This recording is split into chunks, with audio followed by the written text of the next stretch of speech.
Duende de Puerta del Sol, criadero Puerta del Sol de Summerfield, Florida. Duende de Puerta del Sol, el hijo oculto de la serranía por tempestad de serranía. Tormento de la Virginia fuera de concurso por capitán de la vitrina. Un caballo con una genética exquisita del paso fino, acompañado de una calidad excelsa, el cual está demostrando en su descendencia lo que ya demostró en la pista. Él y sus hijos son la mayor carta de presentación. Únete a este linaje de campeones.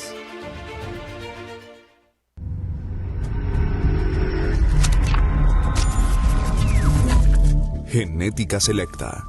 Comprometidos con la excelencia. Una encantadora melodía que enaltecerá este bello andar. Eminencia del samán, que con su nobleza y hermosura ha cautivado nuestros corazones.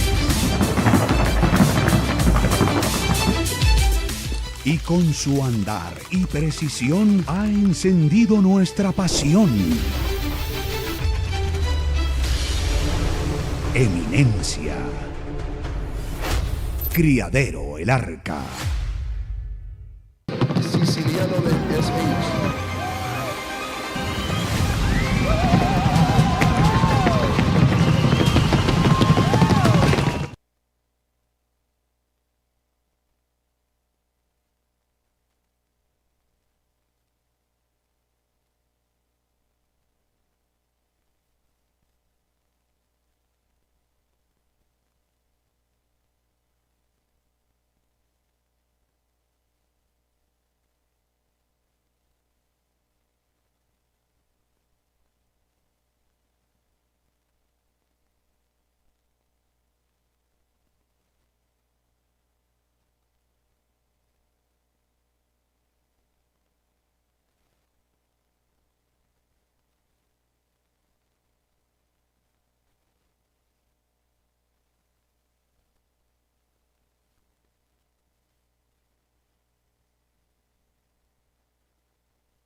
perform their pre-designated pattern. We are looking for 9 entries in this class. We have a couple of high points we will give out before pinning the class. So 9 entries entering the ring.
And that is your class.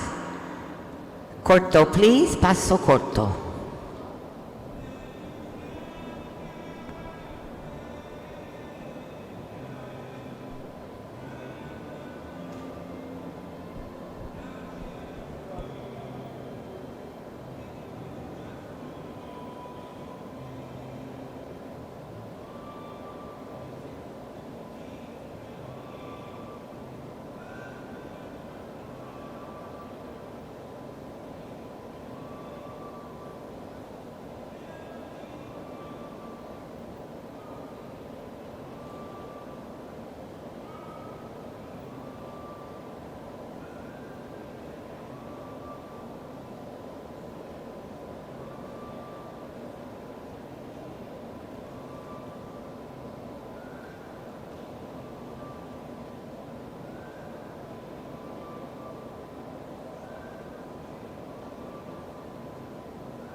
Reverse, please.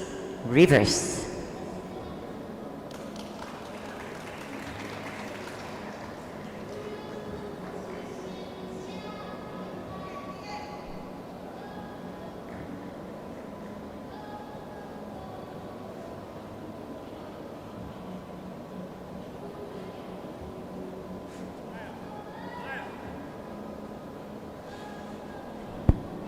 Halt.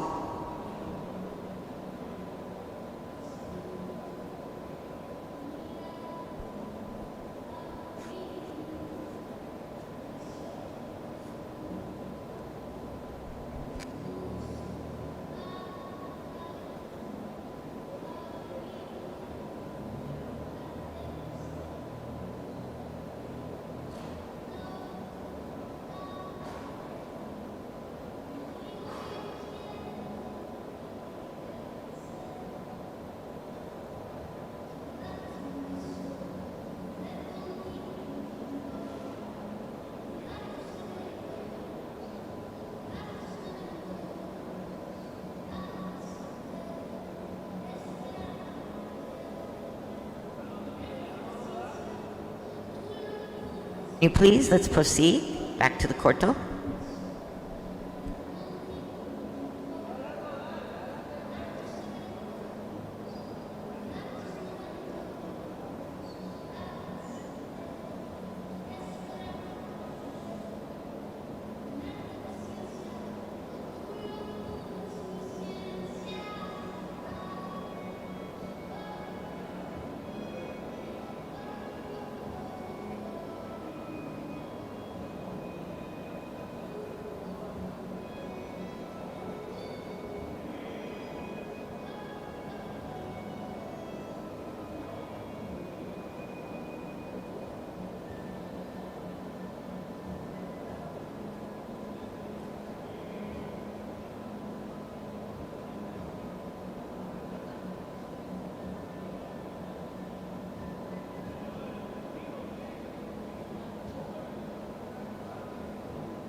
Line them up.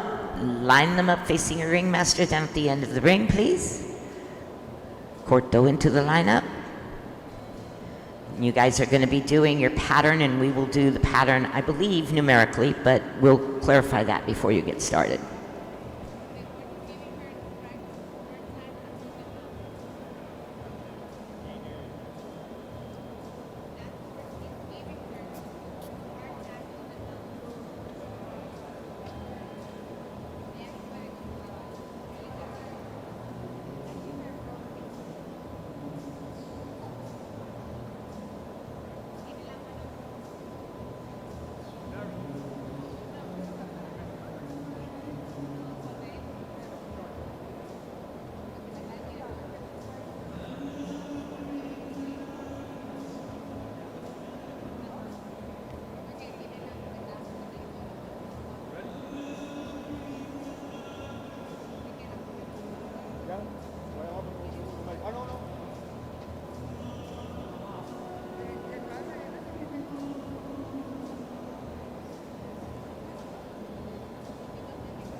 All right, we're going to start you by numerical order on your pattern. So first will be entry number 200, to be followed by 206.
.48, 348 asking for a timeout.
Entry number 206 is next, followed by 225.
Okay, so the delay here is going over some rules. This is international equitation.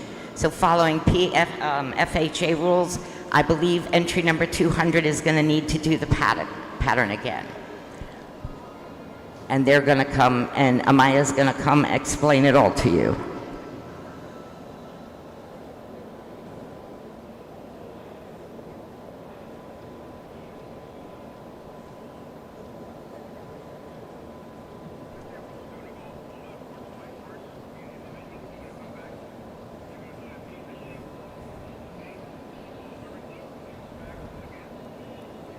Okay, 2 boards. So this is PFHA rules. You're going to do the board twice, then you're going to go do the serpentine twice, then come back twice on the board again. No? Okay, espérate un momento. We're going to wait a minute. We're going to clarify this.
Siciliano del SH.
El pórtico.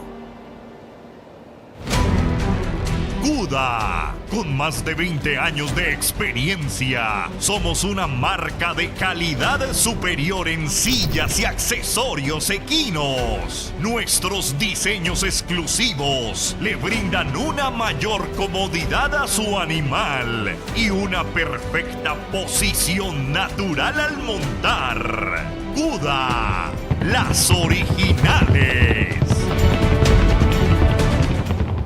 The Piedmont Paso Fino.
407 to the board now, 545 next.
We're going to allow 200 to do this again, bless her heart.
guys. Good morning. Welcome to the last day of the 2024 Paso Fino Grand National Show.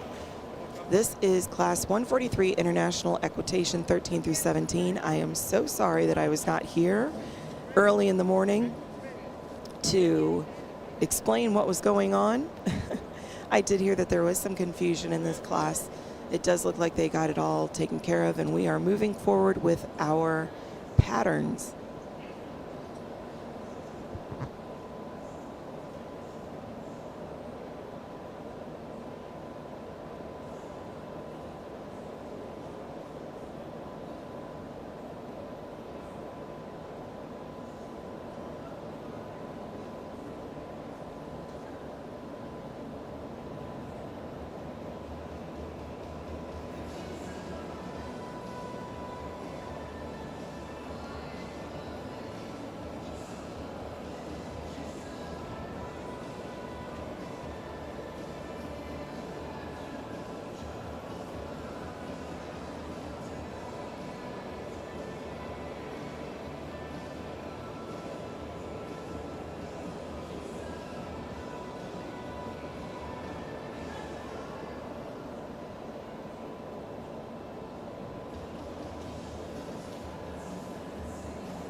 Hey Jen, hope I got my coffee.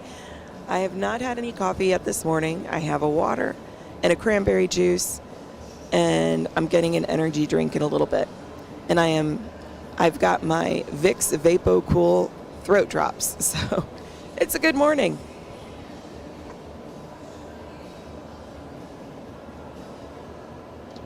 But yeah, guys, there was the confusion this morning was over the pattern. I think from what I understand, it had to do with figure eight, so that's why that there was discussion after the first rider. Then they went ahead and I understand that they started it over, so that way everybody could be on the level playing field. So it wasn't that the judges were discussing placements or exhibitors or anything like that. They were discussing the pattern, and I believe it was specifically around the figure eight. So glad that we got that all ironed out, and we've moved on with the rest of the class. Looks like the judges are making their decisions and pinning their classes.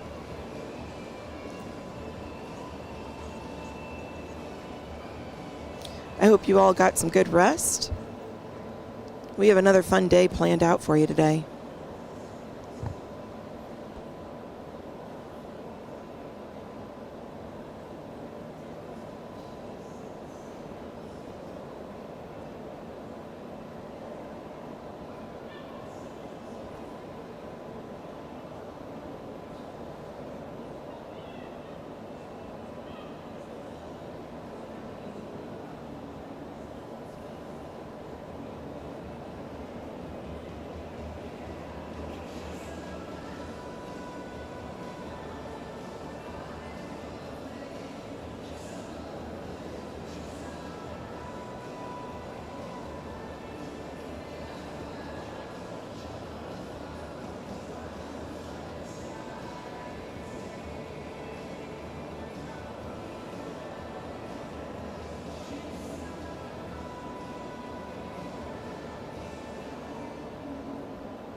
Gwen, I am feeling amazing. I'm feeling great. It's just with the loud music and the excitement and everything else, I start screaming instead of talking on the live stream. So everybody's been very kind in listening to me scream. But Julio Arias, buenos días, bienvenidos.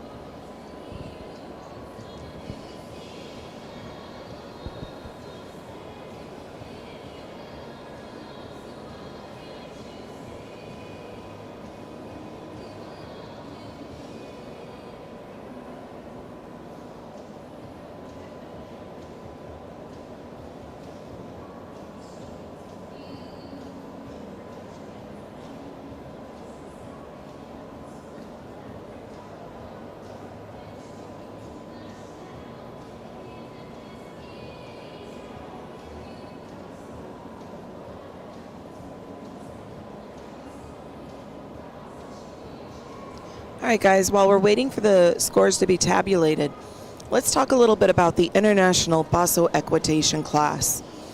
So the Paso Horse Equitation highlights the style, grace, rhythm of the Paso horse, and the special relationship between the horse and rider. Paso Equitation is the art of effectively and correctly riding a horse using effective aids to achieve the best performance of the horse while maintaining correct posture, seat, and balance that enhances the oneness between rider and horse. This event is judged 100% on the international equitation parameters and rules as defined in our rulebook. Results as shown by the performance of the horse are not to be considered more important than the method, skills, and aids used in obtaining the best performance of the horse. The rider's position while the horse is in motion. It should be natural, coordinated, and graceful. From the side, a straight line should be able to be drawn perpendicular to the ground through the rider's head, shoulder, and ankle. Remember, we talked about that a little bit yesterday, guys. When the camera is showing you the horses directly across the arena, you should see a straight line from the head, the shoulder, and the ankle. The center of balance should be kept directly above the feet and ankles. So this is also when I was telling you, when you're sitting on the horse in equitation, you really need to be sitting on the front of your pelvis, because then that keeps your center of balance directly above your feet and ankles. The rider's upper arms should fall naturally from the shoulders towards the hip bones and should appear flexible, never tight against the body, reaching forward and or spread away from the body. In other words, we shouldn't see daylight in between your arms and the side of your body, your torso. The rider should appear relaxed, comfortable, and natural. The upper body should not appear to be rocking from side to side.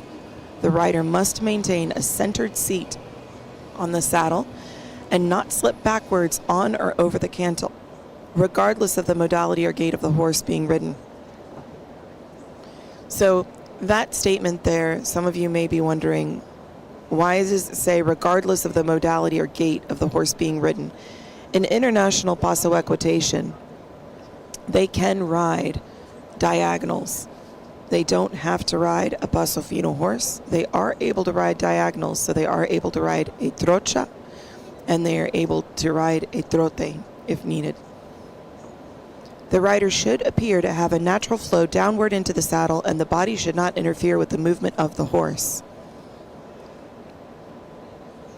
The posture of the rider. They shall have a balanced, natural, and correct position on the horse that promotes the best performance of the horse. So we've talked a lot about this, guys, right? Even in dressing and attire, our job as the exhibitor is to put the horse in its best light, not distract from that. So it even says in the rule book, the rider shall have a balanced, natural, and correct position on the horse that promotes the best performance of the horse. The rider shall convey the impression of effective and complete control of the horse at all times, handling the horse in the most appropriate and effective manner while maintaining a high degree of elegance, style, and oneness with the horse. The rider's seat should have a natural flow downward into the saddle so that the torso, pelvis, and legs are balanced and symmetrical. The body of the rider should not interfere with the movement and balance of the horse, but it should promote a good performance. The rider should be centered on the saddle and aligned with the horse's dorsal line. The seat must appear natural and comfortable at all times, highlighting the union with the horse. The seat should never appear rigid or tense. And guys, if you'd like to follow along with me and look at this in the rule book, it starts on page 110 of our rule book. And if you don't have a rule book, if you go to the pfha.org website, go to membership, I believe, if I remember correctly. And under membership, you will see where it says rulebook. Click on that and it will take you to a download option for our rulebook.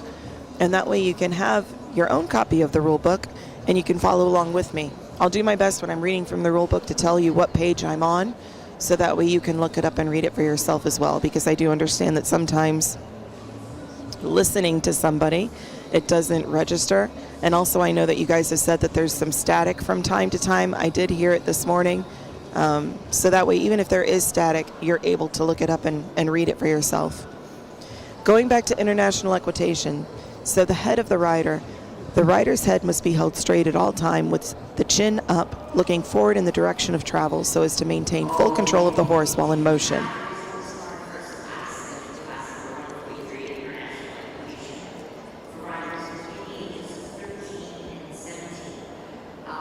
Proceed with that. We do have 2 high point awards in this class. One of the riders is here, one of them is not, but we will name them both. The rider who is not here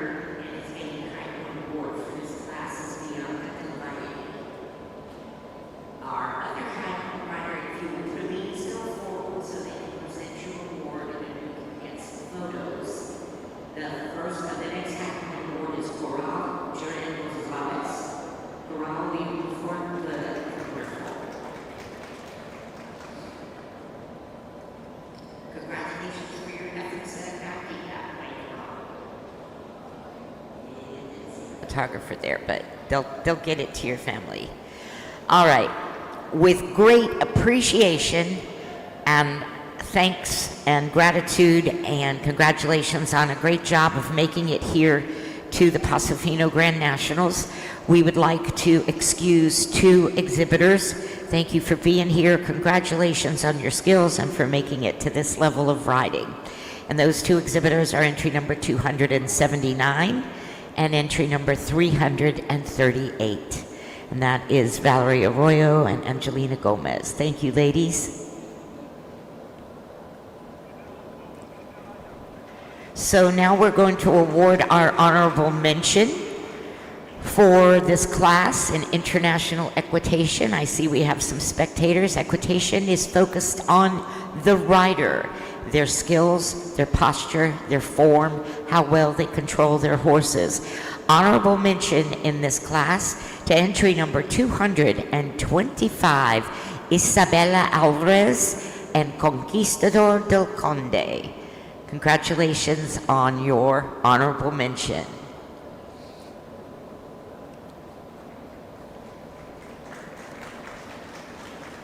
Taking 6th place national honors, entry number 348, Carol Mariano Bustos Diaz and El Cabo del Conde. Congratulations for your 6th place honors. Again, this is a Grand National show. These are riders here from all over the United States.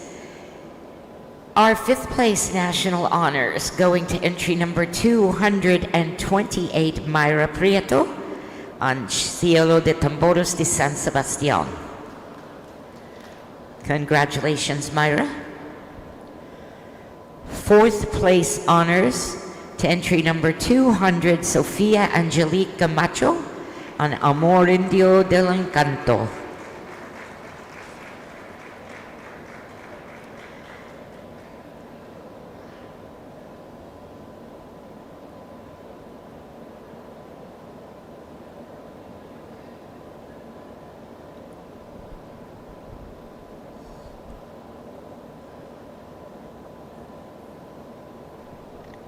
All right, here is your 3rd place honors. National honors now to 3rd place.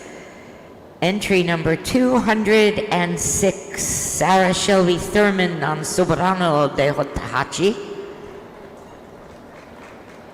Congratulations, Sarah. Our final 2 ladies there, congratulating each other because they know one of them is reserve and one of them is your champion. And we won't keep them waiting any longer. Here is your reserve national champion in International Equitation for riders 13 through 17. That is Lina Figueroa Antobolito de las Monarcas. Congratulations, Lina. So right now, with her heart beating as fast as it could go, because she knows she's won the national championship, is Coral Girel Gonzalez, also one of our high point winners, and she is on Certeza de United. Congratulations, Coral.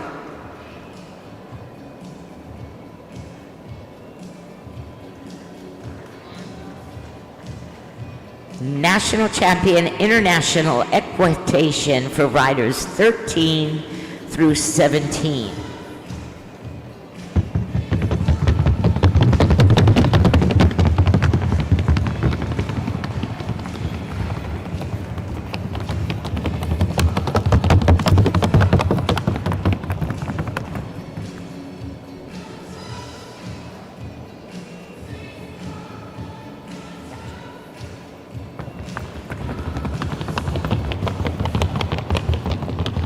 Let's give her a big round of applause. That is Coral Judith Gonzalez, and she is on Certeza de United.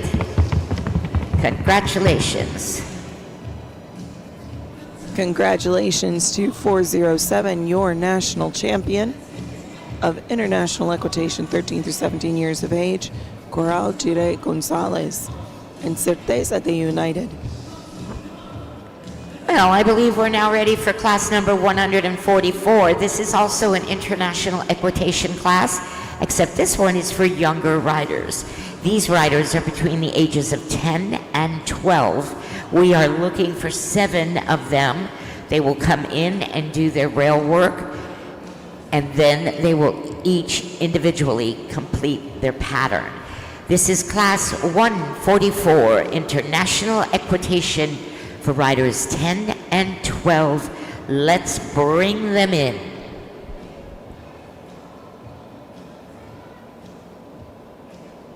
The Piedmont. Good morning, Tango. We have 104 people watching this morning. Wow, that is a lot. And I know it's because everybody loves to see the international equitation class. These are pretty impressive classes. So let's talk a little bit about what the judging criteria is. What are the percentages? What are the points? So in this class, it is judged 60% on horsemanship and riding skills and individual tests, 40% on the equitation posture of the rider as follows. So international equitation is a little bit different in that we actually have points assigned to different skills and different parts of posture. For example, under handling and riding skills, the skill of handling the horse, control, confidence, focus, skills and ability to maintain the horse and gait throughout the class, that has 30 points assigned to it. Effective use of aids has 10 points assigned to it. Individual tests, the figure 8, including entrance and halt, is 7 points. The back is 3 points. The serpentine is 5 points. And the sounding board is 5 points. The subtotal for that section is 60 points. Then for posture and equitation, head position is 4 points. Seat is 8 points. Back is 6 points. Arms and elbows is 6 points. Hands is 6 points. Legs is 6 points. And feet is 4 points. The subtotal there is 40 points and gives you a grand total of 100 points.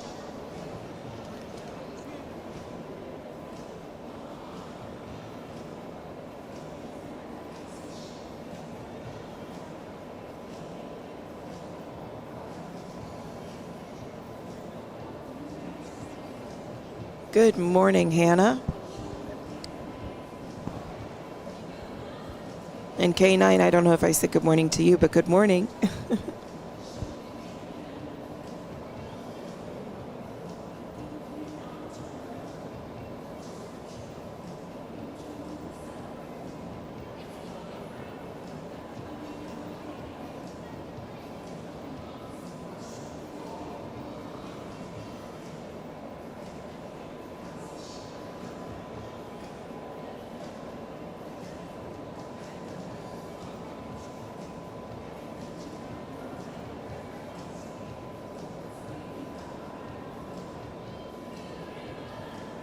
Sounds good, Tango. Tango says, I will be in and out but listening. You better be all day.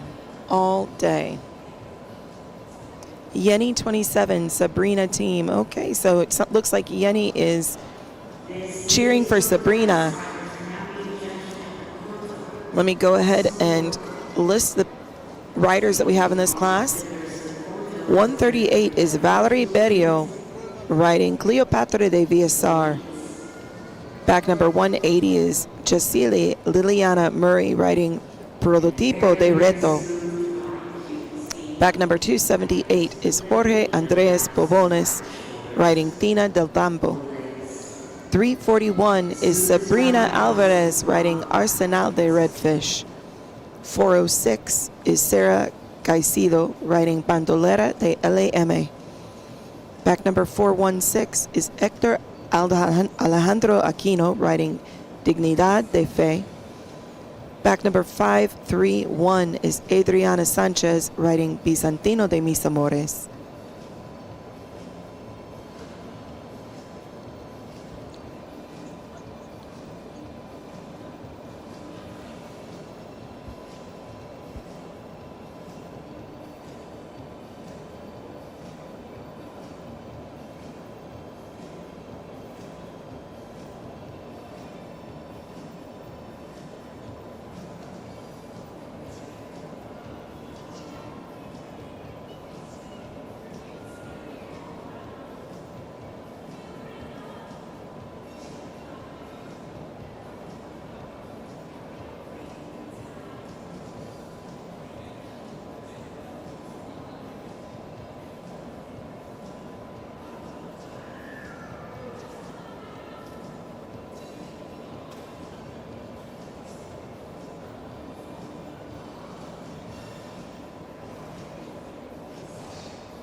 So in this class, the procedures.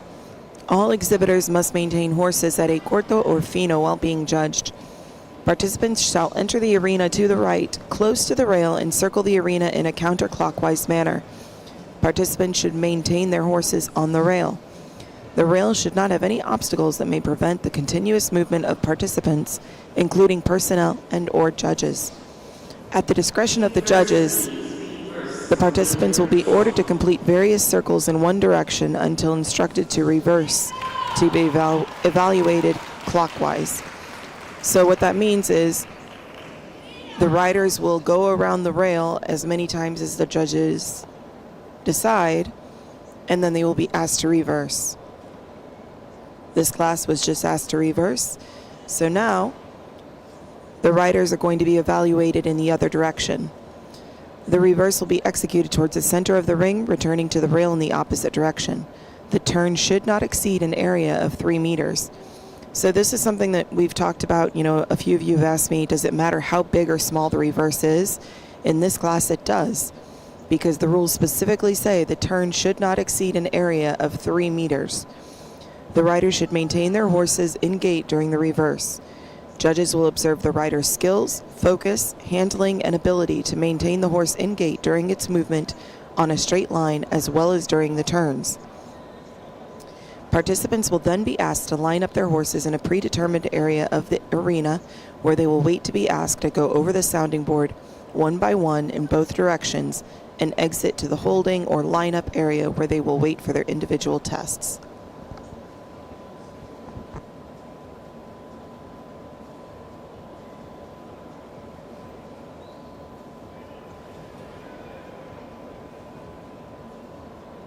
Yenny says, proud of you, Sabrina. Good job.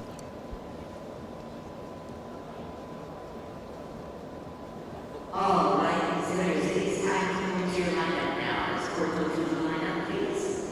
Porto to the lineup, please. Your ringmaster lineup.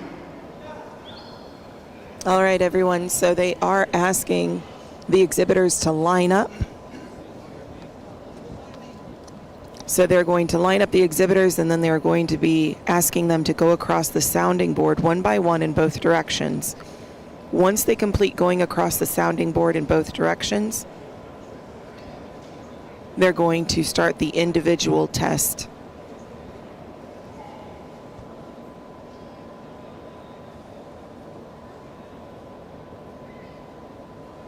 Good morning, Misty.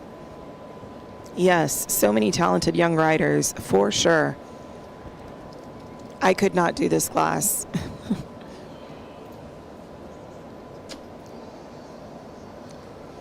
And the fact that these kids are riding these horses and helping the horse maintain the Paso Fino gait and helping the horse, I mean, some of these horses have a lot of brio. Some of these horses have a lot of energy. And these kids are maintaining that brio, that energy, that gait. And they're barely moving in the saddle. They look fantastic.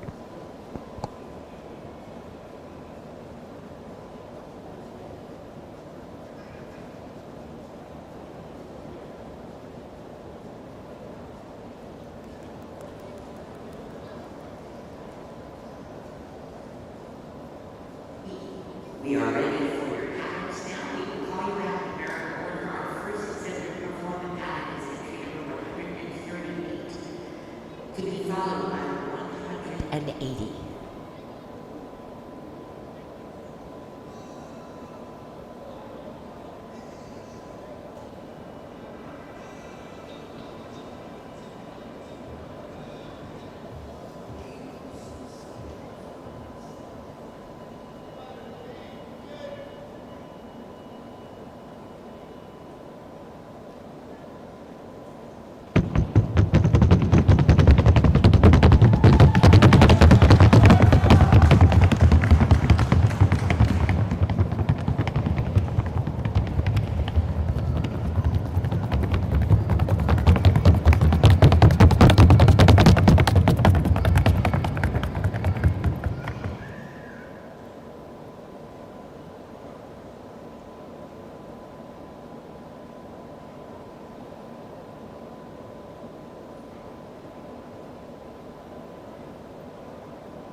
Good morning, Linus.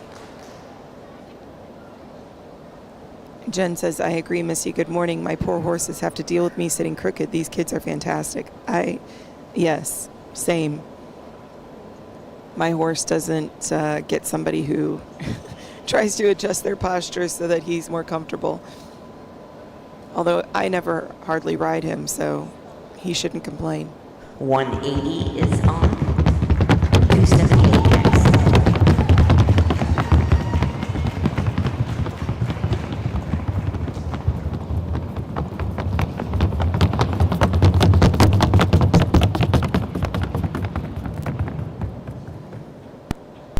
So guys, remember that in this class, they're judging 60% on horsemanship and riding skills in an individual test, 40% on the equitation posture of the rider.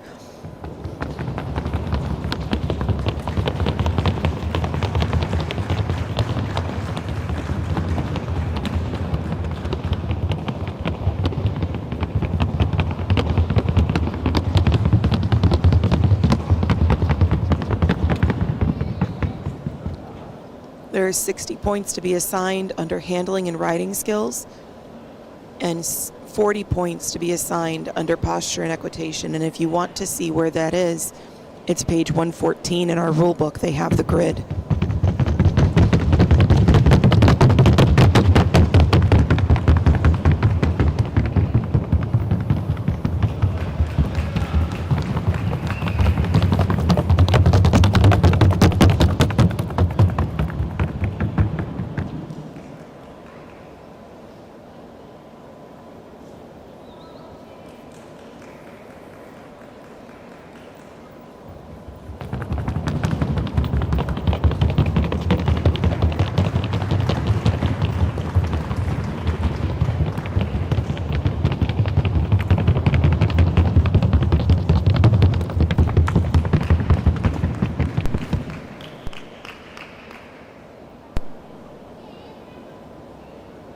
.341, you are up. 406 next.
416 is up, 531 will be on deck.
And exhibitor 531 is up.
Now our exhibitors are going to do the pattern portion. We have done the individual workouts on the sounding board.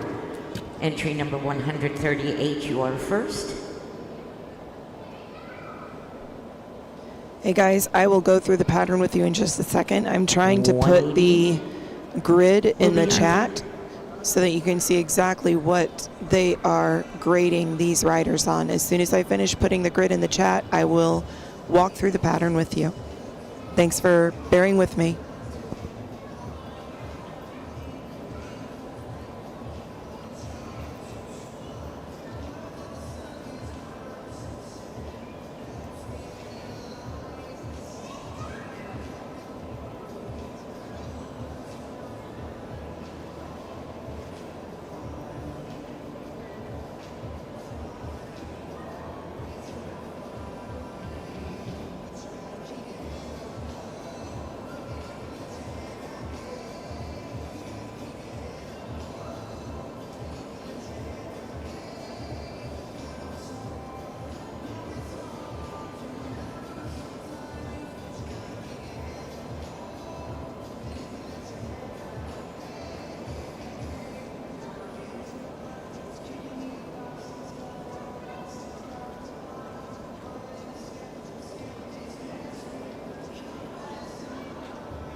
All right, guys, so hopefully that helps you kind of see how the judges are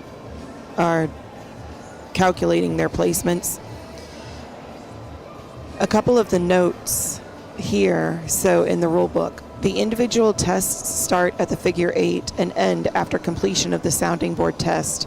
The individual test must be completed in its entirety. Participants that do not follow the sequence of the tests shall be penalized with 15 points under the handling and focus area. In the event that a participant omits or does not complete a test, the participant shall be penalized with up to 5 points under the focus area plus 5 points for each incomplete test. The rider's seat should appear centered on the saddle and aligned with the horse's dorsal line. The seat must appear natural and comfortable at all times, highlighting the oneness with the horse. The seat should never appear rigid and or tense. A seat that does not appear to be natural and uneven off-center should be penalized with up to 8 points. The rider's foot position should appear natural and be as parallel as possible to the horse's body. The foot position should not appear to be forced inwards and or the toes pointing outwards. The feet position should appear natural. Those riders that appear to be forcing the foot position or that maintain the toes pointing towards the body of the horse inwards or outwards shall be penalized with up to 4 points.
Tango asks, Jess, have you ever judged either a perfect competitor who blew you away and or the total opposite, did basically nothing right?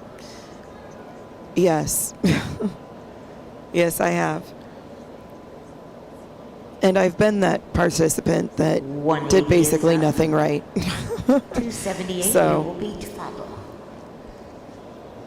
To talk a little bit about the tests, so each participant will perform individually in order of the following mandatory tests: the figure 8, the halt and back, the serpentine, and the sounding board. Now for the figure 8, and if you want to follow along with me, I'm on page 117 of our rule book. Figure 8, participants shall execute 3 figure 8s around the poles, 2 in one direction and 1 in the opposite direction. The start and end of each figure 8 will be in the center, they also call it the midpoint, of the 2 poles. Participants shall enter the figure 8 from in between the sounding board and the first figure 8 pole to cross over the midpoint to the second pole and complete 2 figure 8s in one direction, followed by a straight line towards the entry point from one pole to the next, and then complete 1 more figure 8 in that direction. At the completion of the last figure 8, participants will halt in between the 2 poles facing the judges. Participants that turn in circles around one of the poles during the figure 8 test to show off shall be disqualified in the class over 9 years of age. That's a pretty strict rule. So they are only to do the figure 8s that they're to do. They are not to do any additional circles, and they literally use the term show off. So if they do that, they will be disqualified in classes over 9 years of age. Younger ages shall be penalized. Participants shall be penalized if they enter the figure 8 incorrectly or perform more more or less than 3 figure eights in the manner described in this rulebook. During the figure eight test, the judges will evaluate the softness of the hands on the reins, the use of aids balancing the body on the horse during the turns, and the rider's ability to maintain the horse in gait throughout the test. We've talked a lot about that, guys. What is the one thing that is the most important in a Paso Fino class? Consistency of gait. Participants shall be penalized if the rider opens and widens the position of their hands and arms while turning, except in classes of youth 12 years old and under, using a leading rein and or close to the horse's neck, and using excessive aids such as kicking, slapping the reins, etc., if their mount veers off track during their turns or does not maintain gait during the test. So we've talked a little bit about hand position, and I think yesterday was when I was telling you guys that my stallion was trained in such a way that if you open up your hands and put more distance in between your hands when riding, he relaxes. But then when you close your hands closer together and kind of lay the rein up on his neck, he gets amped up and excited. So that's kind of what they're talking about here when they're talking about a leading rein or close to the horse's neck. The halt and back. Once the figure eights are completed, participants must halt in the middle of the 2 figure eight poles and back their horse a minimum of 4 steps and a maximum of 6 steps. Again, very specific here. Judges will evaluate the smoothness of the command to halt.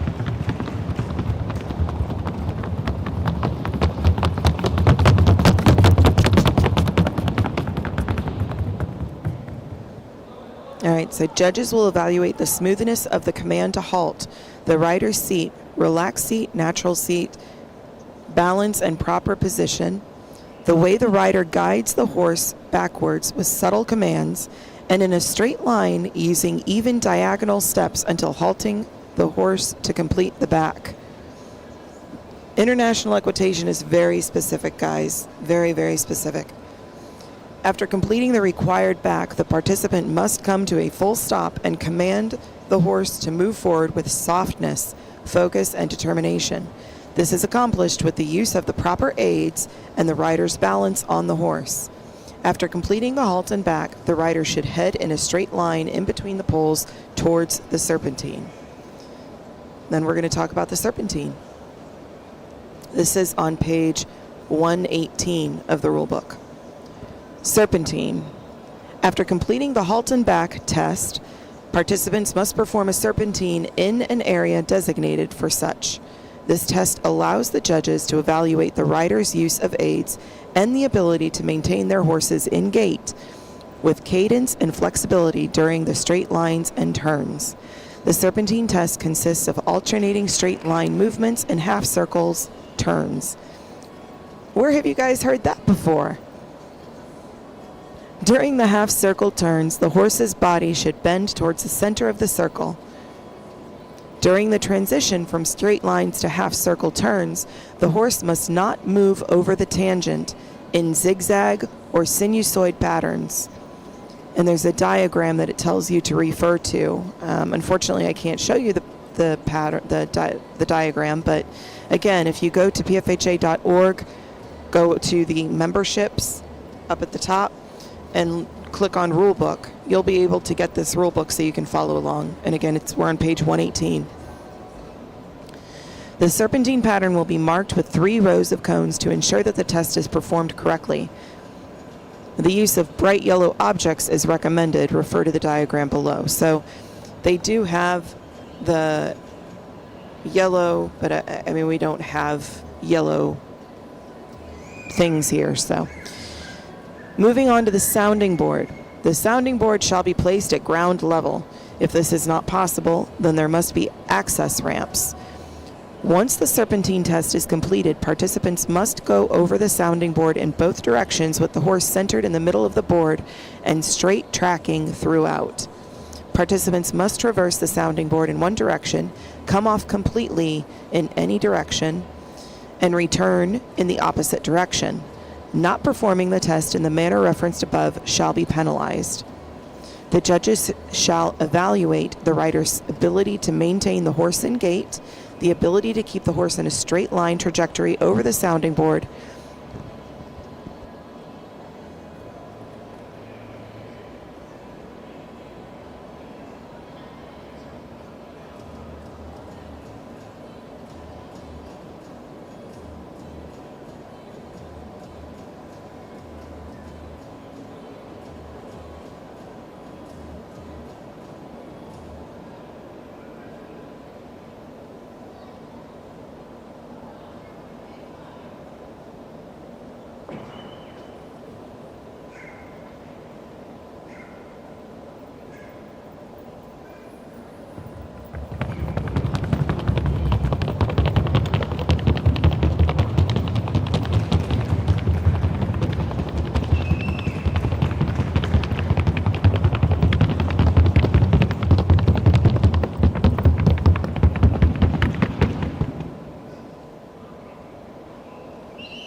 All right, guys, sorry, I was right in the middle of talking about the sounding board.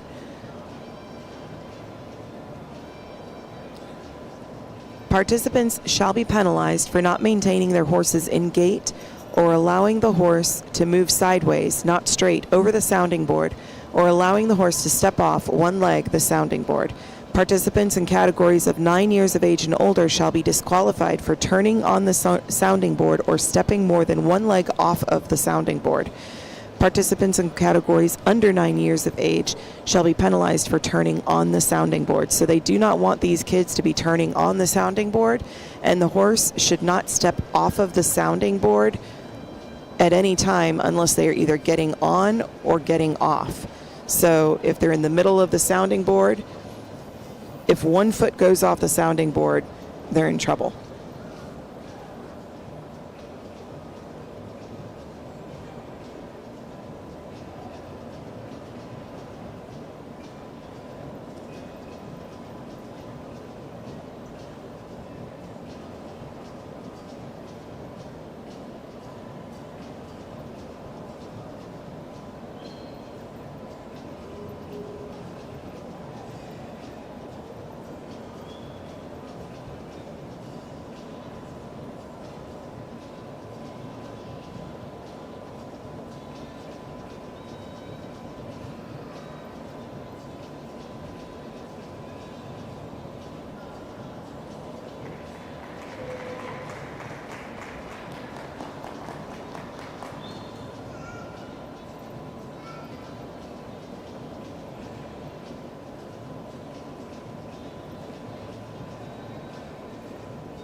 Muy buenos días a las personas que se conectaron hace poco a esta transmisión. Este es el show nacional de los Estados Unidos, el 5º día de competencia. En este momento se está juzgando la competencia de equitación internacional de 10 a 12 años. En el programa de competencia de hoy vamos a tener una competencia más de equitación internacional. Van a haber competencia de performance para jóvenes, va a haber performance para capones, va a haber la categoría de walk corto lead line, hay un campeonato de trocha, hay campeonato de placer para capones, y al final del día van a estar los eventos cumbre de la competencia. La clase 171 va a ser el campeonato de capones finos, la 172 será el campeonato de yeguas finas y la 173 el campeonato de reproductores finos. Así que el calendario de hoy es un calendario bastante extenso, igual que los 4 días anteriores, pero cerrarán con broche de oro con estos campeonatos de fino, y por la calidad de los animales que vimos en fino ayer, deben entrar una cantidad buenísimos.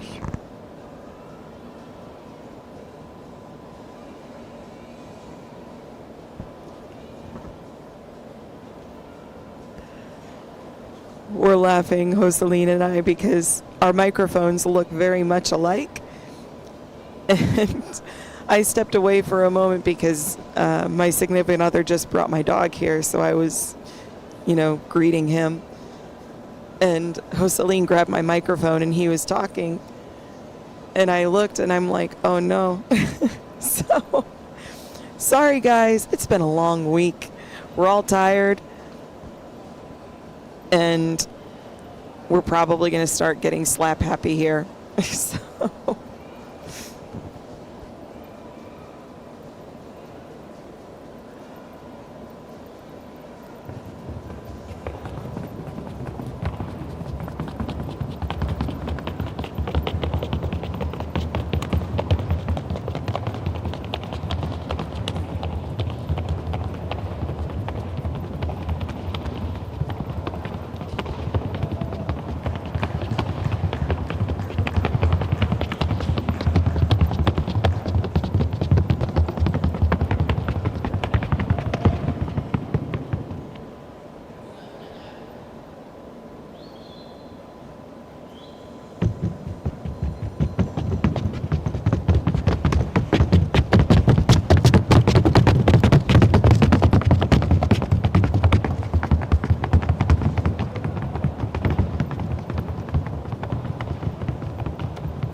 Tango, this one that just went across the board, I think this is the one that Heather was saying she really liked, Arsenal de Redfish.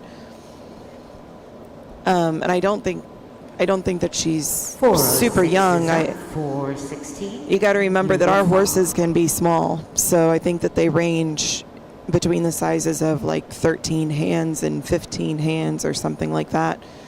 So some of our horses can be on the smaller side, to the point where people look at them and think that they're ponies. So that might just be a smaller paso.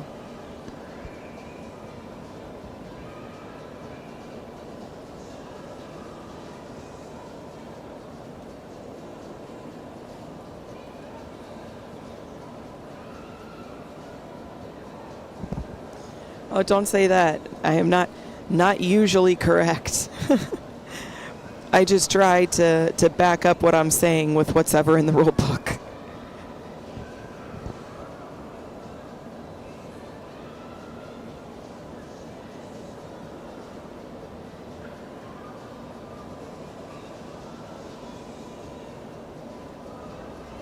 Good morning to any of you that may have just joined us recently. You are watching the 2024 Grand National Championship show of the Paso Fino Horse Association, being held here at the World Equestrian Center in Ocala, Florida.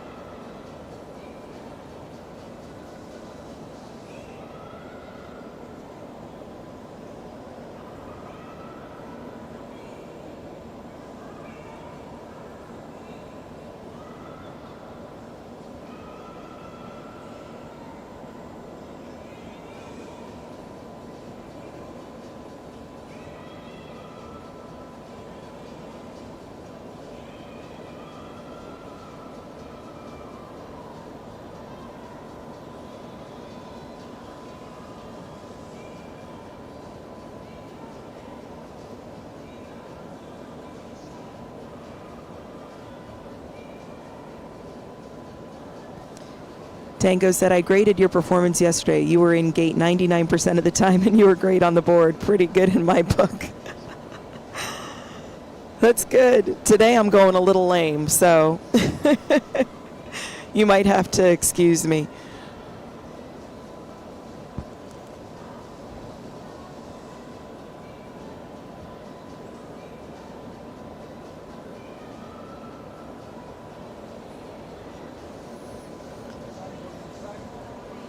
And again, if you just joined us, we are watching class 144. This is the second class of the day. This is International Equitation 10 through 12. We do have another Equitation, International Equitation class after this, class 145. And then we will be going into class 145A, the Fabulous Pleasure Futurity. Then that will be followed by the Amateur Performance Geldings Championship, the Performance Sub-Junior Youth Championship, and the Equitation Junior Youth Championship. So if you're a fan of equitation, today is your day.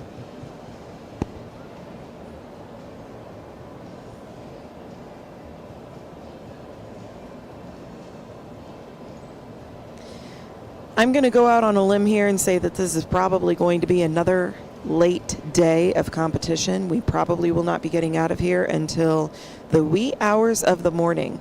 So while I would love for you to spend the day here with me, if you've got other things to do, please feel free. We will be here all day long.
Forward 16 up, 531 to follow.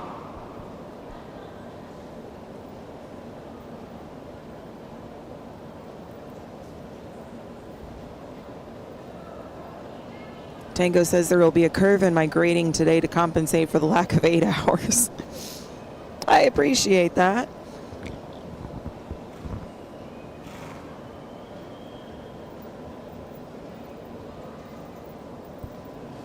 As a reminder for this class, guys, it does say quite a few times in the rule book that they have to maintain the consistency of gait. And as this is a youth class, I don't want to, call out any of exhibitors that are not remaining consistent in gait. But if you've been listening to the boards and you've been watching the class, there has been quite a bit of lack of clarity in gait. And so the judges have to take that into consideration while judging this class.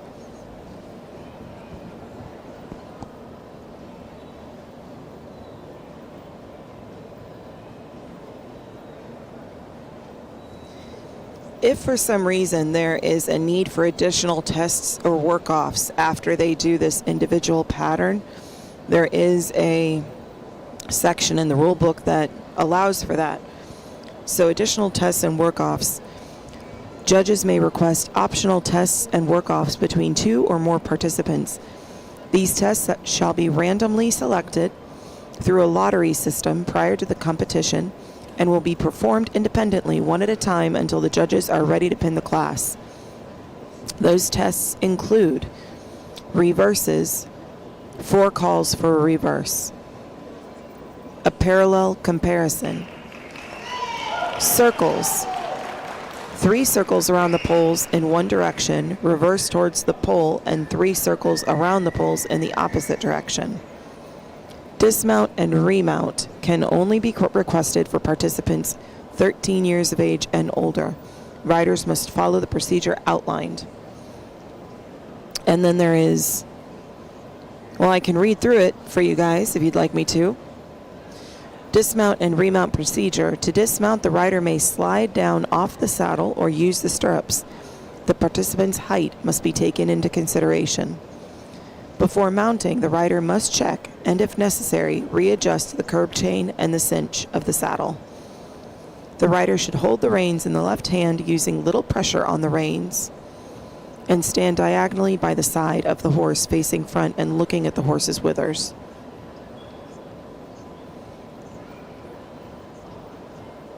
We do have one horse in the lineup that is giving a young rider quite a bit of trouble.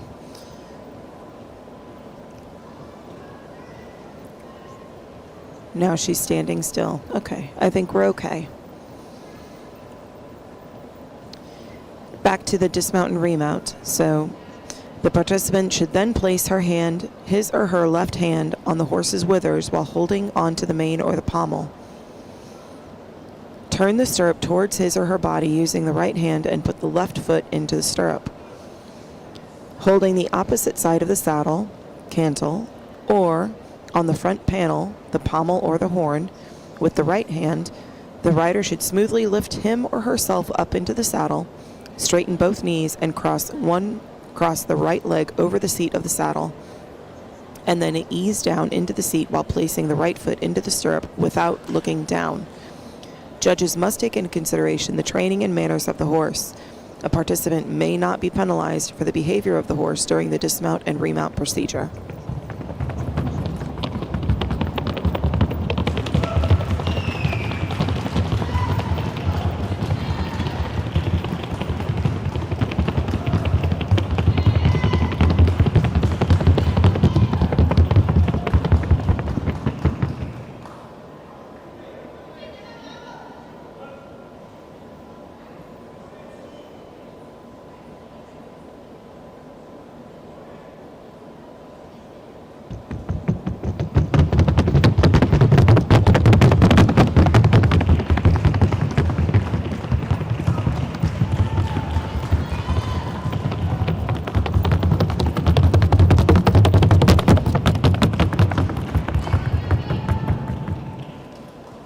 Welcome in, Publi Paisas. Excelente transmisión. Gracias. Bienvenidos. Tango says, for Jess, I was on a small vacation when I was told about equitation. I never knew it existed. At first, I really resisted, but now that I have stayed up late, I've understood the importance of gait. Yes, absolutely. A gait is, you guys hear me say it all the time. You guys are going to be sleeping and you're going to be hearing me say, there must be consistency of gait. We are paso finos. They have to gait above everything else. And equitation is very, very important. I mean, look at, for instance, this young rider. This is the horse that was acting up in the lineup. And, you know, I didn't know if she was going to be able to get him under control. But this horse is doing everything that this young rider is asking him or her to do. I don't know if it's I can't read the screen. My eyes are a little fuzzy today. But this horse is doing everything. This is Bizantino.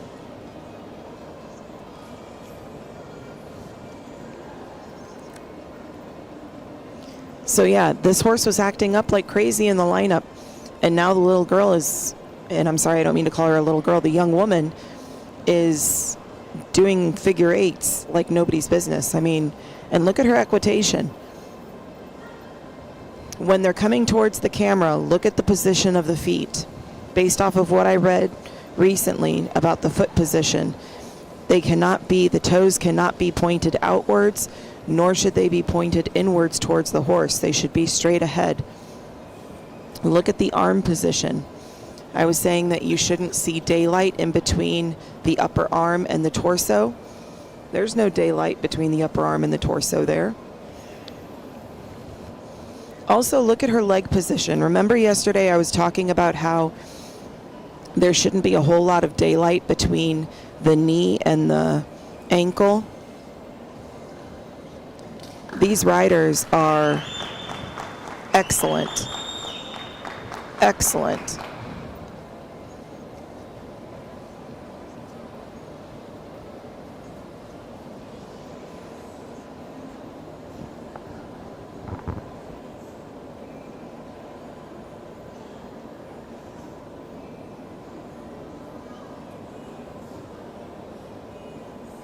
So again, guys, if you want to see what this says, the whole international equitation rules, it starts on page 110 in our rule book. Go to page 110 in our rule book, and it's number 7, International Paso Equitation. So I think I stopped at head. So the rider's head must be held straight at all times with the chin up, looking forward in the direction of travel so as to maintain full control of the horse while in motion. The back of the rider's back should be straight, but not tense or stiff. The position of the back must look natural, and it should not be arched, leaning forward or backward. The rider's shoulders should be square, but not tense or stiff. From behind, the rider's back should be aligned with the horse's dorsal line. Arms and hand position. And I'll go ahead and stop as the rider goes across the board.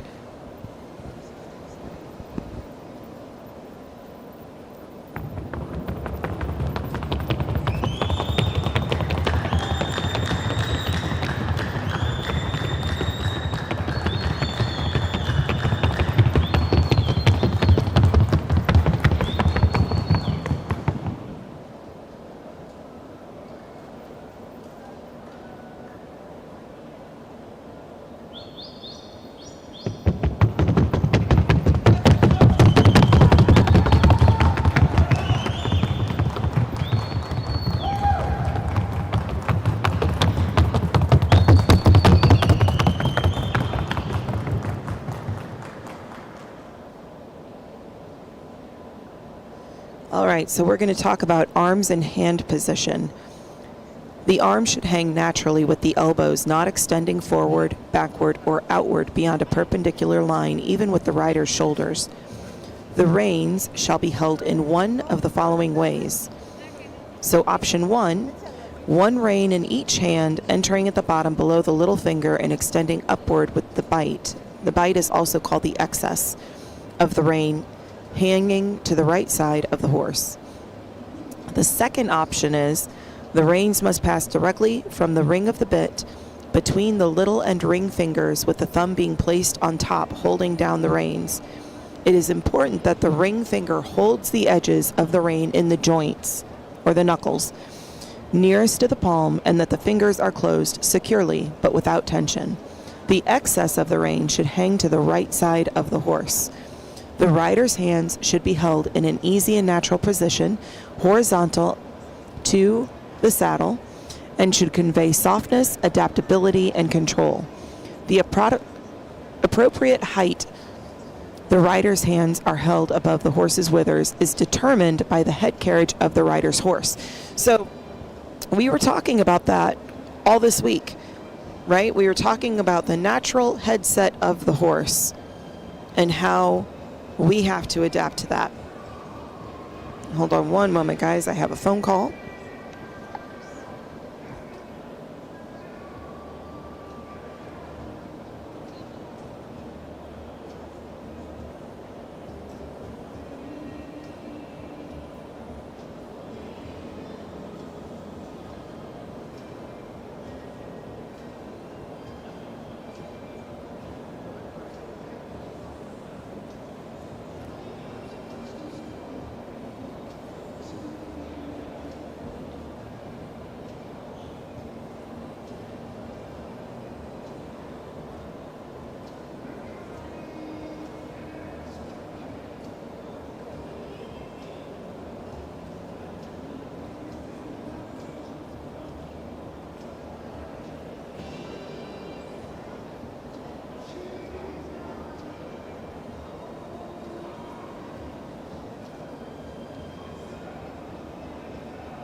And we have the results for you of our class 144. This is international equitation for riders aged 10 through 12. Prior to giving you the placements, we're going to recognize another high point winner. So when I call your name out, please walk forward to our three beautiful award ladies there, and they will hand you your high point award for all the points that you've earned this year in your competitions in international equitation in your actual division. These riders between the ages of 10 and 12, for the year, your high point is Valerie Barrio. Valerie, come forward.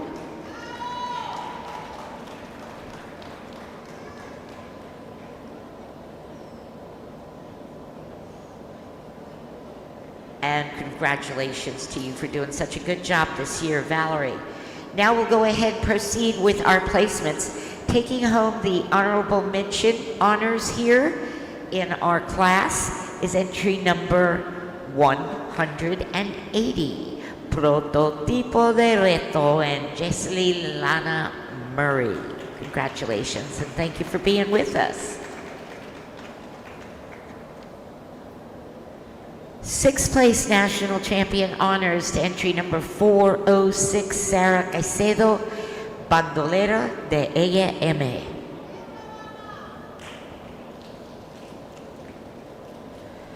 Fifth place national honors to entry number 341, Sabrina Alvarez and Arsenal Threadfish. Your fourth place national champion honors entry number 138, Valerie Barrio, Cleopatra de Villasar.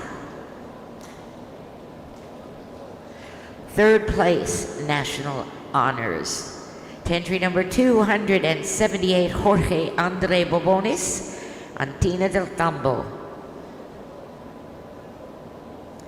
So we come down to the final two as they high-five their congratulations to each other. It's been a long year to get here, so congratulations to both of you. A very well-deserved reserve champion to entry number 416, Hector Alejandro Aquino. Lines, excellent And that can mean presentation only by one Hector. thing. Adriana Congratulations. Sanchez is your champion on Bizantino de Mis Amores.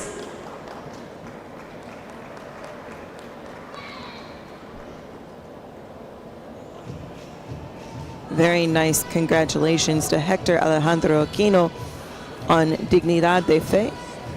And another And they are gonna give congratulations you to a show now Adriana as they do Sanchez their riding a victory beautiful ride on passes. Bizantino de Mis Amores.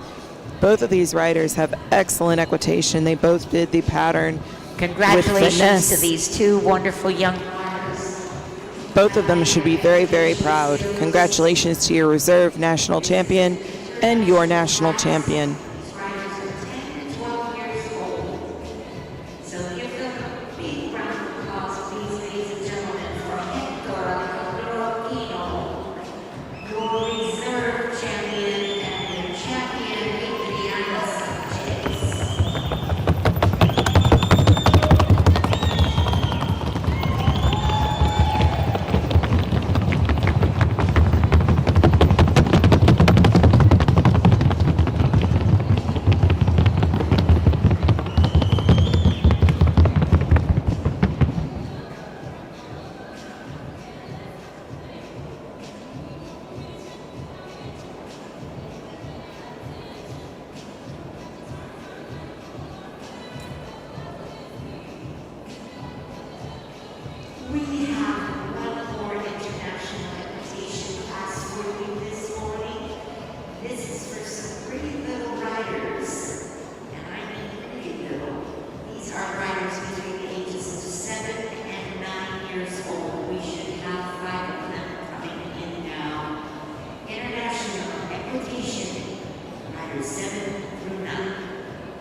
All right, friends, we are moving into class number 145. This is International Equitation, 7 through 9 years of age.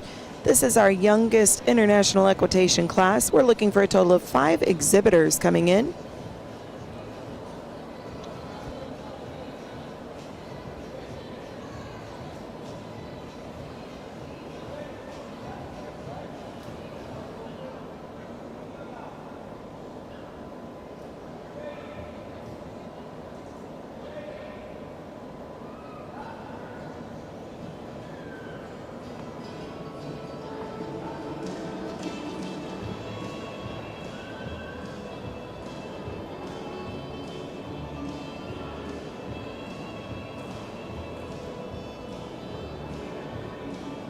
So back number 132 is Ivana Colorado, riding Codillo de Valparaíso. 339 is Mia Muñoz, riding Diseño de la Rancha. 343 is Amalia Ortiz, riding Catlea de la Gerencia. Entry number 347 is Miroslava Ishutina, riding Vanidosa de Oleb. And back number 510 is Melody Tobenas, riding Pellegrina dos de Portrios.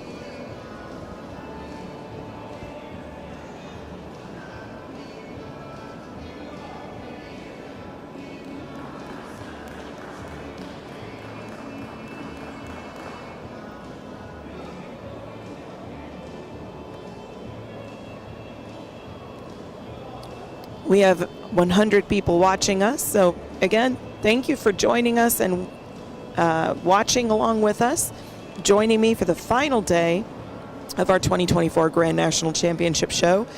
It's always a little sad on the last day because we've had a fun-filled week of competition. I know that there are quite a few people that are eager to get back, especially with the storm with Hurricane Helene. It's done quite a bit of damage over here on the East Coast in the Carolinas. So lots of thoughts and prayers to everybody that's been affected. And I hope that everybody that, we've got a few people here at the National Show that will have to find a different way home because roads are closed, roads have collapsed, bridges have collapsed. So I do not envy them. I feel very bad for them that they're going home to some sort of destruction. But we're here at the last day of the Grand National Pasofino show. Like I said, we've had a great week filled with competition. The class in the arena right now is International Equitation 7 through 9. This is your youngest class for International Equitation. This is the future of our breed, ladies and gentlemen.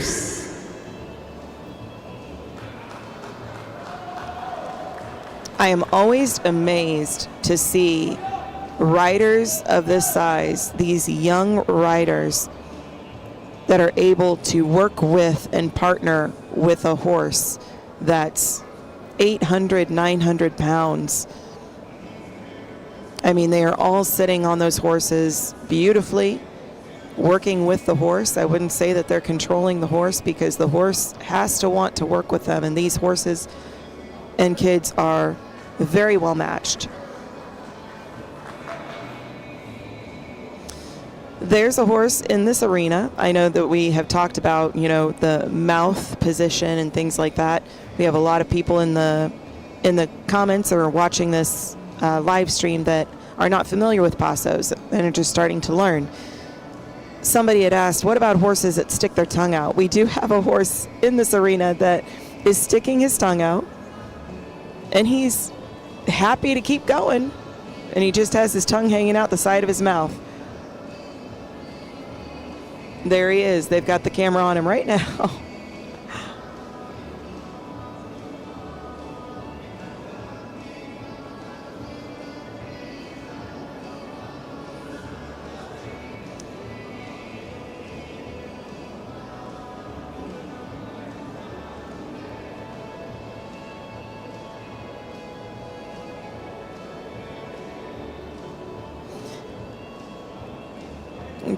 Tango says, I hate the head position on that one horse.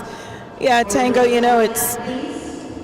our horses are very different. And there are some horses, I can't blame it all on the rider because I think I know what horse you're talking about. And this young rider is not pulling at all. There's no pressure in the reins. But I noticed that when the horse is working, she's kind of like gnashing her teeth. And there are some horses that do that they get so much power. The brio has to come out somewhere, right? And we call it brio, but that's energy, that's power. The brio has to come out somewhere. And rather than the brio coming out by the horse galloping across the arena or jumping or rearing, I would much rather have the brio come out with the horse, tucking her head and gnashing her teeth, because that's a little bit safer than a horse that is bucking or jumping.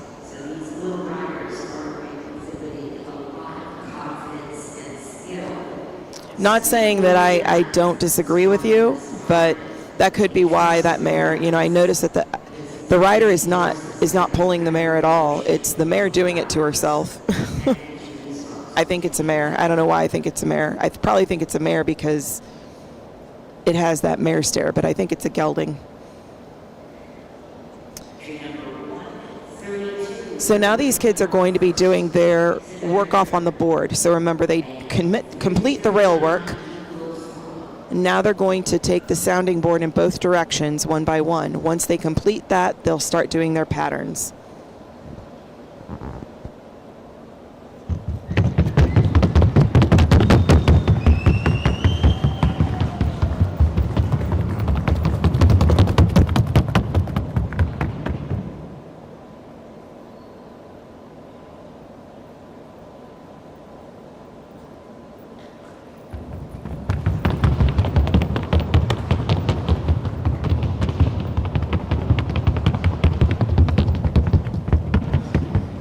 Tango asked a question. Jess, do the judges ever talk to the horses when you walk by them? I do it all the time. Not gonna lie.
All right, ladies and gentlemen, so it looks like they have completed the board section, the sounding board section of this class. They are now going to be moving forward towards doing their pattern work. And remember, the pattern work, as we talked about in the rule book, they're going to be completing the figure eights, the halt and back, the serpentine, and then going across the sounding board again. So in the figure eight, they're going to be doing 2 figure eights in one direction and 1 figure eight in the opposite direction. The start and end of the figure eight will be in the center of the 2 poles. This is Ivana, Colorado. Again, Ivana, Colorado is our first one up.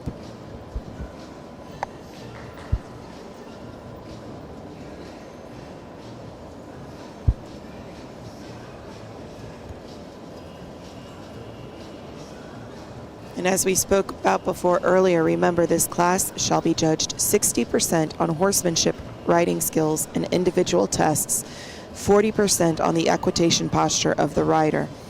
And then we talked about that grid. So there's 60 points in handling and riding skills. Handling of the horse, control, confidence, focus, skills, and ability to maintain the horse and gait throughout the class is 30 points. Effective use of aids is 10 points. The individual tests, so the figure eight, including the entrance and the halt, is 7 points. The back is 3 points, the serpentine is 5 points, and the sounding board is 5 points. So that totals 60 points. In addition to that, they also get graded on their posture and equitation. So head position is 4 points, seat is 8 points, back, arms and elbows, hands, and legs, they're all 6 points each.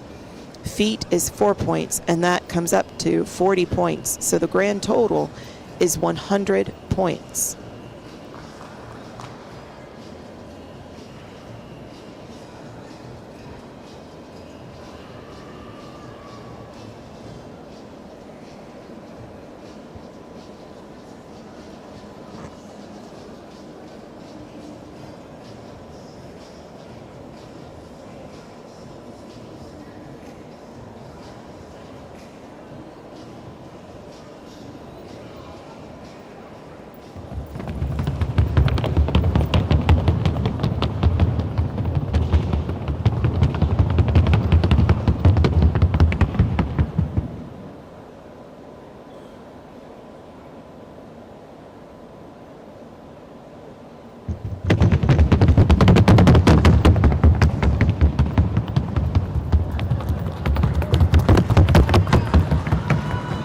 All right, ladies and gentlemen, that was Ivana, Colorado, riding Codillo de Valparaíso.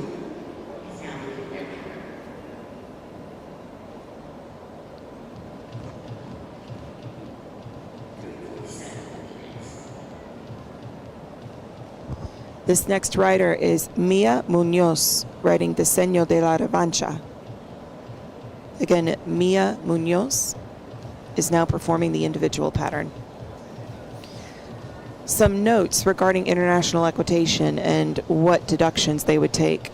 So the individual tests start at the figure eight and end after the completion of the sounding board test. The individual test must be completed in its entirety. Participants that do not follow the sequence of the tests, so if, for instance, they have to do figure eight, halt and back, serpentine, and board. If they halt and back before they do the figure eight, they would be penalized with 15 points under the handling and focus area. So participants that do not follow the sequence of tests shall be penalized with 15 points under the handling and focus area. In the event that a participant omits or does not complete a test, that participant shall be penalized with up to 5 points under the focus area plus 5 points for each incomplete test. So they're getting hit twice there. So if, let's say that they forget to do the halt and back, they would lose 5 points under focus, which focus is 30 points. Focus is included in the 30 points under handling and riding skills. So they would go down to 25 points there at best, and then they would lose 5 points for each incomplete test. So if they did not do the back, which is only 3 points, they're going to lose 5 points there. So that's 10 points automatically out of that 60 points. So at best, they would get 50 out of 60 in that category if they forgot to do the halt and back. The rider's seat should appear centered on the saddle and aligned with the horse's dorsal line. The seat must appear natural and comfortable at all times, highlighting the oneness with the horse. The seat should never appear rigid and or tense. A seat that does not appear to be natural, or if the rider is uneven or off-center, they shall be penalized with up to 8 points.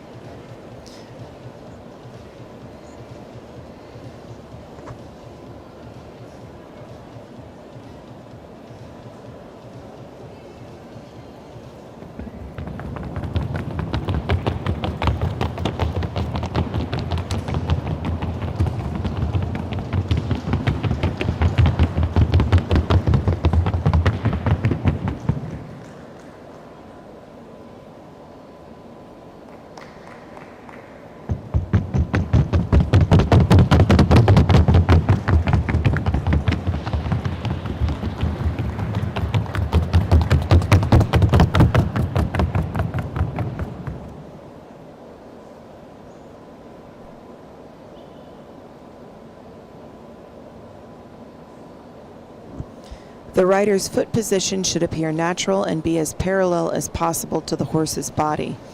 The foot's position should not appear to be forced inwards and or the toes pointing outwards. So while you guys are watching this young rider do the figure 8, try to zoom in or look at the foot position, because that's what we're talking about here. So the rider's foot position should appear natural and be as parallel to as possible to the horse's body. The foot's position should not appear to be forced inwards and or the toes pointing outwards. The feet position should appear natural. Those riders that appear to be forcing the foot position or that maintain the toes pointing towards the body of the horse inwards or outwards shall be penalized with up to 4 points. So for toe position, what this is saying is if they are not maintaining the parallel as possible to the horse's body, and it's not a natural way to hold your foot, that they would only be penalized with a maximum of 4 points.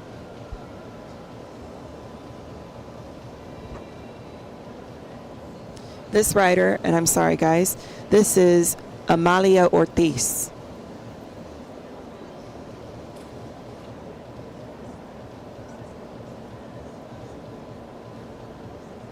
Amalia Ortiz riding Catlea de la Herencia.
This next rider that is completing the pattern is Miroslava Ishutina.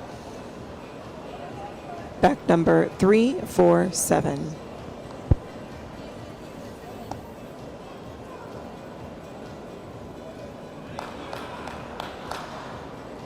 Hi, Jacob. Encantadora got second, and Monya, I don't remember the name of that horse. Let me look.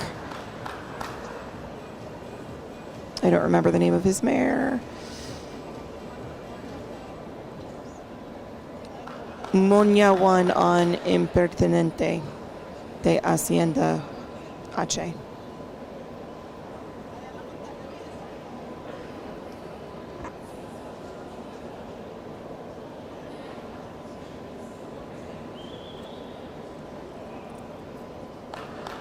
And Alvin Perez got third on I can't say her name, Rayuela de San Isidro.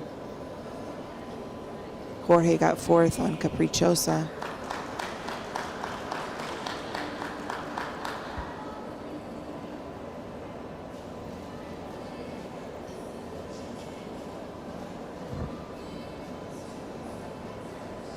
We're at 98 watching the show now, so if you have just joined us, welcome in. You're watching the 2024 Grand National Championship Paso Fino show. We are on the final day of competition. We are watching the third class of the day. This is class 145, International Equitation, 7 through 9 years of age. This is our fourth exhibitor to complete the pattern. This is Miroslava Ishutina, riding Vanidosa de Oleb.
Our final exhibitor to complete the pattern is Melody Tobanas.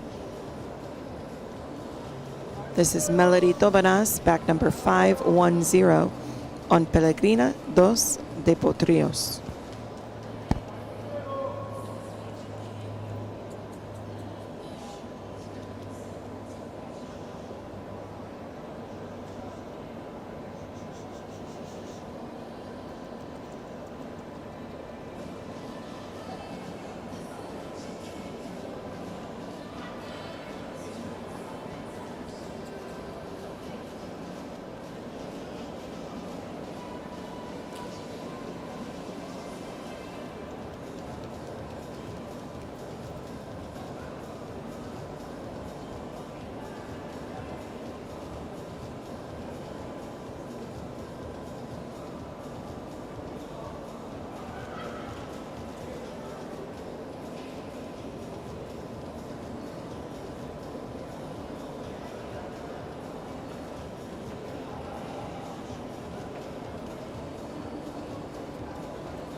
Again, you're watching class number 145, International Equitation, 7 through 9 years of age. I have gone through the tests and what we're looking at when we are judging this class a few times. But if you have any specific questions about what's going on or what's happening, I'd be happy to answer them. Just pop a question in the chat, and I'm happy to answer it. But I can tell you that the way that this class is run is the exhibitors come in one at a time, one right after the other. They do some rail work where they go around the arena however many times the judge decides. Then the judge will ask for a reverse so that the rider can be evaluated in the opposite direction. So they can go around the rail on the opposite direction however many times the judge decides. Then the judge asks everyone to line up in a specific area. Then each individual exhibitor will take the sounding board 2 times and return to the lineup. Once all exhibitors have taken the sounding board 2 times, then we start the individual tests.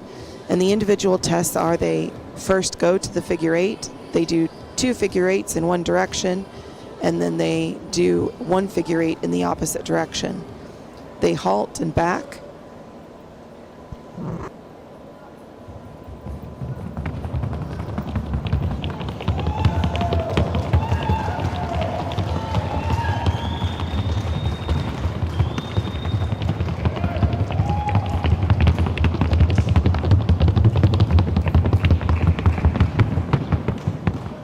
And after the back, they would proceed to the serpentine. They do serpentine, and then they go back to the board, and they do 2 sounding boards.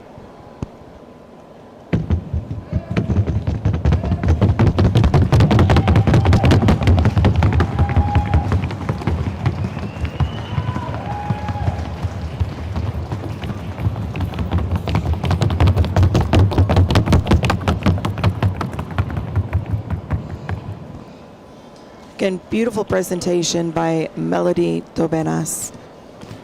Really fantastic class. I mean, all of these youth riders did an amazing job. Again, this is the 7 through 9 years of age class. These are the itty bitties. And again, you know, I'm just in awe seeing these young riders handle these horses with such elegance and grace and confidence. It's really something to see. And also it speaks to the temperament of the Paso Fino. You know, we have very powerful horses. Jacob Harris asks, was there an issue this morning with that standard being set? Jacob, do you mean with Encantadora and in the Fino Mares class?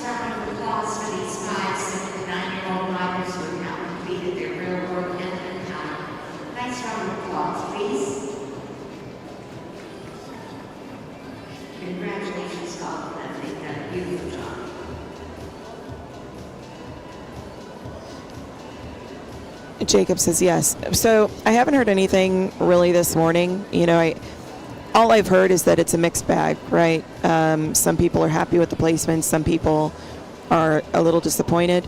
I think that, you know, we hear that every time at every horse show. I think that, you know, I agree that I agreed that the horse that won. It was the total package for me.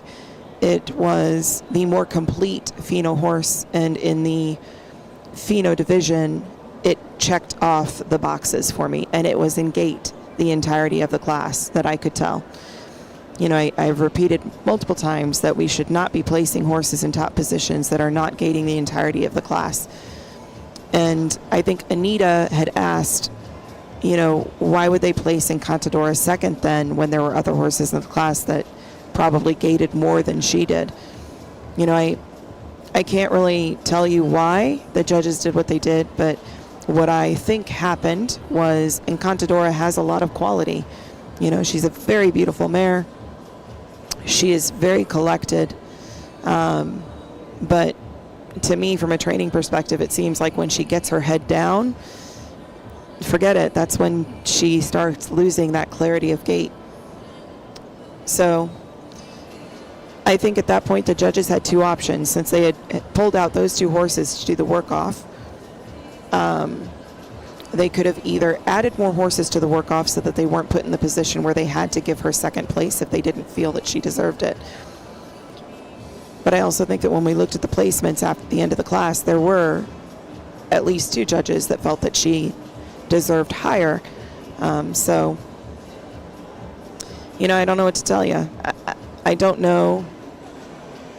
I don't know if that's really a standard that was set, because I think we've seen that a few times, right, throughout the years. So, you know, now we go back to the drawing board and we talk about what can we do to improve. So.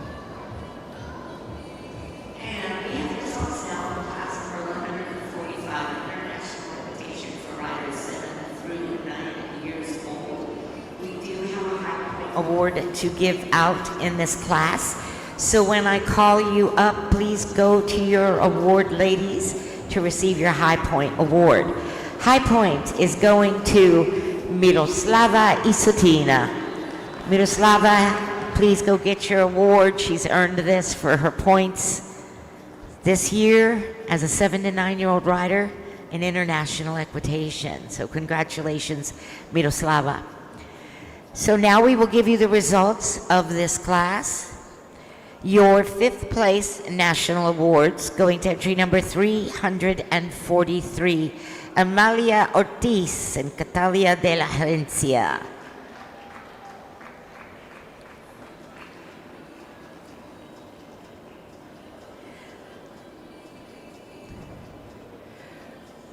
Fourth place national champion, entry number 132, and Ivana Colorado on Codiga de Valparaiso.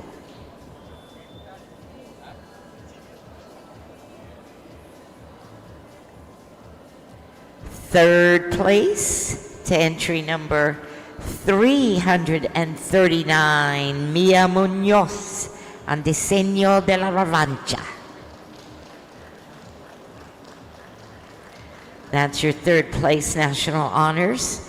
Our final 2 riders here are congratulating each other and anxiously awaiting to find out who is your reserve and who is your champion.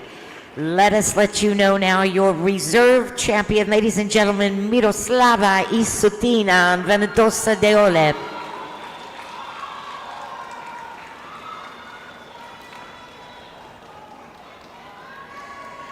I think Melody has figured it out. Your national champion in international equitation for riders 7 to 9, that's her right there, Melody Tobeñas, Peregrina dos Potrillos. She is no stranger to the championships. Neither one of these young ladies are. Making their victory passes there, you have little Miroslava Isutina. I have to tell you, she is little, but boy is she fierce. And Melody Tobeñas, your national champion, international equitanian.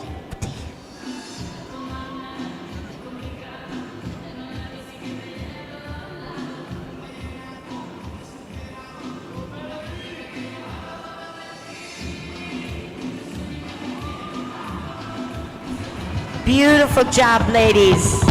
Qué bonita.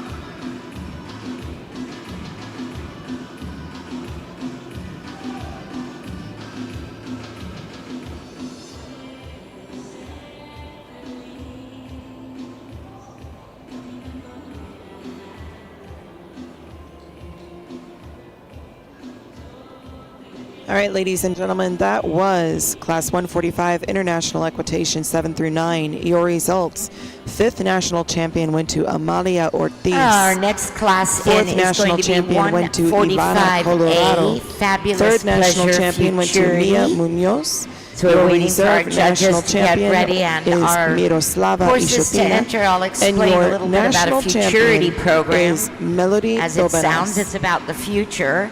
When you are breeding your horses, I agree, Hannah. you breed She your says, I mare, love the you have a horses that stick baby their in tongues utero, out. you pay a nomination fee to I'm partial nominate to that too. baby I think it's a great personality based on characteristic. what their future performance will be.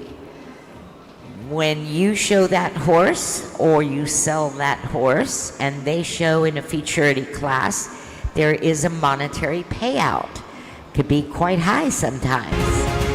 So the owner of the horse at the time that it's shown and wins the class will win money. All right, guys, so But our the next class, nominator the will announcer is also talking win about it. It is money, class even if you sold the 145A, horse Fabulous that you Pleasure bred, Futurity. You win So, money too.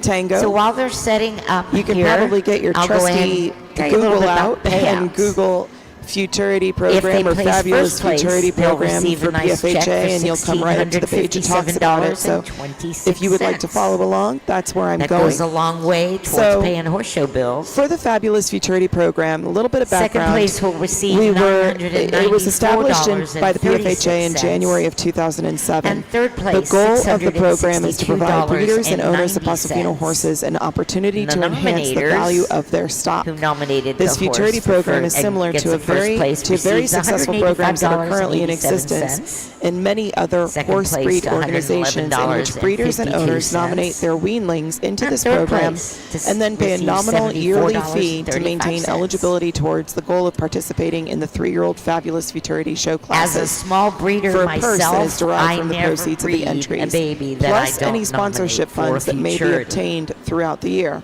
because it can be and an obtained for that program. awfully wonderful The incentive purse will be divided and within a 3 reward divisions: for, Classic Pheno, Performance, and wonderful Pleasure. breeding. These classes to be held yearly during the PFHA Grand National Show. And the as you purse can see, are open as our only to stewards are 3-year-old placing Pasofinos cones, that have there been will nominated be a into the pattern Fabulous in this Futurity program class. and have maintained their eligibility. So participation in this program is simple for the owners and available to all Pasofino horses for a total fee of $500, payable in 4 yearly installments, starting with the initial nomination fee of a weanling for only $75.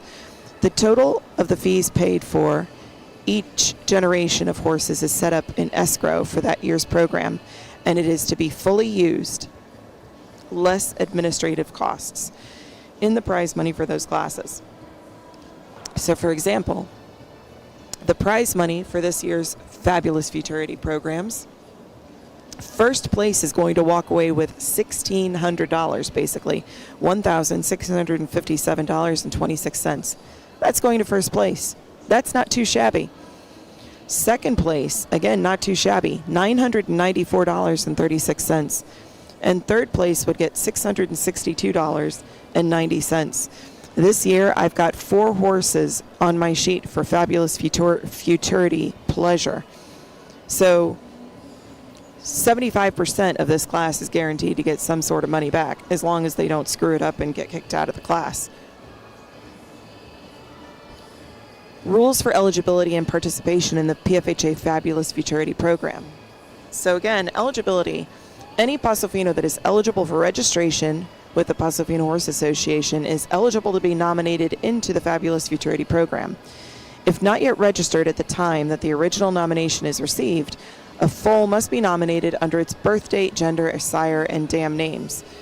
There's no refund of Futurity monies already paid in the event that a registration is denied by the PFHA. For owners, all owners nominating horses in the Fabulous Futurity program must be current PFHA members at the time that each payment is made. There's other rules on the website, like I said, the only thing I did is I went to Google and I put in Fabulous Futurity PFHA, and the first page it popped up was this Fabulous Futurity program that is actually connected to the PFHA.org website.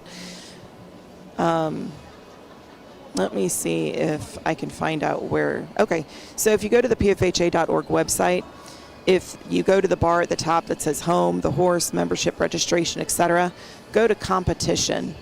And underneath that, you'll see Fabulous Futurity. If you click on that, I'm pretty sure this is the page that it brings you to.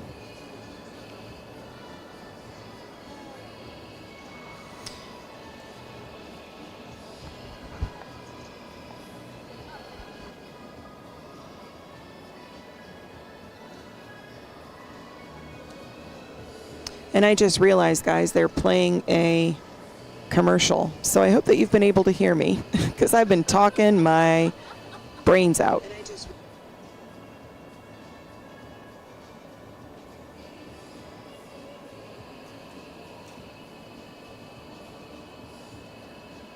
Okay, good. You can hear me because I can hear myself, so we're good.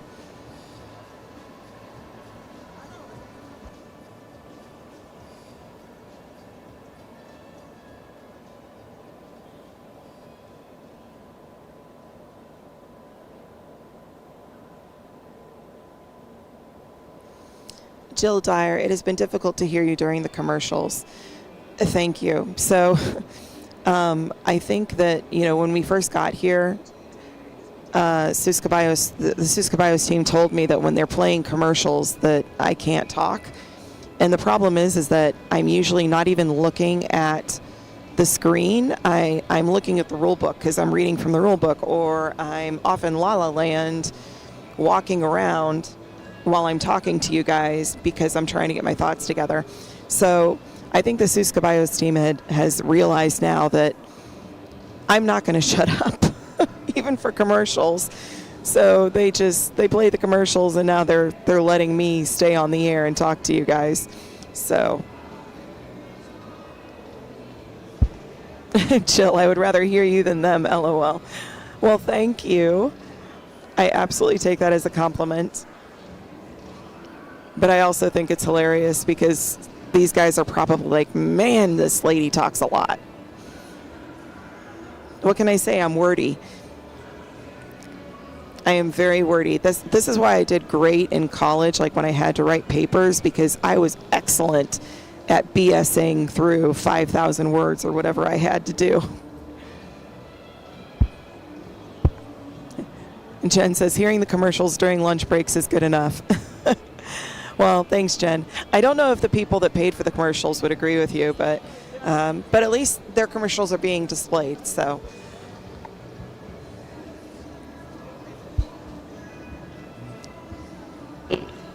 Gate is now open. We are bringing in our entries for 145A. We should have. Jill says, I am thankful for you these last few days. I've learned so much. That makes me so happy, Jill, really. I mean, that is what the whole point of this was. When they asked me if I wanted to be the commentator for the Nationals, I didn't really know what to expect. I knew how other people had handled it in the past, and, everybody's been fantastic. Like, I love Ellen, I love Hannah, and I was like, oh man, I have some super big shoes to fill. But we all have our own style, right? And I thought, well, I need to come at this as a judge. I need to, what would I want to hear if I was listening to the live stream? And as I started working through the first and second day and you guys started interacting with me, I started realizing that there is a lot of value in talking about our rules and emphasizing what's in the rule book. And actually my perspective too as a judge, what I'm seeing, because you guys don't know what the judges are looking for other than what's in the rule book, and sometimes the way that we apply the rules is different. So I appreciate that. Jen says we can still see all the gorgeous horses in the commercials still. Yes, absolutely. They are all beautiful horses. Jen, you are so sweet. You are so sweet. Paso largo, please. Karen, welcome in. I know that you've been listening in. Thank you so much for popping in. So yes, with the addition of international equitation classes, there are now 34 youth classes in 20 divisions, significantly lengthening what is already a very long show. Yes, I agree. This morning was very long. It is now 1:45 here, and we are on the fourth class, and this is Fabulous Futurity. If you're just coming in, please. I do want to give a shout out to Karen. So Karen has been instrumental in, she certainly did not have to do it, but she did. And what I'm talking about is she put together a commentator's handbook that is an excellent guide talking about what you should be able to do, what you should do, what you should not do, things to avoid. So, for example, one of the things that we are to avoid is politics, religion, alcohol, and I forgot the fourth thing. I'm sorry, Karen. I am a terrible student. But anyway, Karen put together this handbook. It has been invaluable. And again, thank you, Karen, for doing that. You really are. You've been fabulous in the association. You've done so many things for us, and just really, really, I can't express my gratitude enough. Jen says, what is the difference between regular equitation and international equitation? So, Jen, that's a great question. The international equitation, I don't know if you can scroll up in the chat. It's probably already gone by now. No, actually, it isn't. So, in the chat, I put the scoring grid. Paso largo. The scoring grid for international equitation. So, regular equitation is 100% based on equitation of the rider. International equitation is, let me look. I have the scoring grid up above, but it is, there's a portion of it that's on horsemanship and equitation, and then the other percentage has to do with the scoring grid that I put in the chat. And it's a point system, right? So there's 30 points applied to something, and then let me go back to that page. I'm sorry. I was trying to find the Futurity program in the rulebook, and I couldn't find it, but I completely got off of the international equitation. And I'm sorry, for those of you that would like to hear about the fabulous Futurity program, I promise I will talk about it in just a second. I just want to make sure that I'm answering some questions about the international equitation, since we just went through that. I believe it started on page 110 in our rulebook, yes. So, Jen, if you have access to the rulebook, Lat walk, please. if you go to page Lat walk. 114 in the rulebook, that's where it talks about the judging criteria for international equitation. So in international equitation, they're judging 60% on horsemanship, riding skills, and individual tests, and 40% on the equitation posture of the rider. So the grid has two sections, handling and riding skills. So handling of the horse, control, confidence, focus skills, and ability to maintain the horse in the gait throughout the class is 30 points.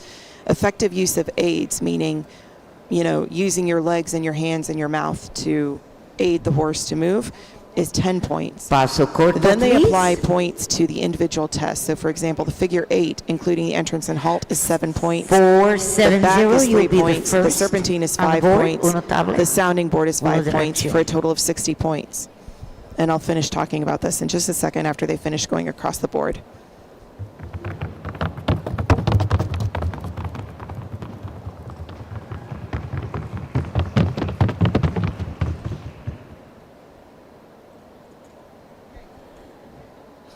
Jen's like, okay, Jess, you don't have to keep going through it all. I get it. I will scroll up.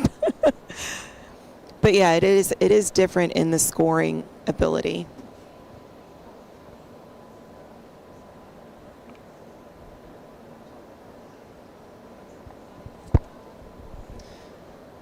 All right, so I think that there might be some confusion in the ring here.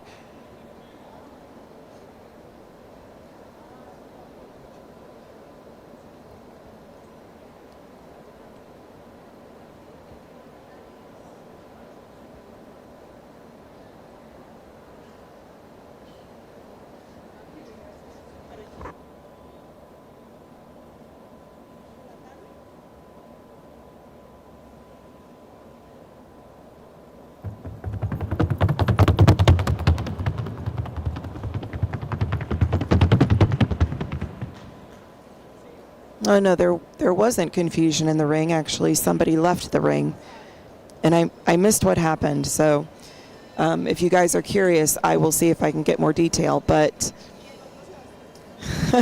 well, this is funny. I think that is Candy Hurd out there with her husband, Bill Hurd. So they're both going to be going home with a pretty nice chunk of change with these two horses. I guess it makes it easier when your spouse is in the class with you when it comes to a money class.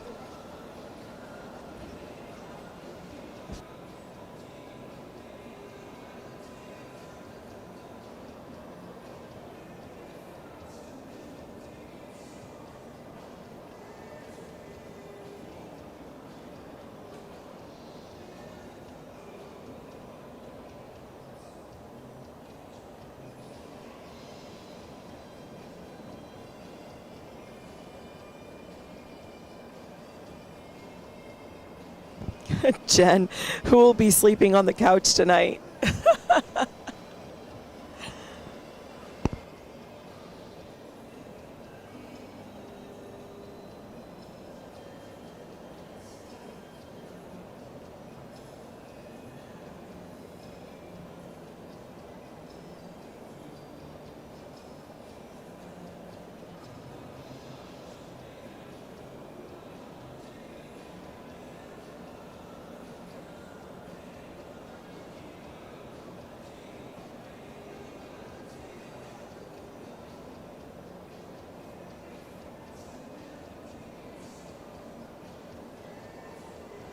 For those of you that might have stepped away from your computer and you're listening, but you're not able to read the chat, Karen posed I think it's an important question, and I would like you guys to weigh in. I certainly have my opinion about what she's asking, but I would love for you guys to weigh in because, we are a breed and an association based on our members and our members' voices.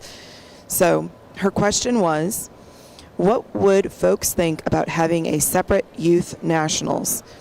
And her comment before that was, with the addition of international equitation classes, there are now 34 youth classes in 20 divisions, significantly lengthening what is already a very long show. And then that was what begged her question, what would folks think about having a separate youth nationals? So if you are listening in but you're just not reading the chat, if you have some time, feel free to put your thoughts in the chat because it's a good conversation to have.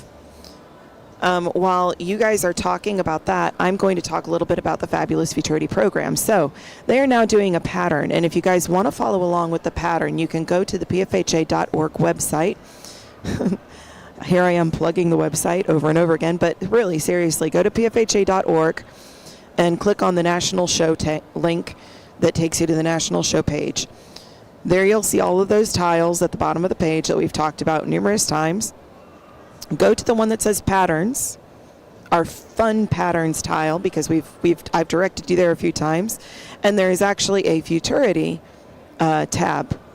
If you click on that, click on the Fabulous Pleasure Futurity PDF, and that is the pattern that we are following. So the way as I'm reading it is, because it's not written out, so I'm going to try to follow the diagram. Number 1 is a walk from one cone to the second cone, to cone number 2. Then you're going to largo from cone 2 all the way down to cone 3. You're going to halt for 5 seconds and back straight 4 steps. Then you're going to corto to the next cone. You're going to corto to the serpentine. You're going to corto through the serpentine. And at the end of that serpentine, that's considered the end of the pattern, and you're going to return to the lineup.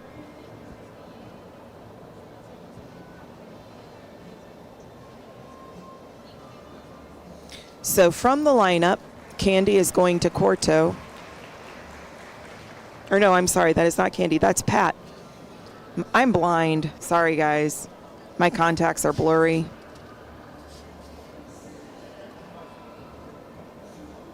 Sorry, Pat. Sorry, Vanessa.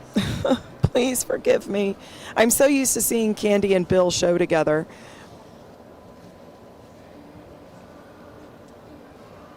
My eyes are tired. That's all I can say. My eyes are tired.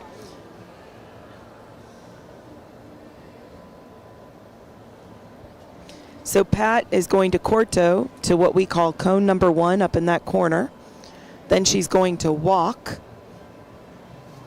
And she's going to walk from that corner cone all the way over to the other corner cone.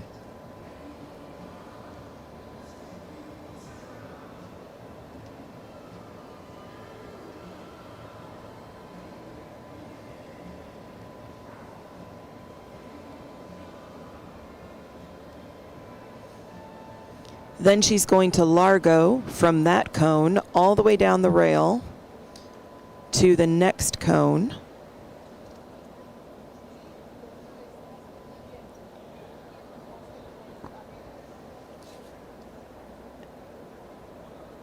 And at this cone, she's going to halt for 5 seconds And she's going to back straight 4 steps. She's going to then corto all the way around to the serpentine.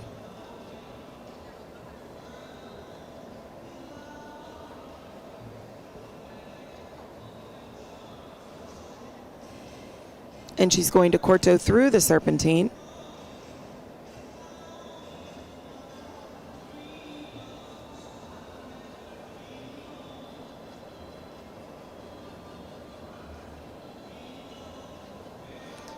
And then at the end of the serpentine, she's going to return to the lineup.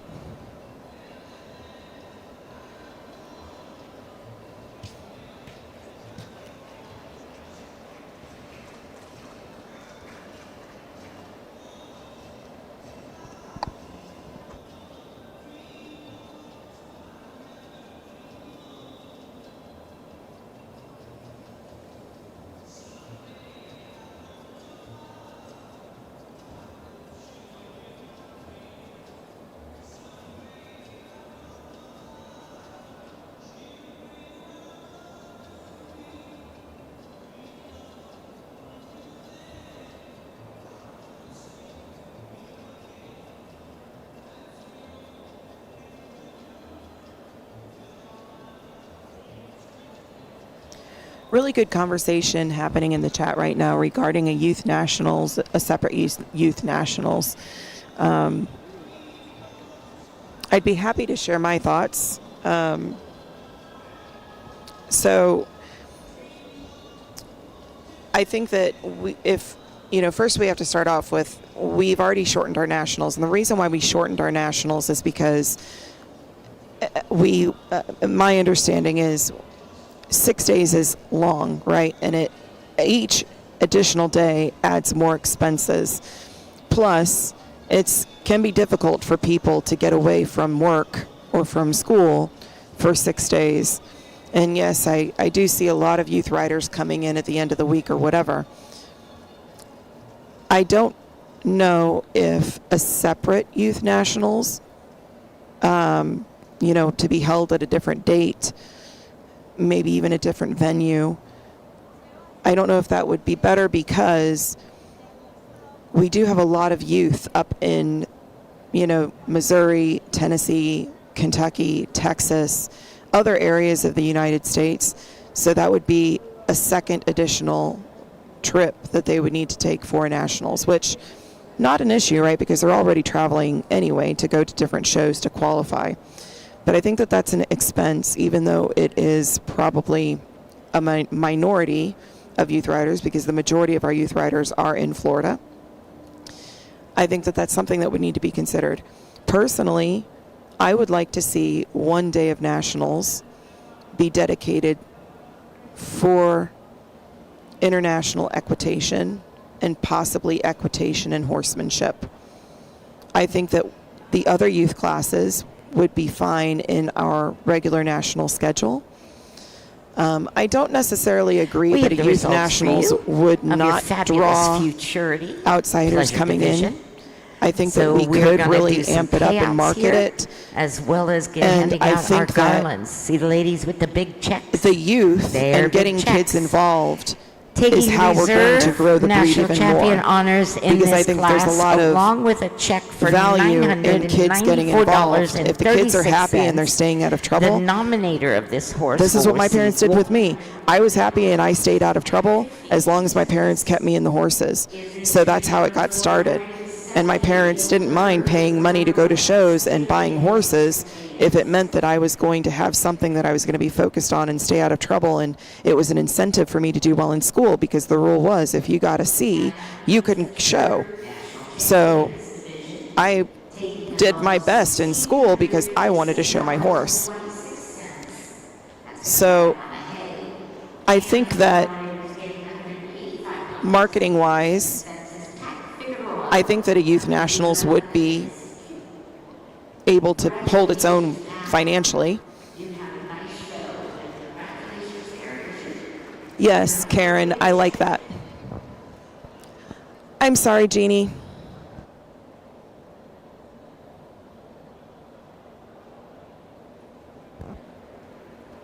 Second place went to Bill Hurd on Castillo de los Centellas out of Escapulario de JH and Sensacion Dos DD. That horse is owned by Brenda Sparks of Spruce Pine, North Carolina. The purse for that was $994.36. And then for Pat Figueroa, our national champion in Fabulous Pleasure Futurity on Iluminada de Legacy Q, Espísimo de FH, and Luminosa de Legacy Q. That horse is owned by Vanessa Howard, and the total payout on that one, I believe, was $1,657.26.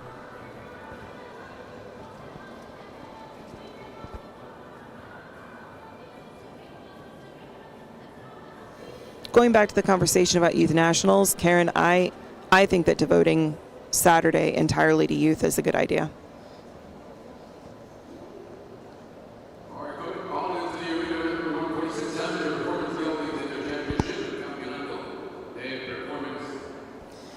We would just have to be creative to make sure that we didn't have, youth riders in back-to-back-to-back classes, and that the horses were getting a little bit of a rest if they were riding the same horse in the classes.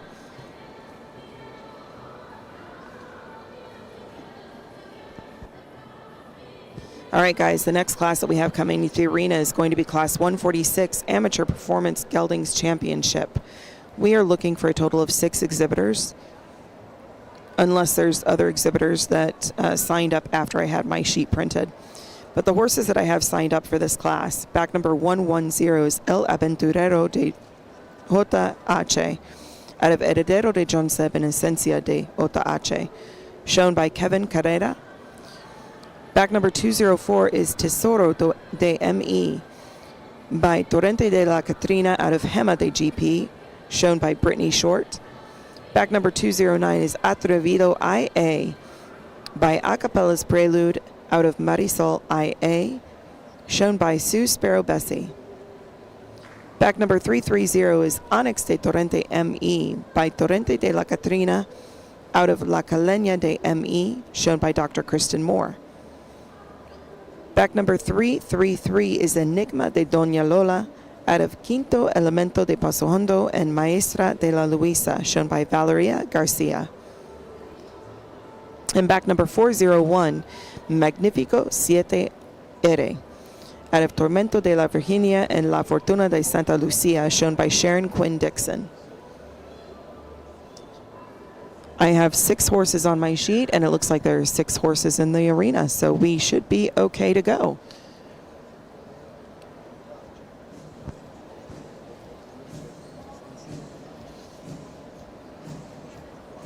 Now, this is a performance class. Do you guys remember what the percentage is that's assigned to the Corto and the Largo? It's a hint. It's the same. So what is the percentage assigned to the collected Paso Corto in the performance division?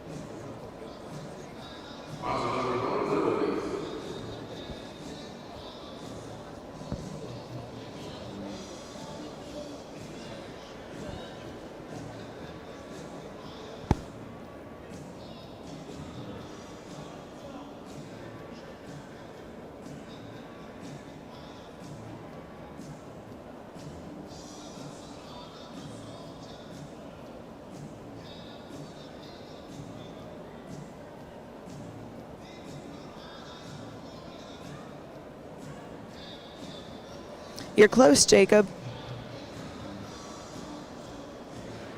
Jacob says 25. That is very close. Again, my question was, what is the percentage assigned to the collected Paso Corto in the performance class?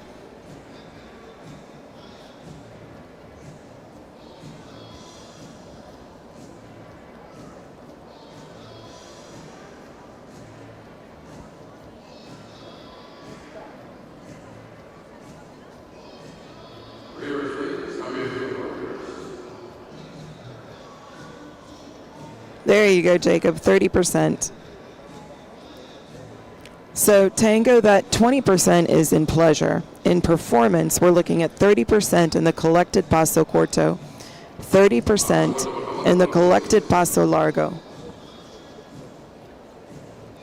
And then we're looking at 10% in the collected walk, 20% on manners, conformation, appearance, and way of going, and 10% on the sounding board.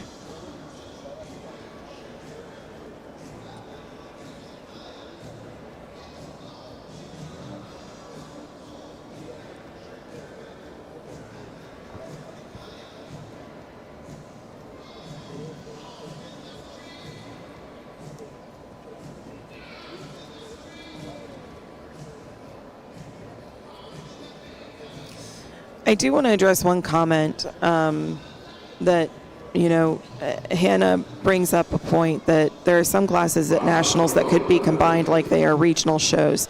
Country pleasure probably doesn't need two divisions. Same goes for trail versatility and western pleasure.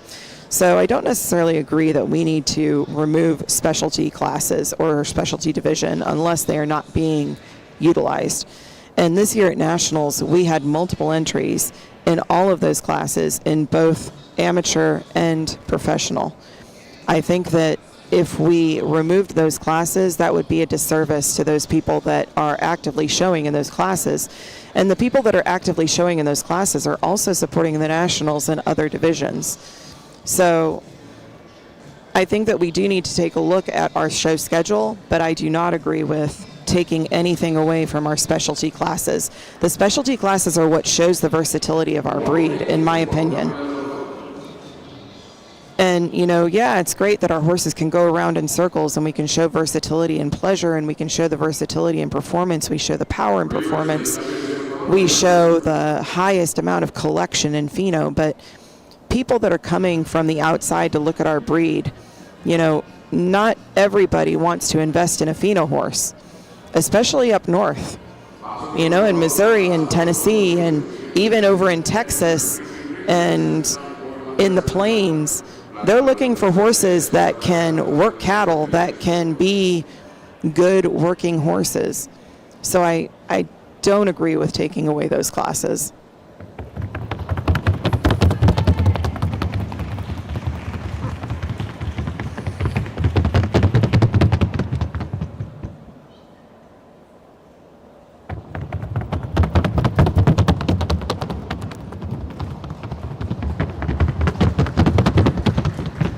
Hi, Serafine. I will answer your question as soon as the horse is finished going across the board.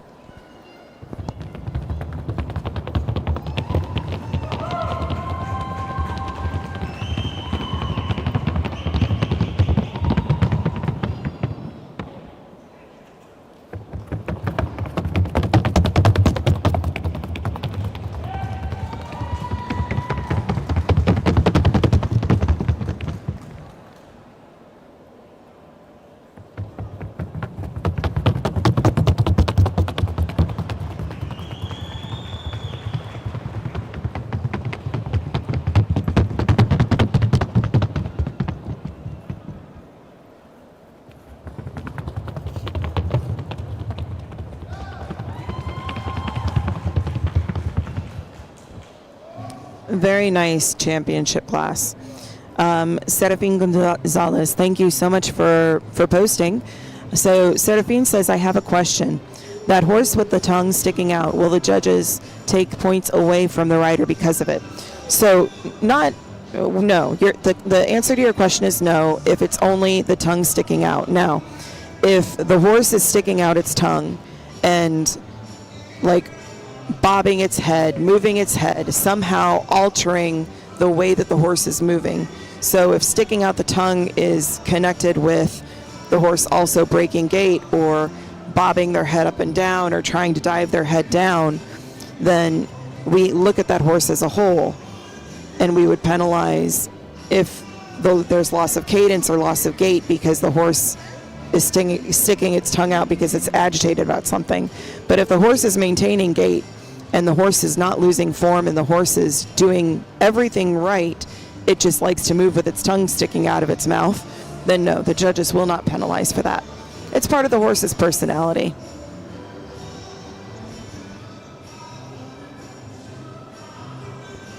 Hannah says, good to know I had to miss some of those classes due to work. I do love the specialty classes. Was just trying to see where time could be condensed if there is a complaint that it is too long.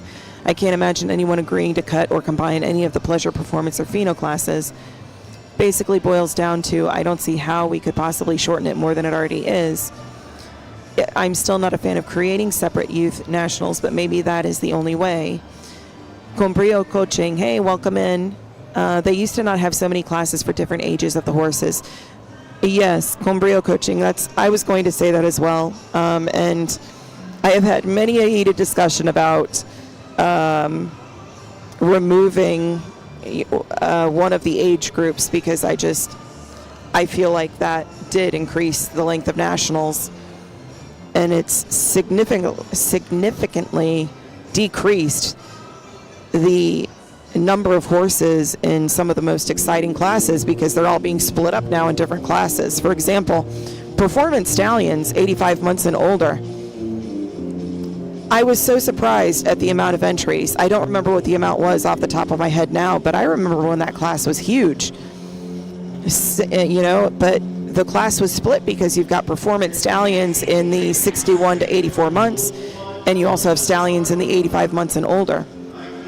But then there's an argument that people would like to see a class for even older stallions, like 140 months and over. So really, we're not going to be able to make everybody happy, is what it comes down to. But we definitely need to explore everything we can. Becky says, back when I was showing, there were only 8 youth classes, and at nationals, they were all on the weekends. Yeah. Yep.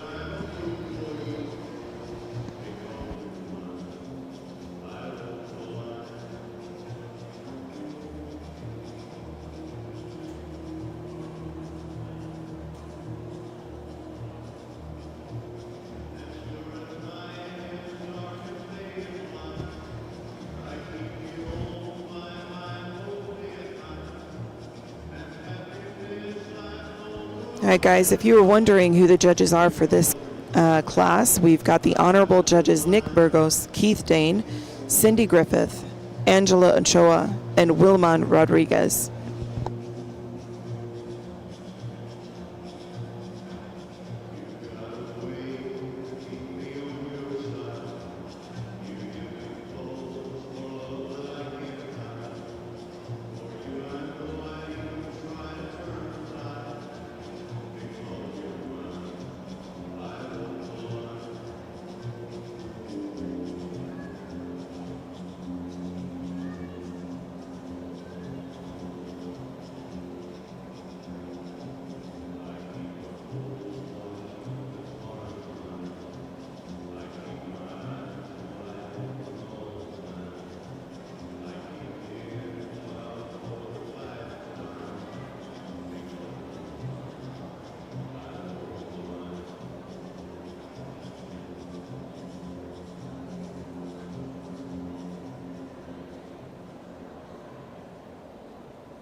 Oh boy, our judges are coming back out. You know what that means.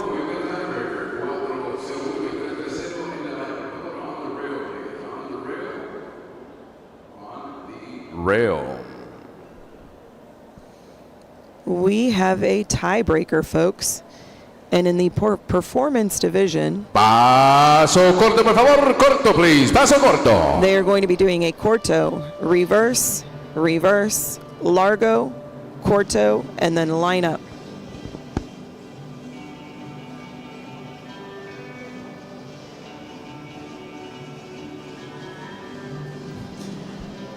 What a great song choice for this.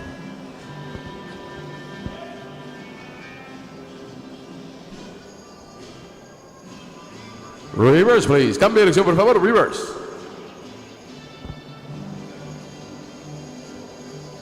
Very nice reverses by both exhibitors. Reverse, please. Cambio de dirección, por favor. Reverse.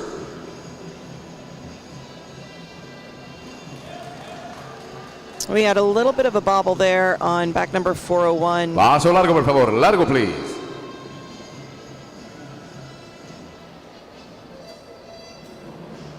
Both of these horses have a very nice transition to Largo. Definite speed change. They're both maintaining the Paso Fino gait. Showing extension. Paso corto, por favor. Corto, please.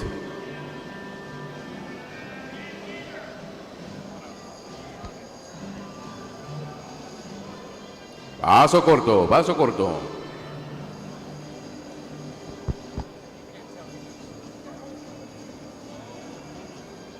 And line up, please. Alinearse, por favor. Line up. Let's give that tiebreaker a round of applause. Fuerte el aplauso. So I think the exhibitors are having a little bit of trouble hearing the commands. There's a little bit of an echo in the arena.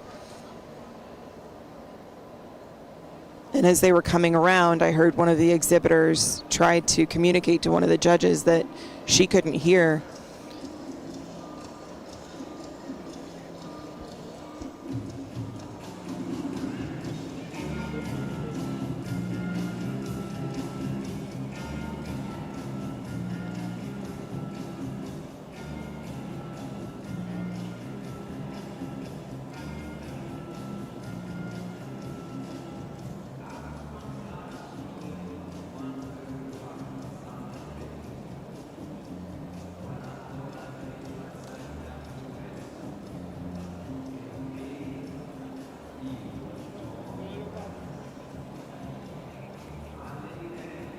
One, two, check. I'm going to say corto. Corto? Yes? Okay.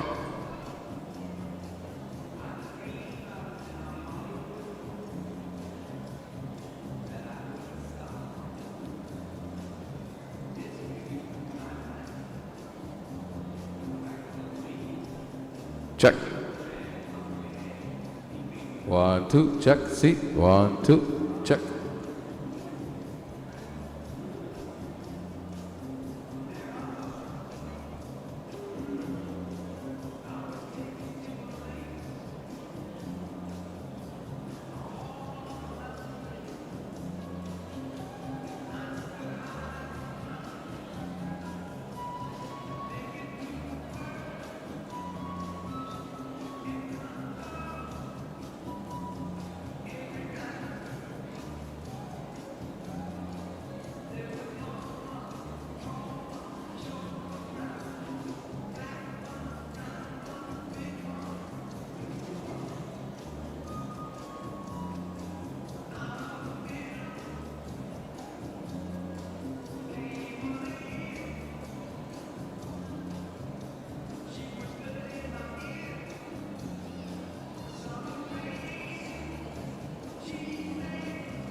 All right, ladies and gentlemen, we now have the official results for class number 146, Amateur Performance Geldings India Championship. Estos son los resultados para el evento número 146, Campeonato de Ejemplares de Performance Castrados.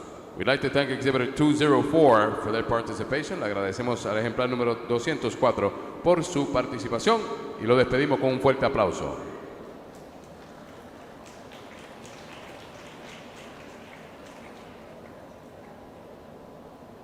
The honorable mention is awarded to entry number 333, Enigma de Doña Lola. Written by Valeria Garcia, owned by Juan Manuel Garcia.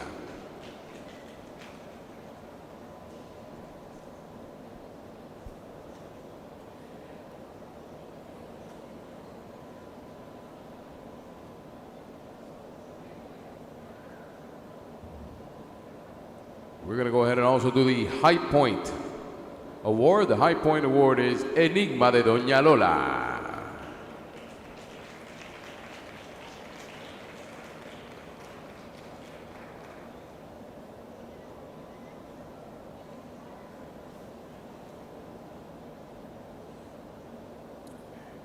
Your fourth Grand National Champion is awarded to entry number 209, Atrevido IA. Written and owned by Sue Sparrow, BC.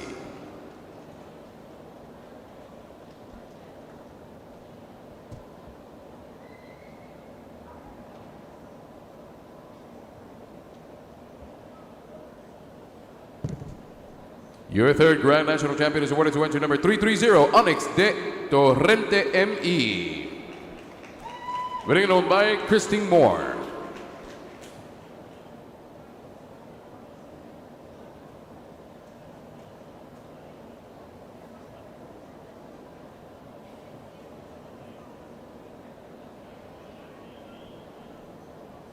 Your Reserve National Champion is awarded to entry number Reserve Grand National Champion 401 Magnifico 7R. Written and owned by Sharon Quinn Dixon.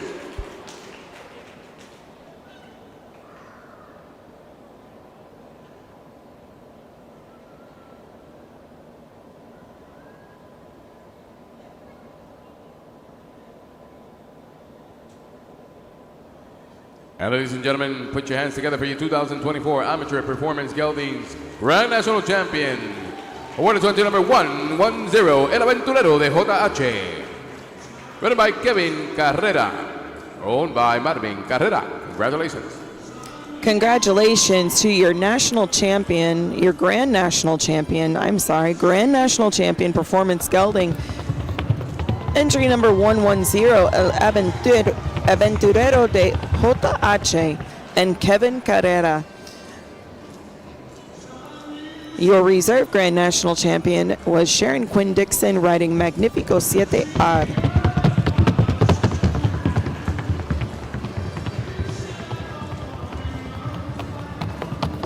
Beautiful form on that horse, beautiful headset, very nicely gaited, very balanced. Very, very nice performance, gelding. Congratulations, Kevin and El Aventurero de JH. Hannah, as far as the class numbers, I don't know if you have access to your computer, if you're on your phone, but if you go to the PFHA website and the Grand National Championship tab, go to live results, and that's a whole list of all the classes in the show, and it gives you the class size right there. But the Bea Forma classes, so Bea Forma Colts, there were no entries, and Bea Forma Stallions, 49 months and up, there were 2.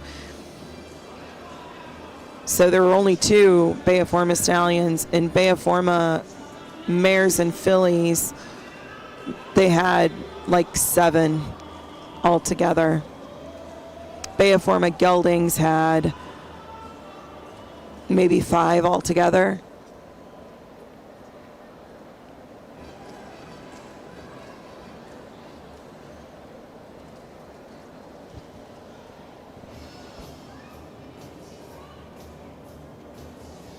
Coming into the arenas, event number 147, Performance Sub-Juniors in their championship.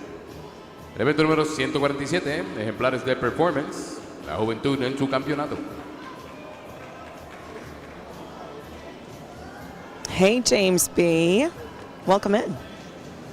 I think I know you. All right, guys, this is class 147, Performance Sub-Junior Youth Championship. We are looking for a total of 8 horses on my list. I don't know if that is accurate. Like I said, the championships are kind of tricky because they enter in sometimes after I've already printed my sheets or asked the show secretary to print my sheets.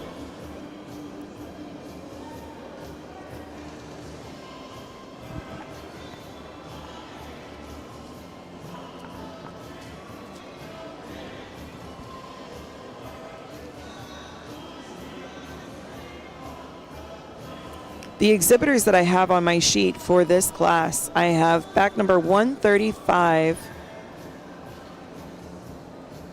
That is Camila Alvarez riding Testimonio de Nuestra Vida.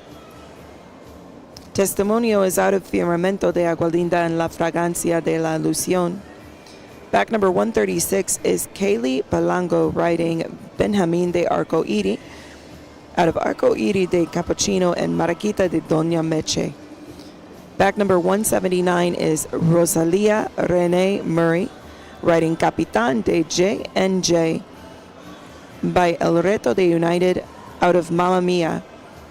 Back number 335 is Sophie Gomez riding La Rutia de la Botija out of Bribón de San Isidro out of Controversia de Seis M's. I like that name for a mare, Controversia. Back number 336 is Chloe Gomez. We've got the Gomez Greats, as Tango calls them.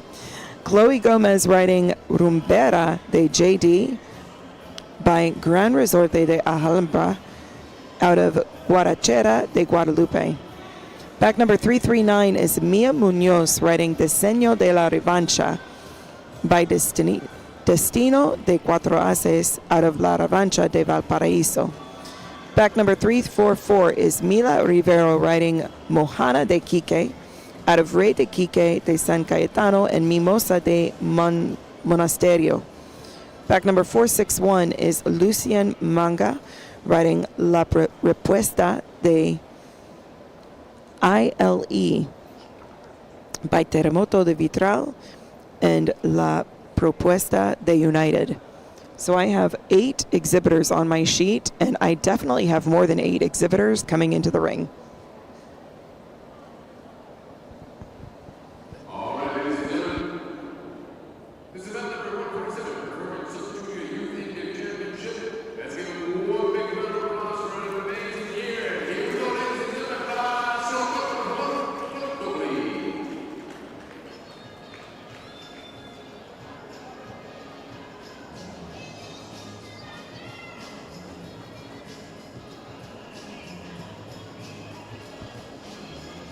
All right, guys, we are still doing performance. So we talked about this a little bit earlier. The class requirements for the performance division, 30% on the collected Paso Corto. We're looking for animation. We're looking for power. We're looking for brio. 30% on the collected Paso Largo. We're looking for brilliance, boldness. We're also looking for a change in speed from the Corto. But it's not a race. Remember, it is not a race. The horse still, and let's all say it together, everybody, must maintain the Paso Fino gait, must be consistent in gait. 10% on the collected walk. It must be animated but still a true walk. 20% on manners, conformation, appearance, and way of going, and 10% on the sounding board. Judges would be penalizing things like loss of cadence, loss of form, lack of smoothness, horses that get strung out behind or light on the front. So the strung out behind guys, I know we've repeated that a few times, and I think everybody understands what that is, but that's also connected to going too fast at the Largo, right? So if you go faster than what your horse can conformationally handle, the form is going to start to fall apart. It's kind of like in the movies when you see them trying to take a car faster than what it should, like all of the bolts and nuts start rattling and like a tire falls off or whatever. That's kind of like what happens to a horse. If you push them faster than what they can go, things are going to start to fall apart.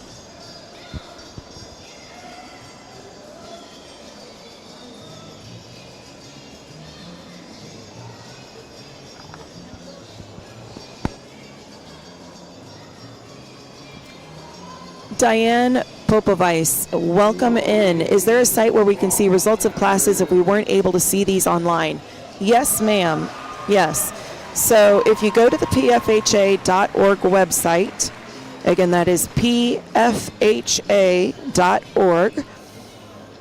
O-R-G, you'll see on the main page they have a picture of the Grand National Championship show. I think it's close to the top part of the page. Click on that, And then that's going to take you to the Grand National Championship Show page, where you're going to see, like, I think it's 9 or 10 tiles. It might be a little bit more as you scroll down the page. There's a tile that says live results. If you click on that, it'll take you to another page that has a like grid or table of all of our classes.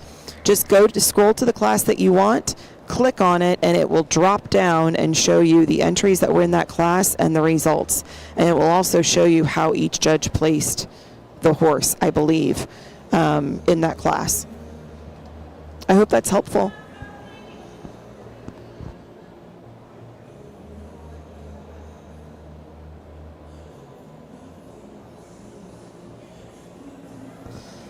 All right, so reminders for the performance class, guys. Remember, equal attention must be given to the paso corto and the paso largo. The corto is not more important than the largo, and likewise, the largo is not more important than the corto. Judges should be paying attention to both in equal percentages. Now, the difference between the performance class and the pleasure class, one of the differences, and especially in the percentages, is in the pleasure class, we assign an equal percentage to the walk as well, because the walk is very important in the pleasure class. Those of you that have been with me for the last 5 days, you know. You know how I feel about that.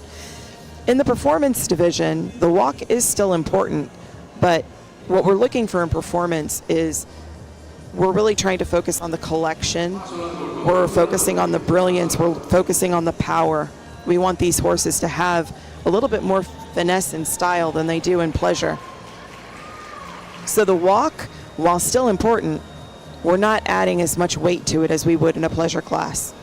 Instead, we took that additional percentage and put it on the corto and the largo, because the corto and the largo is really what we want to focus on in this performance class. These kids are now moving around at the largo.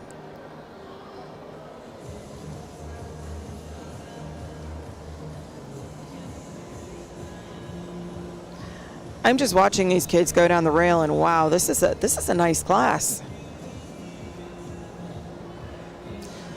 I told you guys before, and I'm going to say it again, when I was showing horses, youth classes and amateur classes were harder for me than the professional classes.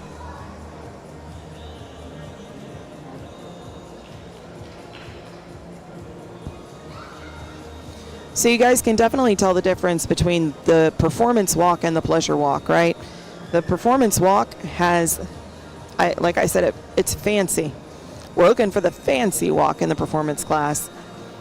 So these horses are still walking, but they've got a little pep in their step.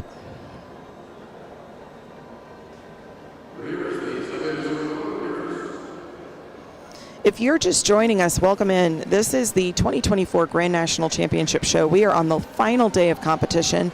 Today we're going to be seeing a lot of different championship classes. There's a couple of specialty national classes like the fabulous Futurities. And you're also going to see some equitation classes. We have some equitation championships still to go.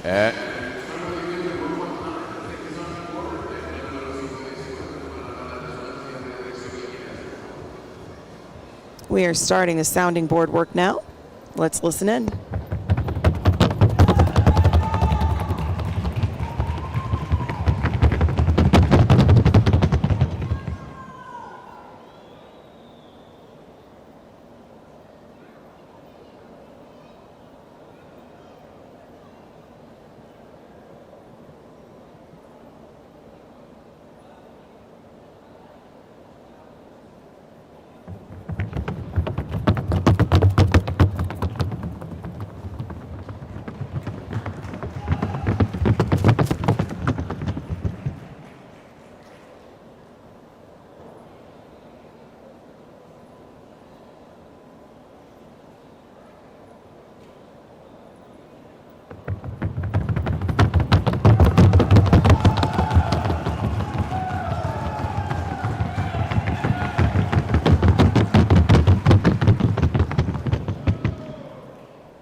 Tango, I'm going to start thinking that the Gomez girls are paying you to say all these things.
This is a really nice class, guys. Now, another difference that a few of you that have been with me all week have noticed, they are not asking for these riders to back. And this is a performance class, and in performance, the back is not a requirement. Now, manners, way of going, attitude, conformation, all of that still is.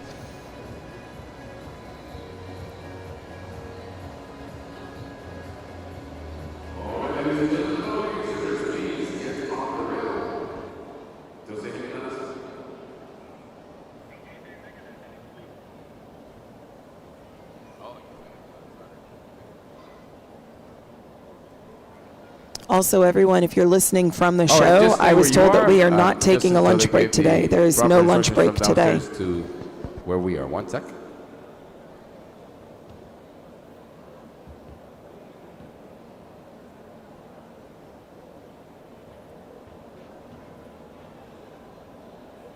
Okay, before we do the work off, we're going to go ahead and dismiss the exhibitors that will not be staying in the competition.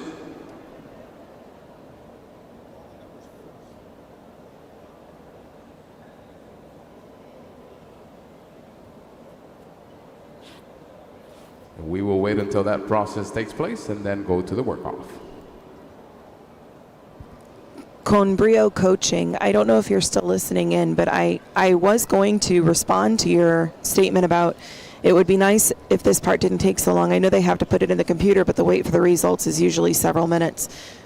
So if you are still listening in, I totally agree with you. I think the length of time has to do with the tabulation, because we are doing the 5 judging system.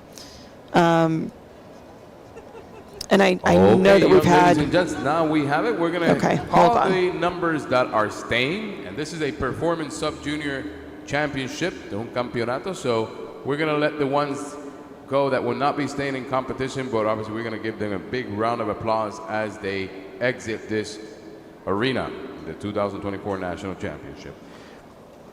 Exhibitors that I will call will stay. Either step up or just let us know that you Herdus. Exhibitor 119, Splendora de FH.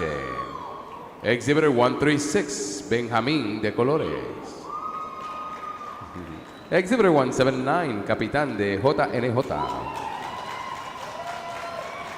Exhibitor 257, Pine Meadows Tambora. Exhibitor 258, La Prohibida de Ilusión. And Exhibitor 461, La Respuesta de ILE. If we did not call your number, please, Ocala, let's give them a warm round of applause as they exit the arena. Fuerte aplauso para ellos. Thank you so much for being here and a phenomenal job throughout the year.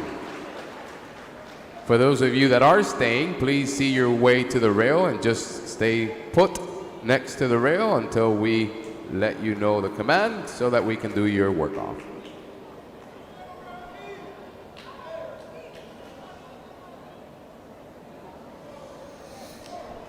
Hannah asks, did they always have so many work-offs? So, and here we go. Hannah, Paso corto, por favor. Corto, please. Paso corto. this work-off is not unusual because, you know, it's a championship class, so they've got 12 horses that came into the arena. Aplauso, aplauso, aplauso, aplauso. They've got 12 horses that came into the arena and participated in the F1 section of the class. Then they have to make a second cut called the F2, and they have to work that section again. As far as like the work-offs that we've been seeing in every class, even if there's only 6 or 7 horses that entered the class, largo, por favor, largo, please. Paso largo. sometimes you don't see that many. In this case, because we do have the divisional judging and we have, you know, these judges, they may feel more confident making sure that they pull out the 4 horses that they agree should be the top 4, rather than just making a placement with 8 or 9 horses and then risk, you know, placements looking a little wonky. So what we may do as judges sometimes when we are working with other judges to make sure that we are aligned with the horses that we believe should be in the top, we can't talk to each other, right? We can't confer. So we tell the ringmaster we'd like to do a work-off, and we provide the ringmaster our numbers that we think should be in the work-off, and then the other judge provides their numbers that should be in the work-off. 9.9 times out of 10, they're the same numbers. Reverse, please. Cambio de dirección, por favor. Reverse. And then we do the work-off to make sure that out of those 4 horses, which are the horses that we want to get first, second, third, or fourth. This work-off that's happening right now, it's typical work. Reverse, please. It's the F2 portion of Reverse. this class. All right, so we had a couple of horses have a little bit of trouble with that work-off, which isn't surprising because, again, this is a performance class. These horses are powerful. They are And amped line up. up, line up. Alinearse. Fuerte el aplauso. Cala, fuerte el aplauso. The atmosphere in this arena, you know, is something that we haven't really talked about either, but the atmosphere in the arena is pretty charged. And if you think that the horses don't feel that, they definitely do.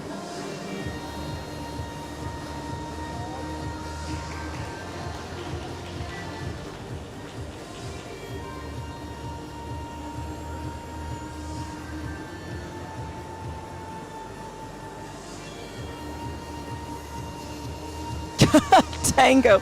I didn't say generous. Oh man, that's funny. Because I said I'm going to think that they're paying you.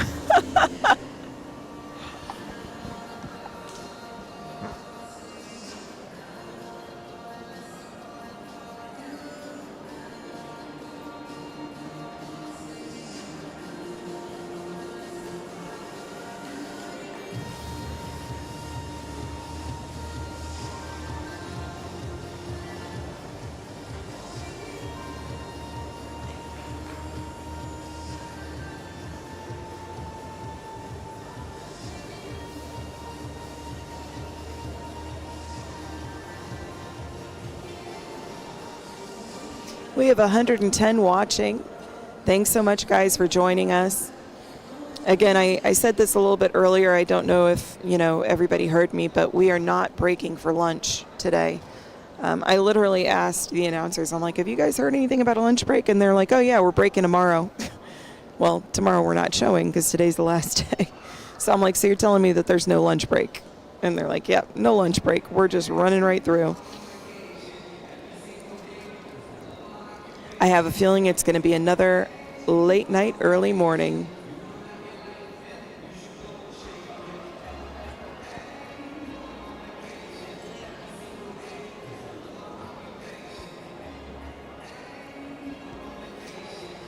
All right, everyone, so it looks like our judges have made a decision after the F2 cut. They are all going back to their judges' area to sit down. They have handed in their placements, so now we are going to tabulate the results of the class.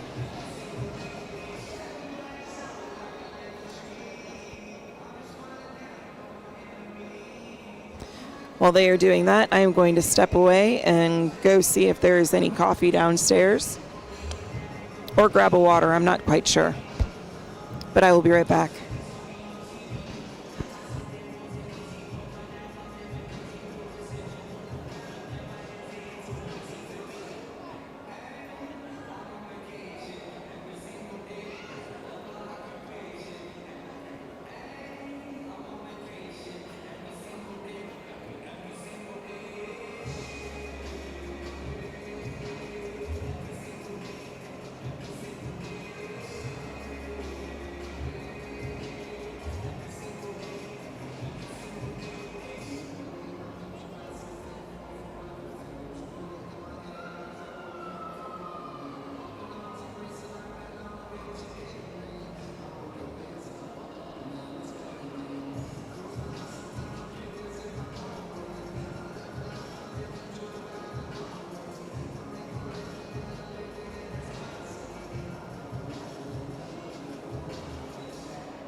Much appreciation. We'd like to thank exhibitor number 136 for their participation.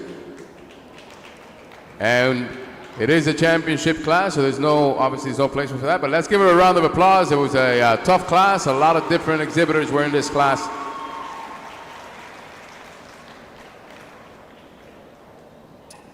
The honorable mention is awarded to entry number 258, La Prohibida de Ilusión. Written by Riley McIntyre, owned by Mark McIntyre.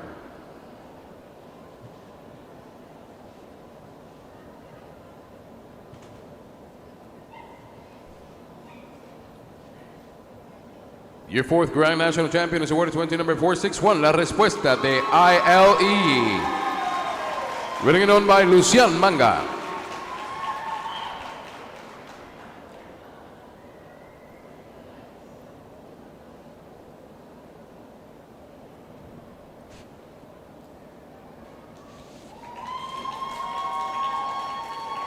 Your third Grand National Champion is awarded to entry number 119, Splendora de FH. Written by Karina Gonzalez, owned by Maritza Martinez.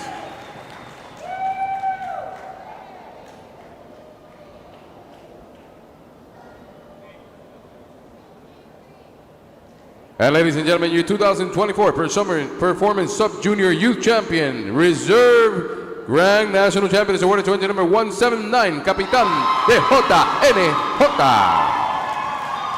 Written by Rosalia Rene Murray, owned by Francisco Perez.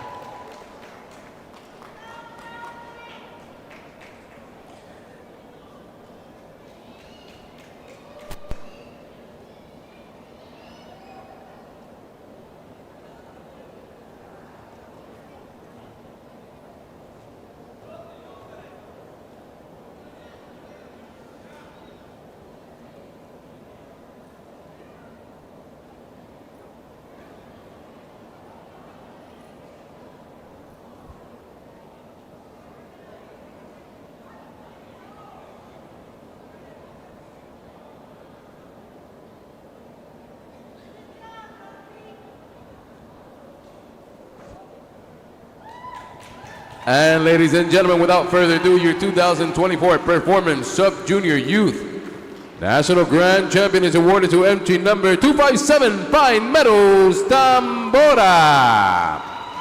Written by Avery Richford and owned by Shelley DeLong.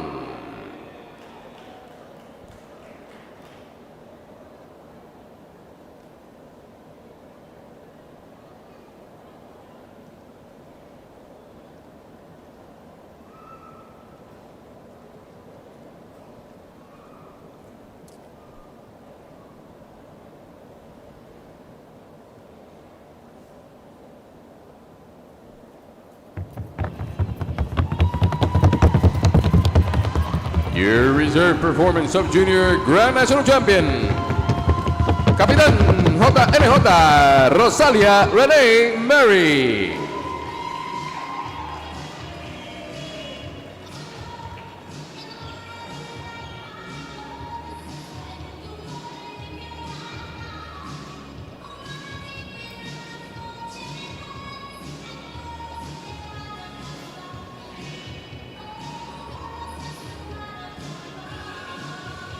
And here she comes on her victory board.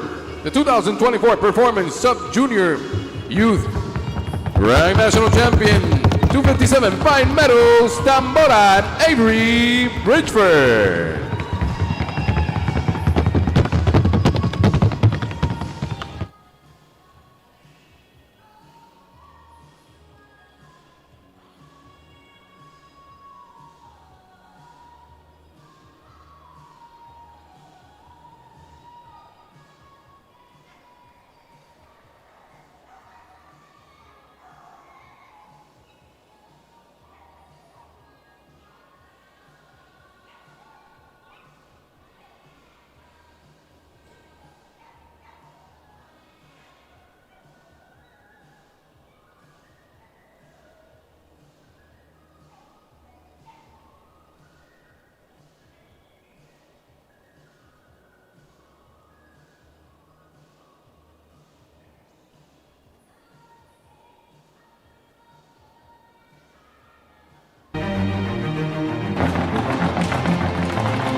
El pórtico. Cuda, con más de 20 años de experiencia, somos una marca de calidad superior en sillas y accesorios equinos. Nuestros diseños exclusivos le brindan una mayor comodidad a su animal y una perfecta posición natural al montar. Cuda, las originales.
Duende de Puerta del Sol, criadero Puerta del Sol de Summerfield, Florida.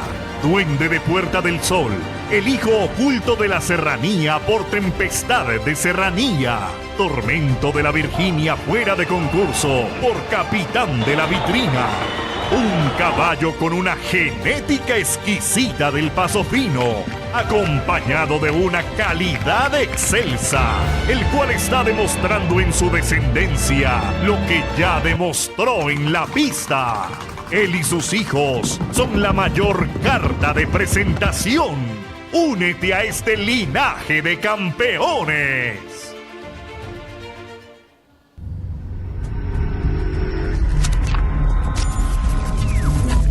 Genética selecta. Comprometidos con la excelencia. Una encantadora melodía que enaltecerá este bello andar. Eminencia del samán, que con su nobleza y hermosura ha cautivado nuestros corazones. Y con su andar y precisión ha encendido nuestra pasión. Eminencia. Criadero el Arca. Siciliano del SH.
El pórtico.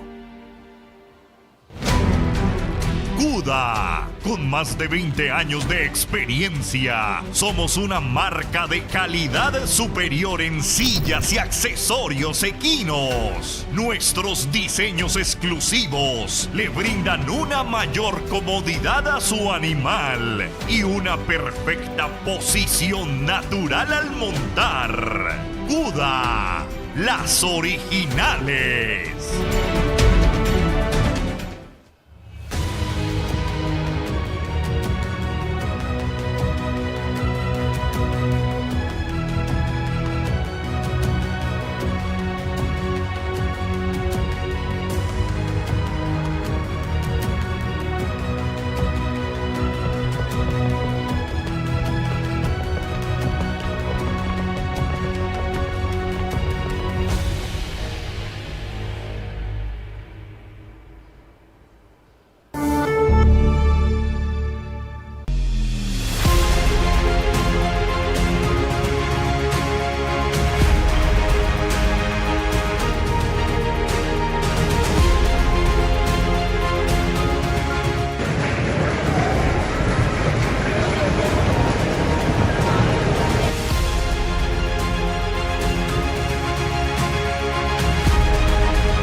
Duende de Puerta del Sol, criadero Puerta del Sol de Summerfield, Florida. Duende de Puerta del Sol, el hijo oculto de la serranía por tempestad de serranía. Tormento de la Virginia fuera de concurso por capitán de la vitrina. Un caballo con una genética exquisita del paso fino, acompañado de una calidad excelsa, el cual está demostrando en su descendencia lo que ya demostró en la pista. Él y sus hijos son la mayor carta de presentación. Únete a este linaje de campeones.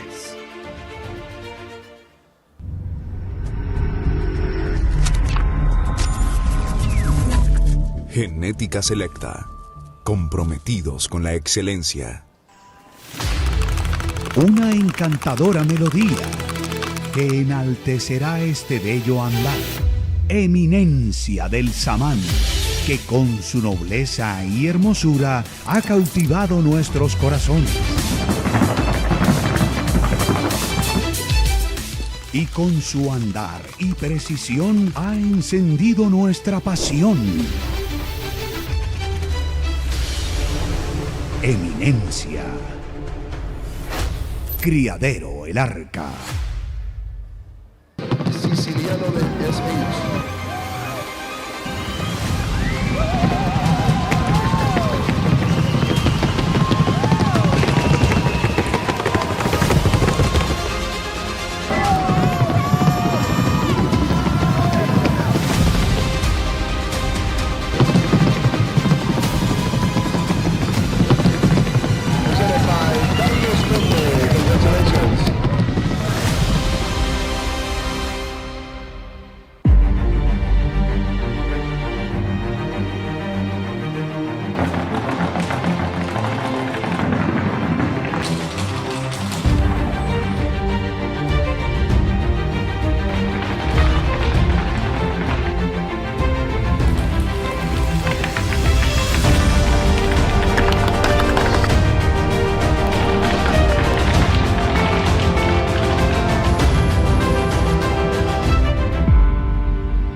El pórtico. Cuda, con más de 20 años de experiencia, somos una marca de calidad superior en sillas y accesorios equinos. Nuestros diseños exclusivos le brindan una mayor comodidad a su animal y una perfecta posición natural al montar. Cuda, las originales.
Duende de Puerta del Sol, criadero Puerta del Sol de Summerfield, Florida.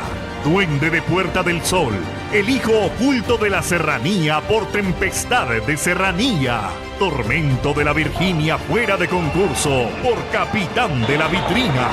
Un caballo con una genética exquisita del paso fino, acompañado de una calidad excelsa, el cual está demostrando en su descendencia lo que ya demostró en la pista. Él y sus hijos son la mayor carta de presentación. Únete a este linaje de campeones.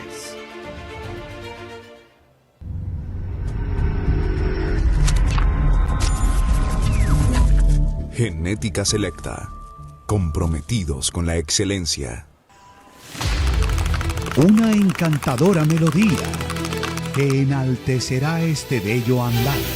Eminencia del samán, que con su nobleza y hermosura ha cautivado nuestros corazones. Y con su andar y precisión ha encendido nuestra pasión. Eminencia.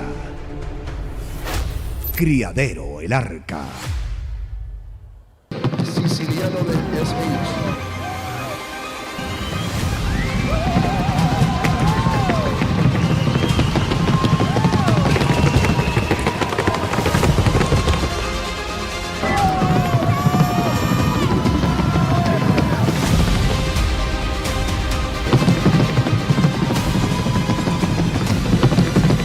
Presented by Congratulations.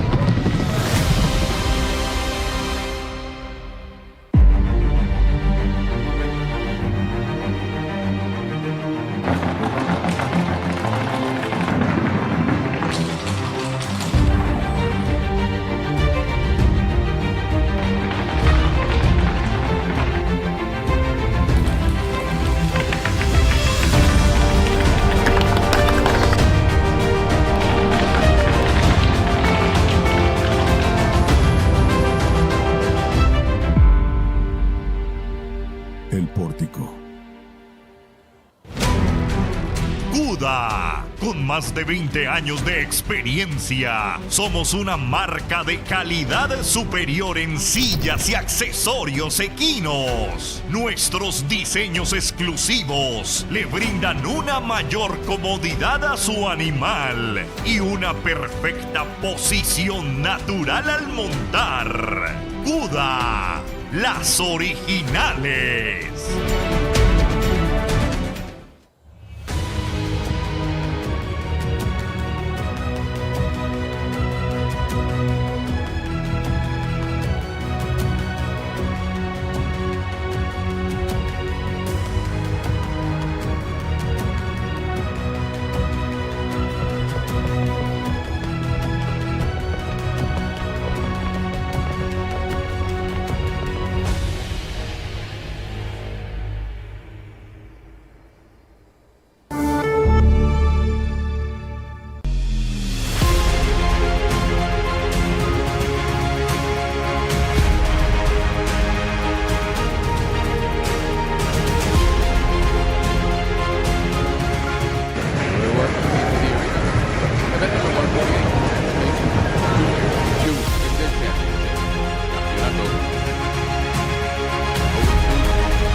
Walk, please, walk.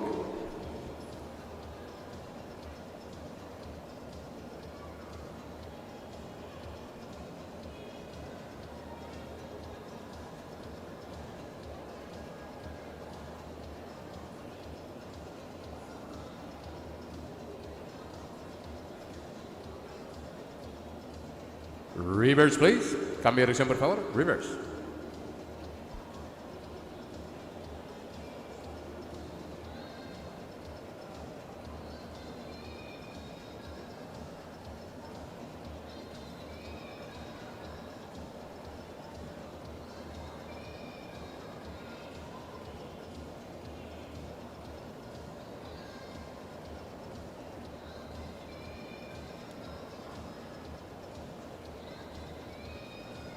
Paso corto, por favor. Corto, please.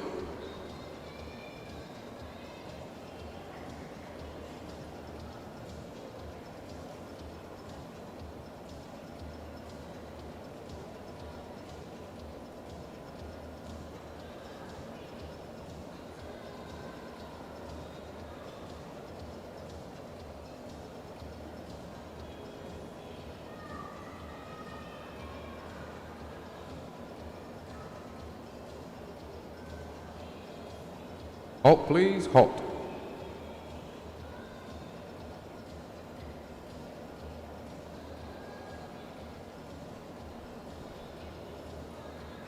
Paso corto, por favor. Corto, please.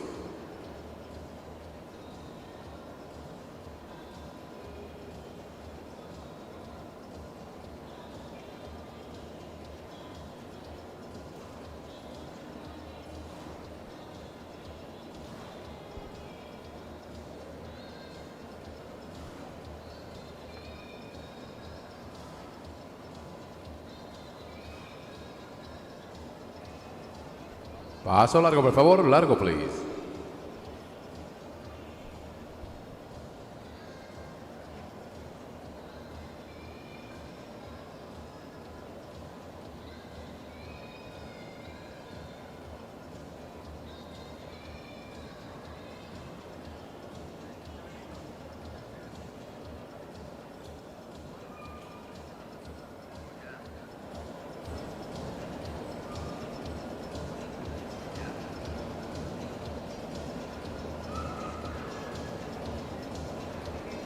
Walk, please, walk.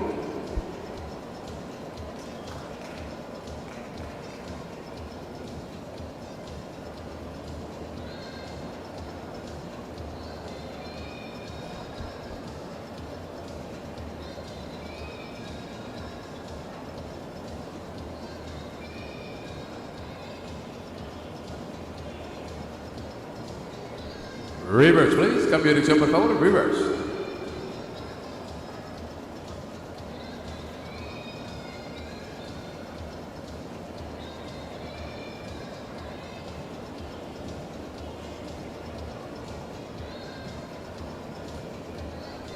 Paso corto, por favor. Corto, please. And line. Hold. Hold the class, please. Hold. All right. Paso corto, por favor. And line up. Alinearse, por favor.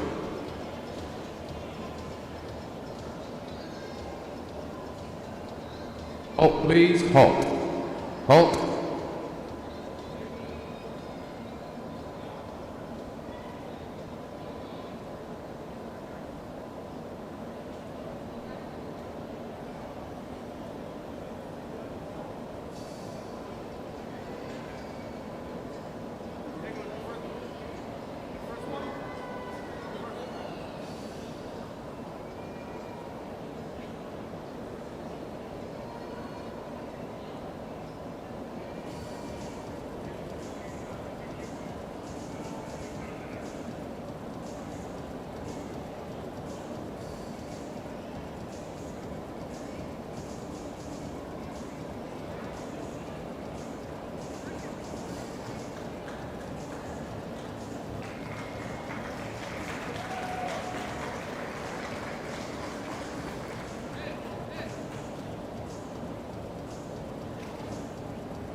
Exhibitor 206 has been disqualified for safety reasons. 206 ha sido descalificada por razones de seguridad. And line up, please.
All right, ladies and gentlemen, we're going to be moving right along with the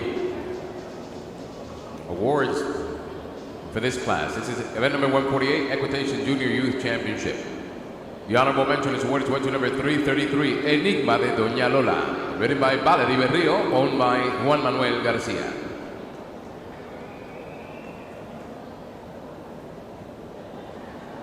Your fourth Grand National Champion is awarded to number 338, Magistral de Doña Lola, written and owned by Angelina Gomez.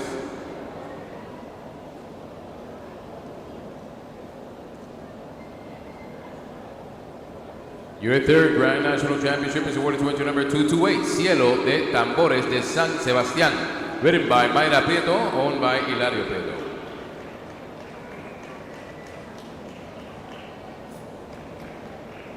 Your 2024 Equitation Junior Youth Reserve Grand National Champion is awarded to number 301, Fantasía del Otro Lado, written by Avery Jones, owned by Carol Wall.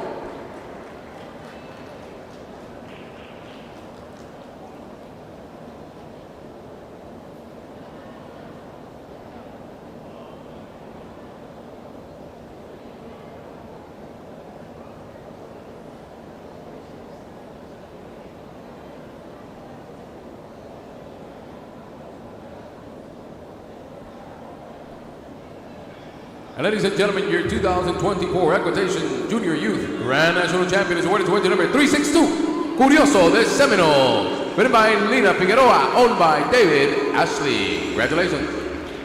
Oh, Lord, here goes Tango with the gray. Congratulations to Lina Figueroa.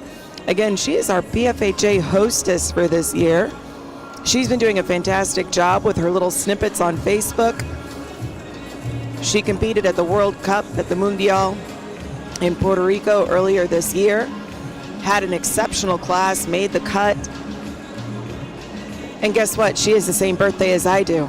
She's quite a bit younger than me, though.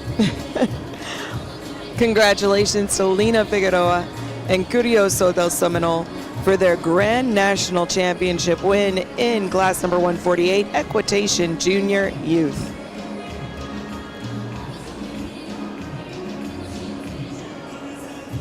Class was sponsored by Kula. Its championship is a $150 gift certificate from Kula.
All right, ladies and gentlemen, the next class in the arena is class number 149, Trocha Championship. We're looking for a total of 6 exhibitors, at least that's what I have on my sheet. And as we've seen over the last couple of days in these championship classes, sometimes I don't have everybody. So let's see, we've got 5 horses in the arena right now, and the gate is still open.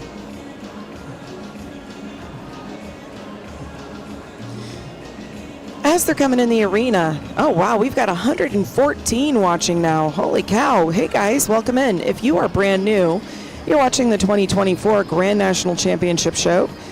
This is for Paso Fino Horse Association. We are at the beautiful World Equestrian Center in Ocala, Florida.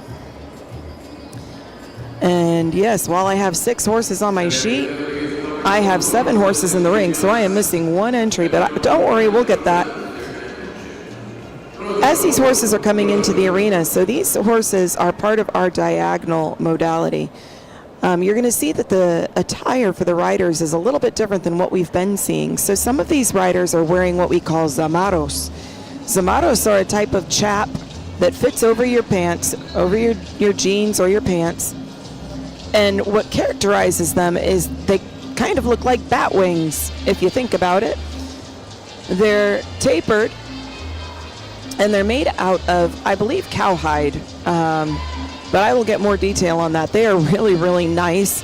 They're very comfortable, but sometimes they can be a little heavy. I mean, they're not so heavy that it's going to hurt you or the horse, but you definitely feel a little bit of weight there. So when you're watching these horses move, what I've always been told is you want to look at the corner that's closest to the ground, and you want to look at the rider's hat. And you should see general smoothness.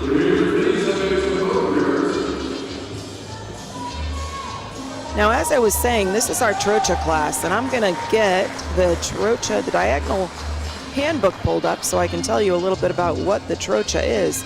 So the word Trocha, the Trocha is a rhythmical and harmonious tempo, but in 4 uneven beats, identified by the sound tras, tras, tras, tras, tras. So there is a debate on whether the gait is lateral or diagonal, because of the disagreement on whether analysis begins with a hind leg or a foreleg. So we're not going to get into that, but it is a rhythmical and harmonious tempo, but in 4 uneven beats, identified by the sound. Again, when you're hearing them and when you hear them go across the board, you're going to hear tras, tras, tras, tras, but probably a lot quicker.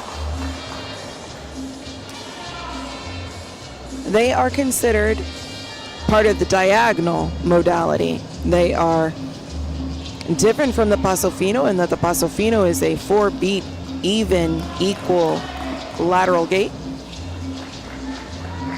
where again, they said the Trocha is uneven.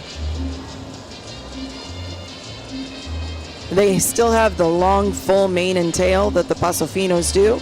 They look very similar conformation-wise to a Paso Fino, although I would say that most Trocha horses that I've seen are a little, most of them are pretty stocky, pretty chunky, but they can have refined features. In the Trocha class, what you're looking for is the exhibitors will enter to the right and circle the arena in a counterclockwise direction until instructed to reverse. Horses must work in both directions. The reverses will be made towards the center of the ring, returning to the rail in the opposite direction. So the percentages on this: execution and naturalness of the gait is 50%, appearance and conformation is 25%, manners and way of going is 25%.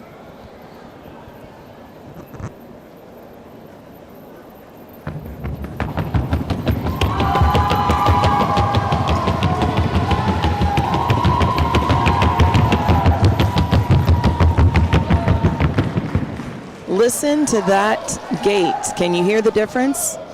Can you hear the difference from our Paso Fino?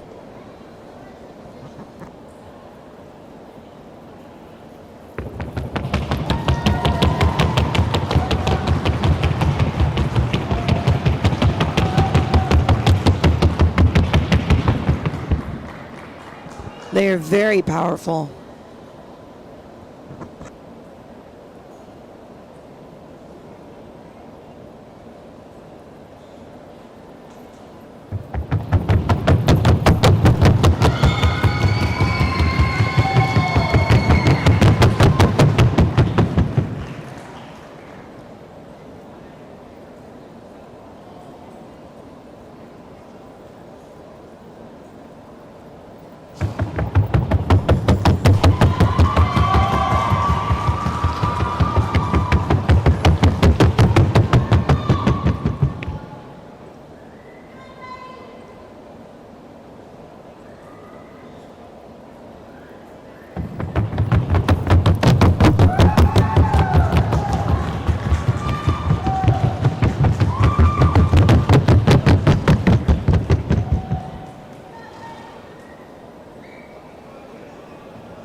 Mindy, thank you so much. So I see you're asking, what's a trocha? So a trocha is a type of gait.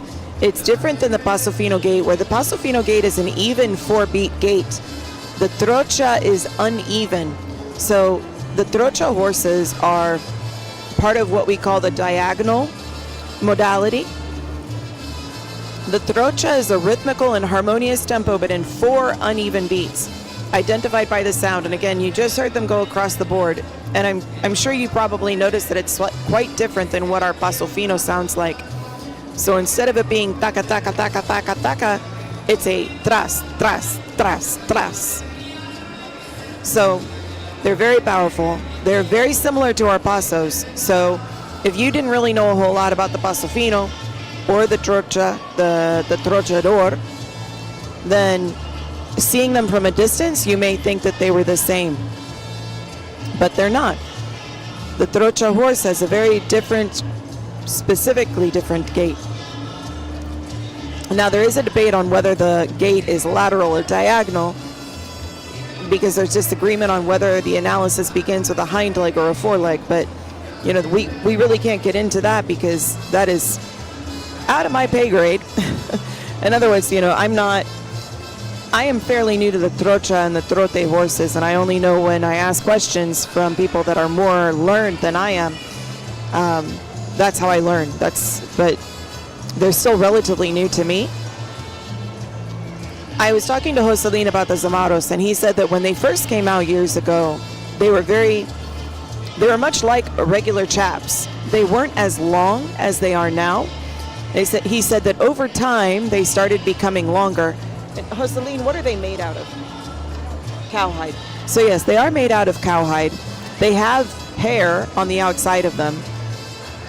So, like I said, I've got a couple of pairs. I've got a brown and black. It's like a harlequin mottled. I don't really know what the right word is, but it's not all the way brown and it's not all the way black. It's like brown and black mixed together. It's gorgeous. And I also have a black pair.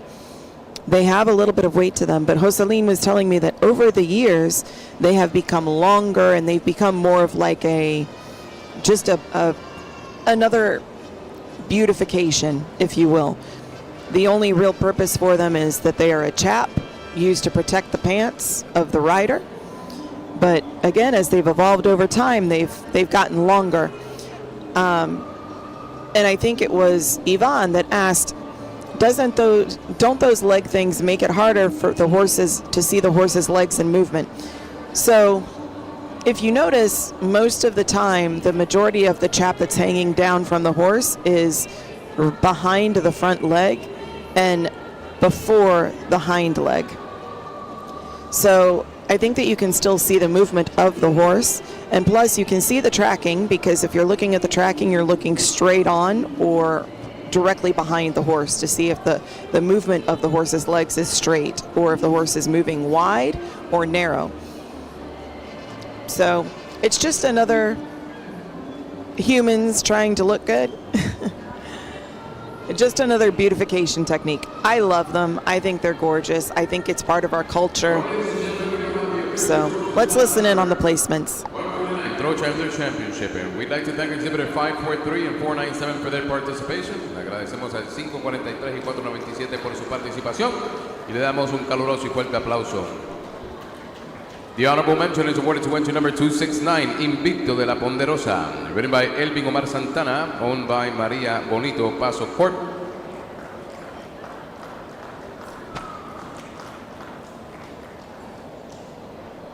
Your fourth Grand National Champion is awarded to entry number 372, Lazario del Rey, Lazario Rey del Norte, ridden by Julian Zapata, owned by Nicole Saco. Your third Grand National Champion is awarded to entry number 265, Reina Bendita de Palo Negro, JV. Ridden by Jaime Suarez, owned by Sophie and Chloe Gomez.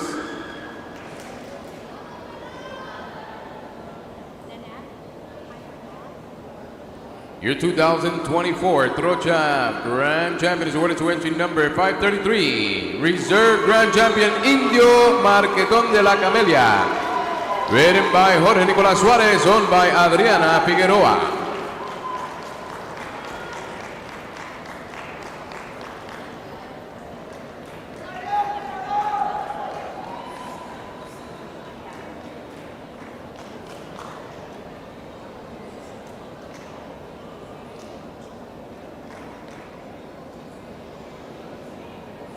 And ladies and gentlemen, your Trocha Grand National Champion is awarded to number 140, Messi de la Finca, La Estrella. Ridden by Osiris Gomez. Drawn by Bonanza Equestrian Center. Congratulations.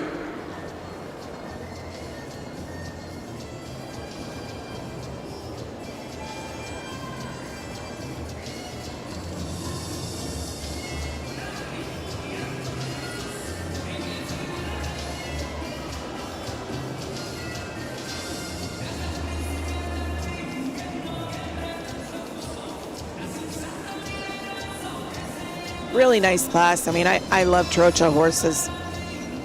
These two horses are excellent examples of what we're looking for in the Trochador. Something interesting that I wanted to call out too. So you guys have been seeing a lot of classes that are separated by gender of the horse. We have mares and fillies, we have stallions and colts, we have geldings. All right, ladies and gentlemen, This let's have another Trocha round of championship applause for included Trocha. all three genders. Mares, stallions, and geldings. Jorge Nicolas Suarez is your reserve. Osiris Gomez, the champion. Congratulations, gentlemen. Felicidades.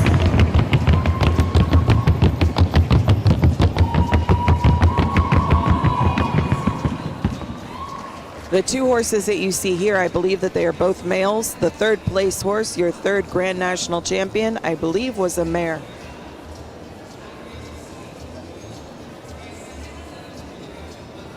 And the clear indicator that our next class is going to have some patterns in it is that you see our students out here and they have facing components. So while they're doing that, I'm explaining to you this next class is a fabulous performance featured. We will have some entries. Both of our entries will be receiving money in addition to their usual garments. Sorry guys, I had to refresh my screen because I wasn't getting all of the comments and statements and I was getting a little confused. Tango says, okay, so why is there an association between the two breeds? So why are they similar, Tango?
Del samán, que con su nobleza y hermosura ha cautivado nuestros corazones.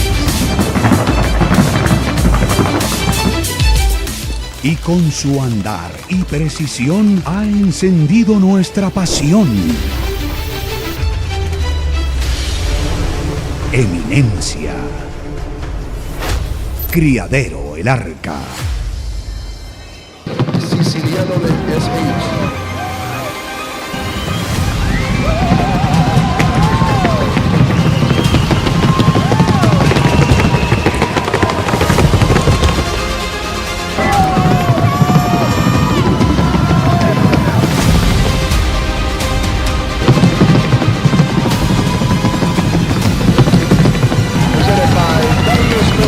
Congratulations.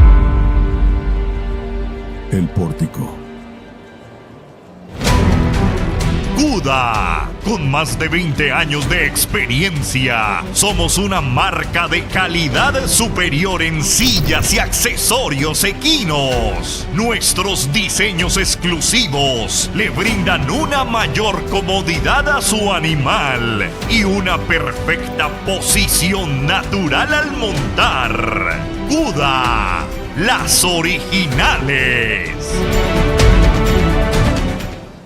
The Piedmont Paso Fino Horse Association proudly presents The Legacy at Tryon, a premier Paso Fino horse show coming June 2025. This exciting event will be held at the renowned Tryon International Equestrian Center, nestled in the Blue Ridge foothills of Tryon, North Carolina. First-class facilities with lodging, 9 diverse on-site restaurants, and variety of shops. Tryon is the ultimate destination for horse lovers, as well as the perfect setting to showcase the Paso Fino breed. Don't miss this unforgettable experience.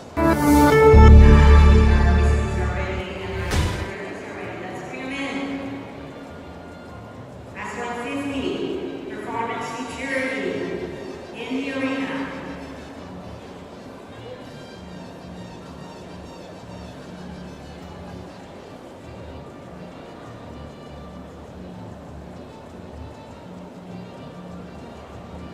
Again, we are looking for 2 entries.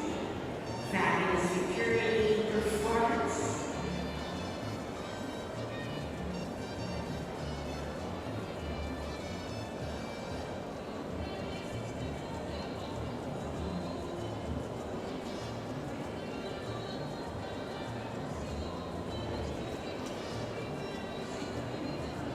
And class exhibitors on the record now.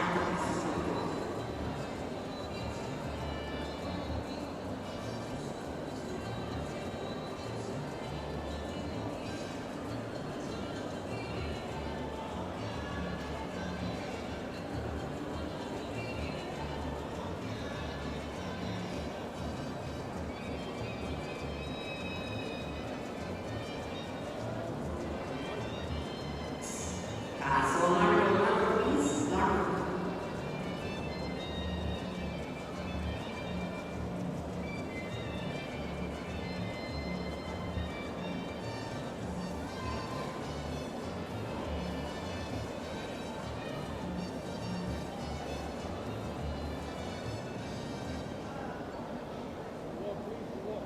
Let's walk now. We have the floor.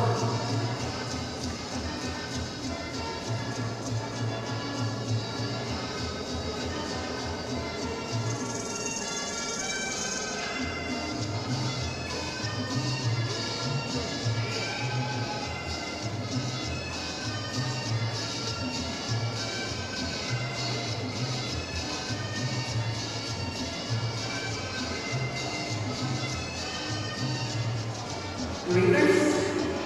Reverse.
All right, guys, so I got a little bit more information on the Trocha. I'm sorry that there was a little bit of a delay there. I was actually talking with Jocelyn and getting a history lesson on how the Trocha and the Trochadores and the Trotones came over to how they came to be. So it's a very interesting story, and I hope that I relay it correctly to you guys.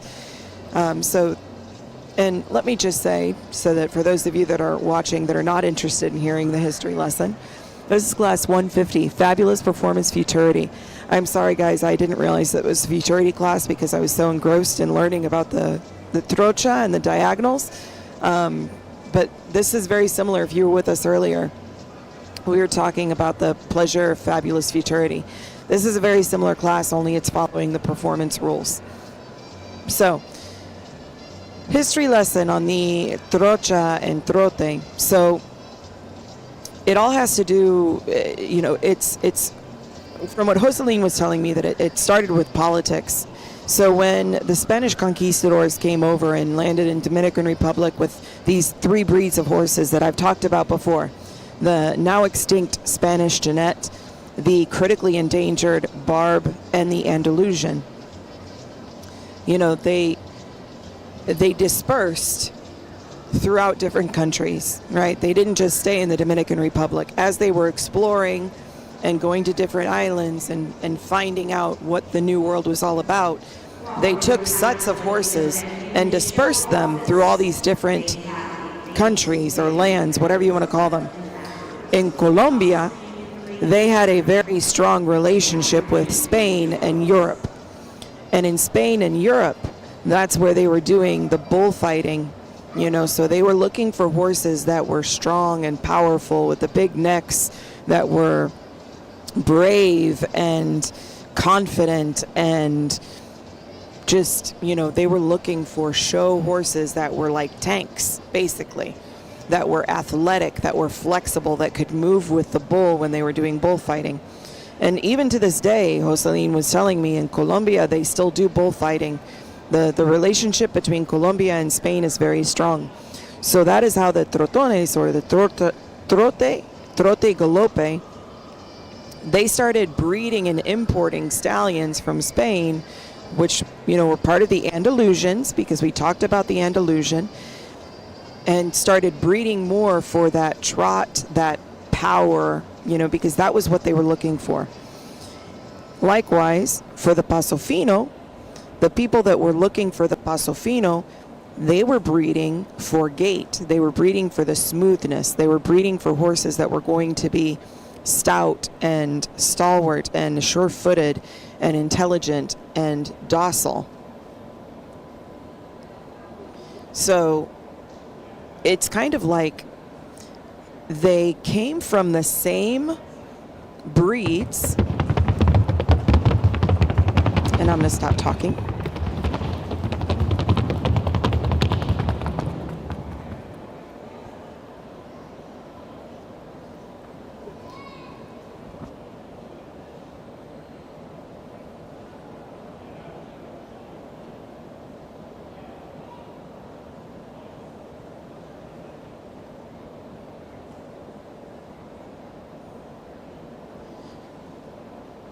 So it really has to do with how they were breeding the horses and what they were trying to accomplish. So the people that were breeding for the Trotones, they were breeding the similar bloodlines, the similar types of horses, but they were breeding for the trot. They were breeding for the big stocky conformation. They were breeding for bravery. They were breeding for confidence. They were breeding for a different phenotype. Whereas for the Paso Fino, the people that were breeding for the Paso Fino had a completely different mindset of what they wanted. So they were breeding for smooth gait. They were breeding for stamina. They were breeding for sure-footedness, to make sure that, because these horses are still used for agricultural purposes in other countries. In Puerto Rico, as Jocelyn was saying to me, you've got your tractor and your truck here. We still use the horses. Sometimes, they have tractors, not saying that they're like behind the times, but, he said the horses are still very much a part of our agriculture in Puerto Rico. So the Trocha, he said it's kind of the same thing. But the Trocha was also developed because people wanted a specific thing. And you're not going to find a horse like the Trochador, like a Trocha Pura is what they call them. You're not going to find a horse like that anywhere else in the world, because the horse doesn't gait like a Paso Fino. It doesn't trot like a Trot and Galope. It does a gait completely unique, but it's still smooth. So I hope that helps kind of explain the relationships between the three. It really has to do with way back when they were coming over. People dispersed the horses that came over with the Spanish conquistadors, and they decided that they were going to start breeding for the things that they wanted. So that's why they are all related, because they came from the same breeds of horses, the same mixture of breeds. And there are even horses that could do all three modalities. They could do the Paso Fino, they could do the Trocha, and they could do the Trote. You know, horses are few and far between, but because of that mixture of breeds, that's why those horses could do that. So he also gave me some extra information on the Zamaros, on the chaps. So the Zamaros in Colombia, they have an association called Ferequinas. In Ferequinas, anybody that is competing in a show for the diagonals and the Paso Finos have to wear the Zamaros. It is part of their official costume. They have to show in the Zamaros. In Confepaso, which is another association that spreads across, I think, multiple countries, in Confepaso, they have to wear the Zamaros in diagonal classes only. They cannot wear the Zamaros in the Fino classes. And the reason why the PFHA allows people to have the choice to wear the Zamaros is because we took our rules regarding the diagonals, since it's fairly new. We took our rules and adopted what the Confepaso rules are for Trocha and Trote. So that's why we allow the Zamaros in our breed for those classes. The other thing that he pointed out to me was in Colombia, and I think also in Confepaso, women are not supposed to wear the Zamaros. It is only for men. I thought that was very interesting too. So I'm going to go back to my chat and see if anybody's asking any questions.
Bill Hurd riding Enya for Megan Johnson.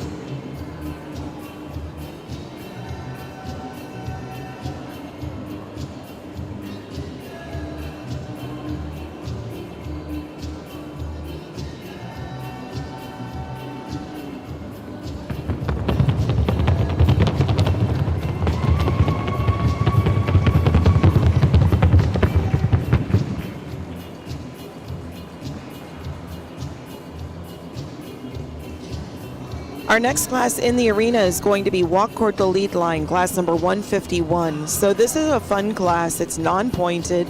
And it is for kids that are 6 and younger, or for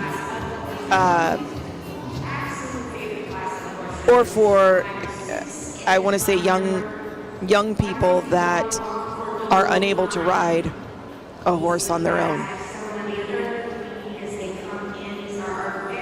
So for special needs.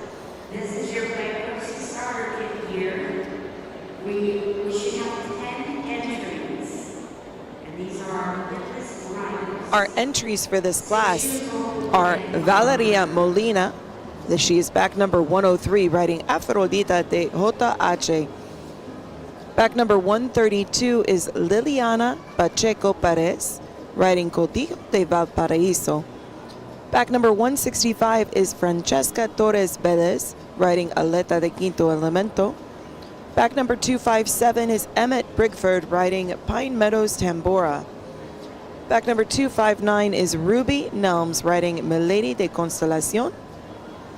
Back number 262 is Evie McIntyre, riding Agua Santa.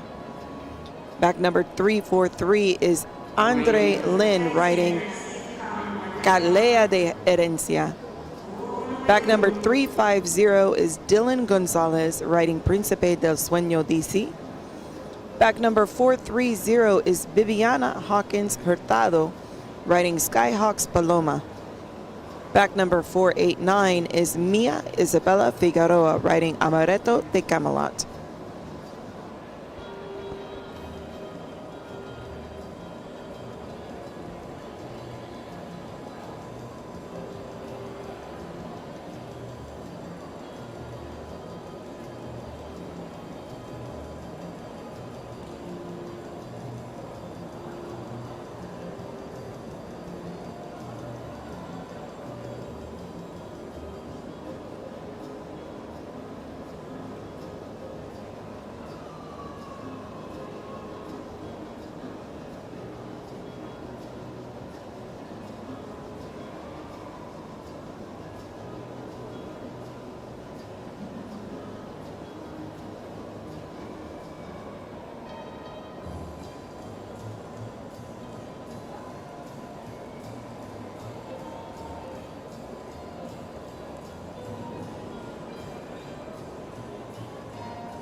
Hi, Bonnie.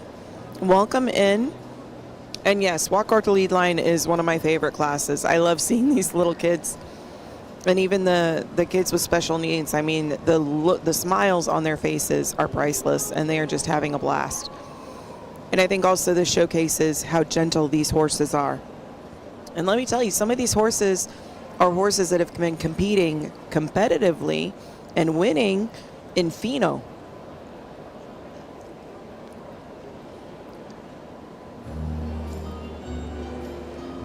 Hey, James, welcome back.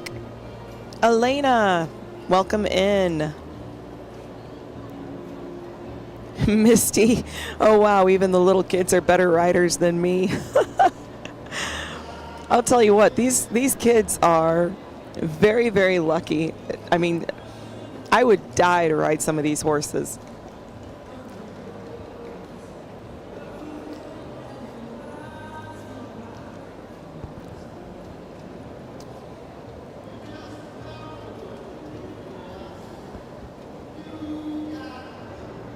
James says, wee ones. Yes, they are the itty bitties.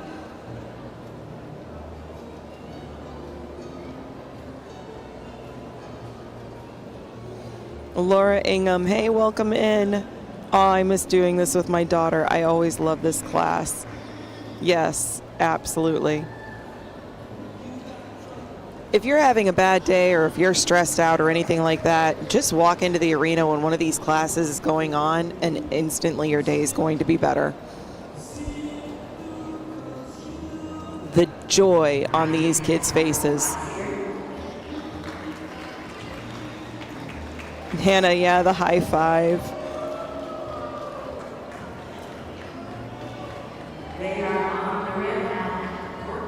Jill says precious memories for so many families. You've got that right.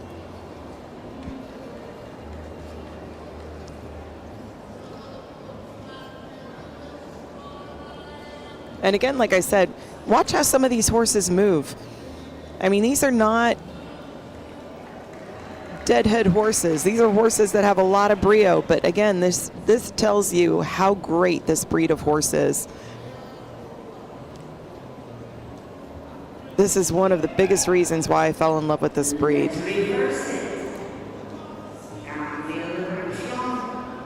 Tango says, I am not crying. Tango, you're so emotional. Oh wait, you're not emotional because you're not crying. Looks like this little one might have had a tack malfunction.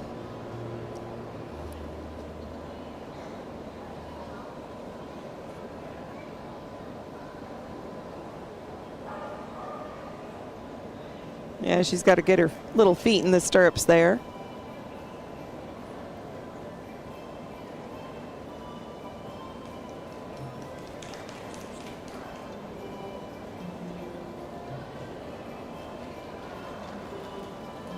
It might have been that the little one was getting a little nervous, so they're allowing another handler to come in and just walk beside her so that she doesn't feel like she's off balance. So that's another reason. This class is so great because it's all about giving the kids a good experience. And let me tell you something. The best thing is these kids love the board. If they could do the whole class just going up and down the board, I bet you all of them would say yes. Bonnie says, I see Cindy. Yep. Yep, Cindy is out there.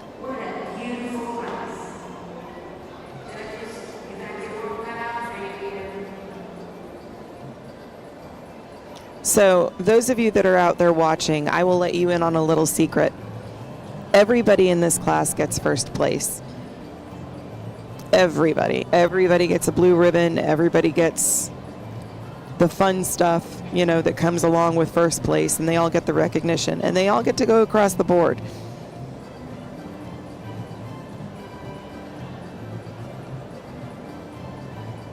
Elena says, you saw how giddy I got when I got to do the board. Yeah. Everybody loves to do the board.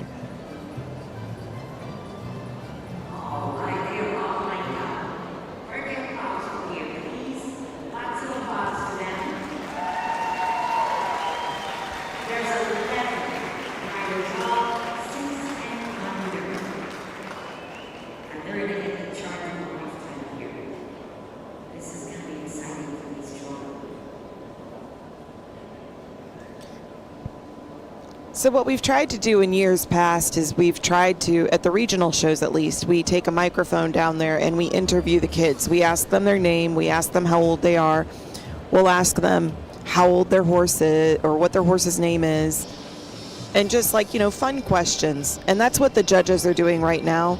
They're taking their time talking with each of these young exhibitors.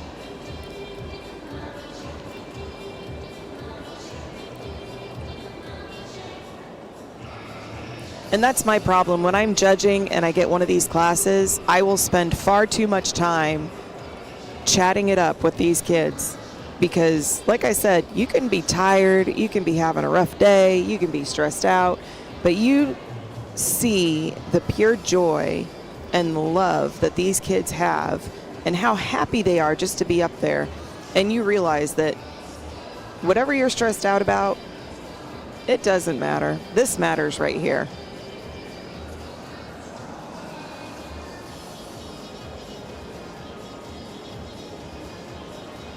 Tango says dogs and horses and even kitties seem to have a soft spot and a sense of protection for little ones. You're absolutely right. They're very intuitive. Bonnie says we'll be seeing them showing soon. Well, yes, we will.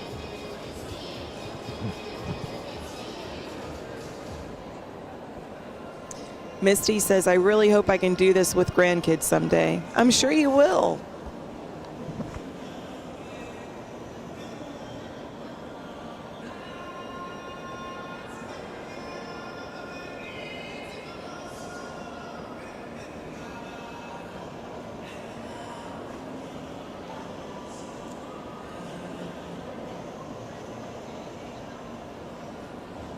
Oh my gosh, Laura.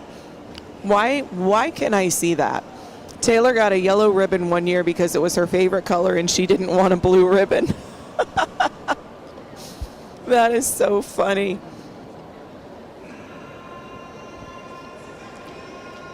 Bonnie says, that'd be awesome, Misty.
So you'll also see our PFHA president out there. She's in the red shirt.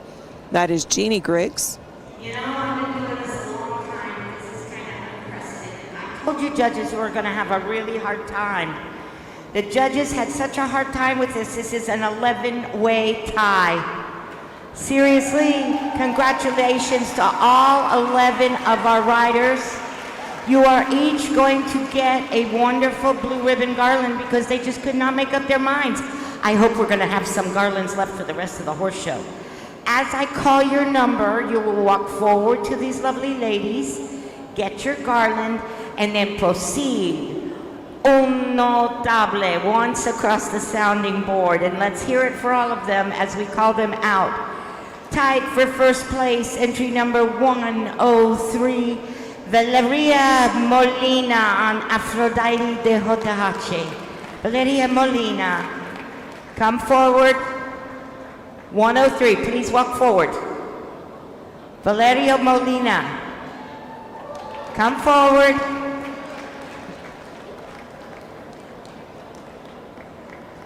Go all the way forward for their neck garland. Valeria Molina, Aphrodite de Hotahache.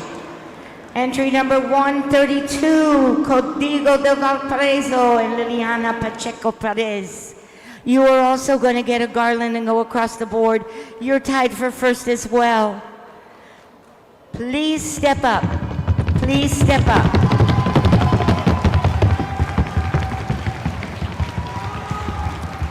Please walk up to the ribbon, girls. Do not wait for them to come to you. Step up to the girls. Next is 165, Alera de Quinto Elemento and Francesca Torres Velez. Please step forward. Thank you. Entry number 257, Pine Meadows Tambora and Emmett Bridgeford. Please step forward. Congratulations, we have another blue ribbon tie. 259, Milady de la Constellacion and Ruby Nelms. Vivian Hernandez. Please step no, forward. there's no break. Welcome in. Happy to see you, but there are no breaks today. Entry number 2. We may have a 30-minute dinner break later in this show Evie McIntyre. so that the judges can change Please clothes step into their forward. evening wear, but no lunch break. Congratulations to entry number 343, Catelia de la Herencia and Andre Lane. Please step forward, Andre.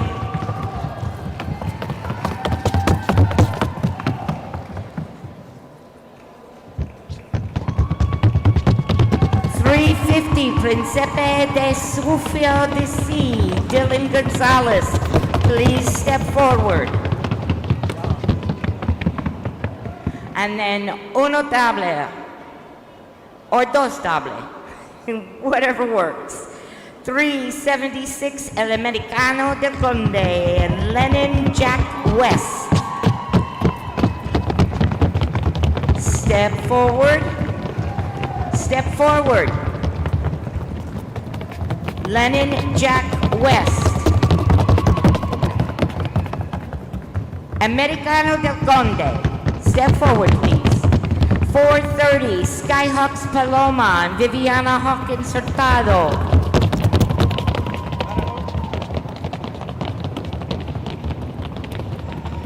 And 489, Amarero de Camelot and Mia Isabela Figueroa.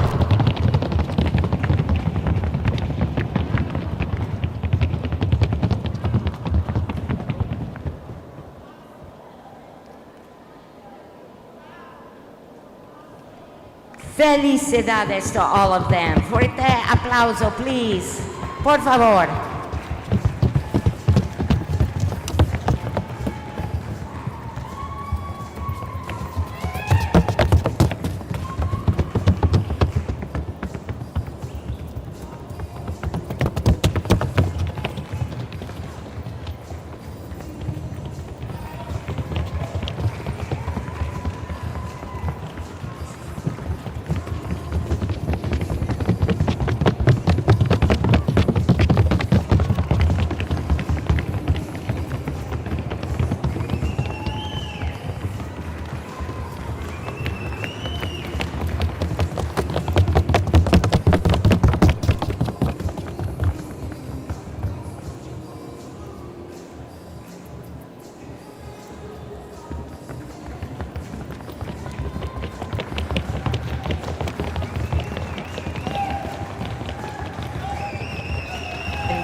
Congratulations.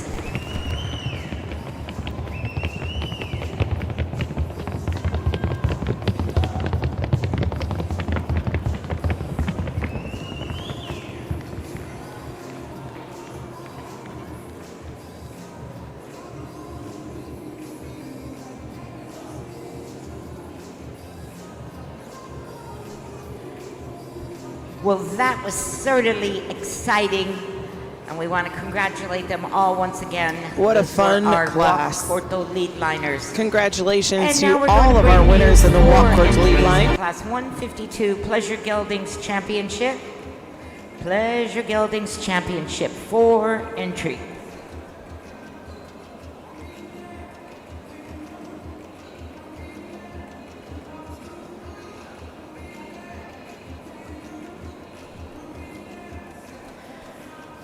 This class is sponsored by CUDA. They will get a $150 gift card along with their big winners.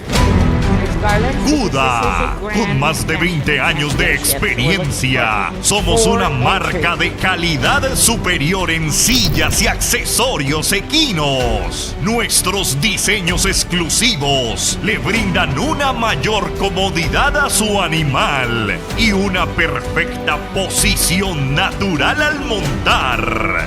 Cuda, las originales. All right, guys, we are in Class 152 Pleasure Geldings Championship. We're looking for a total of 7 exhibitors in this class.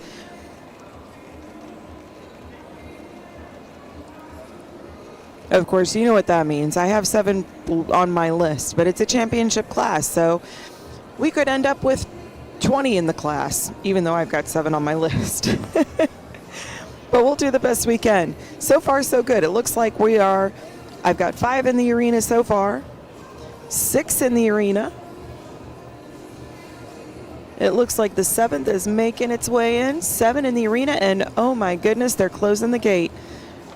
I have everybody on my sheet. That's the class exhibitors on the rail now. Paso corto, por favor. Oh, looks like somebody is asking for a timeout. Yep, timeout. Halt, please. So Timeout. It all happened outside of frame, but Robin Ratliff, I think, is the one who's asked for the timeout. Just a quick announcement. We're going to have a giveaway for photography and videography. This is going to be donated by Daniela Sandoval. It's for children under the age of 17 years of age. Must be done by 6 p.m. today. This is required to the Instagram of the Equitation. And you can put a couple different things. You can have an interview with Jimmy Spino, get a selfie with Jaime Suarez and Jaime Jr. together. Couple of different things. So Timeout find out more called to about 487. Time in now to 487. All right, so we've talked about timeouts a couple of times. So for those of you who don't know what a timeout is, it's when the rider asks for some time due to a tack malfunction, typically. So like if their curb chain came loose, or if the pissador came untied and is dragging, or if their saddle gets loose all of a sudden, or something. If there's a reason why they need to dismount and check something, they can go to the judge and ask for a timeout. The judge will ask, they'll come to the middle of the arena, the judge will acknowledge them and approve the timeout, and then once the judge approves it, the rider is then safe to get off and fix whatever they need to fix. I think they've got 5 minutes for a timeout, and I think each exhibitor can use up to 2 timeouts per class. Don't quote me on that, but I think that's the rule.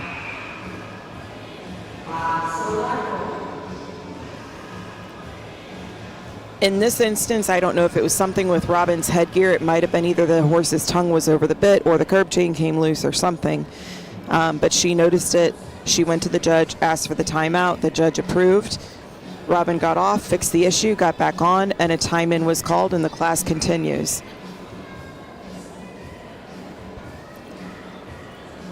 If a rider calls it for a timeout, as long as they don't go over their 2 allotted timeouts or go over the time allotted for a timeout, they will not be penalized.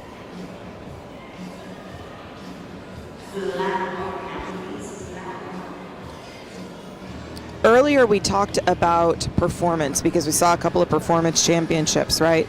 So this is a pleasure championship. We've got 109 of you watching, and I'm wondering how many of you have been with me all week. If you have been with me all week and you're feeling froggy, what is the percentage that we judge for in the Paso Largo in this class?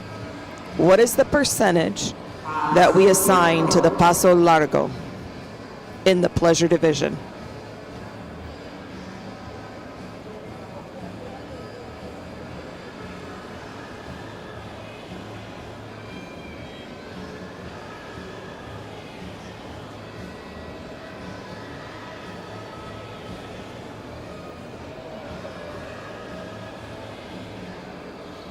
Elena, you're very close. Not quite, but very close. Jill, you're not as close as Elena, but that is a good guess. I'm only looking for the paso largo.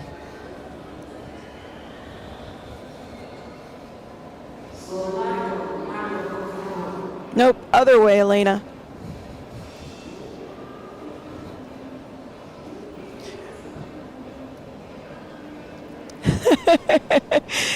No, I'll tell you, it's 20%.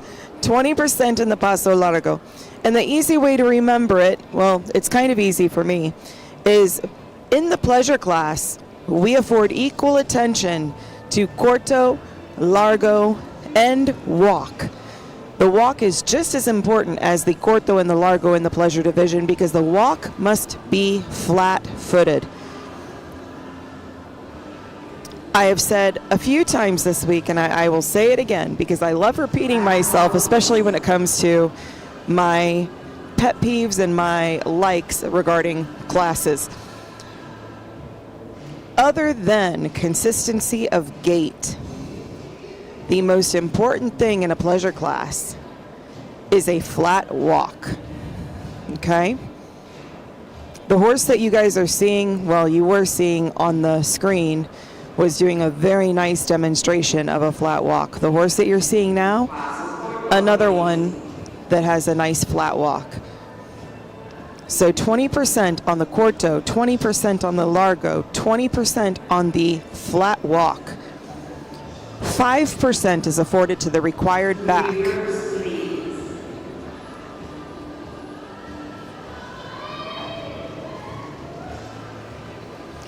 $25% on manners, conformation, attitude, and way of going. Why is it 25% on manners, conformation, attitude, and way of going? Does anybody know the answer to that one?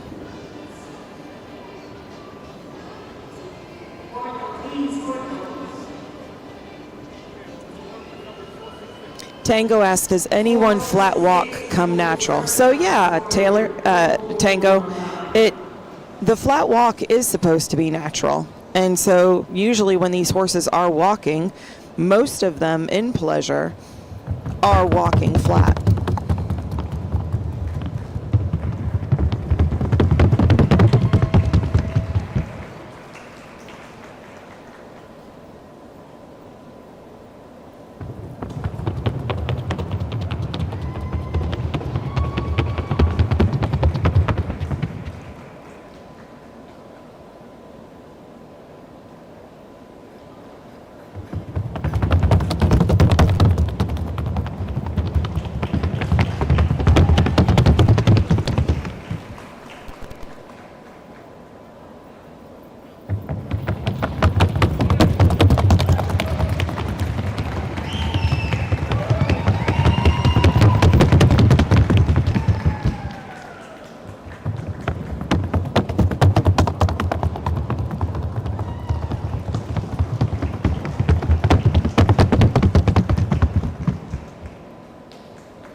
Misty says, why do manners matter for pleasure horse class? You should be able to relax and enjoy your pleasure ride. Absolutely. That is why 25% is afforded in manners, because your pleasure horse should have good manners. That's it. Your pleasure horse should have good manners. And it's not just manners too, right? It's attitude, way of going. Your pleasure horse should have a pleasurable attitude. So yeah, great answer. They're now doing the required back. As I told you guys before, they will back their horses. One of the questions that I got earlier in the week was, will the judge count off if the horse backs up too much?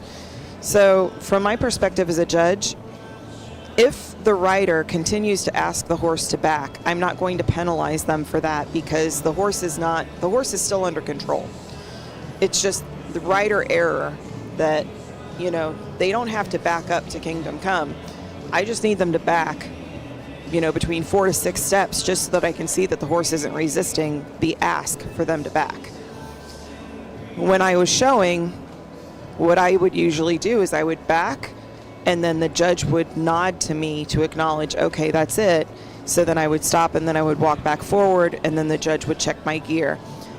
I catch myself as a judge doing the same thing. When I ask a horse to back, or when I ask the exhibitor to back their horse, they back a few steps, and once I see what I'm looking for, I will nod to them or ask them to come forward again, even if they haven't backed 6 steps. I'm very particular about what I want to see, and then I don't want them to overdo it. Now, if when I go to ask them for a back and the rider barely picks up the reins and the horse shoots backwards at 3,000 miles per hour and takes out a fence, that's absolutely a penalty, because the horse is not in control. I want a nice gradual back that does not have any resistance. I don't want the horse zooming backwards because he's afraid of the pressure that the person's going to put in their mouth, if that makes sense.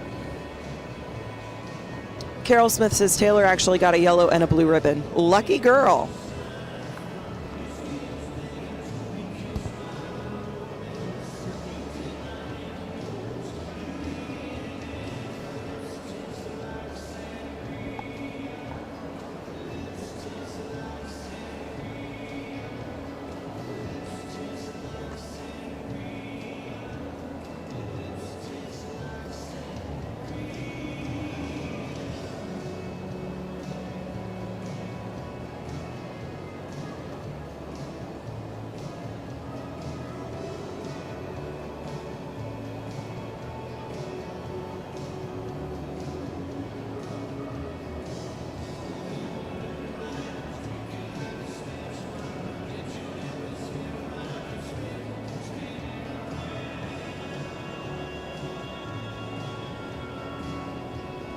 A few days ago I did an interview with Rick Meyer, and he had made a comment about how, the PFHA has been working very hard to get away from the perception that performance horses and pleasure horses are not as important as pheno horses, and that pheno is the elite, that we're all driving for, and that performance and pleasure horses are kind of an afterthought. And I know that, that can be somewhat inflammatory to say, but it was the truth for a while. I'm not saying it's the truth now, but for a number of years, and I can say this as growing up in the breed, we made some mistakes, and we've learned from them. There was a while there that it felt like, if the horse couldn't make it in pheno, let's throw it in pleasure, or let's throw it in performance. And so that's when the emphasis around the flat walk really started taking off, because we were getting these horses in the pleasure class that could not relax enough to walk. And when we saw what was happening, it was like, wait a second, what are we trying to do here? We're scaring people off of the breed because we've got these monster hot horses in pleasure that can't even walk.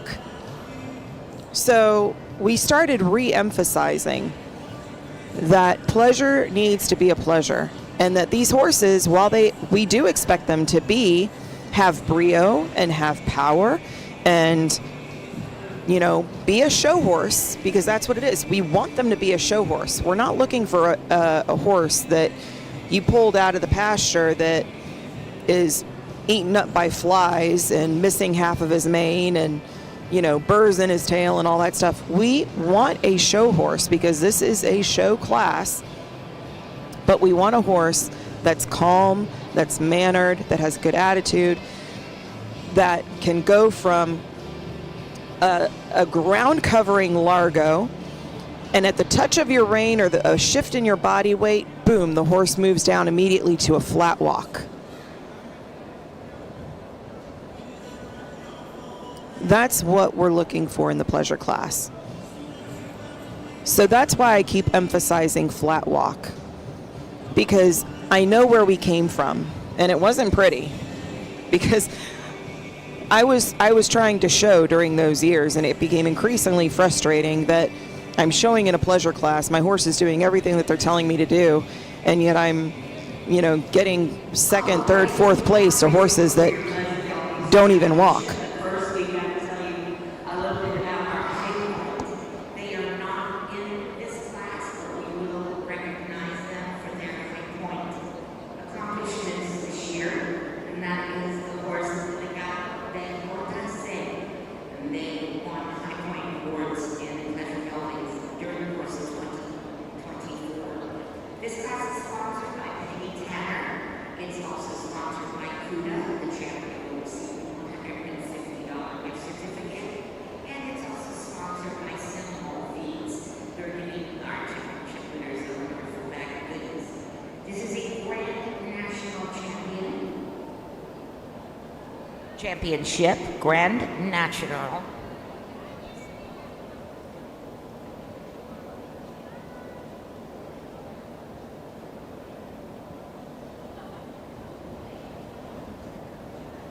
Tango, I will answer your question in a little bit.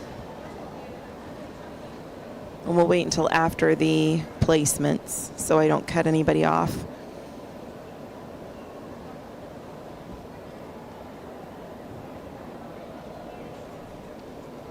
Okay, so first we want to thank and give great appreciation to 2 exhibitors that we're going to ask to leave the arena. Thank you so much for your dedication to this sport, for everything it took you to get to the Grand Nationals. Let's give you guys a big round of applause, please. Applause, please. Applauso, applauso, please. And we're going to say goodbye right now to entry number 325 and 332. So thank you very much for being here. We're going to go ahead now and give you your honorable mention in this Grand National class. Honorable mention to entry number 166, Cuatro Dias V. L. Donatello and Nelson Del Valle. Honorable mention, thank you so much. Congratulations, Nelson. 4th place, Grand National Championship honors to entry number 458, Eragon de Replica and Bill Hurd, showing for Shannon Johnson. Congratulations. 3rd place, Grand National honors to entry number 466, Algodon, Candy Hurd, showing for Linda Webb. Leaves us down to our final 2 here who go in for the congratulations to each other. With no further ado, your reserve Grand National Champion Pleasure Gelding is entry number 417, Jaguar de Colores and Octavio Ramirez, showing for Gail Lazarus. That is your reserve Grand National Champion. And therefore, our champion is entry number 487, Synthesis de Colores and Robin Dale Ratliff, showing for the Rudy Revocable Investment Trust. So we congratulate them.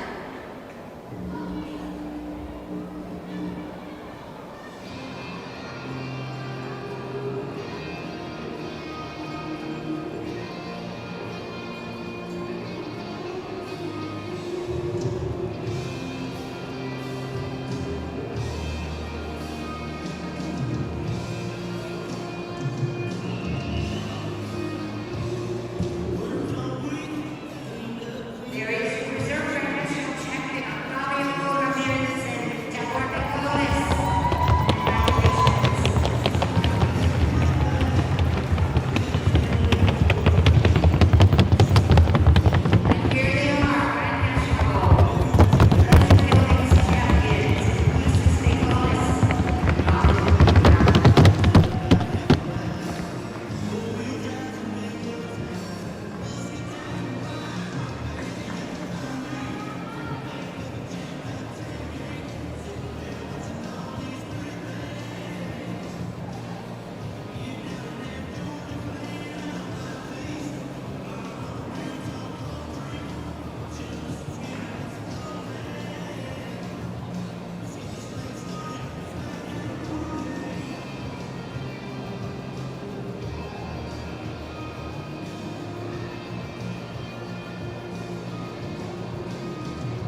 Duende de Puerta del Sol, criadero Puerta del Sol de Summerfield, Florida.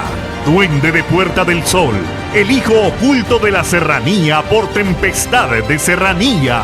Tormento de la Virginia fuera de concurso por capitán de la vitrina.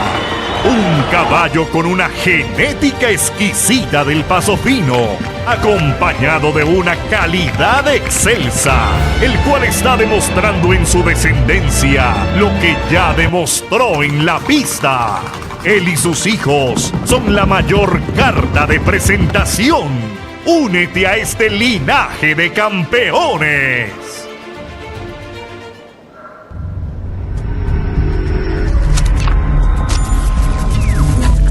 Genética selecta. Comprometidos con la excelencia. Una encantadora melodía que enaltecerá este bello andar. Eminencia del samán, que con su nobleza y hermosura ha cautivado nuestros corazones. Y con su andar y precisión ha encendido nuestra pasión. Eminencia. Criadero el Arca.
Really fantastic class.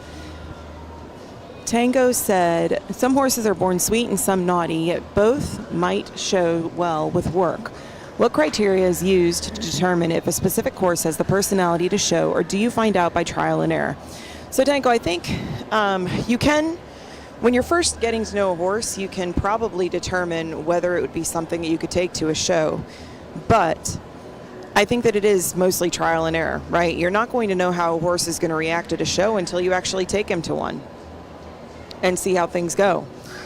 So, yeah, I mean, like I said, we brought a horse here to show in Fino, and I think this is only his second show. We didn't know how he was going to do. We figured he was probably going to freak out.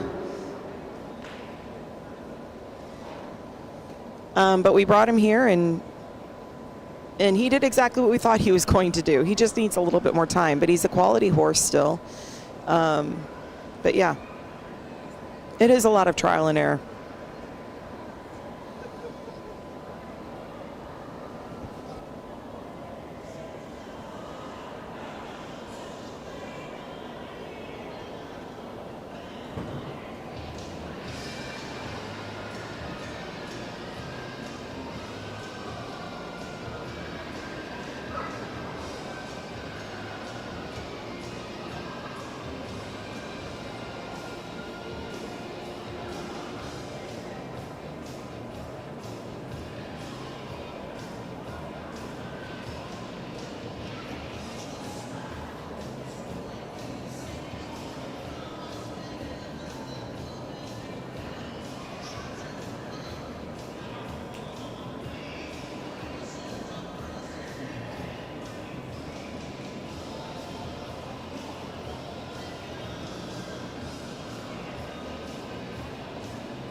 All right, guys. So the next class was 153, Performance Amateur Owned and Trained. However, we had no exhibitors in there.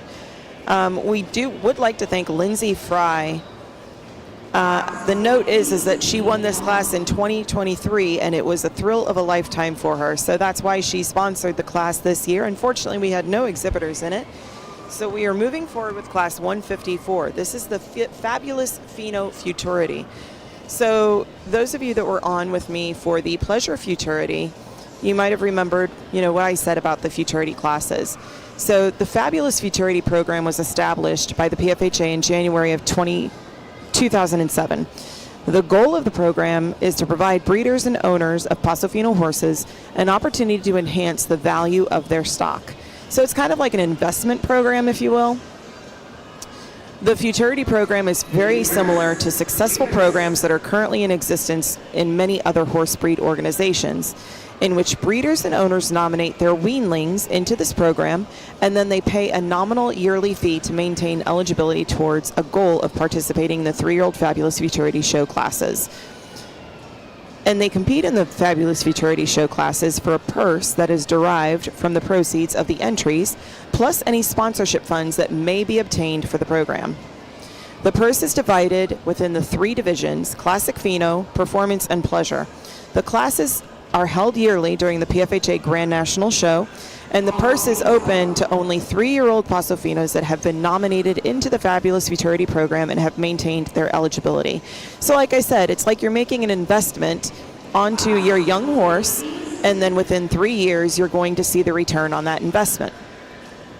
The participation in the program is simple for all of the owners, and it's available to all Paso Fino horses. It's a total fee of $500 payable in 4 yearly installments. It starts with the initial nomination fee of a weanling for only $75, and then they pay the rest of that $500 payable amount within the next years in the 4 yearly installments. So this is a Pheno Futurity class, so it follows the rules of Pheno Division. The rules of Pheno Division, you guys probably already know this by heart: 65% on execution and naturalness of gait, 15% on conformation, appearance, and way of going, 10% on manners, and 10% on the sounding board. And like always, performance of the horse on the sounding board shall not be given preference over work on the rail.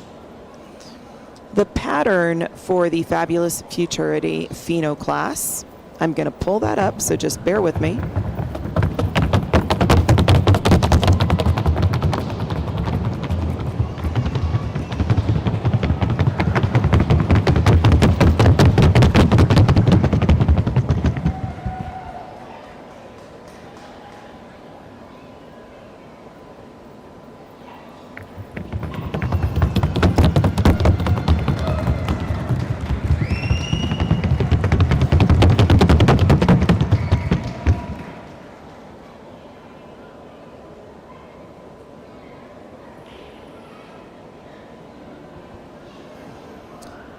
Jill says, no entries in 153, Performance Amateur Owned and Trained. I wondered why more of us that train our own horses show up for regional shows.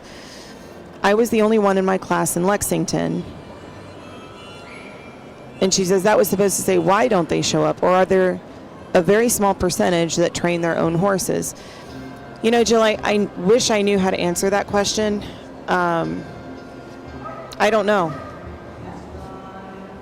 I would have thought with, I guess the economy hasn't been terrible, but I would have thought that after COVID, after the pandemic, and with the economy kind of struggling, that more people would. Horses are a luxury item, right? They're one of the first things to go. You start cutting back on things that you're spending on the horses. So I would have thought that more people would have started working their own horses, but I guess, I don't know. I don't know. That's a very good question that I do not have an answer for. I wish that more people took an interest in it.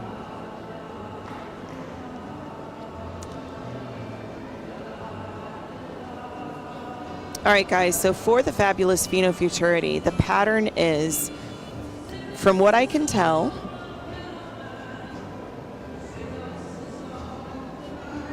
they kind of have it backwards. All right, so this horse is going to Pheno down to the starting cone. They are going to Pheno, it looks like, past 3 cones. There are 2 cones that look like a figure 8. And so they are Phenoing around on the rail until they get to that figure 8.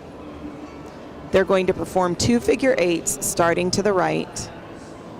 They're going to halt between the 2 cones and back 4 steps. Then they're going to Pheno back to the rail. They're going to stay on the rail as they make their way down to the serpentine.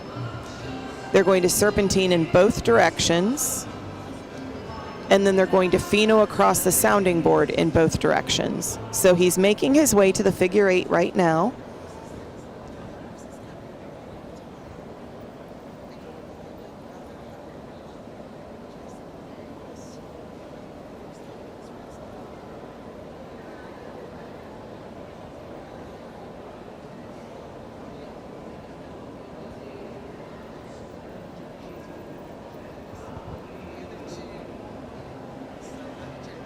Once he completes the 2 figure 8s, he's going to halt between the 2 cones and back 4 steps.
Megan Johnson says, I think there's just a small amount of performance horses that are trained by amateurs. There's lots of pleasure. 6 in my class the other day. Thanks for offering that, Megan. That was a really good question. I wasn't sure how to answer it.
Hispano.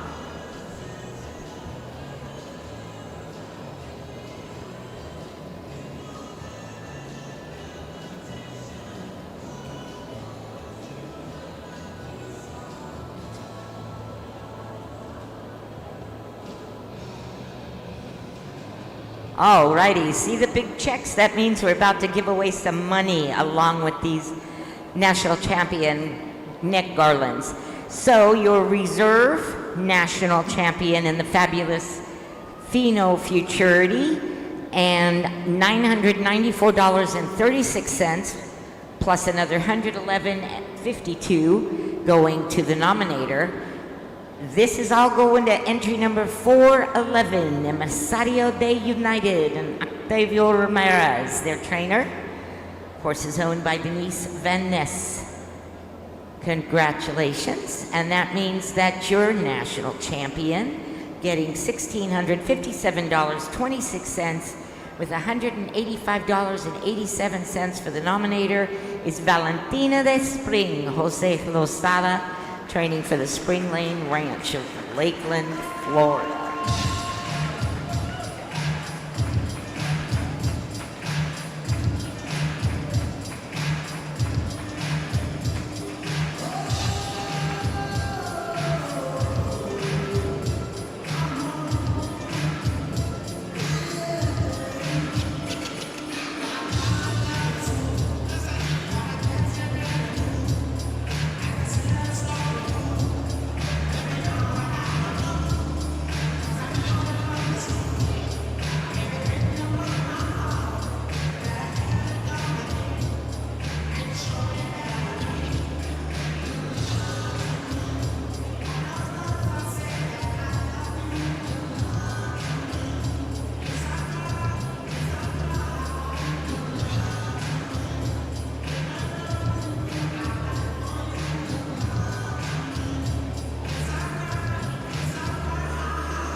All right, it's time to bring back in some equitation riders. These are our sub-junior riders, which means they are 12 and under.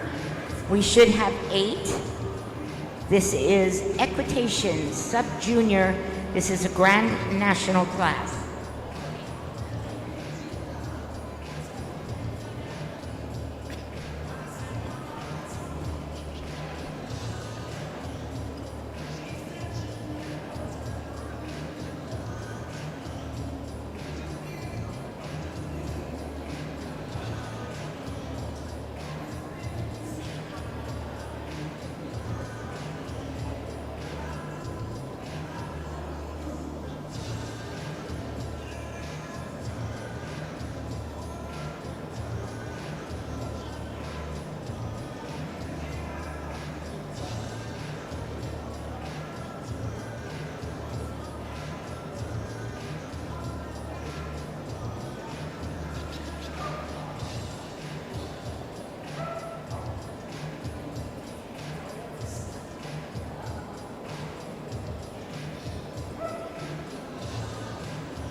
There's our class. Exhibitors on the rail now at the Paso Corto.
Paso largo, please. Paso largo.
Walk, please.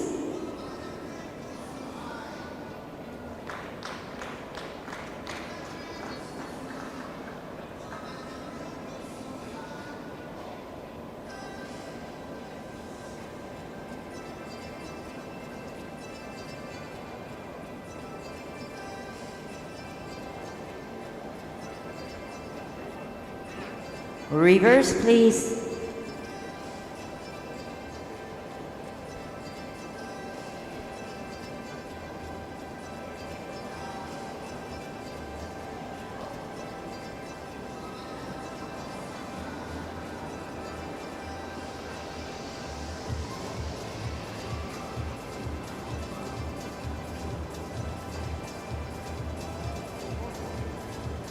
Paso corto.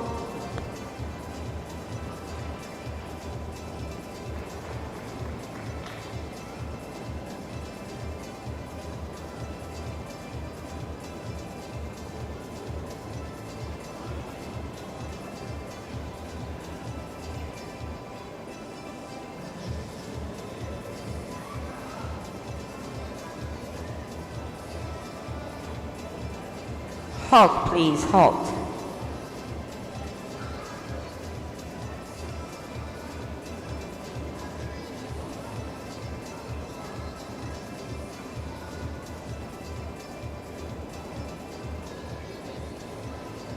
Corto, corto, please.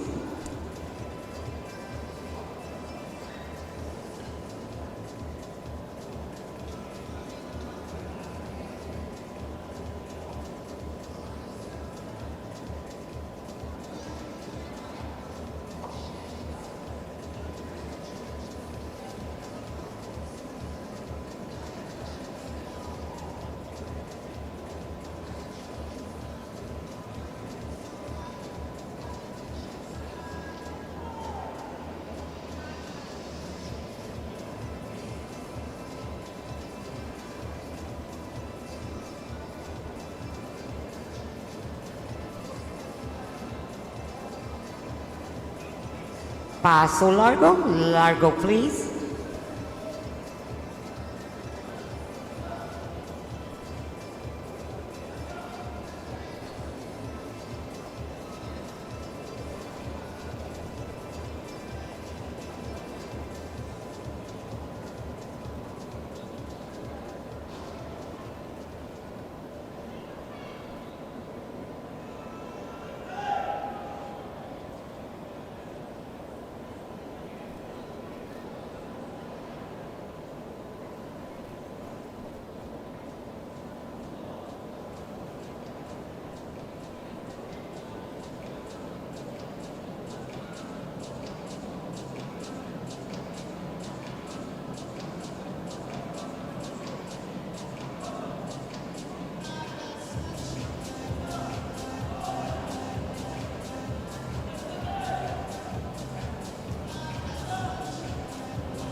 Walk, please.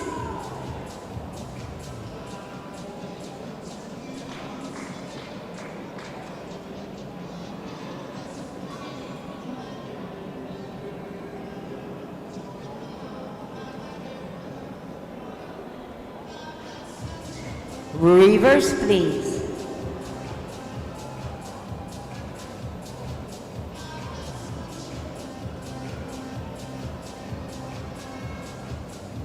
Hey guys, sorry about that. I had to go take care of something, but I am back. So this is Equitation Sub-Junior Youth Championship, Class 155. I didn't miss too much. So our exhibitors in this class Paso corto to the are lineup, please. back number 119, Splendora de FH, and I'm sorry, I should name the rider first because this is Equitation. 119 is Karina Gonzalez riding Splendora de FH. Back number 132 is Ivana Colorado riding Codillo de Valparaíso. Back number 137 is Sabrina Gonzalez riding Bolerina de Bellavista. 139 is Valerie Berrio riding Independencia de Santa Ana. 226 is Allison Jones riding Príncipe de Seis M's. 334 is Chloe Gomez riding Marceleza de la Reina. Back number 339 is Mia Munoz riding Diseño de la Revancha. 342 is Amalia Ortiz riding Destinada de la Justicia. And back number 346 is Miroslava Ishutina riding Picasso de Gasparia. We also have a back number 536 that I do not have information for. Surprise, surprise, because it's a championship.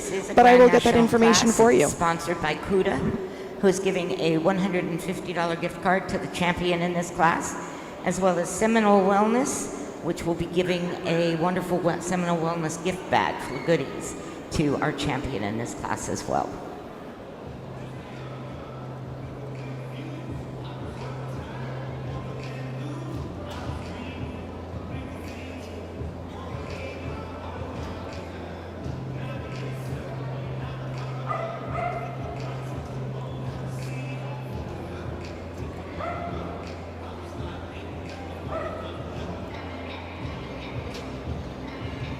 All right, you guys had some pretty good conversation while I was gone. Taylor Ingham says, I think the rules are pretty strict on what's considered amateur owned and trained, because to my understanding, a trainer can't even lead the horse out of a stall. I think that it's just, if you are paying somebody to do something with the horse, then they should not be doing anything with it. If you are wanting to show an amateur owned and trained. So you have a trainer, let's say that you've got two horses and you're paying a trainer to train one of them. The trainer should not be doing anything with the horse that you are not paying the trainer to do something with, because technically you are employing the trainer. So if that person that you are employing to work with the one horse touches the other horse, the rule gets a little muddy. So that's probably why, Taylor, if that is the rule, that's probably why they have the rule. Ari says, Jill, money. I trained my own and wanted nothing more than to show them. Being in the middle of nowhere on a shoestring budget was not helpful. Yeah. Yeah, Ari, I can totally understand that. Hey, Brittany, welcome in. Mindy said, will the horse that stumbled a little near the board get points taken off for that? So, Mindy, if you're still around, that's a really good question. If it's just a small stumble, and if it's an actual stumble, then as a judge, I probably would not take off points for that. If it's something because of behavior, if the horse hops or if the horse discombobulates or disengages on the back end because they're very hot and they can't continue their consistency of gait, then that is something that I could penalize for. But if it's a stumble because they tripped, as long as it's not happening consistently, then that's not an issue for me. Jill Dyer said, Taylor, Ingham, I am glad that they are strict. I do not have the experience or knowledge to train my horse to the level of the professionals. She says, Ari, that stinks. I hope things change for you. I'm really enjoying the local fairs and saddle club shows. Plus, I get to promote the breed. Absolutely, Jill. Jill also talked to Megan and said, that is encouraging. I wish more amateur owned and trained would come out for the Kentucky show. You look great out there, by the way. Congrats on your wins. Yes, Megan had some great wins on her horses this weekend. Well, this week, really. So Equitation Sub-Junior Youth, guys, what is the percentage of this class that is based on the rider? This is a quiz. What percentage of this class is based on the rider?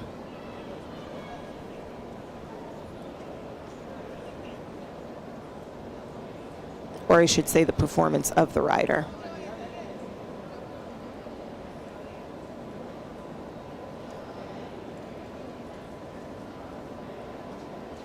All right, look at all those right answers in the chat. Tango. Why am I calling you Taylor today? Tango, have we learned nothing these last few days? There you go. There's Taylor. Great job, guys. 100% of this class is judged on the equitation of the rider. Very good, guys.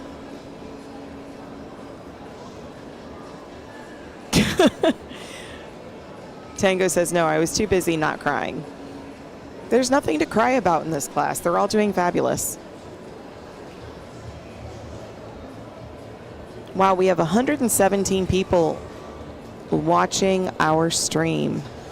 I'm pretty sure most of you guys that are watching are probably here at the show, just trying to make sure that you don't miss your class, or checking what's going on in the arena while you are either at the ice cream parlor, which, by the way, I am jealous of you if you were at the ice cream parlor, or you're at Philo's having some rice and carnitas, or you're at Ralph's having a burger, or you're at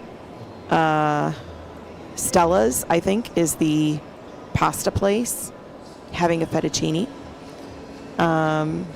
Or you're at the Barnes relaxing, or you're at the hotel relaxing, or you're shopping. And yes, a few of you are home in your home states. Home in Oregon. Wow. Oregon's beautiful. I've never been, but I've seen so many pictures. I would love to go visit someday. Laura is stuck back in my home state in Missouri. Bonnie is in Georgia. K9 is in Texas. That's fabulous. Thank you so much, guys, for tuning in and watching. I know that you've got probably tons of other things that you could be doing rather than sitting and watching YouTube, but we are really appreciative that you guys are spending your days with us. Jill is in Indiana. And Angel Baby is in Florida. Taylor says, I'm in the Barnes waiting for my championship. Oh, Bonnie, that's awesome. You've got 2 Pasos and you love to support the show. Well, we certainly appreciate you being here. I know I've been getting a lot of feedback from the people that are at the show, telling me that they are tuning in just because they like hearing the commentary and learning about the rules and all that good stuff. So thank you for that. If you guys are here at the show, I know that you could be doing other things than listening in, but I appreciate it. If you are not here at the show, and if you are just tuning in and you have no idea what's going on and you're seeing a video of a bunch of horses standing in a lineup, you're watching the 2024 Grand National Championship Paso Fino Horse Show. We are coming to you live here from the World Equestrian Center in Ocala, Florida. This is our final day of competition, so you're going to see a lot of championships if you choose to stick around. I think this is our last equitation championship.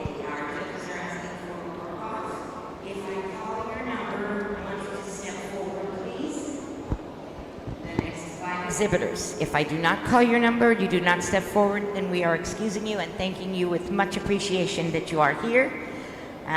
But these are the 5 that are to remain in the ring. Entry number 119, please step forward. 139, step forward. 226, please step forward. 334, please step forward, and 346, step forward. The other exhibitors, thank you so much for your appreciation. Can we have a nice round of applause for them, please, as we send them off? Thank you and congratulations on all the hard work that got you here.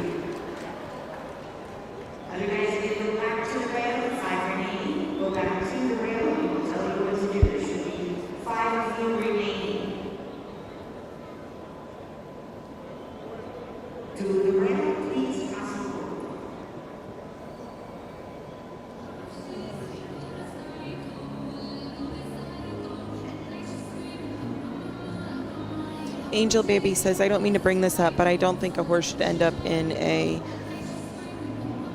alive pen. I think it's wrong. No, Angel Baby, it's okay. I think that everybody here would agree with you that if we could rescue every single horse that ends up in one of those places, we would certainly do it. And it's a shame that horses end up in that situation. You know, and that's part of the reason why I'm so passionate about breeding and why I am so outspoken about it. Breeding smartly if you're going to breed at all, and not just doing it because you can. So, no worries. I totally understand where you're coming from. Like I said, I'll agree with you.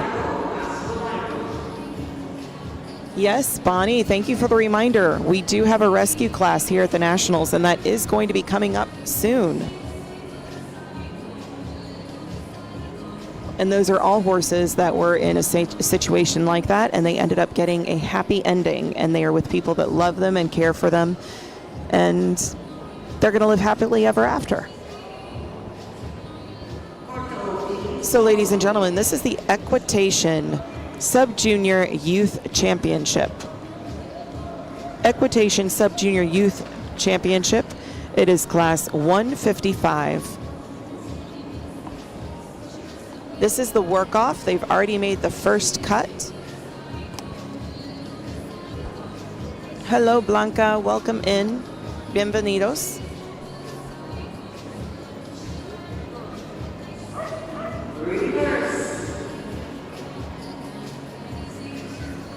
This class is judged 100% on the equitation of the rider.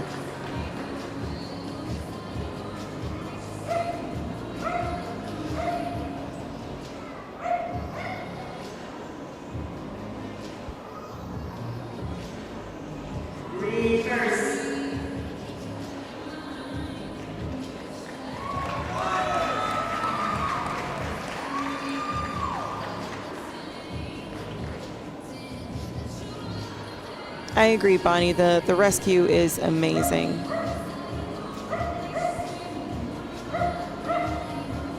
That's my problem. I can't go into a pet store because I would literally take every single animal home.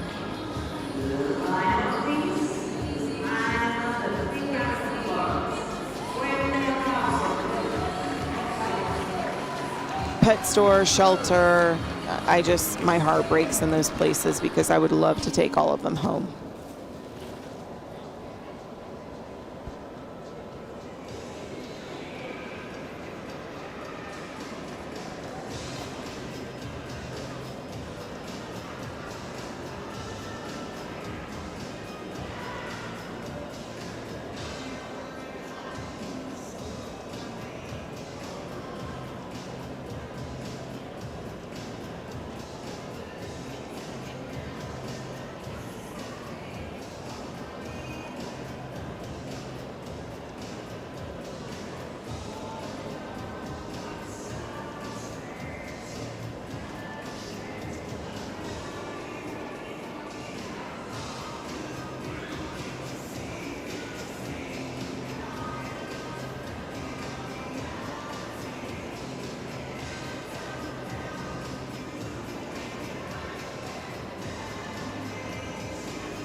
Bonnie, I would be a foster fail every single time.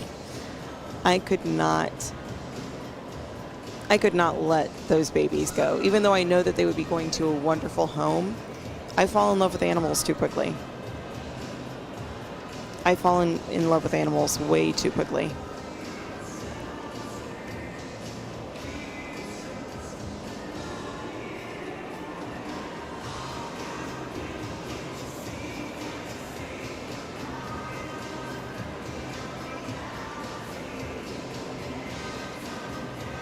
K9 says people need to have a plan for their horses to avoid them ending up in a bad place. Get your horses fitting lined up for them. Too many end up in a bad place because people don't know what to do with someone's horses if something happens. Yeah. Yeah.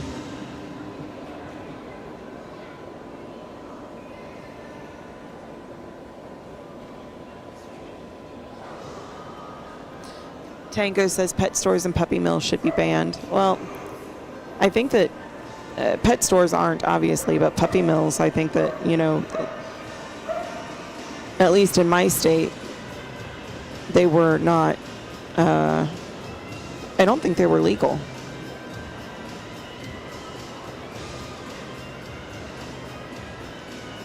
Brittany says, my trainer started and owns a rescue, and one of her horses was almost sent to the KP. Yeah.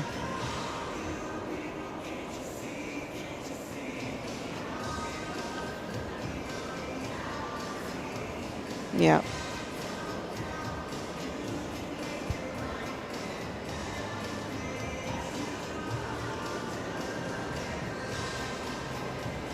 Yeah, I think that a lot of people don't understand what our responsibility is. You know, I agree with Canine. I think that, you know, that does happen a lot, where if something happens to the owner, the horses have to go somewhere. But I think, too, that a lot of people get caught up in the glamour of owning an animal, and they don't realize the responsibility that you undertake when you take on an animal, whether it's a horse, whether it's a dog, whether it's a cat, whether it's a bird. You're responsible for that being's life and care.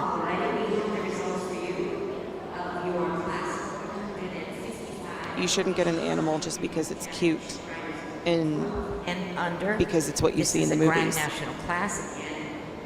Hey, Carrie Emerson. Rescue class is 158, and we're on 155 right now.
Oh, Tango and Brittany are probably having fits, because guess what? Your top two horses are what color?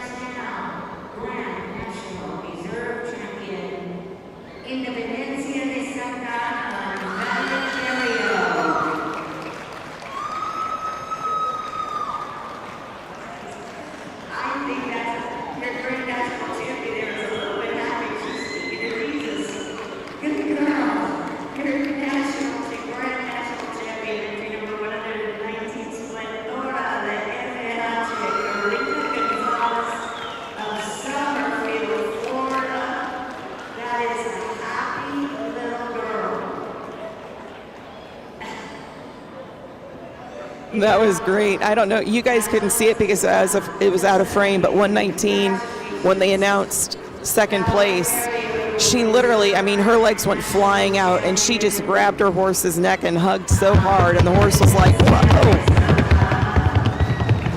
And then she started making the sign of the cross and thanking God, you know, and we see a lot of that, but the announcer goes, and 119 is so happy she won. She's speaking to Jesus. That's what you heard. I don't know if you guys heard that, but that's why she said that. What a great class. What a great class. And I'll tell you what, that ribbon blanket looks really nice on that gray horse.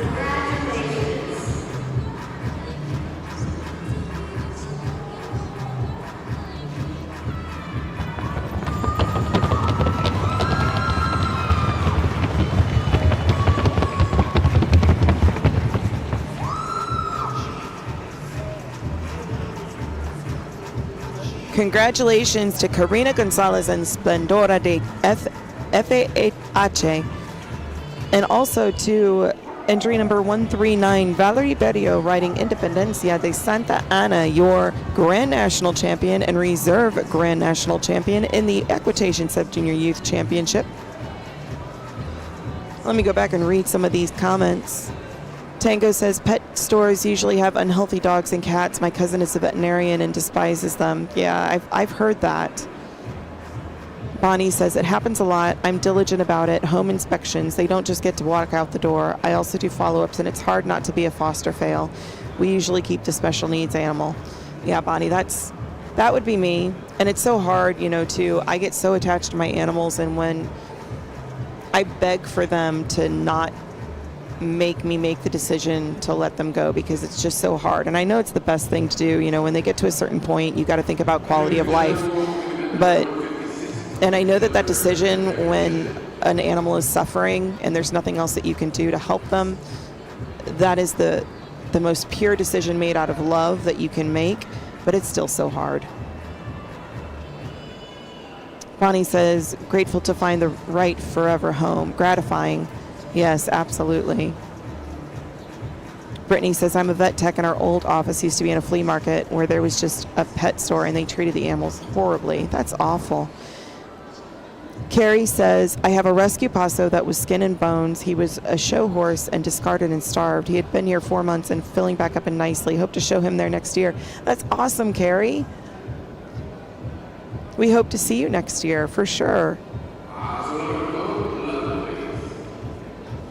Elena, you have not missed Reef's class. He's going to be in 161, Performance Stallions Championship, and we are on 156 right now.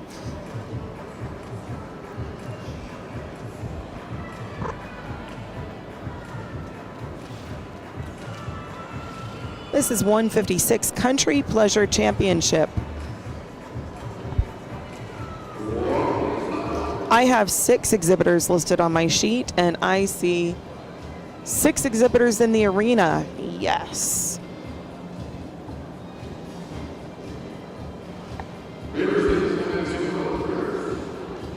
The exhibitors are in this class. 227 is Anaya Richardson, riding Luminosa de Guadalupe. Back number 300 is Avery Jones, riding Carabea de Omega. 326 is Cynthia Newman, riding El Optimo de Principe HG. 382 is Christina Reddick, riding Golden Malibu's Valoroso. Back number 457 is Shannon Johnson, riding La Milagros del Amor. Back number 459 is Megan Johnson, riding Marco Rubio.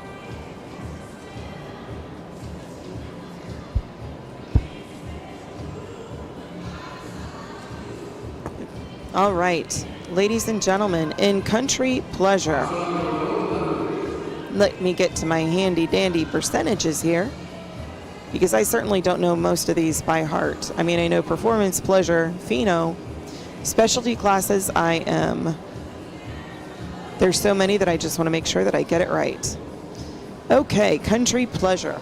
So it's similar to the Pleasure class because we do 20% on Paso Corto, 20% on Paso Largo, and 20% on the flat walk. Again, this is a Pleasure class ultimately, so the horses must flat walk. 10% is on the back. And this is the one where we back from the lineup, we dismount, we go around to the other side of the horse, and we remount from the right side. 10% is on appearance and way of going. A big difference in this class from the Pleasure classes is that there is a 20% on manners only. The manners in this class, they must be flawless. Unfortunately, this one that is right in front of the announcer's stand is having a little bit of trouble. You guys can see her on your screen. They just took the camera away, but that is definitely something that will be penalized in a Country Pleasure class if the judges see it. And again, guys, when horses do that, it's not that they're a bad horse. They may just be having a bad day. You know, they are animals that are living and breathing, and they get sore, they hurt, they get cranky, just like we do. There's really no difference.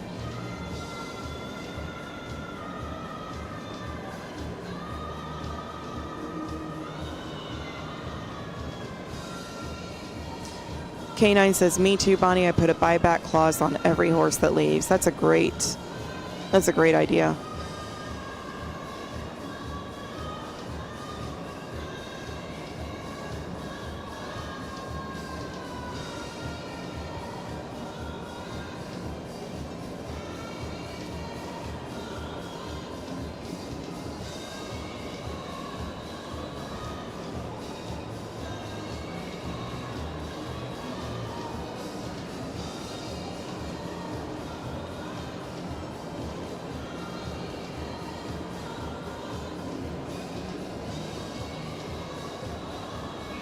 I'm going to look up country pleasure in the rule book and read a little bit of what's in the rule book for you so that you guys are familiar with that too. And of course, I'll tell you where I find it. So in the rule book, country pleasure is on page 136, so that's really where it starts. In country pleasure, the qualifying gaits are a flat walk, a true evenly spaced 4-beat, flat-footed and smooth gait executed with mild collection. The horse's head carriage is natural and relaxed. The paso corto is described as an evenly spaced 4-beat lateral gait with the horse going forward with free and moderately extended steps. The steps should be even and the whole movement balanced and unconstrained. A definite change of speed from the flat walk must be observed.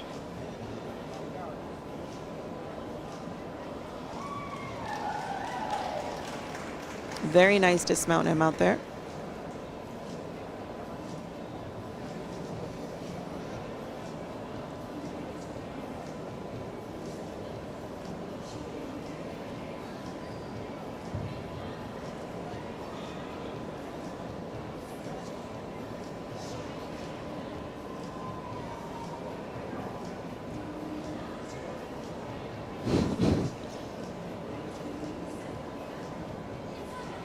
I love how Marco always looks back at Megan like, can you just get up, please? Here we go again. This is back number 227. This is Anaya Richardson riding Luminosa de Guadalupe.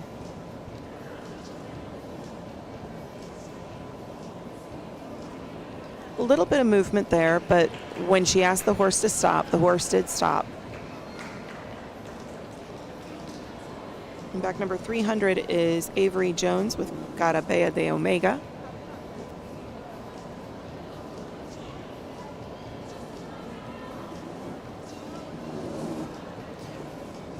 So there's a little bit of swishing of the tail there, but it's not like the horse is angry or anything.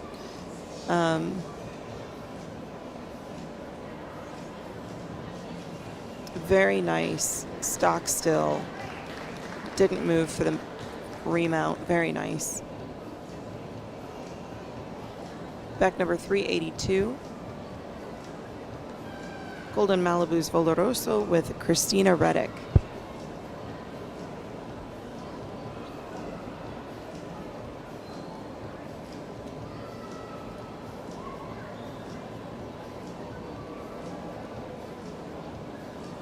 Very nice. Now the movement that horse did, you know, it was just kind of balancing itself. The horse wasn't trying to walk off or walk away. It just took a couple of steps to rebalance itself.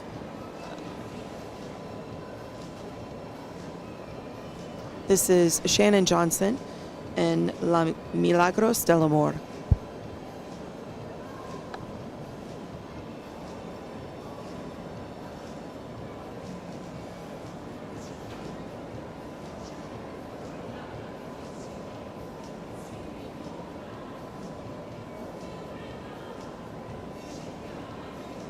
Very nice. And again, just one little step to kind of make sure that you rebalance yourself.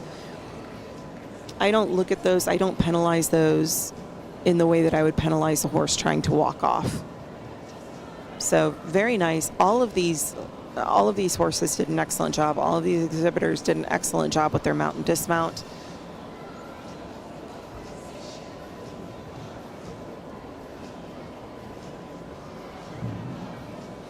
K9 said, I got one back from an adoption 5 years ago. She's gone to get next assignment, which is teaching grandkids to ride. Oh, that's great. Tango says, in honor of Jess, I am now having double chocolate almond ice cream. I agree with Brittany. That sounds amazing, except for the almond part. I love almonds, but I don't like them in my ice cream.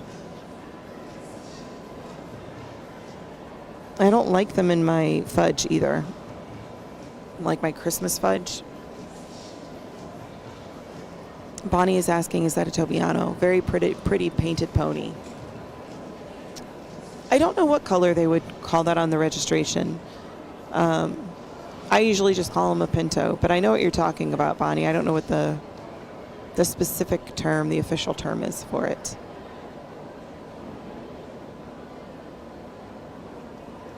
Oh, Tango said, normally I do not like them either, but I had a choice of that or nothing. Well, then, if that's the choice, I would do the chocolate ice cream with the almonds and just get rid of the almonds. Hannah says, is Cindy Newman in this class? I just turned back in. Yes, she is. And she had a very nice dismount and remount.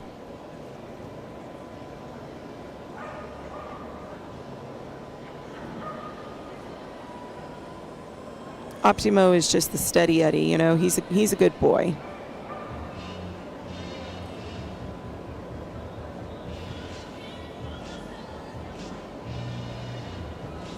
I like this song.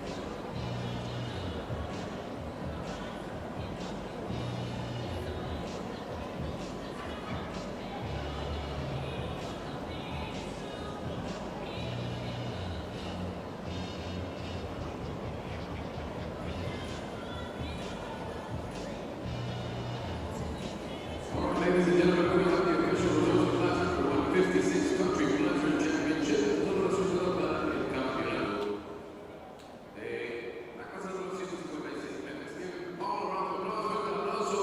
Big round of applause for them.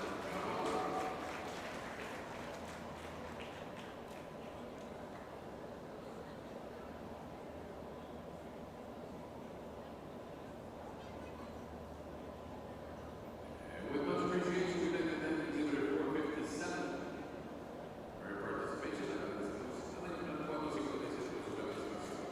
The honorable mentions for the winner number 300, Caravella de Omega. Written by Amy Jones, owned by Amy Esser. Your fourth Grand National Champions for the number 227, Domingo de Galope. Written by Anita Richardson, owned by Nicolás Rodriguez. Your third Grand National Champions for the number 459, Malcolm Rubio, written by Megan Johnson, owned by Janet Woods.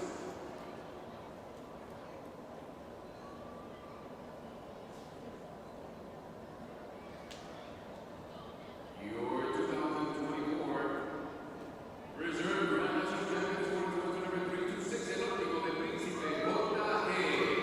H.G. Written by Cynthia Rubin, owned by Cynthia. And ladies and gentlemen, your 2024 Country Pleasure Grand National Champions Reynaldo Arroyo, welcome in. I'd be happy to answer that for you. One moment, let's wait until the placements are done.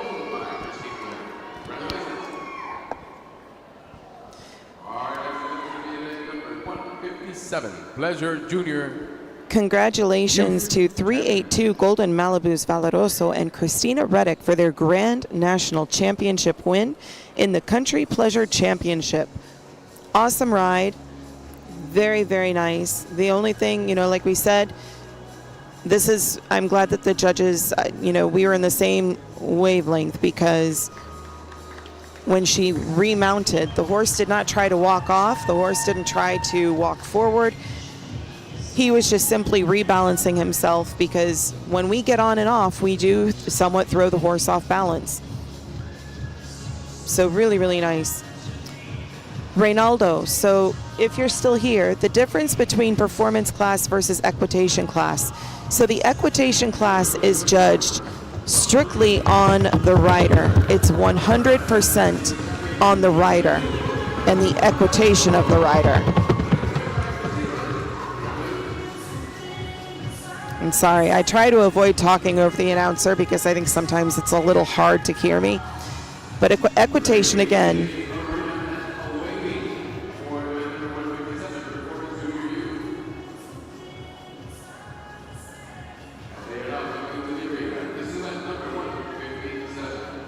so let's wait until he's done announcing the next class, and then I will explain. I think he's done. So, yes, next class is 157 Performance Junior Youth Championship. So, Reynaldo, again, for like the third time, trying to explain this to you. So, equitation is based 100% solely on the equitation of the rider. The performance class is, the percentages are 30% on the paso corto, 30% on the paso largo, 10% on the walk, the collected walk,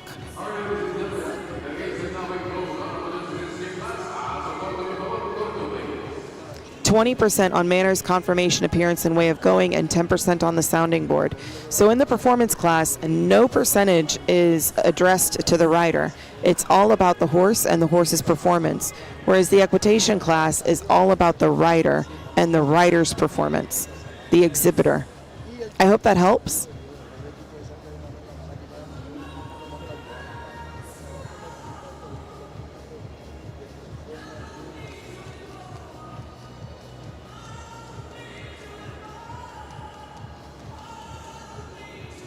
The other difference is that in the equitation class, they have to ask for a halt at the corto. In performance, asking for a halt at the corto is not a requirement.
Hi, Combrio Coaching. They are on class 157, Performance Junior Youth Championship.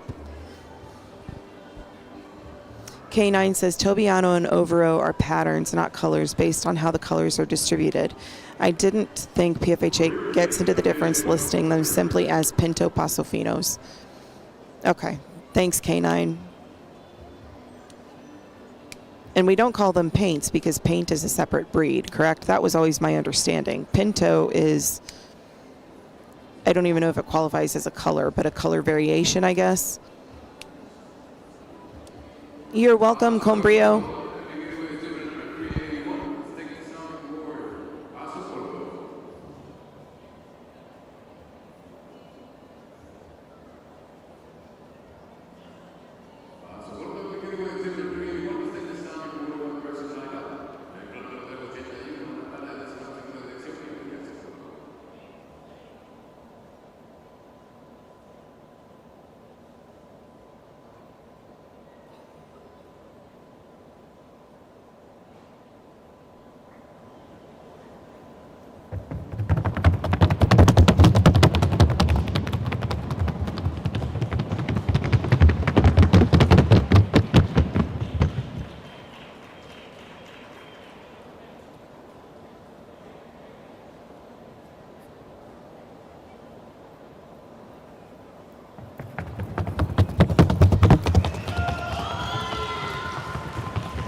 All right, very nice class. And guys, I think pack number 110, El Aventurero de JH, shown by Kevin Carrera. I do not know Kevin personally at all. I've seen him show in a few shows.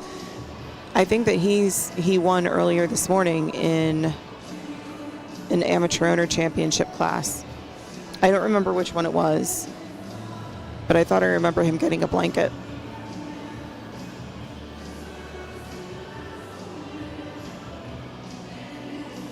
Maybe it was the Amateur Performance Geldings Championship this morning. In any case, you know, he and that horse are very connected. I think everybody in this class did a really great job.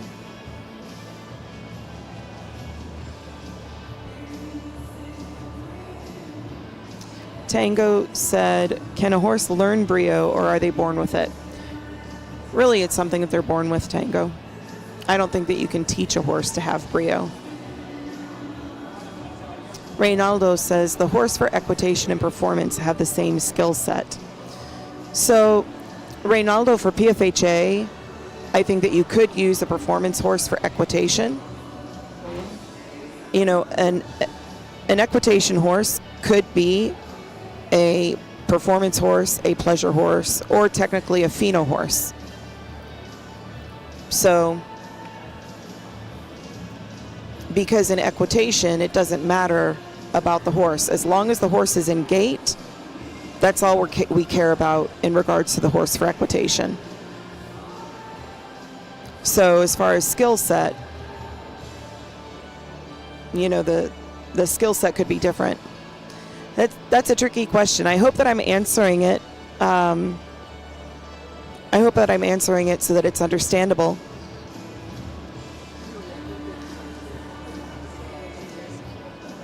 So you could put a performance horse in equitation and use it for an equitation class, but it would depend on taking an equitation horse and using it for performance, because an equitation horse could be a pleasure horse, it could be a performance horse, or it could be a pheno horse. Whereas a performance horse is a performance horse.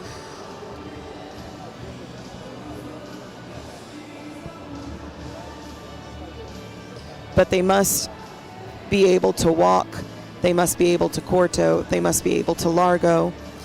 And when I say that a pheno horse could be in equitation, as long as that pheno horse can show a change in speed from the quarto to the largo, then that's fine.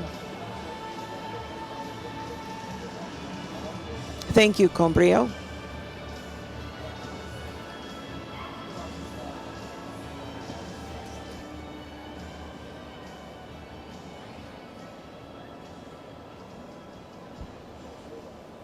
These are great questions, guys. I really appreciate you using the chat to ask questions. You're very welcome, Reynaldo. Thank you again for asking the question.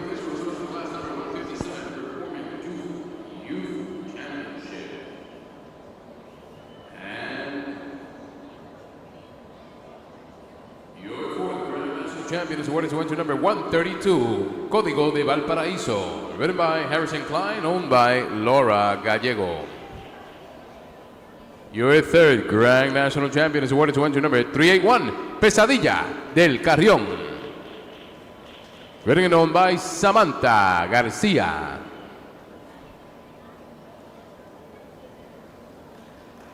Thank you, Bonnie.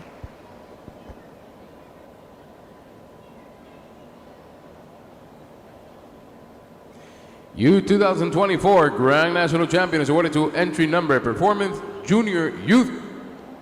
Reserve Grand National Champion awarded to entry number 110, El Aventurero de JH. Ridden by Kevin Carrera, owned by Marvin Carrera.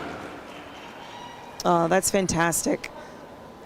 So your reserve champion is Kevin Carrera and El Aventurero de JH. Ladies and gentlemen, put your hands together for 2024 Performance Junior Youth Grand National Champion, exhibitor number 498, El Triunfo de Mayo. Winning and owned by Juan Paez. Congratulations. Excellent performance by Juan Paez and El Triunfo de Mayo. These both are very talented horses.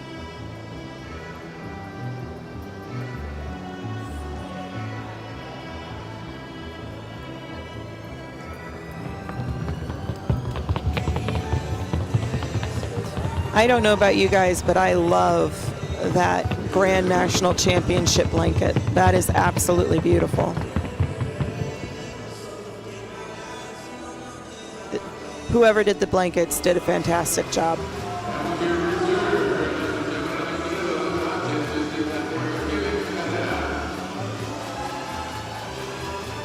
What a nice horse. Beautiful headset, beautiful execution.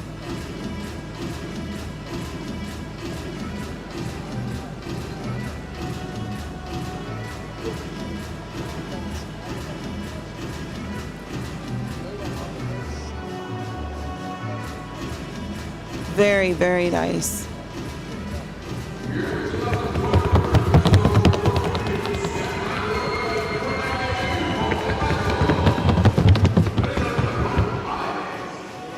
Yes, a happy and proud horse.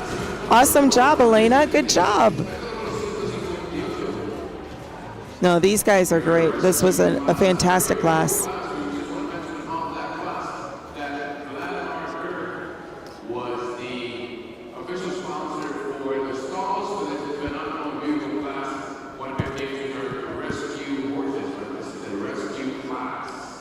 All right, guys, so the next class is going to be the rescue class.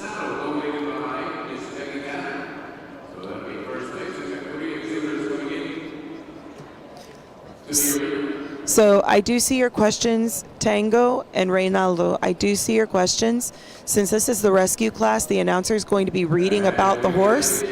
So I'm going to go ahead and I'm going to shut off my microphone for a little bit so that you guys can hear the announcer talking about each of the rescue horses. But I will answer your questions as soon as this class is over, okay?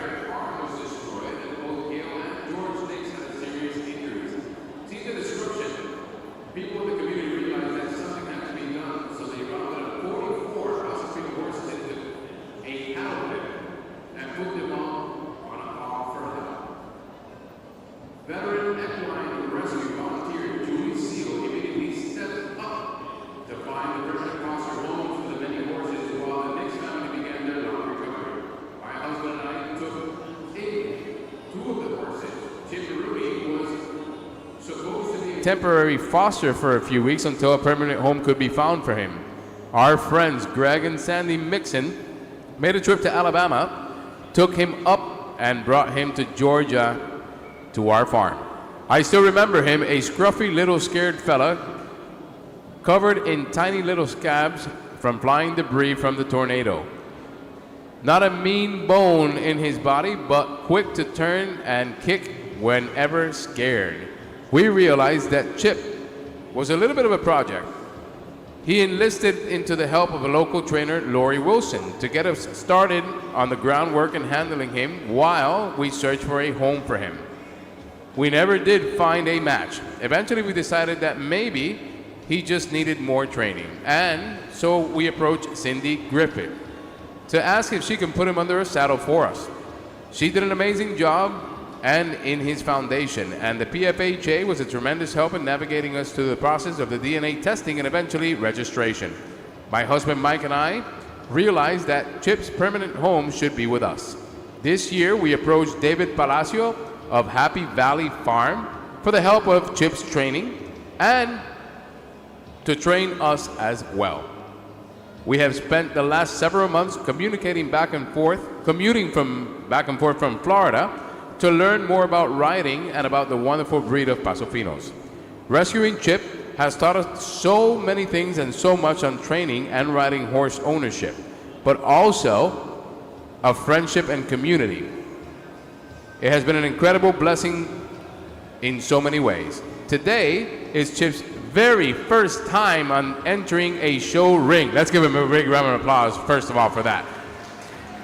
I wanted to be a part of this class so I could thank this large and loving community for their help. I am truly in awe. Today is my heartfelt thank you. Let's give him a big round of applause. Un fuerte aplauso, Carla. This is a rescue class. What a phenomenal deed.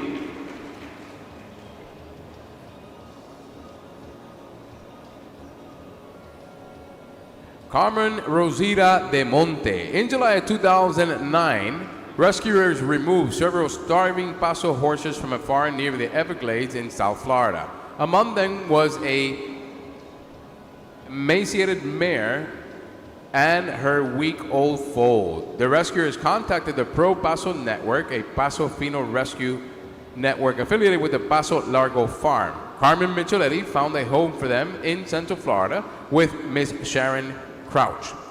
Sharon provided him with food and loving care and gently brought him back to health. Sharon named the foal Carmen after her friend Carmen Micheletti, in gratitude for her friendship and all her hard work in rescuing Paso Fino horses throughout the years. The filly carried the bloodlines of Petrolero del Juncal, the magnificent gray stallion that Carmen owned.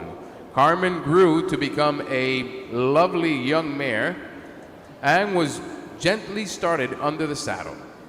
She caught the eye of Karen Crochard, who brought her back and moved her into the trainers of United, Paso Fino, and Summerfield for additional training. Carmen has been with us for the last 12 years. She is a one-person host who waits for her owner and whinnies to her when she arrives at the farm. While the mare has some show ring experience, the trails are her strength and joy. Carmen and Karen can be found happily trail riding the beautiful lush trails of Cross Florida Greenway several times a week. She is now and will always be her owner's heart horse.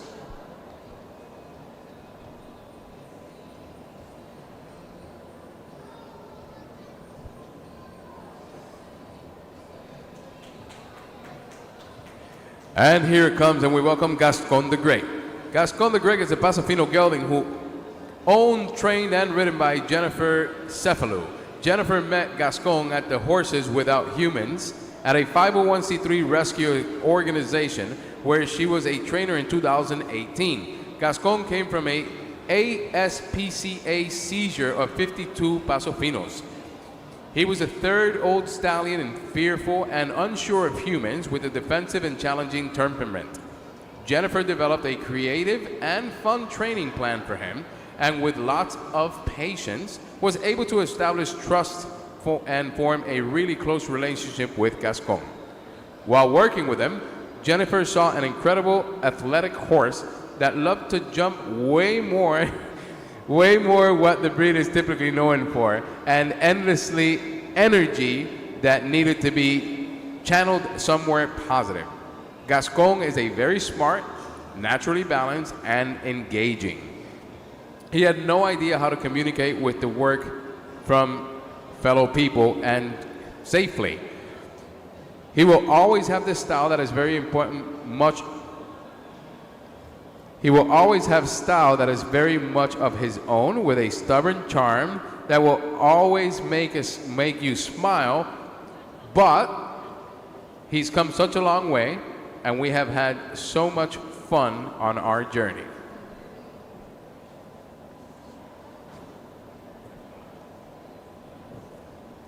Every rescue horse has a unique story. Some horses are just meant to be with certain people.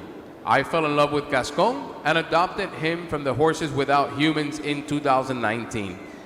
Since then, we have been to 4 Grand Nationals and have won nominated for Briar Horse in 2024. We went to Kentucky to do a freestyle demo, which is all about the Paso Fino breed. We are committed to helping raise awareness for all Paso Finos coming through to the rescue facilities across the United States.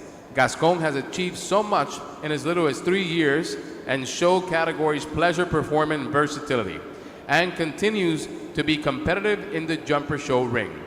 Gascon has a heart of gold and loves to be in the spotlight. We have been asked to model for various things.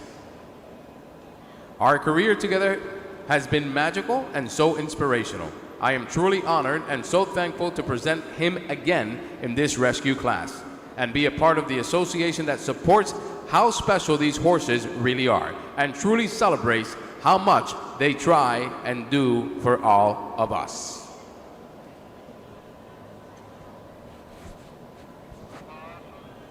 Paso corto, por favor. Corto, please. Paso corto.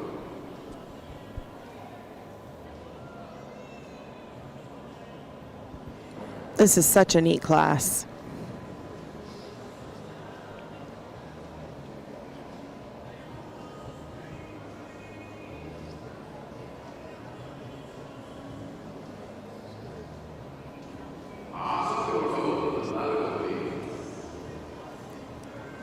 So Jill, he is listed on the paper, but I don't see him in this class. We had two other horses that were listed for this class, but I don't see them in here. So I don't know what happened.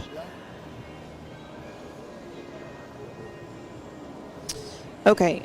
Tango had asked, I'm sorry to ask yet another juvenile question, but I was wondering if it is safe to say that horses without brio would possibly not do well in shows. I am trying to understand what it takes. So, Tango, I think that for me, every Paso Fino has brio. I think that brio is an all-inclusive word for heart. It is what makes the Paso Fino special. It's true that Paso Finos have different levels of brio, but every Paso Fino that I've met has some sort of brio. It just may not express itself the same way for each horse. I think what you're really asking me is you're trying to understand what it takes. So you're trying to understand what it takes to be a show horse. It just really depends on what class you want to take the horse into. So I think that for horses that you want to show, they need to be willing and they need to be forgiving. They need to be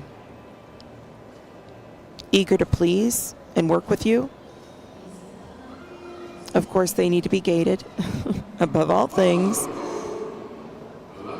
And then they just need to meet whatever requirements of the class that you're trying to take them into. Reynaldo, if you're still here, your question about what is the difference between equitation class and international equitation. So the equitation class for PFHA is 100% on the equitation of the rider. It doesn't take into account, it doesn't give a percentage of points to patterns or anything like that. It is just 100% the equitation of the rider. It also doesn't give us a scorecard that says 5 points for the rider's head position, 10 points for the rider's hand position, 5 points for the rider's leg position, etc. International equitation does do that. International equitation also requires pattern work, whereas PFHA equitation does not require pattern work. PFHA equitation, they come into the arena at the Corto, they go to the Largo, they walk, they reverse, they Corto, then they'll ask for a halt, they Corto again, Largo, walk, reverse, line up. And then the judge, at their discretion, can ask to do tests.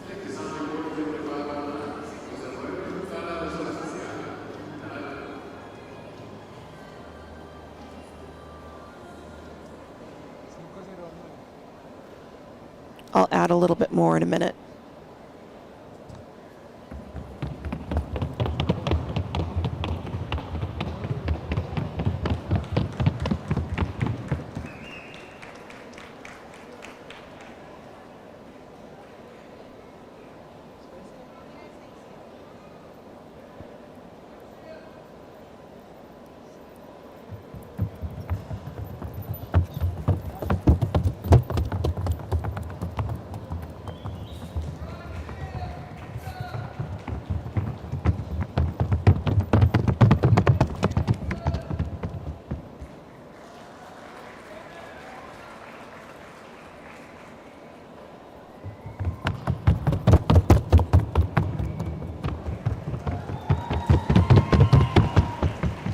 These rescue horses are all so sweet. This would be a very difficult class for me to judge and actually assign placements for.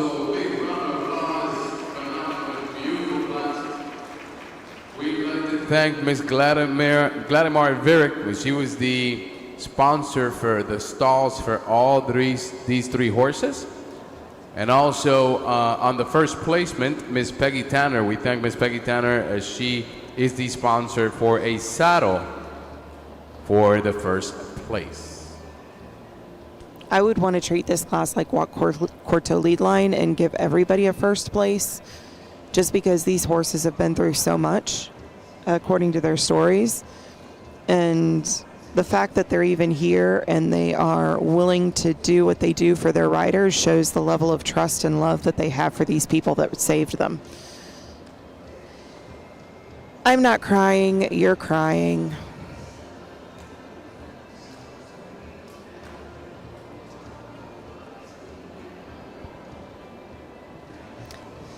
And Reynaldo, I will go back to finishing answering the question for you about international equitation and regular equitation in just a moment.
I do have to say, Gascon is a spicy little jalapeno.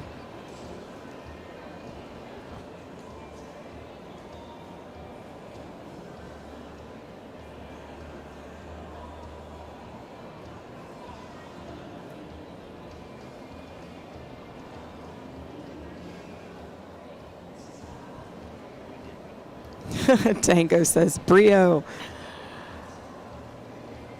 I think Gascon is saying this stuff is for sissies. Put me out in the jumps, because I was listening to the story and they were saying that she competes with him in jumping competitions. So he's probably like, "Where's the jump? This stuff is for the babies. I want the big stuff."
Champion and the winner of that beautiful saddle, sponsored by Miss Peggy Tanner, is exhibitor number 420, Carmen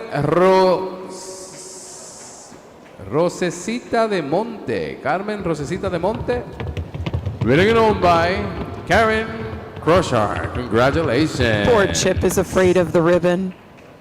Oh, poor baby.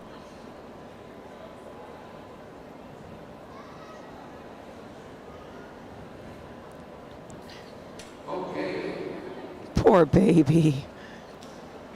Oh, that's nice. Cindy came out to help.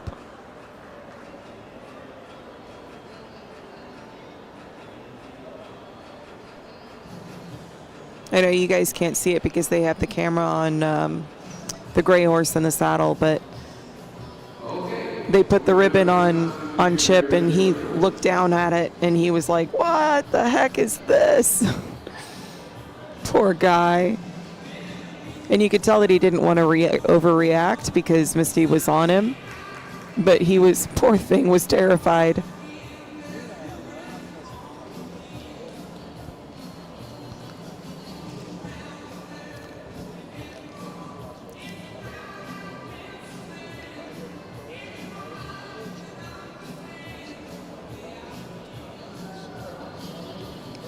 Very nice class, guys.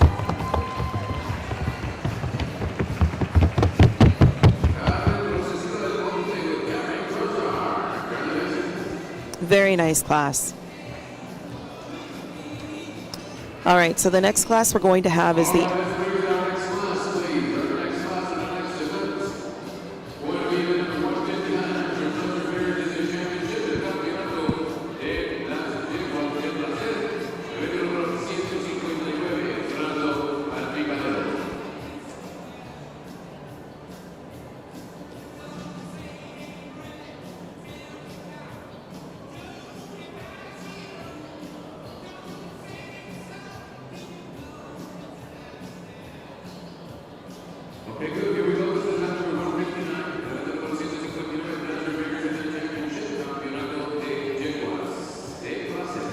All right, so this is Class 159 Amateur Pleasure Mares Championship. We're looking for 17 exhibitors in this class. So I will take some time to finish answering Reynaldo's question. Hopefully, Reynaldo, you are still watching. And so I was always saying, PFHA equitation, patterns are not required. In PFHA equitation, we do have tests that the judges can select. But if they are able to determine the class placements before you doing those tests, they do not have to use the tests, okay? PFHA equitation, like I said, is based 100% on the equitation of the rider. And it does not take into consideration like specific tests because the tests are not required again.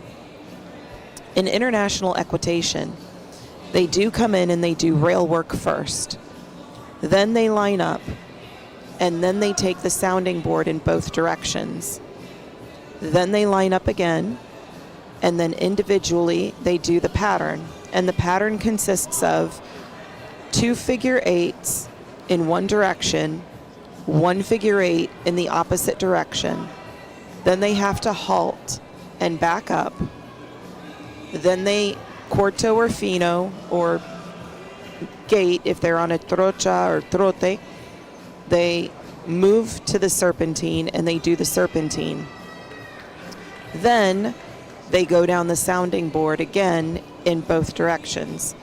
So in international equitation, they have quite an extensive pattern, in addition to having to go over the board a total of 4 times throughout the class. And even after that, if the judges ask, they can do more work-offs for international equitation. The other difference with international equitation is that they are judged 60% on horsemanship, riding skills, and individual tests, 40% on the equitation posture of the rider, but then that 40% is broken down in a point scale. So there's 2 major areas in international equitation.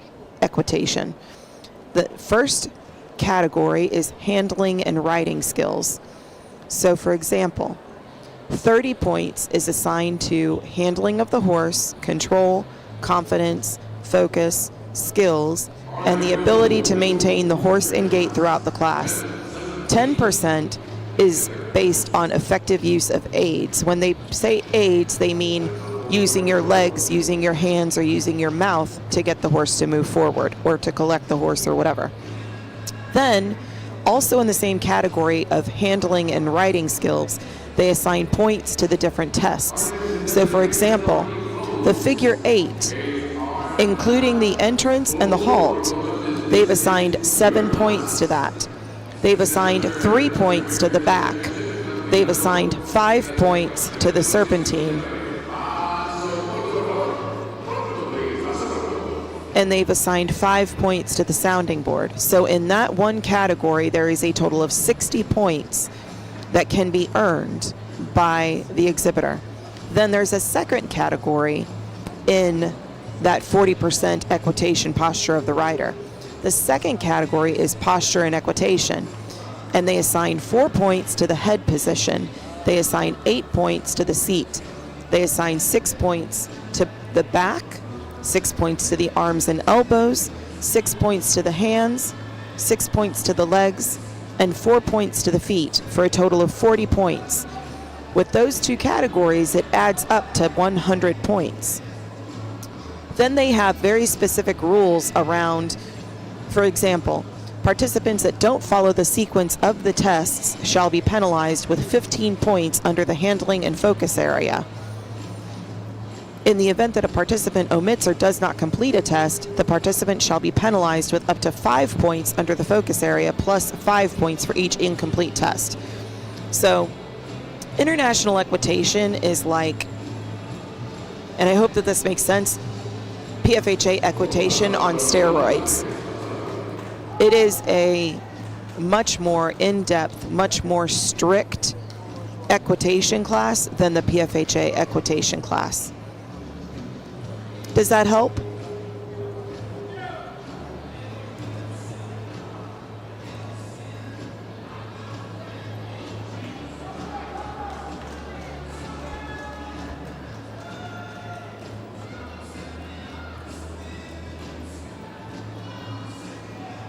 You're very welcome, Reynaldo. Thank you for bearing with me with the very lengthy answer. I just wanted to make sure that I gave you all the information I could. All right, guys. For this 159 Amateur Pleasure Mares Championship, let's talk pleasure. Anybody want to tell me,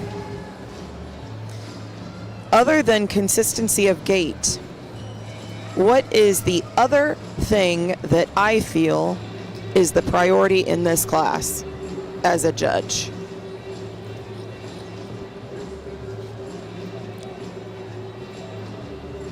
What is the other most important thing, in my opinion? If you've been listening to me for the last few days, you'll know what this is.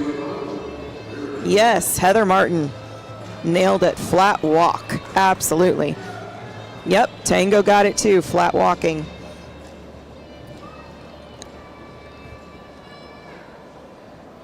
Absolutely. Pleasure is judged 20% on Corto, 20% on Largo, and 20% on the flat walk. All of those speeds, all of those forms of collection are equally important. Pancho and K9, yes, you guys are right. Walk and manners. Pancho, you've been listening too, because I've been focusing a lot on the manners as well. Great job. K9, you too. Yes, flat walk and manners. These horses have to be well-mannered. They have to flat walk. They have to be a pleasure to ride. That is the easiest way that I can explain it. Pleasure horses have to be a pleasure to ride.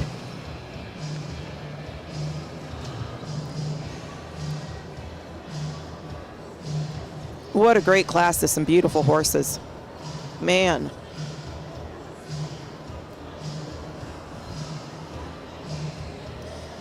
While you guys are watching this class, take a look at all the different variations of pleasure there are, right? There are horses that are more extended in their movement. There are some horses that are more refined.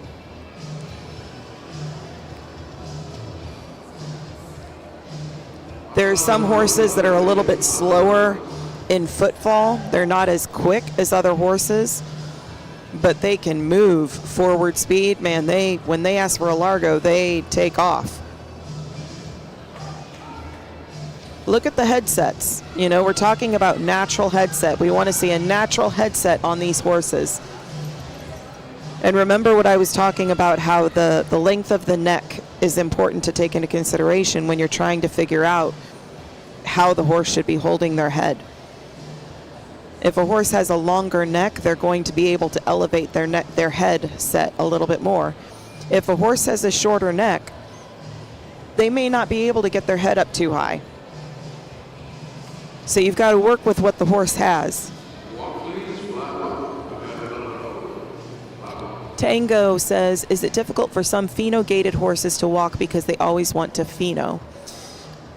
So, Tango, I don't think that it's necessarily that. It could be that they always want to pheno. Pheno horses can walk, and I don't want you guys to think that they can't. A well-trained horse will be able to walk no matter what it does. And a lot of the pheno horses are not trained in the pheno gait. They train them at a corto, or they train them at a walk, or they train them at a trot. I've seen them let the horses trocha and trot and do flexibility work that way. And it's very few and far between that they go ahead and ask the horse to go into the gate and they work the horse in the gate.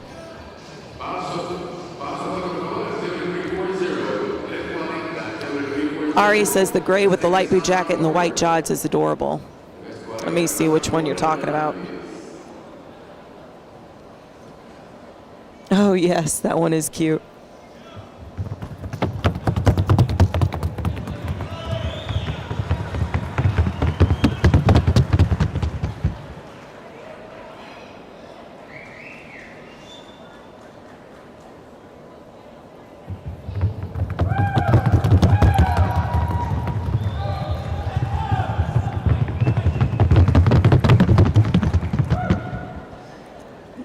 Jan, I did not recognize you. Welcome in.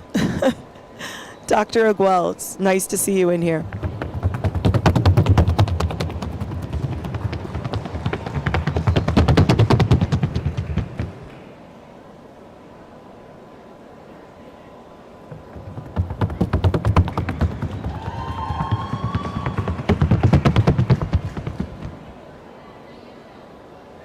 Oh, Isabella, that was your dad? Awesome. He did really nice.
What a nice class. There's a lot of quality mares in this class, guys. A lot of quality mares.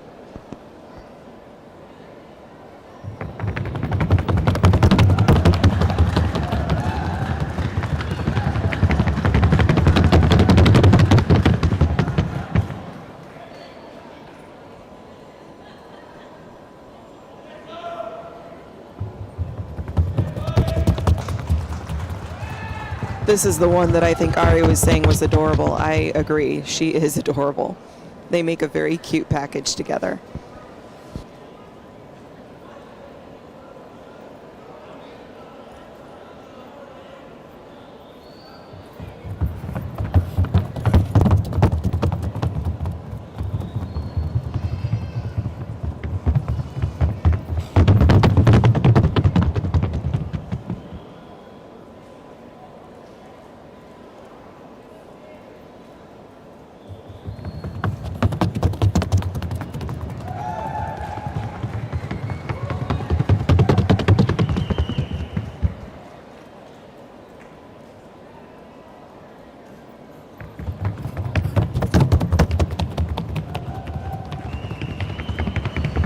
another really nice pleasure horse, in my opinion. I love the way that it moves.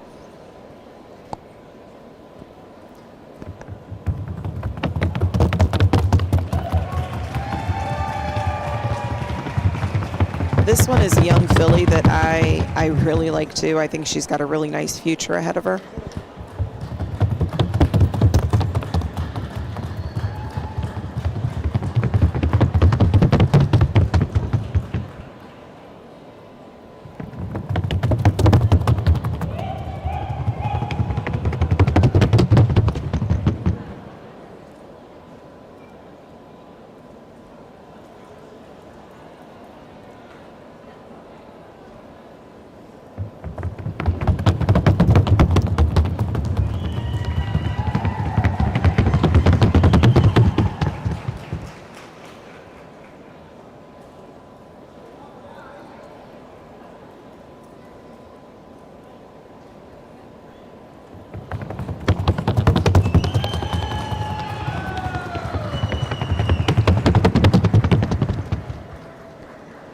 All right, so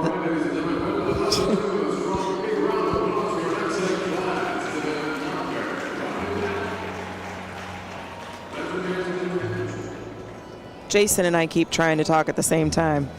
No, but everyone, and Dr. Oakwell, I hope you don't mind me calling you out like this, but for those of you that were watching the Pheno Amateur Owner Stallions class the other night when we were having the storms with the hurricane coming through, those of you would remember that when we were watching live streaming, all of a sudden, Mañanero was going across the board, and as he was nearing the end of it, we lost power for about 7 to 8 seconds. And it was chaos in the darkness for a short period of time. So there is a running joke going around now that Dr. Oakwell and Mañanero were the ones that turned off the power. But she was the one that was going across the board. Yeah, poor guy. I can imagine. I mean, it scared all of us. People were screaming and everything, but you did a fantastic job handling that situation. And bless him, he did a great job trying to take care of you too, because I'm sure that that was probably going through his mind as well.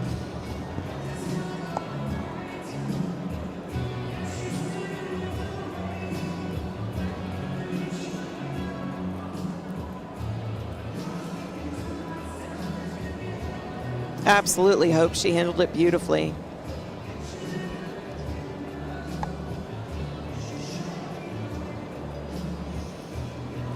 Laura Ingham asks, do you see a change in the attitude of the horses now since the storm is gone?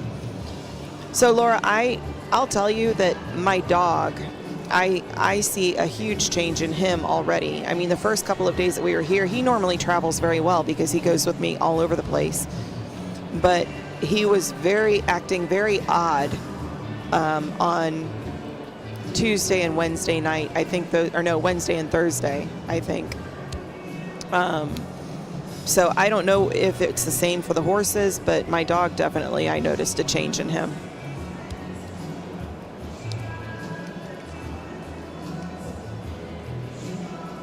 Hope the lights going off like that set off my fight or flight, had me checking if I was still there. I almost dove under the table up here in the little skybox that we're in. But I told you guys, me and the Sus Caballos team, we were standing up here about 10 minutes before that happened, and we heard the tornado siren go off. And it only did it once, and nobody else heard it. But I know what I heard. So...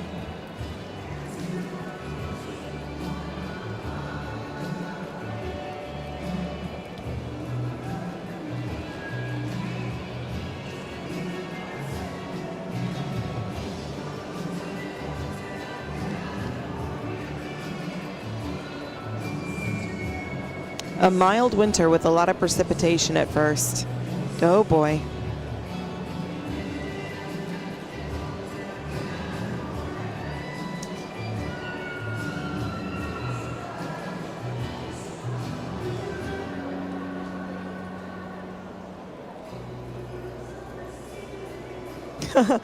Laura says that is a Missouri response to hide under the table. I guess it is. Yeah, that would be my response. It's just Get under the table.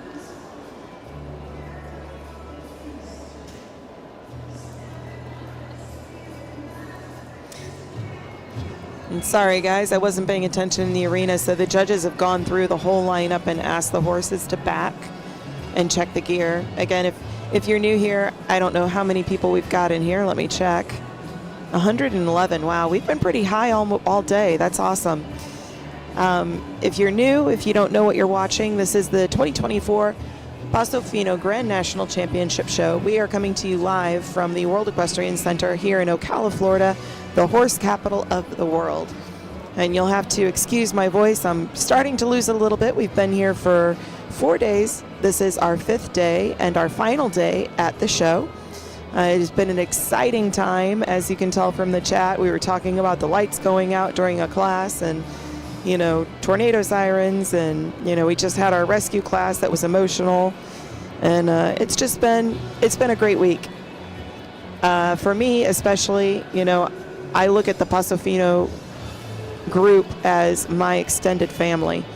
And so it's always nice to go to a show like this because I get to see people that I really want to see. You know, they're the family that I chose, not the family that I was born with. And sometimes the family that you choose is pretty fantastic. So, you know, the family that everybody knows, that knows me, my parents passed away a couple of years ago, very close to each other. And so the Paso Fino community is the family that I have. So I love coming here. I love being with all of you. I love being around the horses. I miss doing this as my main thing. So I really appreciate all of you being here with me. And Reynaldo Arroyo, what is the evaluation criteria for Fino youth? Great question, Reynaldo. So the thing is that with Fino, we don't really have separate criteria per class. So for example, the criteria for a Fino youth class would be the same criteria for any Fino class. And it's 65% on execution and naturalness of gait. It is, let me get back to that page here.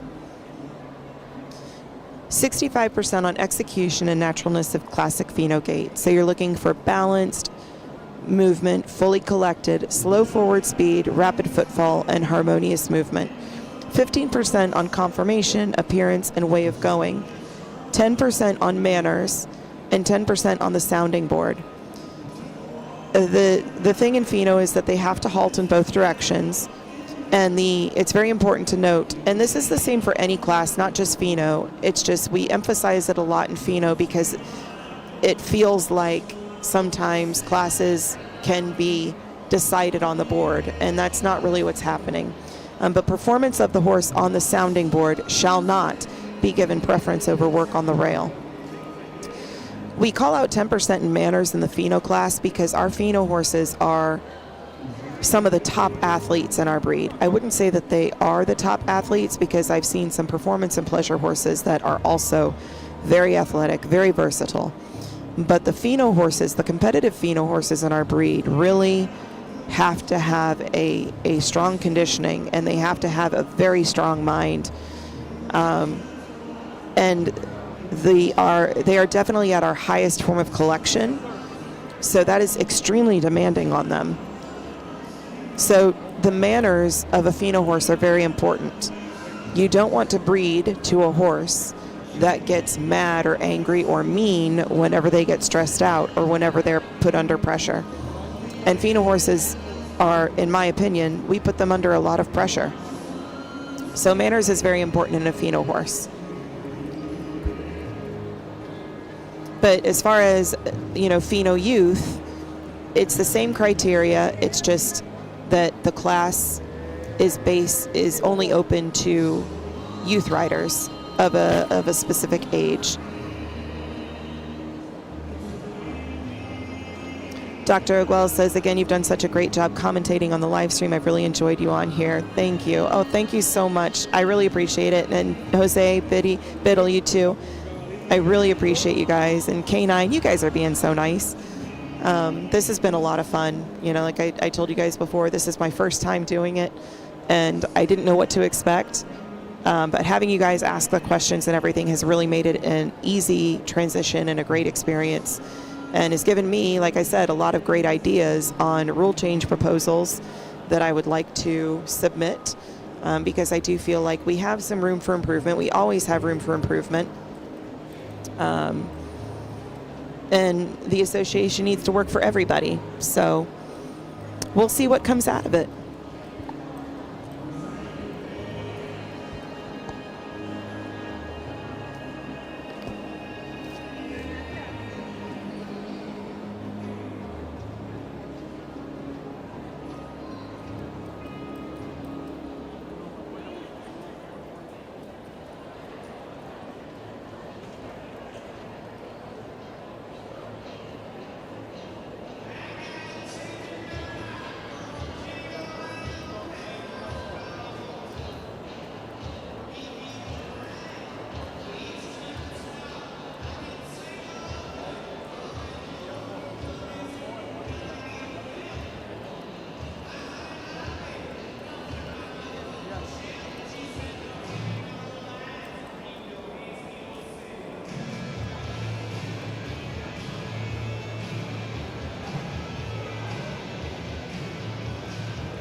It is a huge class, K9. You got that right.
And then there were 5. All right, guys, while you're watching this work-off, remember 20% on the corto, 20% on the largo, and 20% on the walk. They're going to be asking for reverses. They're going to be asking for transitions. Remember everything we've learned and everything we've talked about all this week. Transitions, we're looking for consistency in gait. Everywhere, we're looking for consistency in gait. We're looking for flexibility on the reverses. We're looking for change in speed at the largo. At the flat walk, we're looking for flat-footed walk. We're looking for relaxed.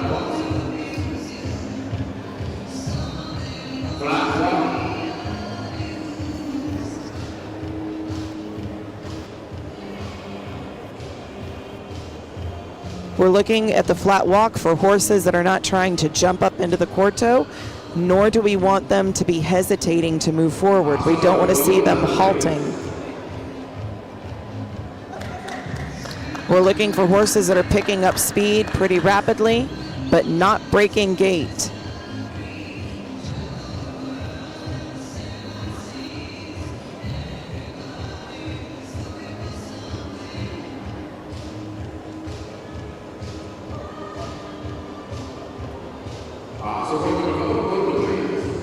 Down to the Corto, we should not see them go all the way down to the walk. We should see them maintain a consistent gait.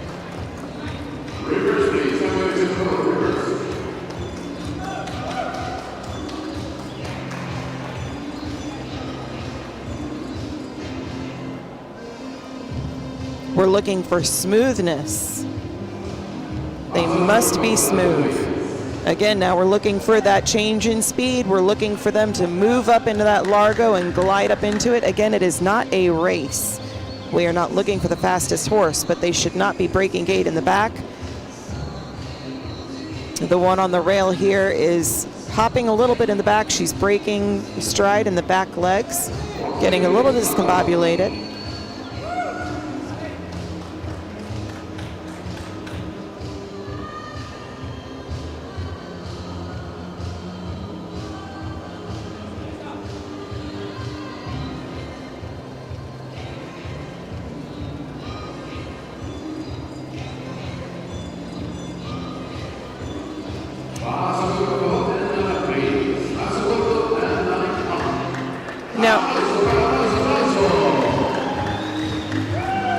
Now, as you guys were watching that, the first horse, she is a very talented horse, but she is almost right on the edge of an acceptable flat walk.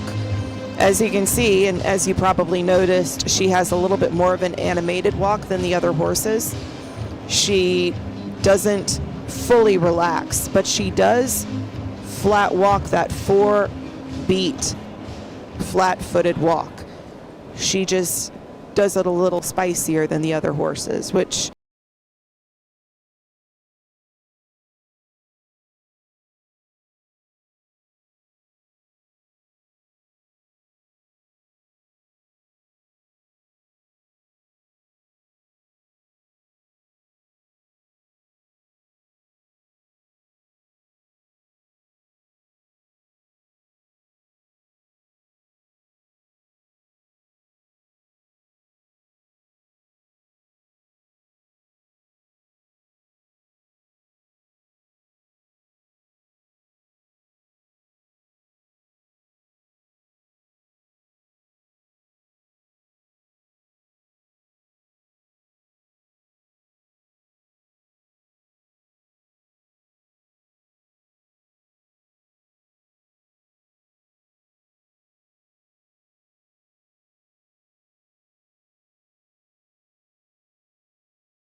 oh, you're right across from me. Hi.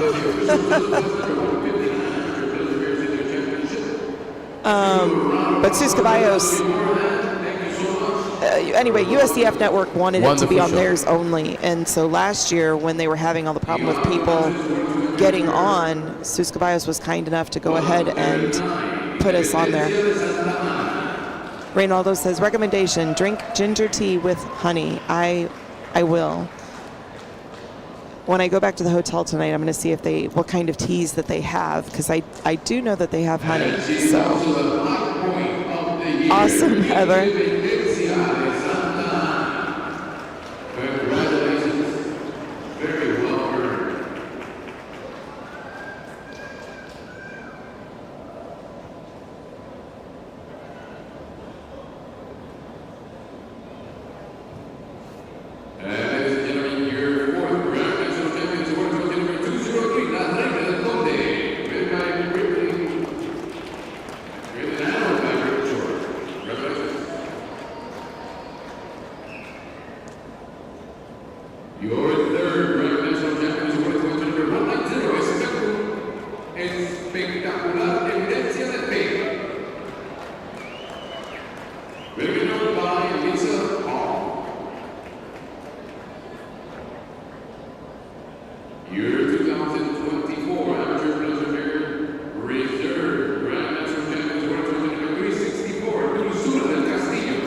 So Heather said, so the horse that would not walk got reserved. So Heather, I think that it was an issue where the rider did not hear the command.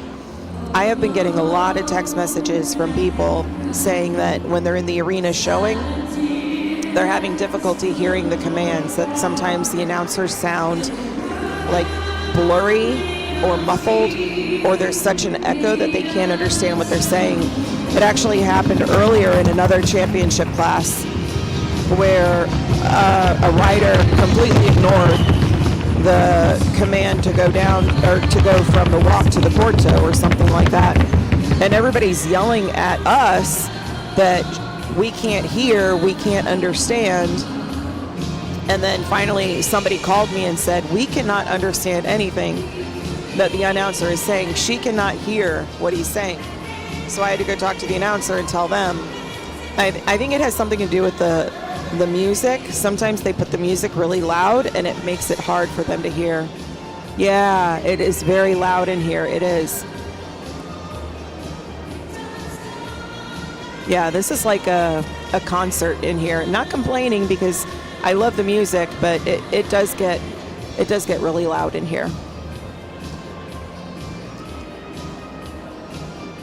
Reynaldo, I was going to say Starbucks has this medicine ball tea. I call it medicine ball tea. I think they call it the honey citrus mint tea.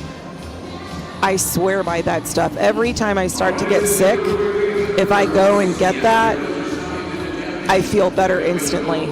And I always put honey in it.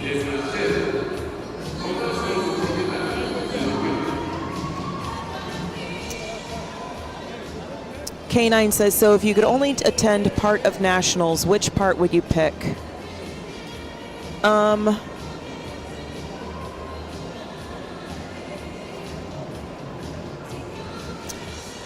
don't know. I think that a lot of people would say the championship days, K9, just because that's where you're seeing the best of the best. But really, honestly, I've enjoyed all of the days. And there's been classes on every day that I really wouldn't have liked to miss had I only had a couple of days here. So I don't know. I think that you're safe to come any day, really.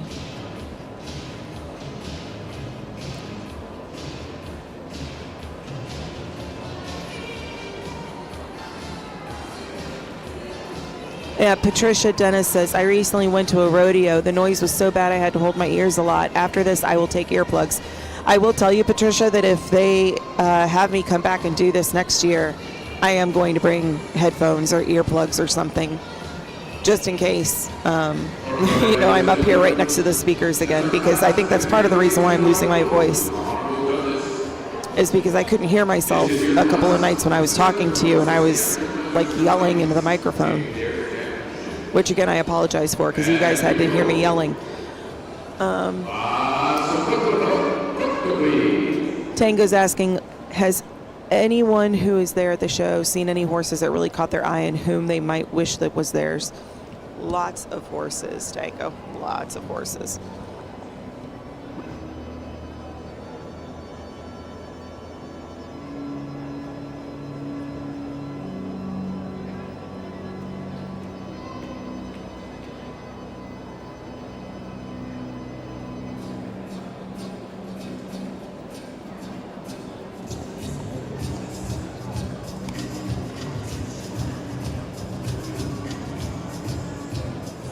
Oh, thanks, guys. Jen, I meant to say thank you very much for sharing the link. I saw that you've been sharing it every day, and that's so awesome of you.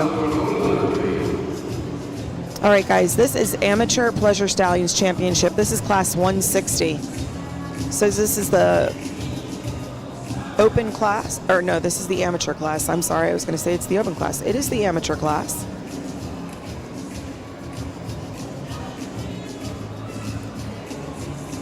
I have 9 exhibitors on my sheet, but it looks like we've got a little bit more than 9. Let's see, 1, 2, 3, 4, 5, 6, 7, 8, 9, 10. Okay, so I'm only missing 1, which isn't bad. K9 says there are horses that I would simply like to sample, maybe not own. That's the smart thing. Ride them once and then let them go back to their owner. I don't have kids, I have animals. So I always joke around that, I like kids. I think what I like most about them is I get to hang out and play with them and then give them back to their parents. But no, I'm kidding. I do like kids. I like animals better than most people, so that's why I'm an animal person. Jen says I borrow kids and then give them back too. Tango says, my only complaint about this show is that I do not recall any palominos and maybe 1 buckskin that I saw. I am a proud heifer.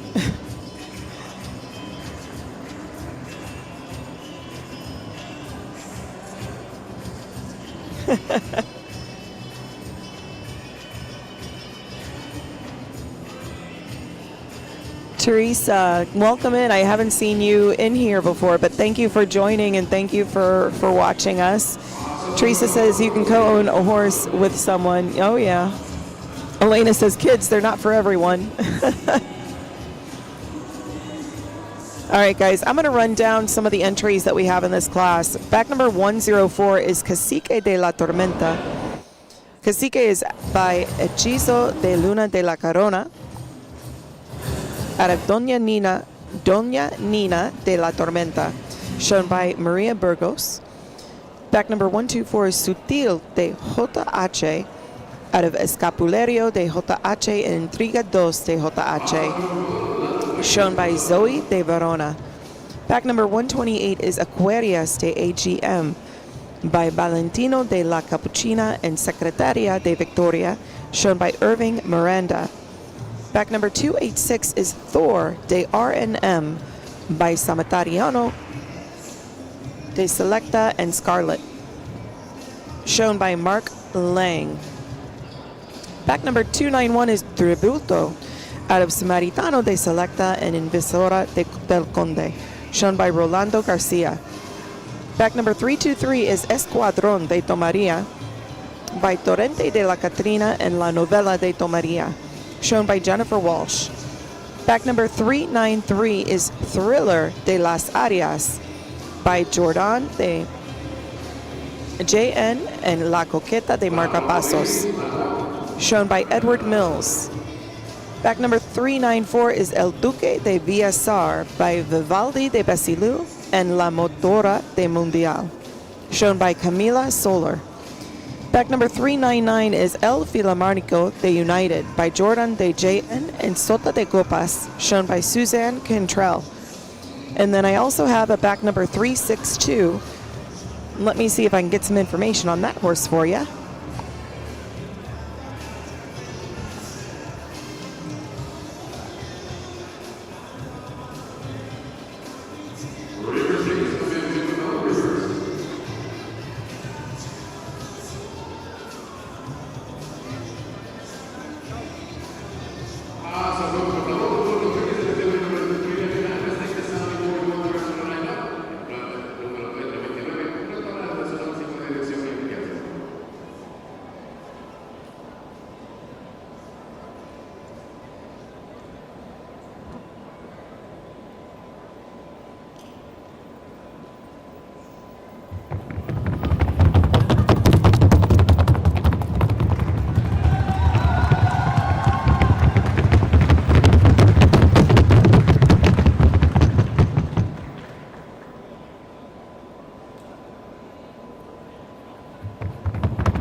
All right, guys, so I did see the comment, Jen, that you said, are some of the board mics out? I did tell Sus Caballos, so they're going to check it. And then I just saw your comment that your video was out of sync. Oh, well, they're still going to check it. All right, let me go back in the chat and see what I've missed. So, yeah, unfortunately, Tango, if you were saying nice horse on the gray, the last gray, unfortunately that horse was not in gate.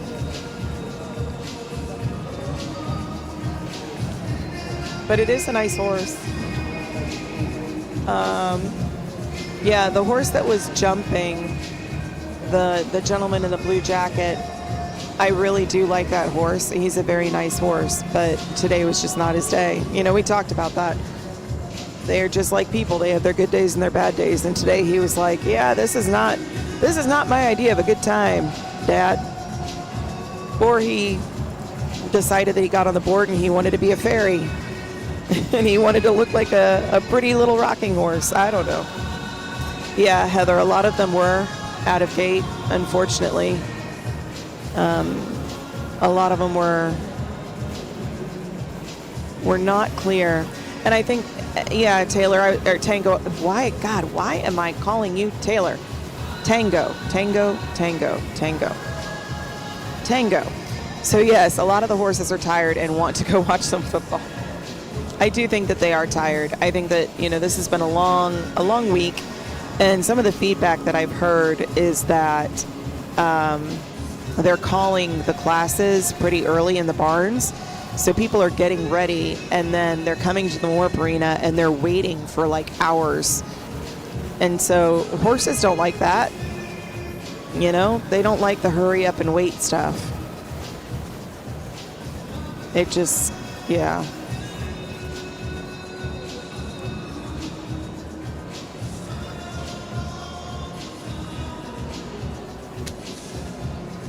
Sure, Tango. Yeah, so the show lasts so long because, it used to be longer. It used to be 6 days, and now it's 5 days. Yeah, and Heather answered it because there's a lot of classes. Hope said us humans don't like it either. Amen, sister. Angel baby, this is John Cicada. John Cicada. It's a good song.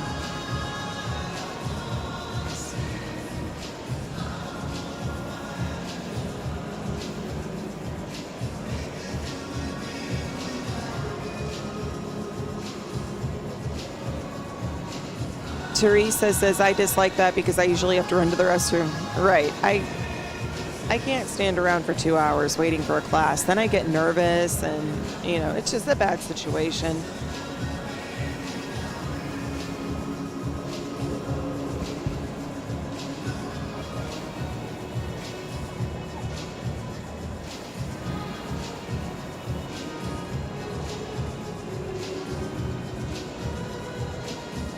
And Teresa, I saw your comment. I'm glad that you found us.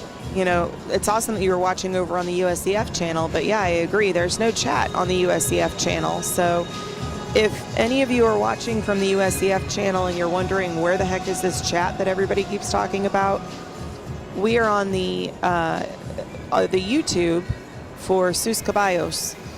So if you go to YouTube and look up Sus Caballos, SUSCABALLOS,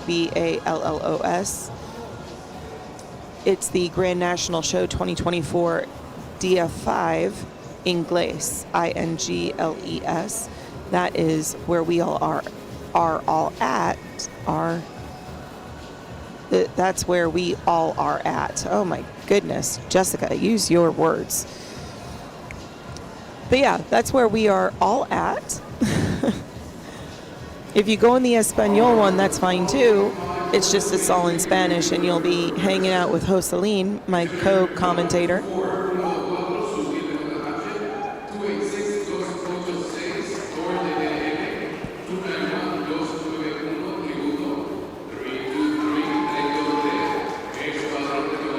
And 399, el Filarmónico de United. On the rail, please. All right, so it looks like this is your 5 that are going to be placed. And paso corto, por favor. Corto, please. Paso corto.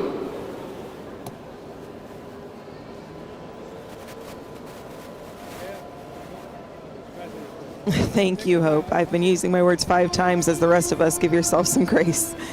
I will do my best. All right, guys, I am going to stand away from my computer so I can watch this work off and walk you through what I see.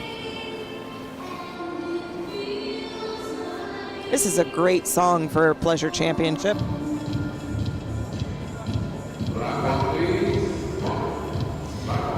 All right, down to the flat walk now. You see that Chestnut, she didn't hear the command either for flat walk. But her horse is not having it with the flat walk right now. Yeah, that's tough.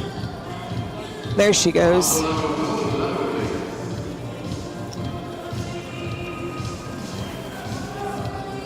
And I think the last one was having a little bit of trouble at the walk too.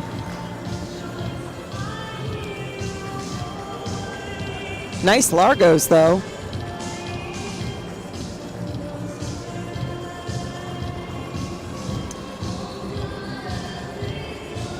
Nice Largos.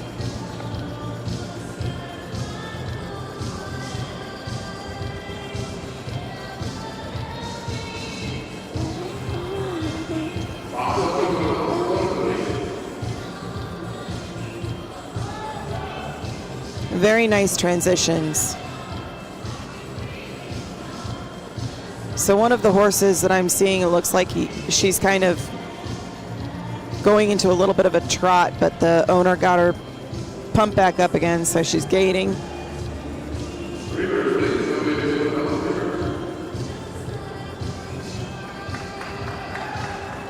Very nice reverses.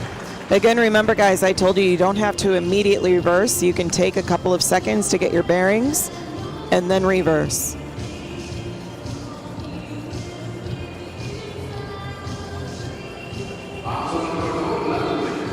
All right, here we go with the Largo again. Let's watch this transition. Very nice. Oh, the bay had a little bit of discombobulation in the back. And the bay actually looks like he's going a little bit too fast and he's getting a little pacey.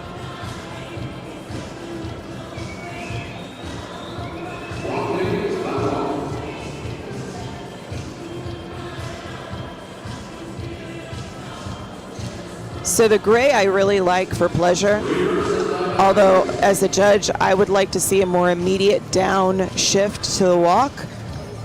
When she goes down from the Largo to the walk, sometimes he gets a little trotty as he goes down into that walk.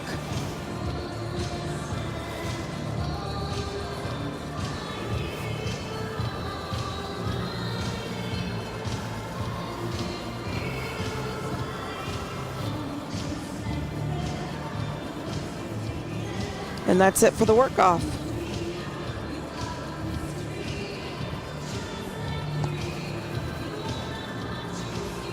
All right, making my way back over to the computer here.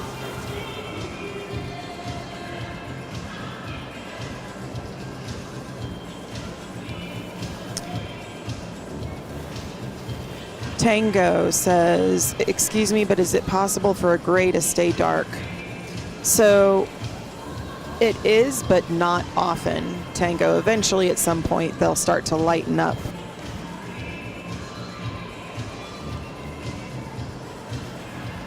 Jacob says, Lady in the Pink would have won. Yeah, she messed up that first walk. That first walk was real rough.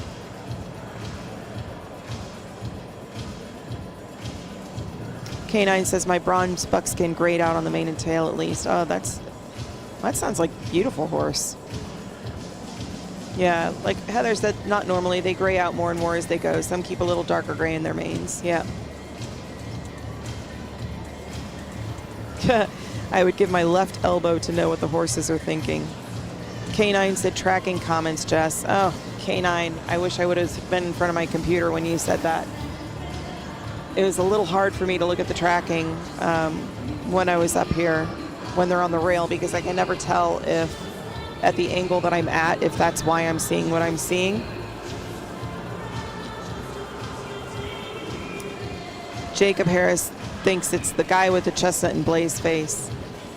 Reynaldo says, thank you for all. Well, thank you, Reynaldo. Thank you for being here.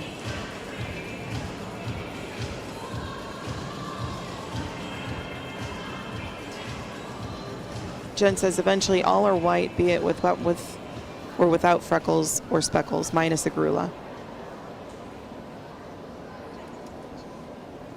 Tango said, my favorite colors are Palomino, black, gray, buckskin, chestnut bay, paint, and any mix of all those. K9 says some of them were pretty disorganized in terms of tracking. So K9, I was paying attention to like the discombobulation, and yes, there were quite a few of them that were disengaging in the back. And, you know, I keep preaching to you guys about the Largo and how it's not a race. And I saw a couple of situations where people in this class made it a race and they were pushing their horses harder than the horse could handle it. And it was putting the horse out of gate. Oh wow, I have not heard this song in a long time. Heather Martin said, not me. If we knew what they were thinking, it would probably be get off your butt off my back and I'd cry. Uh-huh. Yeah, so guys, in a situation like this, yeah, no, I agree, Jacob. Remember that this is a pleasure class and not a performance style class. Yeah, no, I agree.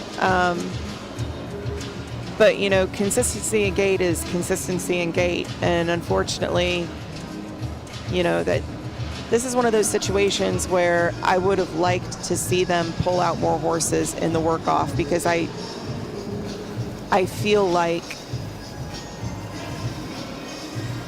well, I'm just going to say it, we might be in a situation where you're going to reward horses that maybe did not earn that spot. Because if I'm at the Nationals and I pull out 5 horses and I still have 5 more horses in the lineup and I do a work-off and a couple of those horses screwed up, then I would add more horses to the rail, because then I wouldn't be in the situation where I am forced to pick out of those 5. Because what I don't want to do is I don't want to reward a horse that doesn't deserve that placement. Because again, we're not judging potential of the horse. We are judging the performance of the horse on that day. Just because the horse has a bad day and it doesn't win, doesn't mean that it's a bad horse or that it's, you know, bad potential. It just means that on that day, it didn't do what it needed to do.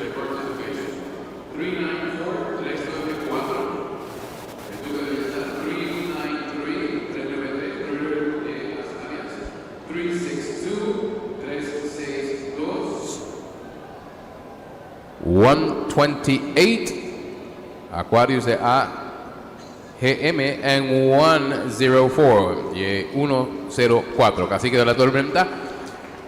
Malcountry Gal Gamer. So you may not remember me, but I used to show with Linda and Bob Rader that owned Rainbow Rider Ranch. My mare was a buckskin out of Juan Juan, Alto Maria Sonora. I do remember.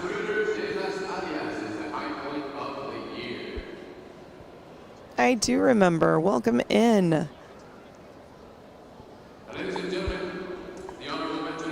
Number 399, El Filarmónico de United, ridden by Suzanne Cantrell, owned by Fox Hill Pasofino Farms. Yeah, your fourth. I remember. 323, Escuadrón de Tomaria, ridden and owned by Jennifer Walsh. Your third Grand National Champion is awarded to entry number 286, Thor de R&M, ridden and owned by Mark Lang.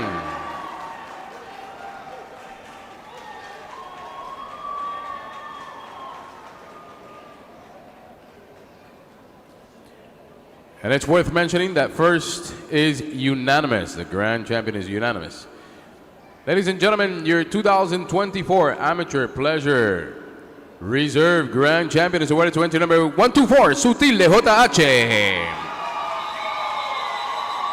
Ridden by Zoe de Verona, owned by Frank de Verona. And ladies and gentlemen, put your hands together for your 2024 Amateur Pleasure Grand National Champion, Exhibitor 291 Tributo. Ridden and owned by Rolando Garcia. Congratulations.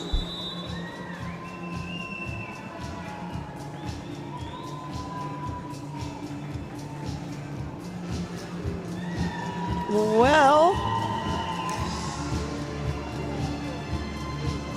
congratulations to 124 Sutil de JH and Frank de Verona, and the Grand National Champion Pleasure Stallion 291 Tributo and Rolando Garcia.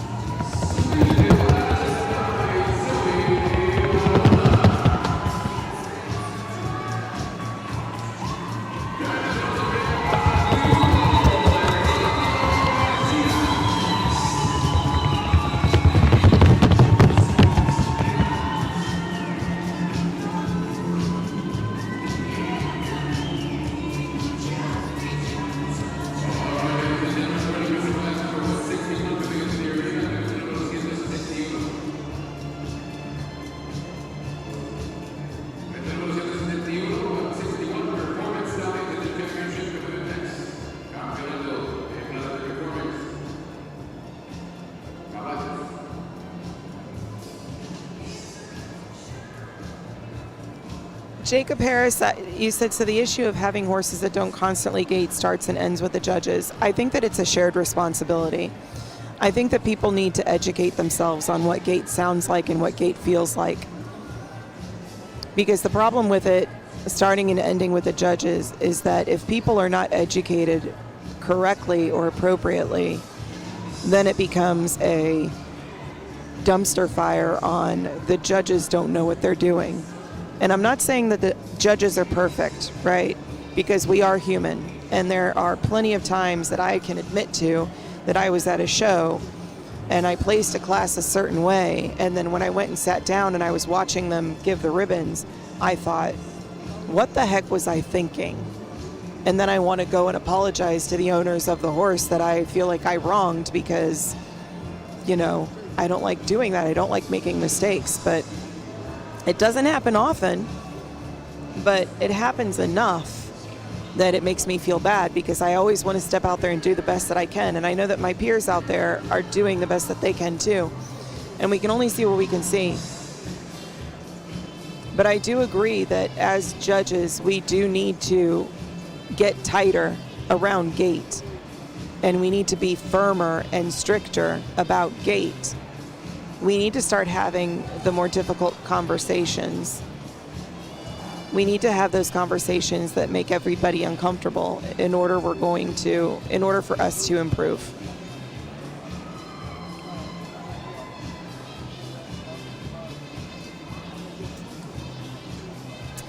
Pancho, I kind of thought the same thing about that last class.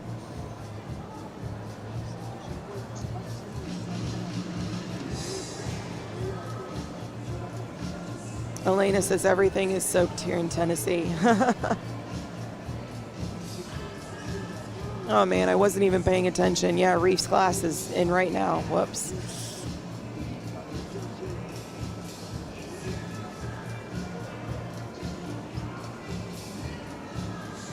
Mal Country Gamer, I have absolutely loved your commentary. I don't have a horse right now, but I hope to own a Paso again. I worked at a farm where they have Arabians and saddlebreds. Such a different world. I miss Pasos. Arabians and saddlebreds are really nice too. I've learned that Arabians are pretty flighty, but thank you so much. I'm glad that you're here. Thanks for listening in. K9 says, I dislike the ads that prevent us from seeing the horses coming in. Blame me, K9, because they can't run the ads because I'm talking too much.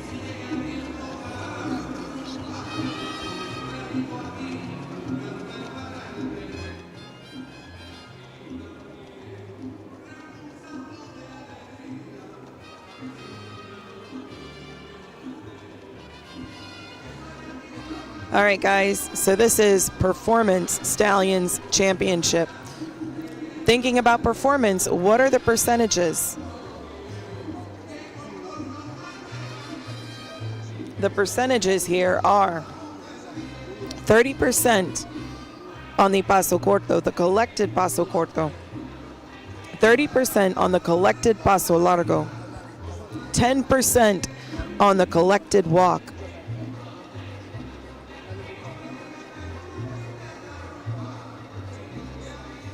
20% on manners confirmation, appearance and way of going, and 10% on the sounding board. Judges are going to penalize things such as loss of cadence, loss of form, lack of smoothness, strung out behind, and light on the front. Remember, we're looking for collection.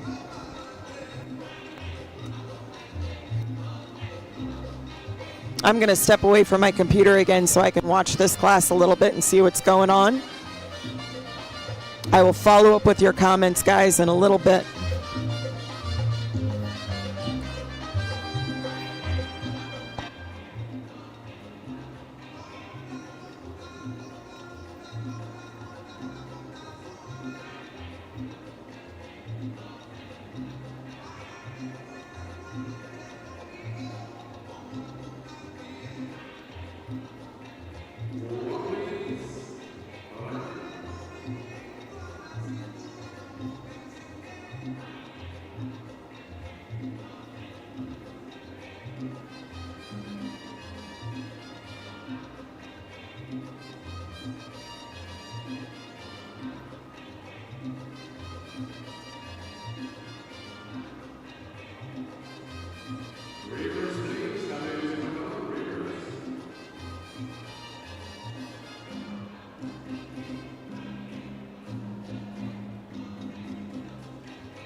So remember, in the performance class, they do have to walk still, but points won't be taken off if it's a fancy walk. We want to see that animated.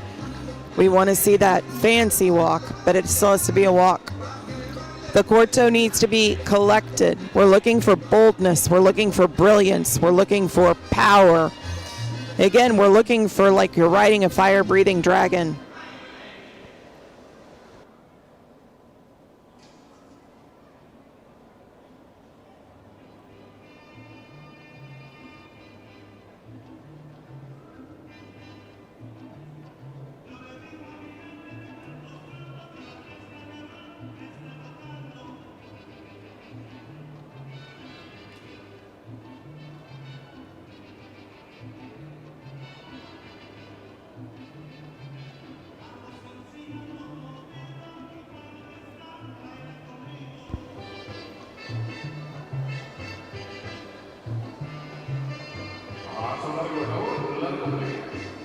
We have a couple of horses that are being a little spicy. They're getting a little discombobulated.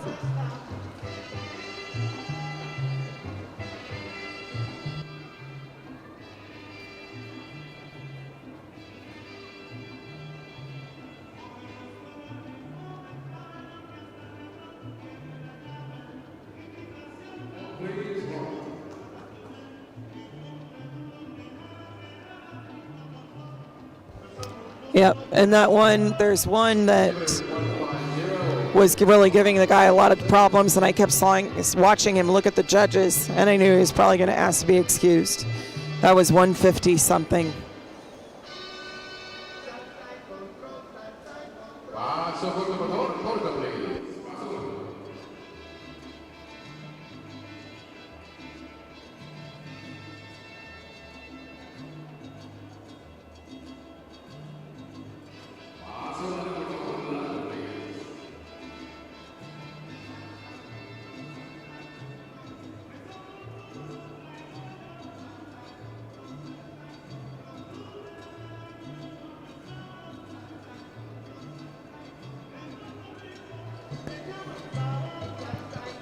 Looks like back number 116 is getting a little bit more discombobulated as the class gets on too, having a little bit of trouble at the Largo.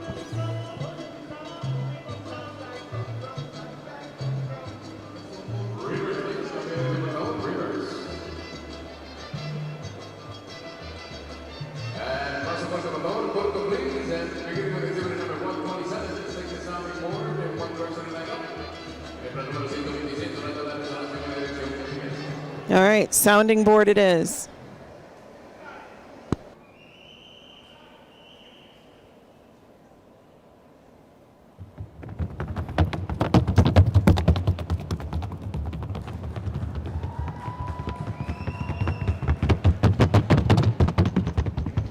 Not as clear as I think the exhibitor would like it to be.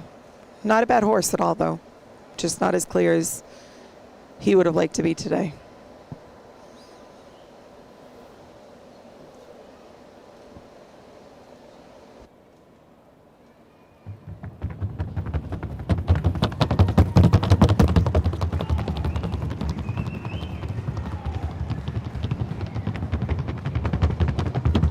That's a very nice horse. That's Sueño de Paz. That's the one that won the Amateur Owner Performance Stallions class championship yesterday.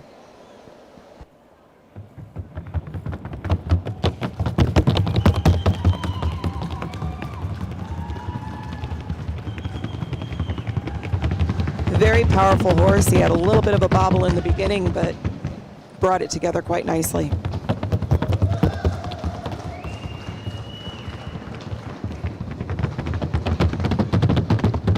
Lacking a little bit of clarity. This was the one that was giving a little bit of trouble on the rail at the Largo.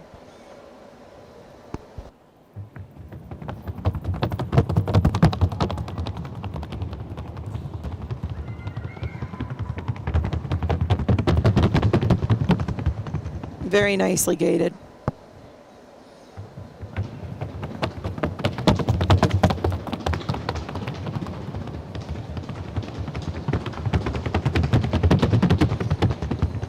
Lacked a little bit of clarity in the first part of the board, but again, he got it together and finished the board nicely.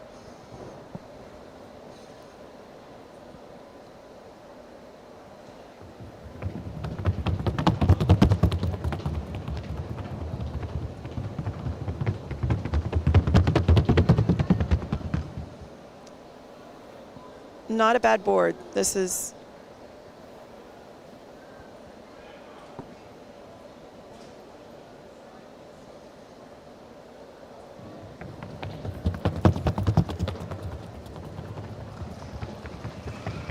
very nice. This is one of those horses where he may not be the flashiest one in the arena, but he is solid. He's gated and he's consistent.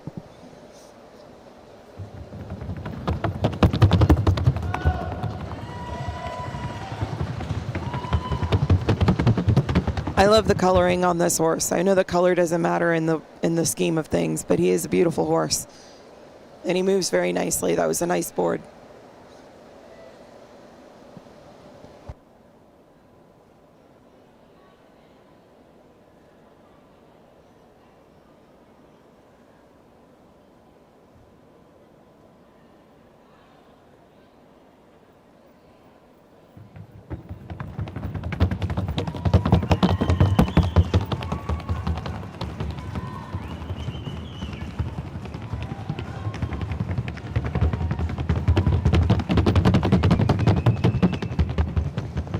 Very nice horse. He's one of those that he doesn't look like he's brilliant, don't get me wrong. He's not one of those that I would be like, oh my God, he takes all my attention. But he's very solid and he gates very, very well.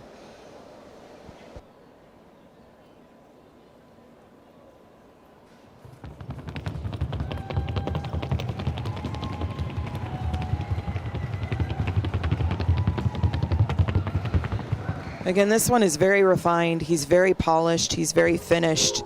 And he gates like all the time. All the time. And that's what we're looking for. Consistency and gait.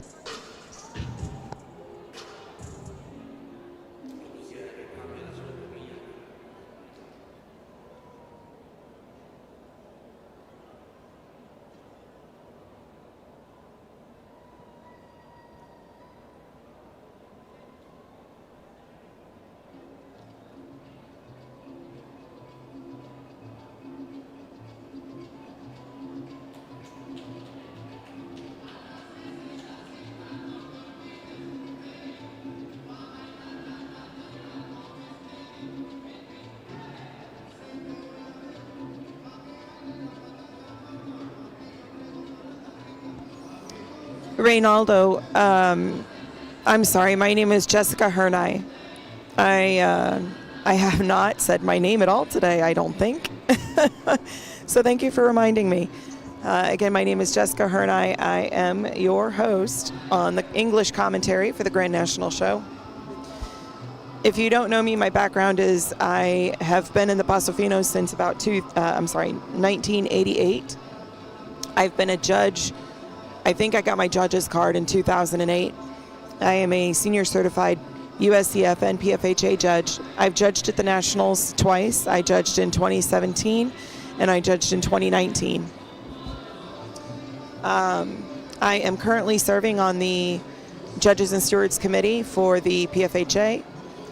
And as far as what I do in the breed now, like I said, I judge, I announce at different shows, and that's it. I've got one Paso Fino. He's a Clásico son. His name is Sibanico de Guadalupe. I don't show him. He's retired, and I love him dearly. I call him Señor Grumpy Pantalones because sometimes he can be a little grumpy pants.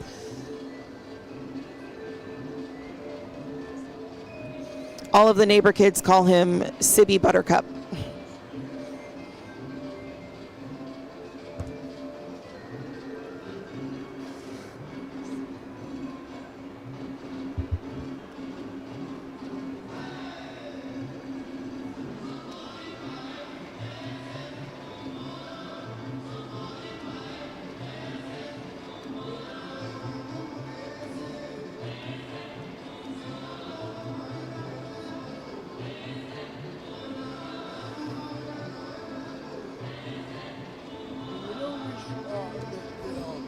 Yeah, grumpy pants canine.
Reynaldo and Moraima, thank you so much. You guys are so sweet. Felicia just came up and gave me the tea. You guys, I can't thank you enough. That is so kind of you. Thank you so much. Guys, Reynaldo and his wife sent up a tea for me because I'm losing my voice, obviously.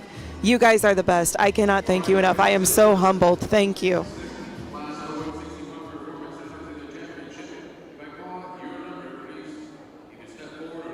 Know that you heard us. Exhibitor, the following 5 will stay in competition. 266, Barba Negra de Paz. 280, Sueño de Paz. 303, Montes de Navegante Isla.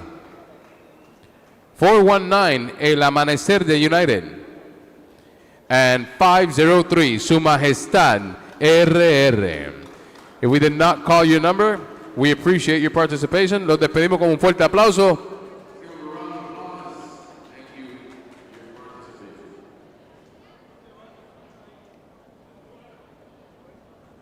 Thank you again, Reynaldo. That is so nice of you. And I already feel better. You can tell probably in my voice. I took a sip already, and I tell you, this is the best tea ever. Thank you so, so much.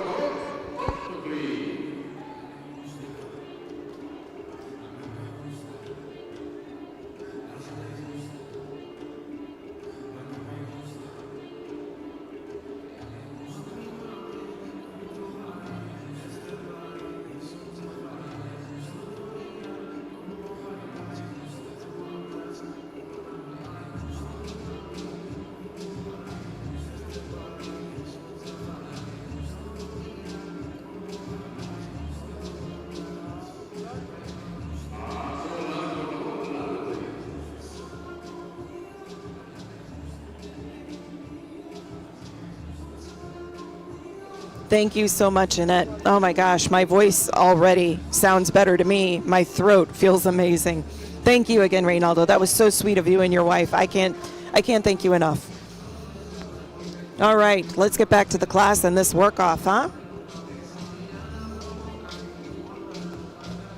Nice class of stallions.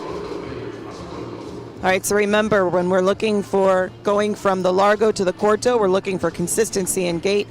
We're looking for that transition of speed, but we're looking for them to maintain their form and their smoothness.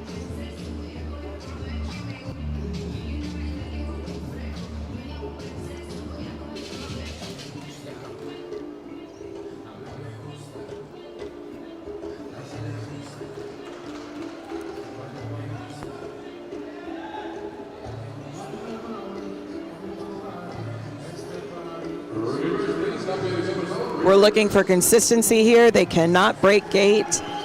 Very nice. And again, the size of the reverse does not matter as much as long as they're not swinging terribly wide.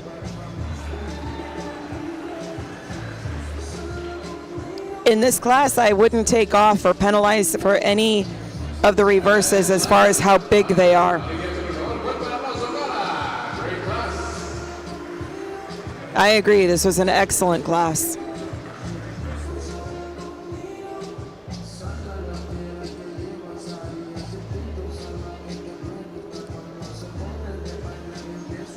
I know that we're on a little bit of a time constraint because we don't want the show to go on until 2 or 3 o'clock in the morning.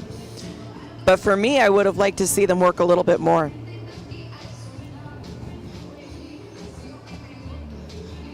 But I'm also jealous. I'm a performance girl. I love performance, so I would love to watch them work a little bit more.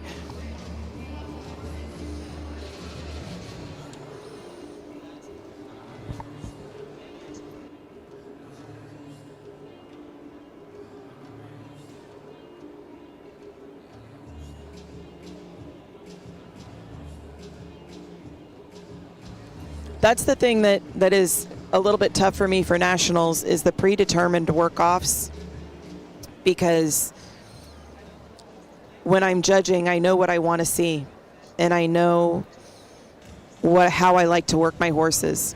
And at nationals, you have to follow the predetermined work-offs. You have to ask what's listed on that paper, and you can't deviate from it. Angel Baby, I will tell you, you will not regret it. You will not regret it. If you're not used to it at first, it might make your lips pucker, but once you realize how it makes you feel, like it is immediate. It is immediate. Heather says, can you do more than one work off? So yes, the judges have to agree to do it though. So we have 2 work-offs that we can choose from. In the predetermined work, we have the F1, which is when the horses come in the arena the first time, and it's that corto, largo, walk, reverse, corto, largo, walk, reverse, sounding board and lineup. That's F1.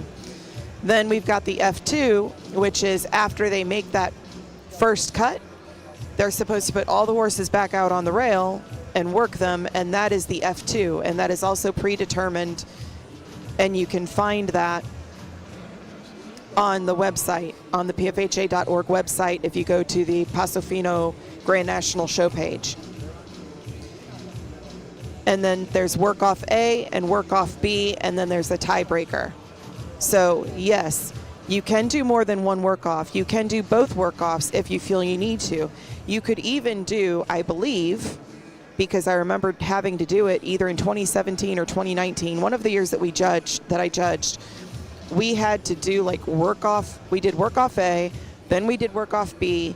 The horses screwed up in work off B, so we had them do work off A, and with a couple of other horses added.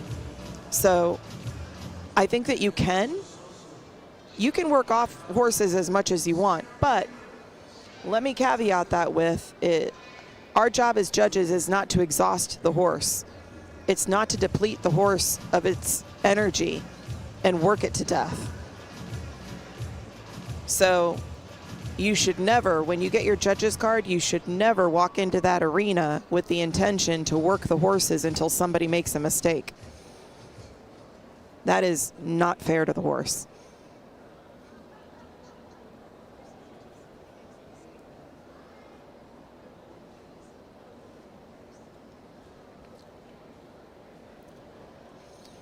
Heather Martin is asking what drink. So Heather, it's the street name for it, if you will, is called the Medicine Ball Tea from Starbucks. It's Medicine Ball Tea from Starbucks. And I think it's either called like the Jade Citrus Mint Tea or Honey Citrus Mint Tea. I think that's their official name for it. But if you tell Starbucks, if you go up to them and say, I want the Medicine Ball Tea, 99% of the time they're going to know exactly what you're talking about.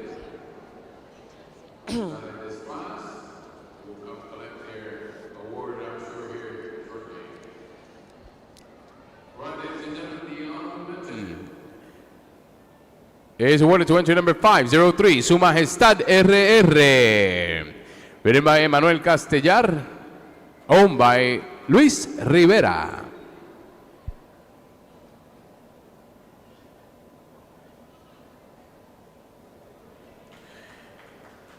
Your fourth Grand National Champion is awarded to entry number 280, Sueño de Paz, written by Jaime Suarez, owned by Carolyn Barron.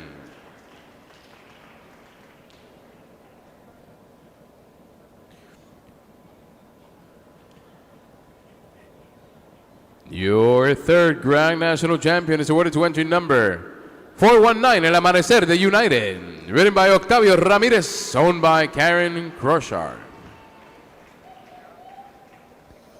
Some of you might have been in the chat earlier this morning when Karen came in. She's the lady that I had introduced to you guys as coming up with a handbook for commentators, and that's her horse. Congratulations, Karen. Sensation 2024 Reserve Grand National Champion is awarded to entry number 266, Barba Negra de Paz, written by Jaime Rafael Suarez, owned by Sophie and Chloe Gomez.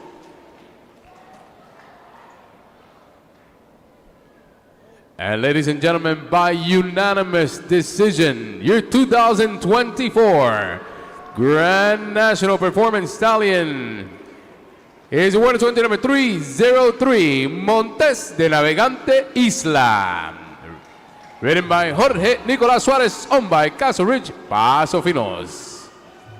Congratulations.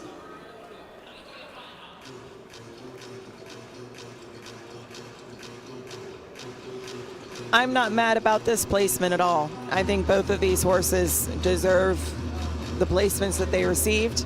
This is fantastic. Both of them are very nice performance horses. And again, consistency is key.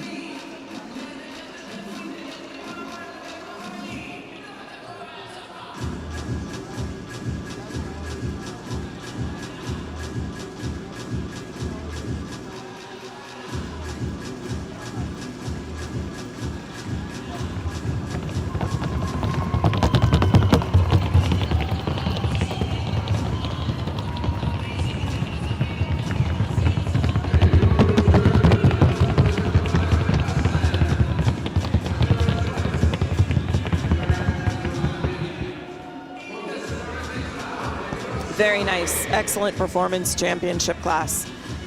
Congratulations, Gordo and Jaimito. Awesome job.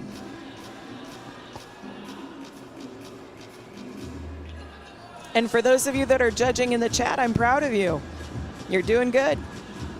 Tango, you said you finally understand the performance versus pleasure and how the categories are judged percentage-wise. Great. Don't feel bad if it takes you a while. Trust me, some of us have been at this for a long time and we still get confused. That's why I have the rule book on every single device that I own. My laptop, my phone, my iPad, and I have a hard copy. So Jacob Montes, I don't know if I would call Montes a modern day performance stallion. He is exceptional. Don't get me wrong, but he's been around for a few years. And I think really what won it for him today was that he is so darn consistent and he is the performance type. I mean, that horse, I'm not going to say that he never makes a mistake, but I'm hard-pressed to find him ever make a mistake. And that's the thing. We need to reward horses that are consistent. You know, I've been preaching this. I've been telling you guys this multiple times. We cannot judge the horse on its potential. We have to judge it on the performance for that day. And if you've got a horse that may not be the flashiest, most brilliant, most quick horse in the arena, but he is the most consistent and he checks off all the boxes for performance, then you've got to reward him for that.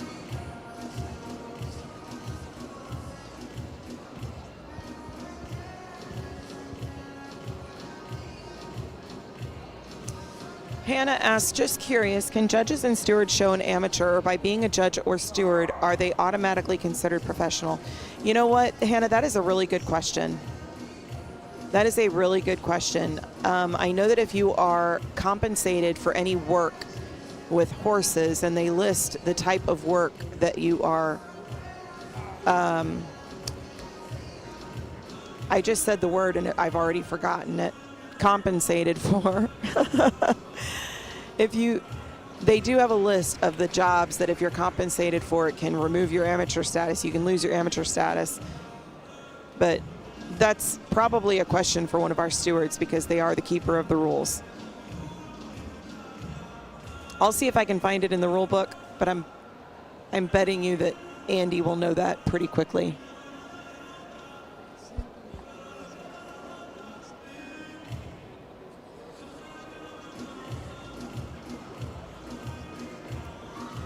All right, guys.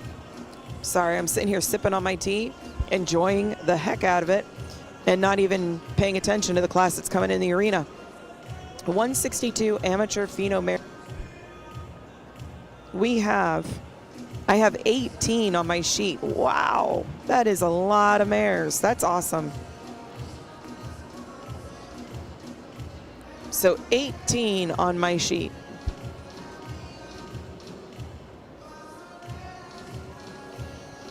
Hannah, I would love for you to at least start going through the process of becoming a steward just so that you can see what all it entails. Hannah says, if you're not able to read the chat, Hannah says, was thinking over becoming a judge or a steward last night, but I show exclusively in amateur classes and I don't want to give that up. I totally understand that. I would not either. I mean, technically, I have not been, if me being a judge doesn't keep me from being a professional, I have been out of the horse business long enough that I could apply for my amateur card again. Am I going to do that? No. I don't have any intentions of showing again. I have all of my show outfits and I could probably find a horse, but I'm going to leave showing to the professionals. Meaning all the kids that would beat my butt. Like all those kids in those sub-junior classes, and even in walk court to lead line.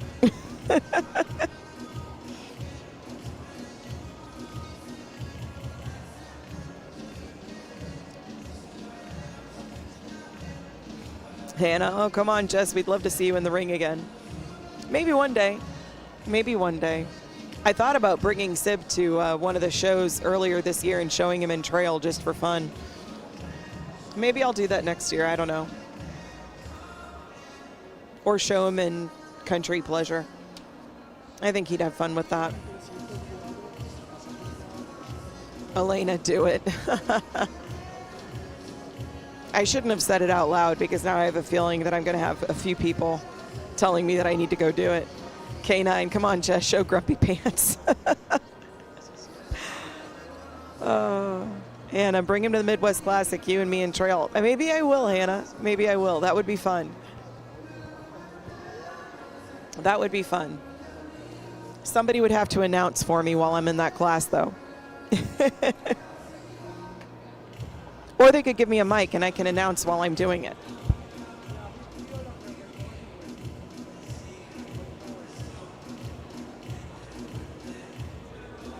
All right, everyone. I am going to run through who is entered in this class on my sheet. If I miss anybody, Jocelyn is also looking through the numbers that are coming in. So he's going to capture any numbers that we don't already have on our sheet. And if there is anybody that is not on our sheet, then I will give you that information as soon as I have it. So for the Amateur Pheno Mares Championship, we've got back number 130. That is Emily C. Vasquez riding A Luna de Samara. A Luna is by Tormento de la Virginia and Independencia de El Paso. 176 is Debbie Figueroa riding La Rubia de Fiesta out of Evangelio de Victoria and Sakura de DNA. Back number 199 is Tina Kohler riding Luna Sagrada de Guadalupe out of Manto Sagrado de San Cayetano and Pompeya de la Maestranza. Back number 216 is Jana Aguel. Dr. Jana Aguel, she was here in the chat with us earlier, riding Filigrana del Conde by Zeus de LAM and Doña Aurora del Conde. Back number 218 is Jay Suarez riding Amiga Mia de San Cayetano by Quinto Elemento de Paso Hondo out of Zarzamora del Encanto. Back number 221 is, I have listed again as JV Suarez, so I'm not sure which one she's riding. But I have 221 of Mala Noche del Conde by Mañanero del Conde and Mia Amapola de la Leyenda.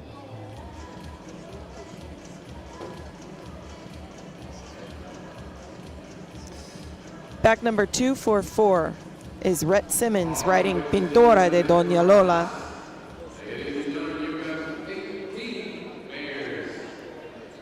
by Sublime de Doña Lola and Isabelina de Doña Lola.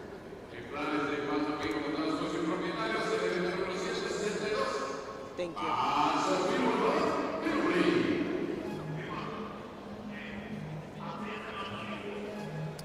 We have in back number 251, Edgar Bernal riding La Promesa de Pestilou by Vivaldi de Pestilou and Valentina de Borinquen.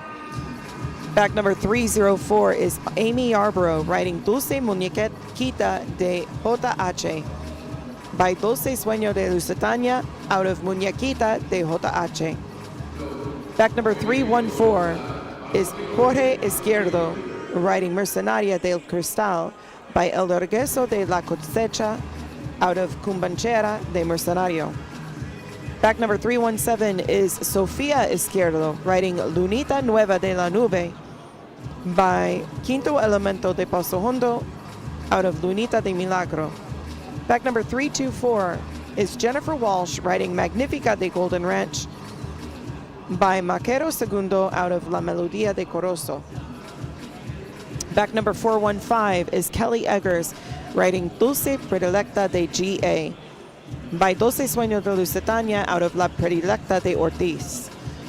Back number 439 is Roy Yalos riding Galilea de RY by Dulce Archangel de United out of Formula de RY. Back number 446 is Paula Thompson riding Maria La Bandida Paraíso by Capitán del Villa Paraíso out of Picardía de Villa Paraíso. Back number 496 is Flamenca dos de Mayo and Mario Hernandez.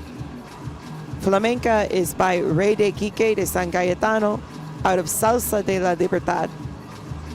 Back number 502 is Jonathan Rivera, riding Joya de la Corona RR by El Duende de Puerta del Sol and Semilla de Solomon.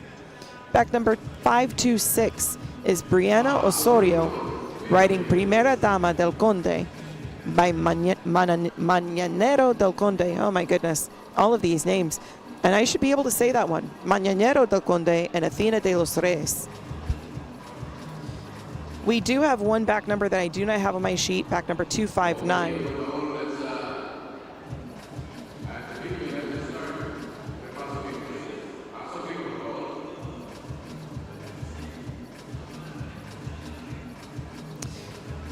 LMD says, is there an amateur rule for teaching students like in Hunter Jumper? If you are receiving money for teaching, then you're a professional, LMD, unfortunately.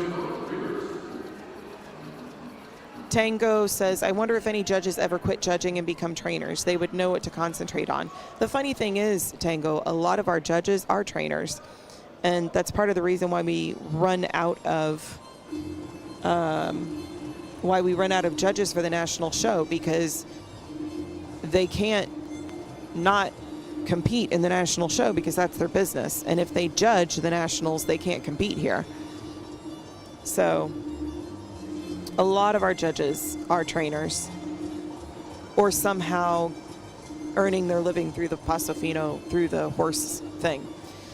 I'll have to see if the prize list has like little backgrounds about our judges. Like Keith Dane, he is involved in the Humane Society, I think. I don't remember what his title is in the Humane Society, but he's not a Paso Fino. Like, he's not involved in the Paso Finos as a business, but he is involved heavily in the Humane Society. Wilman, I believe, is in real estate. Wilman Rodriguez. Angela Ochoa, I know that she was involved in Feriquinas. I don't know if she still is. She probably is, in Colombia. So she is involved in horses as, you know, I don't know if it's for her living. I'm not sure what Derek Fernandez is doing. I know that he was involved in security for quite some time, but he used to train horses, Paso Finos, and he may still do now. And Mirta de la Cruz, I know that she's very involved in her association in the Dominican Republic. I don't know if that's her main job, but she has horses and her own farm and everything. Cindy Griffith was a horse trainer. She's retired now. Paul Marlowe is a horse trainer. That is his job. And Nick Burgos, he works or worked with, oh, he's going to kill me if I say the wrong one. I think UPS. I think he worked with UPS, and then he got injured. Yes, Gwen, you're right. Mirta is a lawyer. I'm sorry. She is the lawyer. Thank you for reminding me of that. Thanks, Quinn. Yeah, UPS. I know if I said FedEx, like, he would probably throw something at me. But Nick was working with UPS, and then he got hurt because he was also training horses, and he got hurt in an accident with a horse. So most of our judges are involved with horses.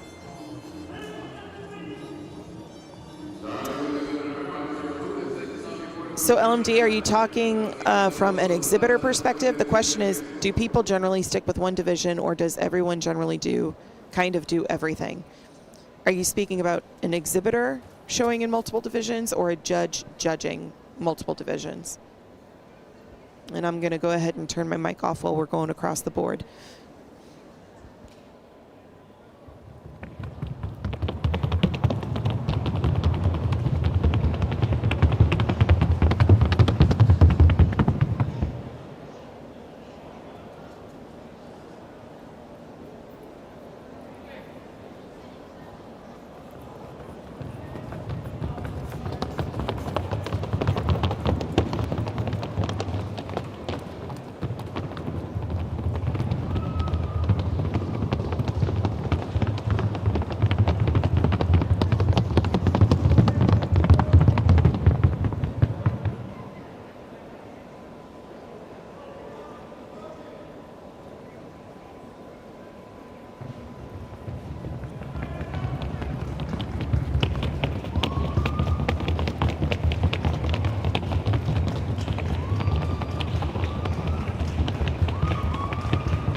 with a Range Rover key.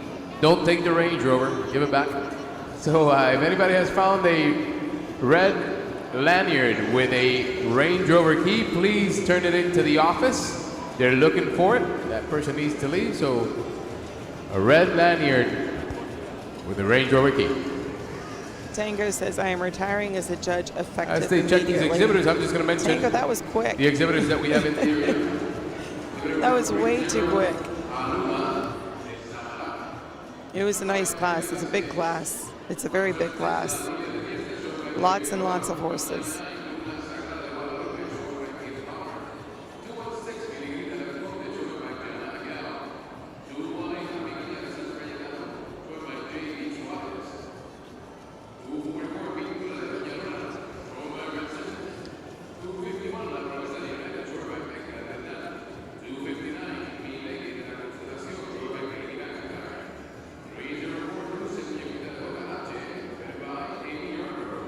.314 Mercenaria de Cristal, showing by Jorge Izquierdo. .317 Lunita Nueva de la Nube, shown by Sofía Izquierdo. .324 Magnífica de Golden Run, shown by Jennifer Walsh. .415 Dulce Predilecta GA, shown by Kelly Eggers. .439 Galilea de RY, shown by Roy Jalos. Exhibitor 446 María Bandida Paraíso, showing by Paula Thompson. 496 Flamenca 2 de Mayo, showing by Mario Hernández. 502 Joya de la Corona RR, showing by Jonathan Rodríguez. And 526 Primera Dama del Conde, showing by Briana Osorio.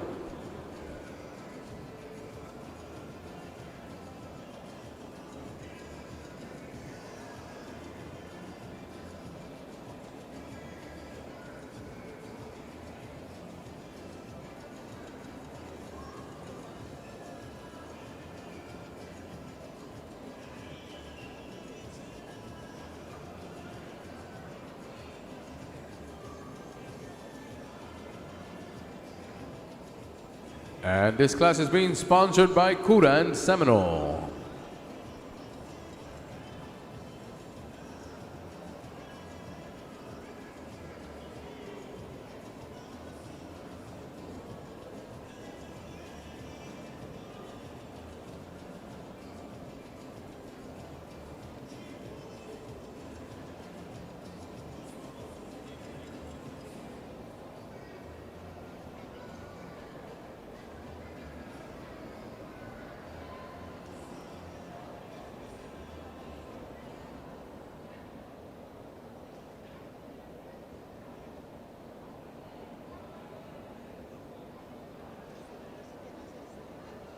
Heather, I have to tell you, I think that you created a monster with Tango.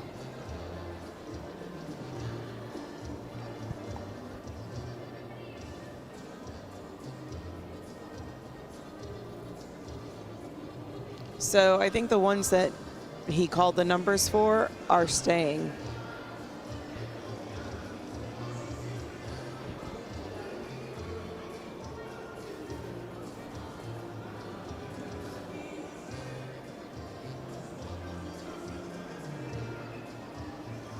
I was just curious because I looked at the lineup and there are some that are moved up and some of them that are behind, so.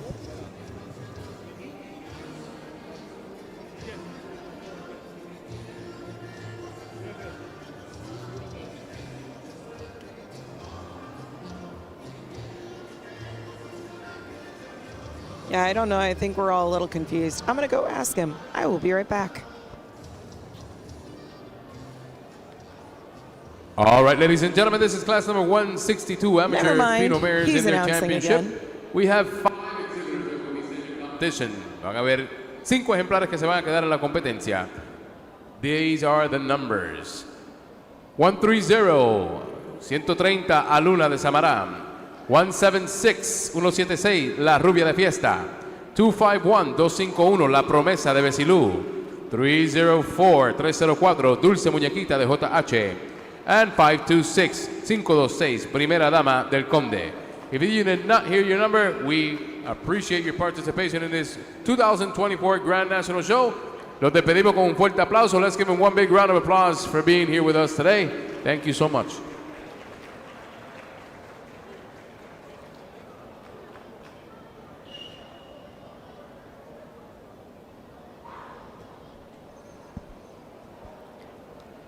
All right, and let's get on the rail for the exhibitors that are still in the arena. On the rail.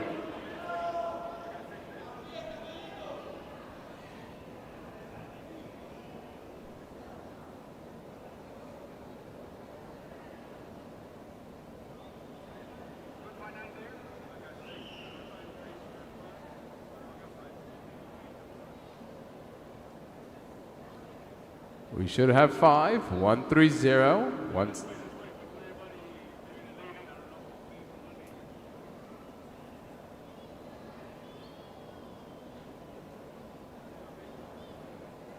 Names of the ones that are staying. I'm not even going with numbers. A Luna de Samará, La Rubia de Fiesta, La Promesa de Besilú, Dulce Muñequita JH, Primera Dama del Conde. Your exhibitor's names is not called. You're not supposed to be in here. But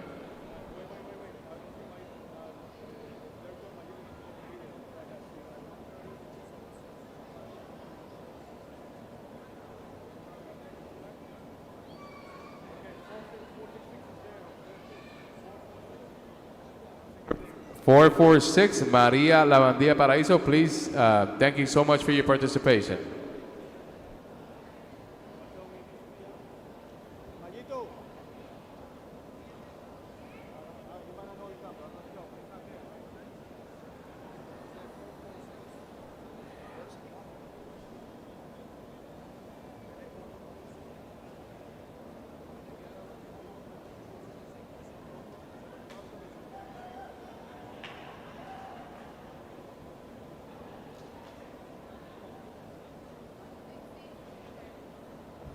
Yeah, the reason why they're pausing right now is because 496, his number was not called.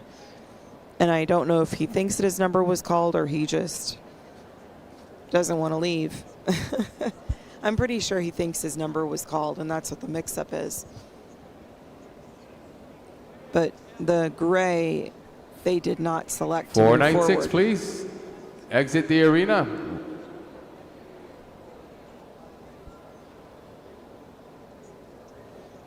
That's Mayito. And, you know, honestly, I think that that mare could have stayed. That's a very nice mare.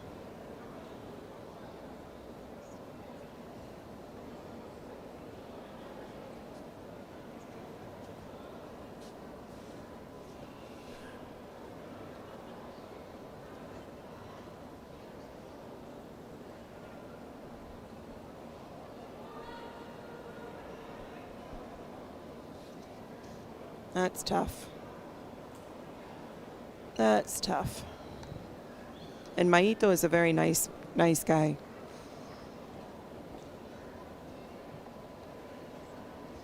But we're judging horses, not people. Yeah, I agree. Okay, now Heather. we That have is the a very numbers nice that horse.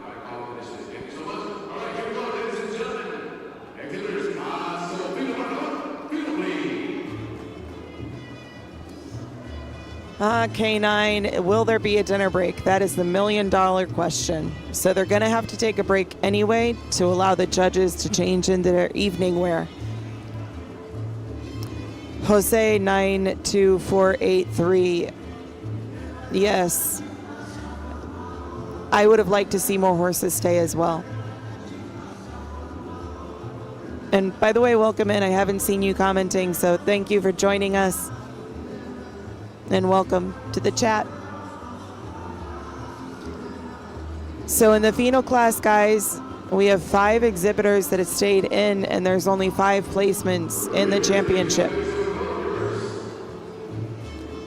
We are looking for 65% to be judged on execution and naturalness of the Paso Fino gait.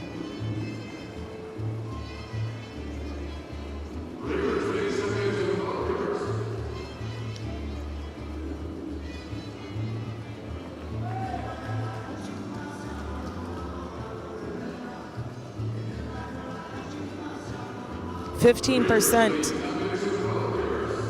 15% on conformation, appearance, and way of going. 10% on manners, and 10% on the sounding board.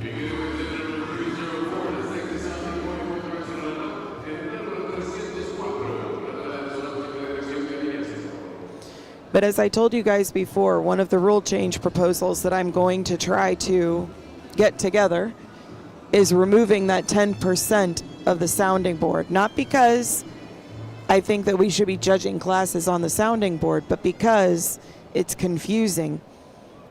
Because when we assign a percentage to just the sounding board, why aren't we assigning a percentage to the figure 8?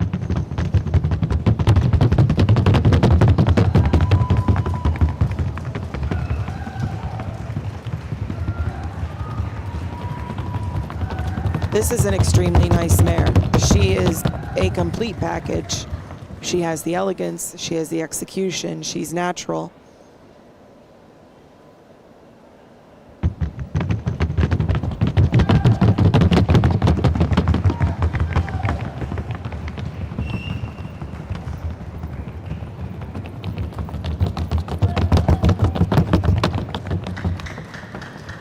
That's another nice mare, but she lacked, to me, I don't know how you guys feel, but she lacked a little bit of clarity towards the end of the board.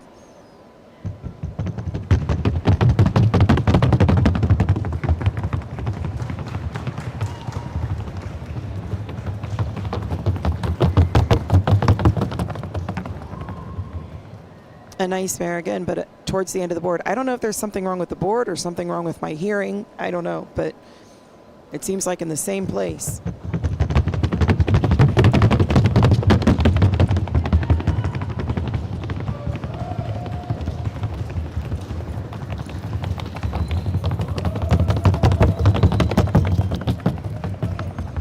I like that mare a lot too. I think she's very nice.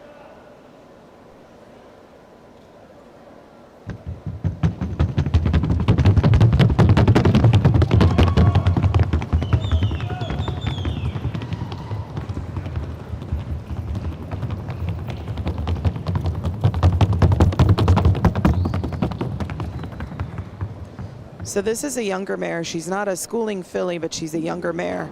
And I like how natural she is. Now, as she's coming towards me, I'm noticing that she is a little bit wider in the front. When we're talking about tracking, she looks like she's a little bit wider in the front, and she's a little close in the back. She's not crossing or anything like that, but it's just a comment about her tracking. I think that as she grows and she gets more experienced, she'll become better and better. But as she is right now, she's extremely natural. Very nice filly. Well, mare. I should say mare. She's not a filly. She's a mare.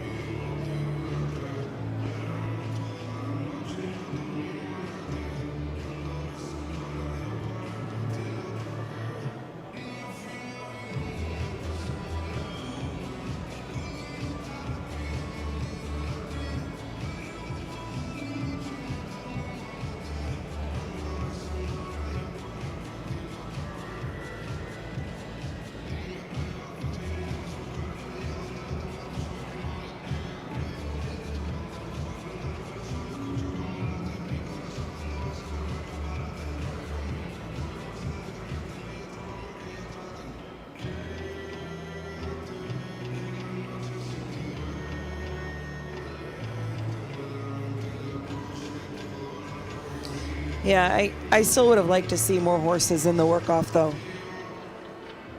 I think that you're limiting yourself when you only have 5 placements to give and you're only keeping 5 horses. What happens if one of those horses really screws up? Then you have to end up vacating a placement. So, and I'm not trying to be critical of our judges or anything. I love them and I think that they're doing the best job that they possibly can.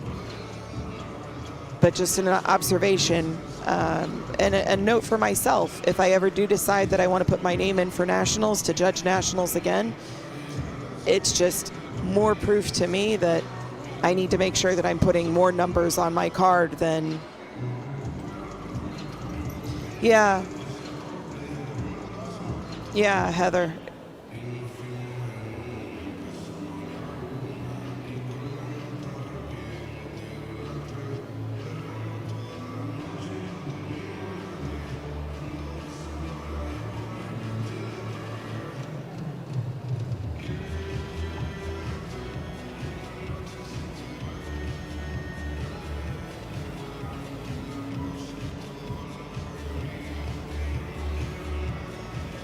Amy Yarborough is back number 304. The mare's name is Dulce Muñequita de JH. She is the one on the Big Bay mare. She was the first one that did the board in the work-off. She's a Big Bay mare, very refined. She was the one that I said was the total package.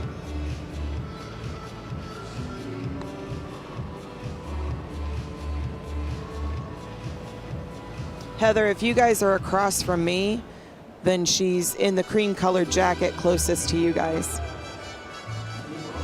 Yeah, Amy Yarborough. I did the interview with her. She was the Team USA captain. No, she's on the end, Heather. She's the one that's closest to the board on the Big Bay mare.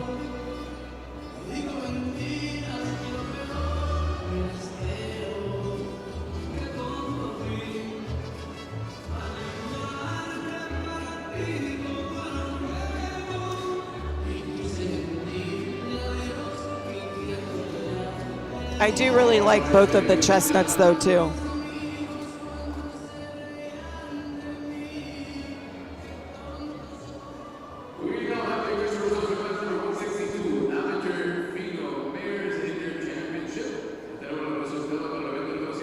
Dos yeguas de paso fino montados por sus propietarios, and we do have a high point in this class.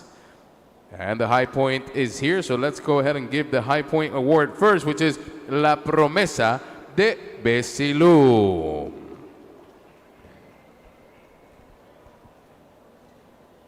Which is ridden by Edgar Bernal and owned by Daniel Bernal. Then go back to the lineup for the placement.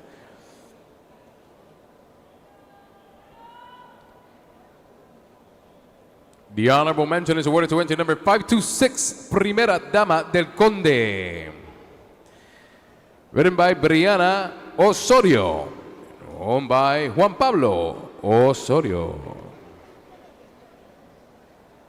I didn't say that I didn't think Your that fourth Amy Grand didn't National deserve champion. to win. Amateur Female Mares is awarded to entry number 130, Aluna de She's Samara. the most complete horse in the class. Written by in my Emily opinion. Vasquez, owned by Carlos Vasquez.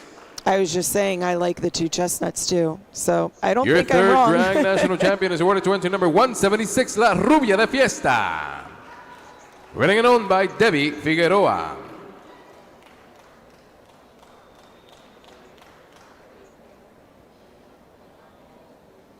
But if I am wrong, it wouldn't be the first time. And ladies and gentlemen, your reserve 2024 Amateur Female Mares Grand National Champion is awarded to entry number 251, La Promesa de Besilú. Written by Edgar Bernal, Very nice owned class. by Daniel Bernal. Very nice class. And while I would have liked to see more horses make the work-off, And I think ladies that and with what gentlemen, we your had, 2024 Amateur agree. Female Mare Grand National Champion is awarded to entry number 304, Dulce Muñequita de JH. Written by Amy Yarborough, owned by Castle Ridge Paso Fino. so Congratulations. remember I keep talking about different types of horses. These two horses are different types of pheno to me, okay? This chestnut is very low to the ground. She's very compact.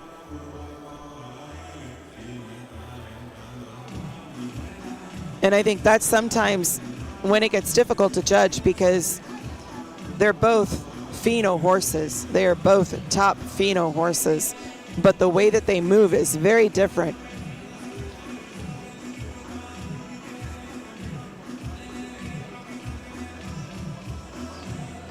If you look at the chestnut, she's very low to the ground, but she's very compact. She's very collected.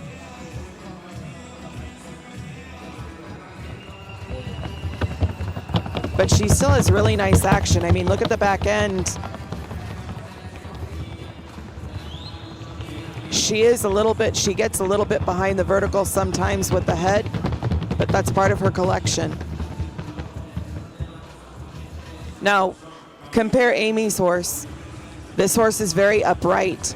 She almost has a performance way of moving. She's got a lot of elegance. She's got a lot of brilliance, but she's still very pheno.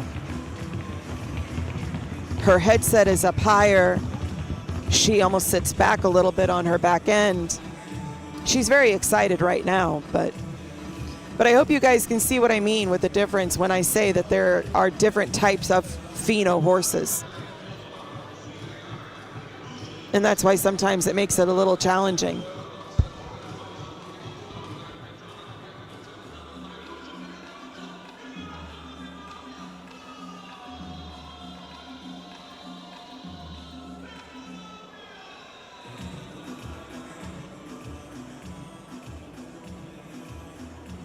Yeah, so looking at the placements, it could have gone either way with those two horses. Two of the judges placed, yeah, well, it changed before I could finish looking at it, but it did look like it was a very close decision between the top two horses.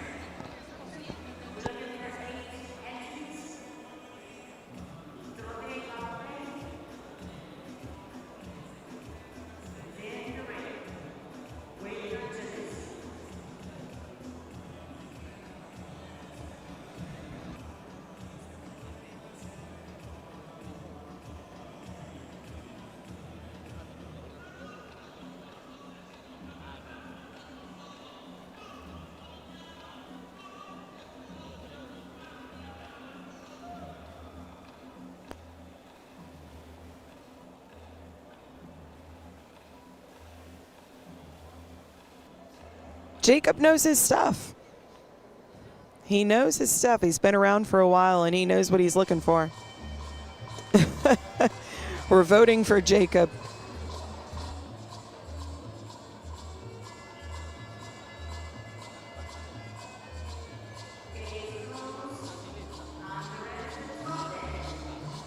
All right, class number 163, Trocha and Galope Championship.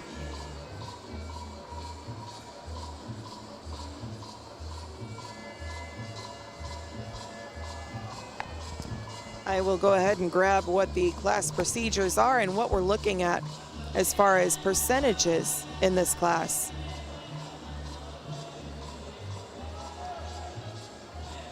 So when the judges are looking at the Trocha and Galope, the percentages are for execution and naturalness of the gait, 50%, 25% on appearance and conformation, and 25% on manners and way of going.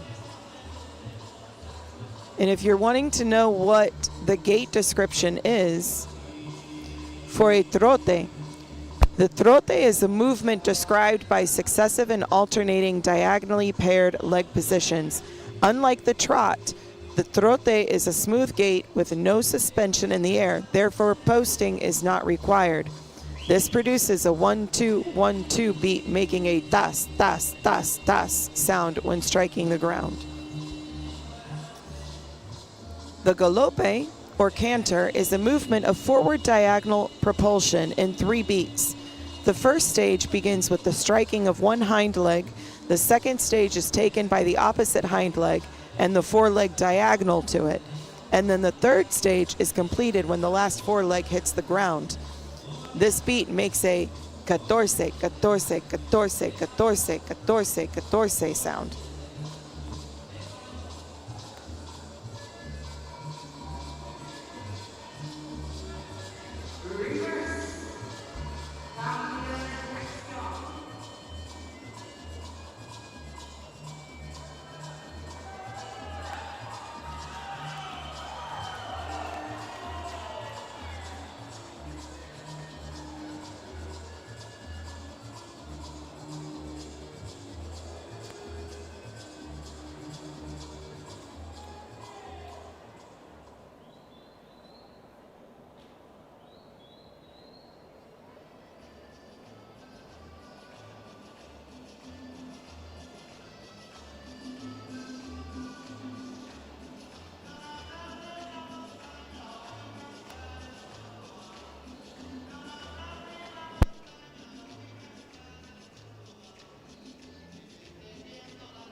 Jacob is a nerd about Paso Finos. That's great, though.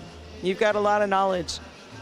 We need more people that are as passionate about it and actually take the time to learn the right way and learn the rules and everything.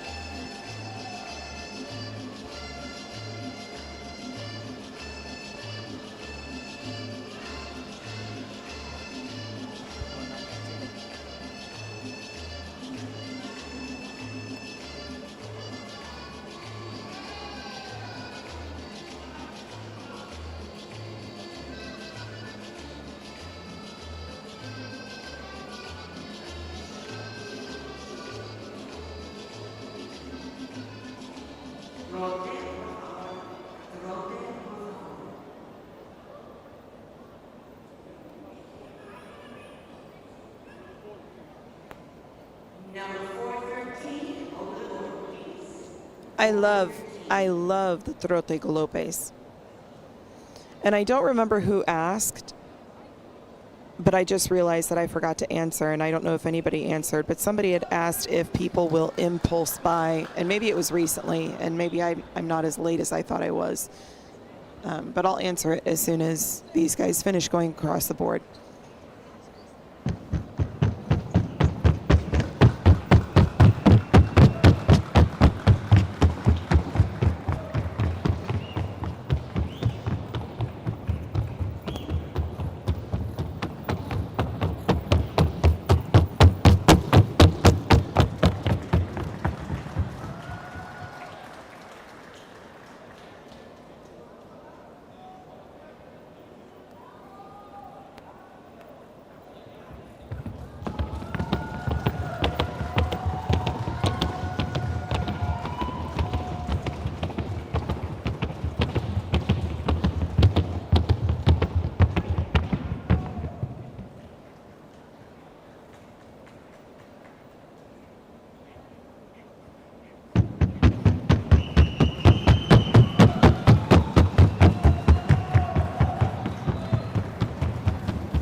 Yeah, so those of you that were around when I was talking about the history of the Trocha and Galope, you know, I sat with Joselin a little bit this morning as he was telling me about how and why the Trocha and Galope and the Trocha are related or connected to the Paso Fino. So I'm happy to repeat the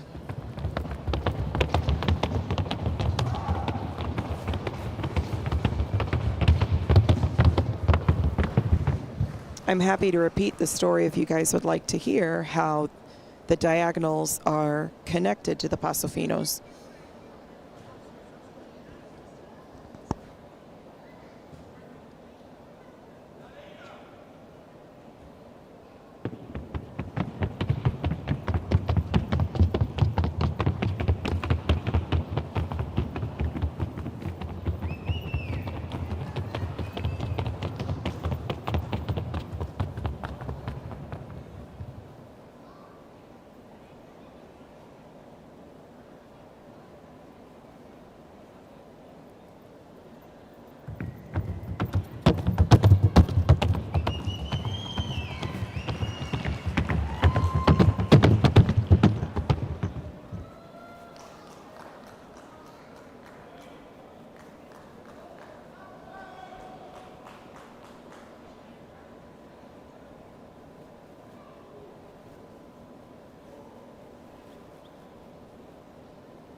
All right, Heather, so your question was, are trot and galops harder to train, or does it come naturally like with non-trot and gallop passos?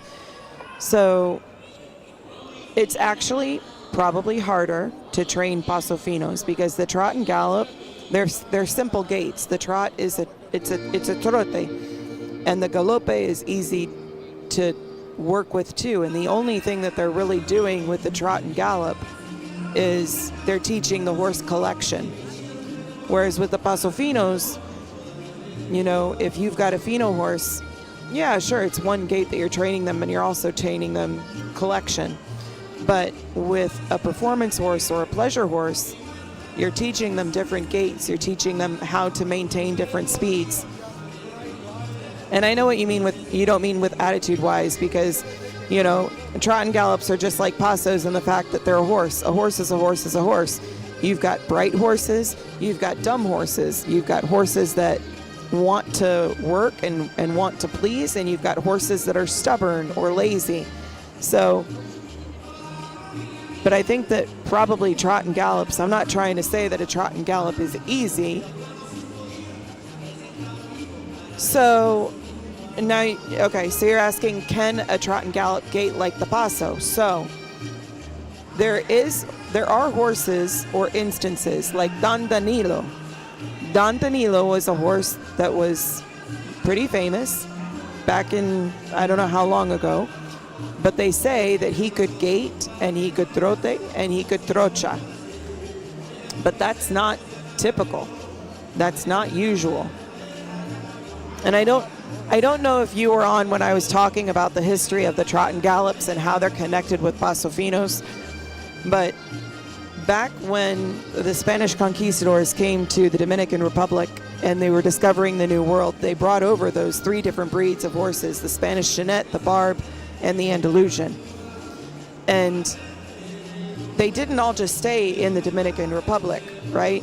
Some people took a group of horses and went to Puerto Rico. Some people took a group of horses and went to Colombia. Some people took a group of horses and went to Aruba, and so on and so forth. So, thank you. So, when they took the horses and went to the other countries, that kind of dictated what they were going to start looking for and breeding for, what they wanted. So the horses that went to Colombia has a strong relationship with Spain politically, and they still do. Jocelyn was telling me they still do bullfighting in Colombia. They do bullfighting in Spain, and they also do bullfighting in Colombia. And so in Colombia, bullfighting was popular, and so they would import horses and bloodlines, but they call them trotones, the trot and gallop horses that were big and muscular. And I saw your comment that said that these look like war horses. Well, they're bullfighting horses, basically. I mean, they're not bullfighting horses, but that's what they are bred to look like. And so that's where the trot and gallop came from. The trocha, same thing. Wherever that group of people took those horses, the Spanish Jeanette, the Barb, the Andalusian, they decided that they wanted trocha. So they started breeding towards that. They started breeding towards that phenotype. And then the same thing with the paso fino. So it was kind of like, I don't know, serendipity? I don't know if that's the right word, but it was because people took those groups of horses to different areas and decided this is what they wanted to breed for. And that's how we ended up with the diagonals and the paso finos.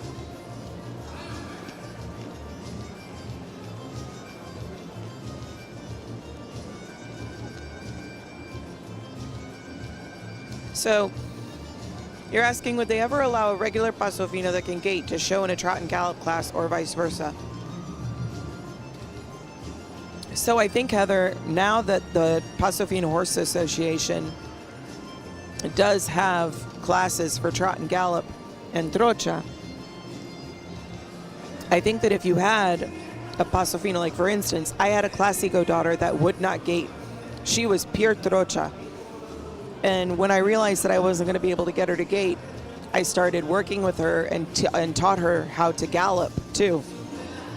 And that was before they were doing Trocha and Galope here in the States. So now I would have to look in the registry, and I don't know, but I would have to look into it to see if I still had her, would I be able to take her into a Trocha Galope class through the PFHA? And I want to say that I could. Well, she was a Paso. She was a Clásico daughter.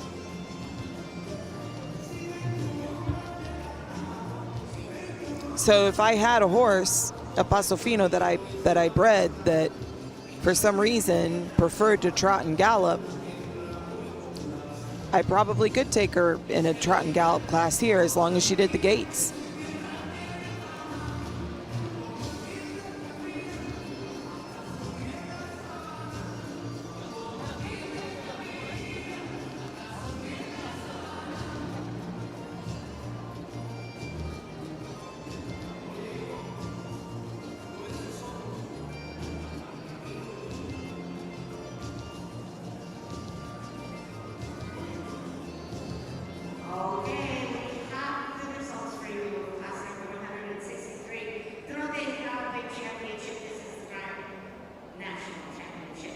We do need to say goodbye to two of our exhibitors here. We thank you so much for your participation.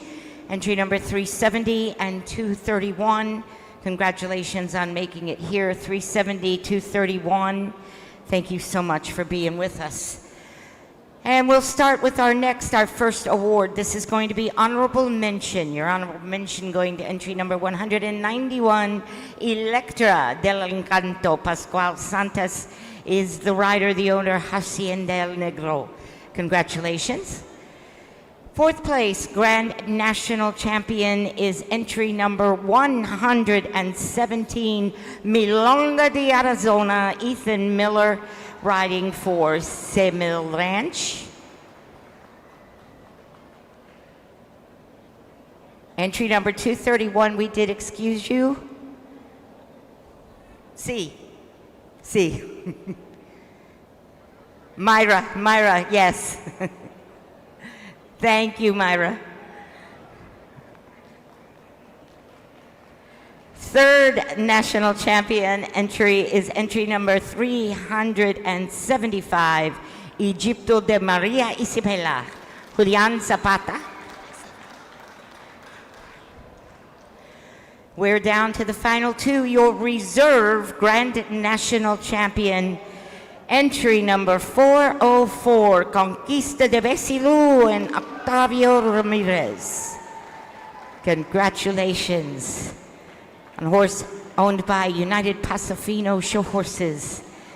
And your champion, ladies and gentlemen, right here, your Grand National Champion, entry number 413. This is James Cantrell on Gaudi de Barcelona, owned by the Fox Hill Pasofino Farm.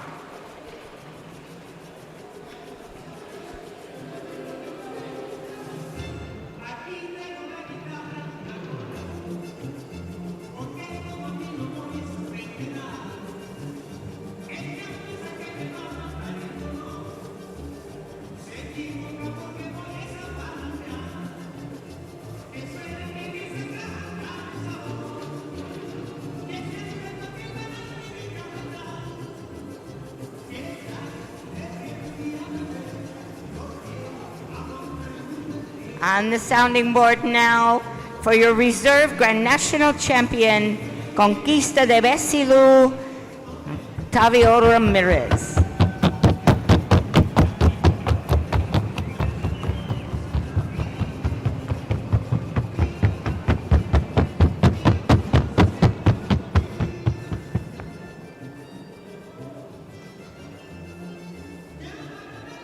Ladies and gentlemen, applause please. Fuerte aplauso. This is Gaudi de Barcelona and James Cantrell.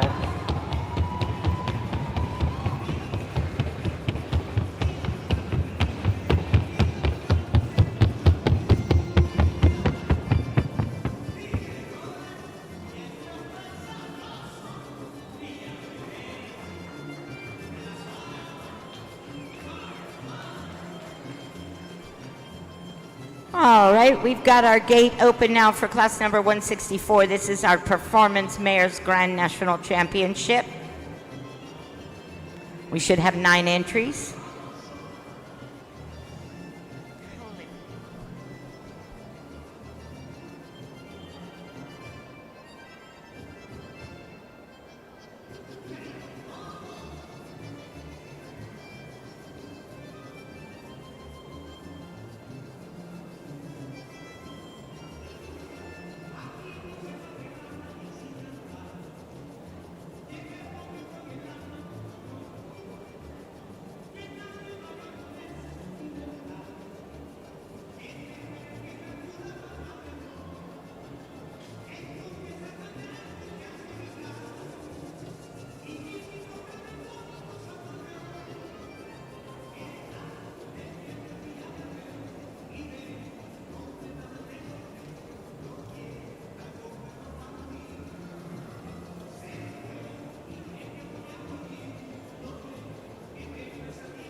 The next class coming in the arena, guys, is Class 164 Performance Mares Championship. One of Okay, my we are favorite ready to go now. You classes. should be on the rail at the corto.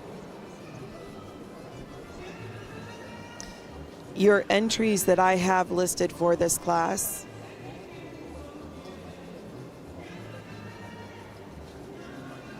are 141 Eronia de Pesilu, shown by Jorge Nicolas Suarez. Heronia is out of Vivaldi de Pesilu and Dulcinea de Yerba Buena. Entry number 159 is Dominadora de JK by El Duende de Puerta del Sol, out of Consentida de Cuatro Haces, shown by Emmanuel Castellar. Pack number 282 is Agua Bendita de la Nube by El Oculto de la Seriana, out of Esencia de Paz de la Pradera, shown by Jorge Suarez. Pack number 329 is La Balada de United, out of El Sortilejo de United and Alexandra de United, shown by Rick Meyer.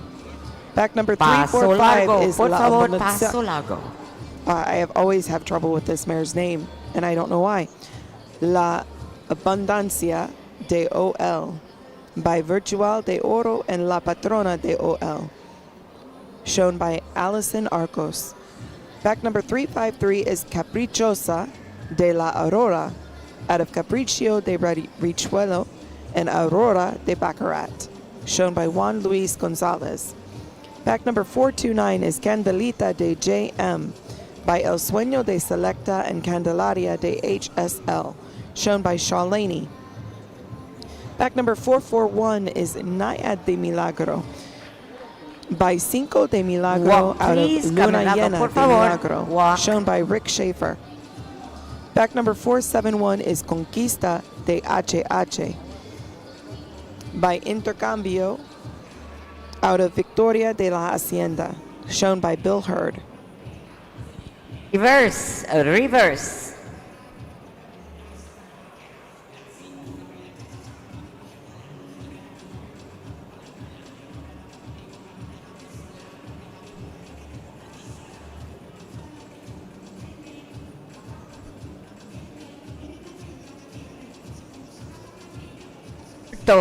Corto, por favor.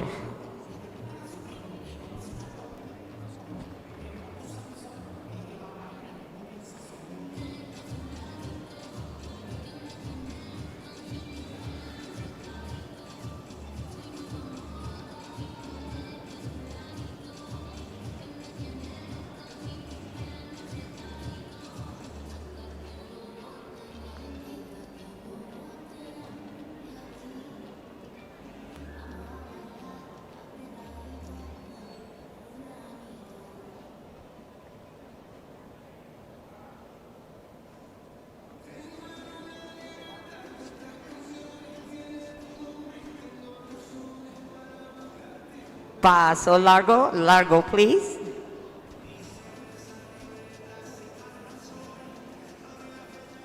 Please halt.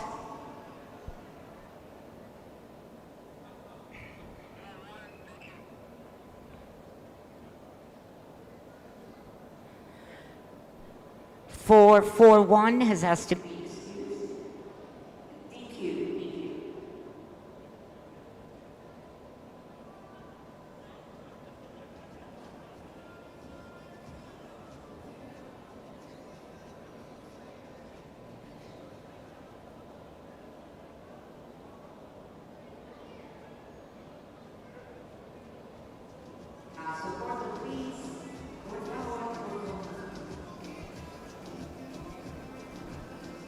Paso largo.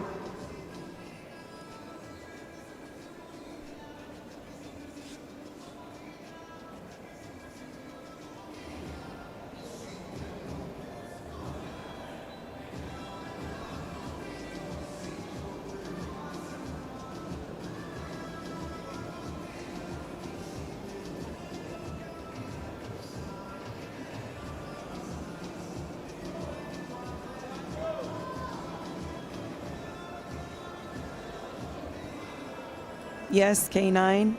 Don Danilo Walk, Escora please. Lasay, sire. Walk.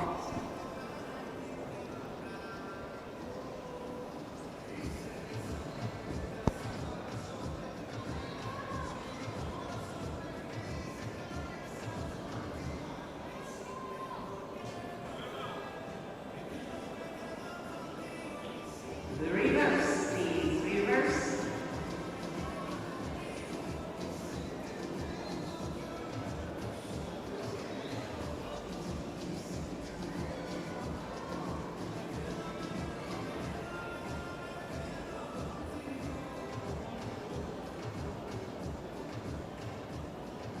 Paso corto.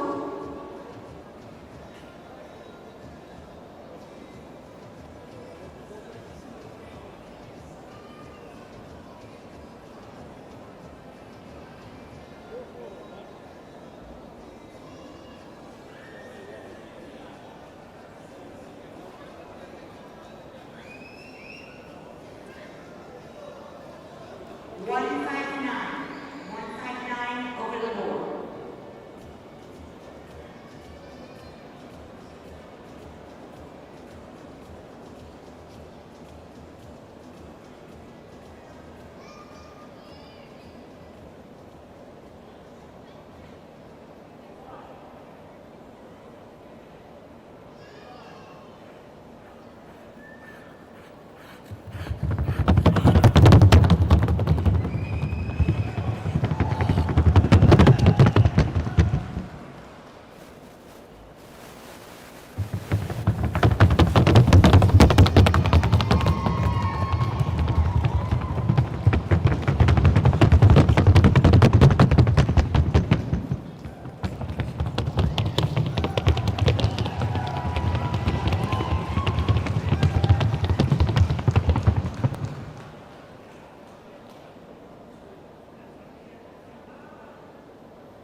Look at our potential steward coming up with the rules. Thanks for checking that out, Hannah. That sounds about right.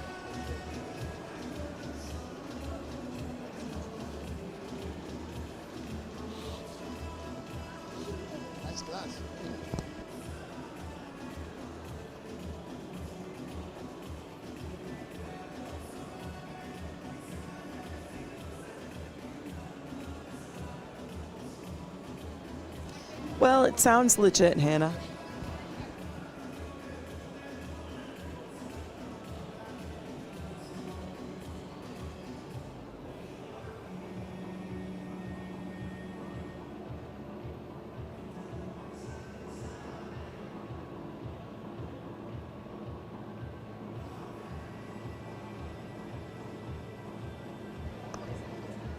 All right, guys. Well, if you're just joining us, we are still at the 2024 Grand National Championship Show.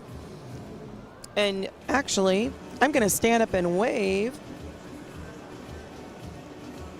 I don't know if you can see me, but this is me over here at the top in the skybox. I'm standing up and waving. Now I'm sitting down again.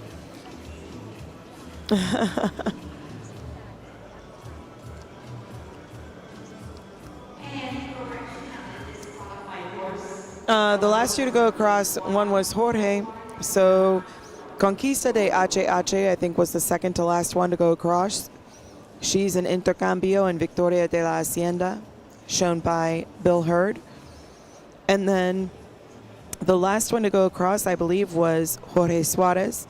And he's riding Agua Bendita de la Nube out of El Ocoto de la Sariana and Esencia de Paz de la Pradera.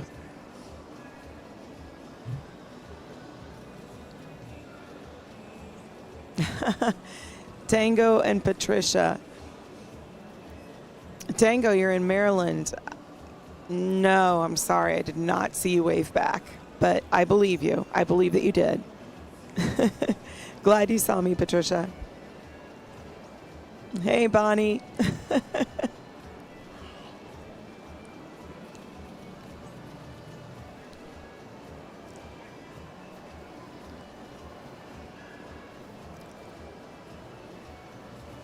Yeah, no problem, Heather. Give me a second.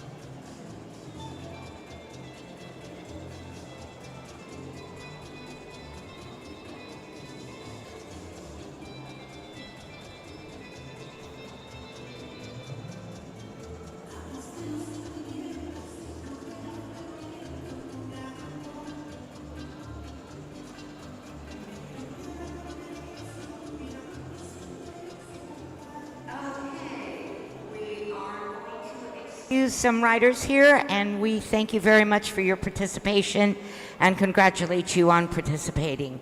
We are keeping the following numbers. If I call your number, please move forward. Number Thank you so much, Bonnie. That is so sweet of you. You're welcome, Heather. 329, 429, 441, and 471. So those are the 5 who should remain. 282, 329, 429, 441, and 471. If I didn't call your number, you need to. All right, I'll try this. 353,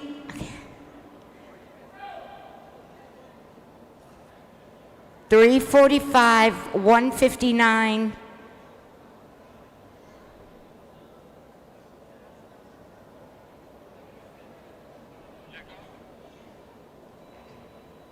There's your 5.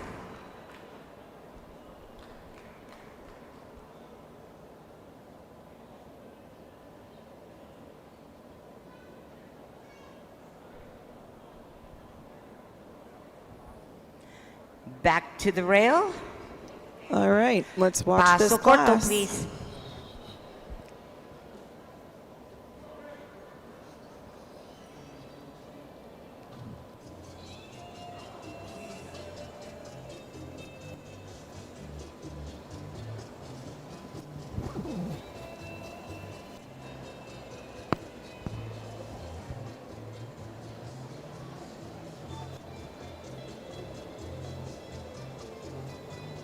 Right now they're at the paso corto.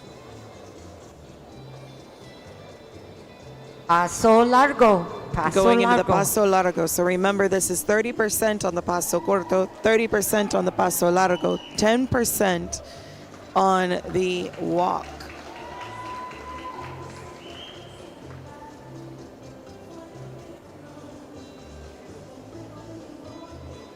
We're looking for consistency in gait. We're looking for a speed change.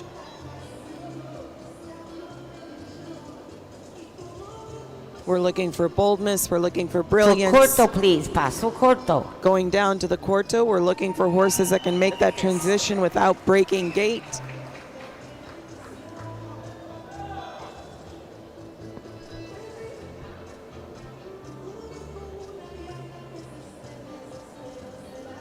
I think they're going to ask for a reverse. I don't remember. Reverse, please. Yep, there it is. We're looking for them to make that reverse without breaking gait. Very nice. This is a tough class.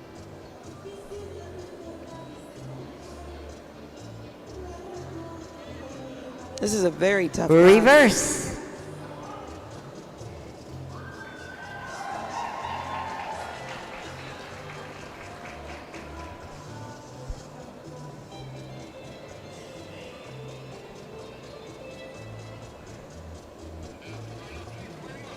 Line up, please. Line them up.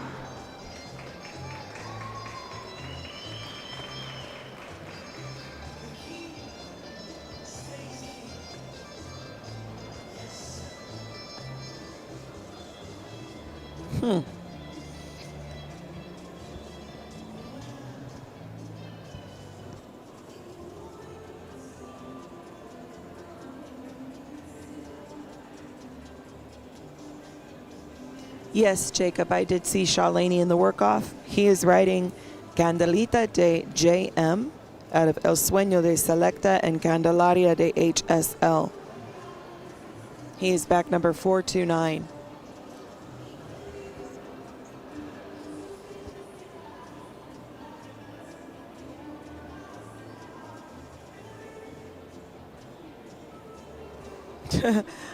Ari, bugs my OCD that the one mare has a messy bridle path. Yeah, you know, we actually have a rule about how long the bridle path is able to be. And so I think they're just trying to make sure that they grow it out.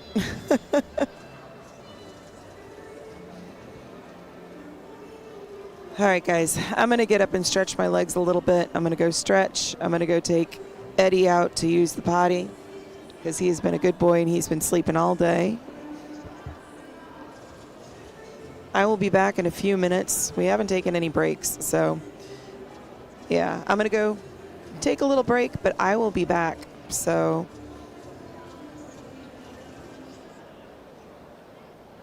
okay, 9, you said what you said about Don Danilo explains some interesting things about his grand offspring that I own. That's awesome. Yeah, no, I've been learning a lot too. Some of the questions that you guys have asked me, I've had to go kind of hunt down the answers, and it's been really, really awesome getting to get some more information. It's been really interesting. Like, I didn't realize about the relationship between Colombia and Spain, and that the trot and gallops were influenced by the horses that they used for bullfighting.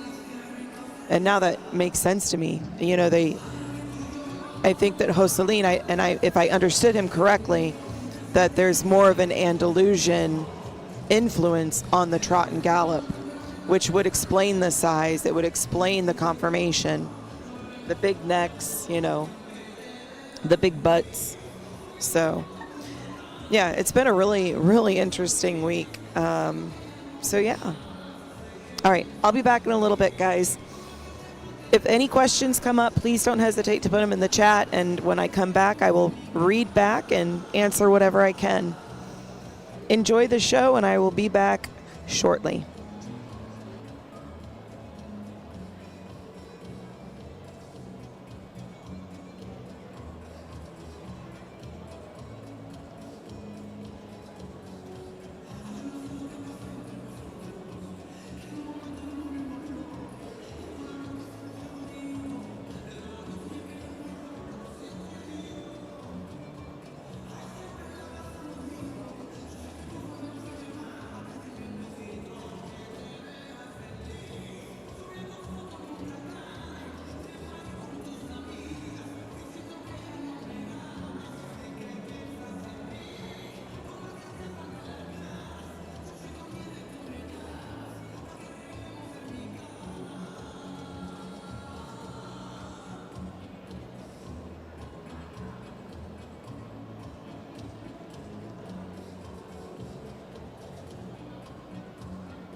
Mares. We do have a High Point Award to give out first, and the High Point Award is going to Hypnotica de FH. I don't believe Hypnotica is in here, but I'm sure that they will get their award. We want to remind everybody this class is also sponsored by CUDA and Seminole Stores. So your honorable mention to entry number 441, Nayad de Milagro, and Richard Schaefer, showing for Megan Winlock, the owner. Congratulations. Fourth place in your Grand National Championship to entry number 471, Conquista de Hache Hache, Bill Hurd, showing for Mark McIntyre. Third place Grand National Champion to entry number 329, La Balada de United, Rick Meyer, showing for Kristen Moore. Your reserve Grand National Performance Mare champion is entry number 282, Agua Bendita de la Nube and Jorge Suarez showing for Juan Colon Cabreras.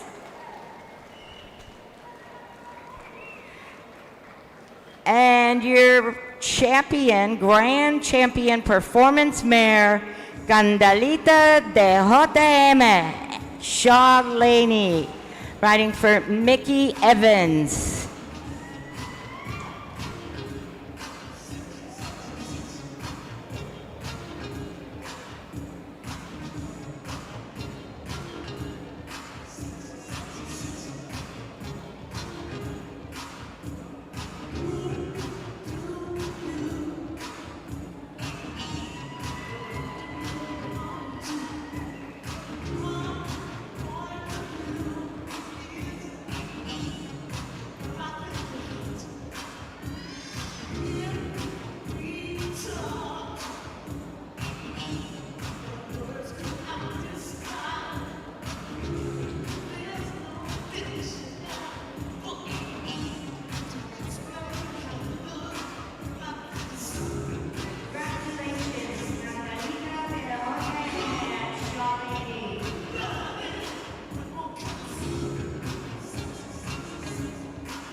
Experiencia. Somos una marca de calidad superior en sillas y accesorios equinos. Nuestros diseños exclusivos le brindan una mayor comodidad a su animal y una perfecta posición natural al montar. Cuda, las originales.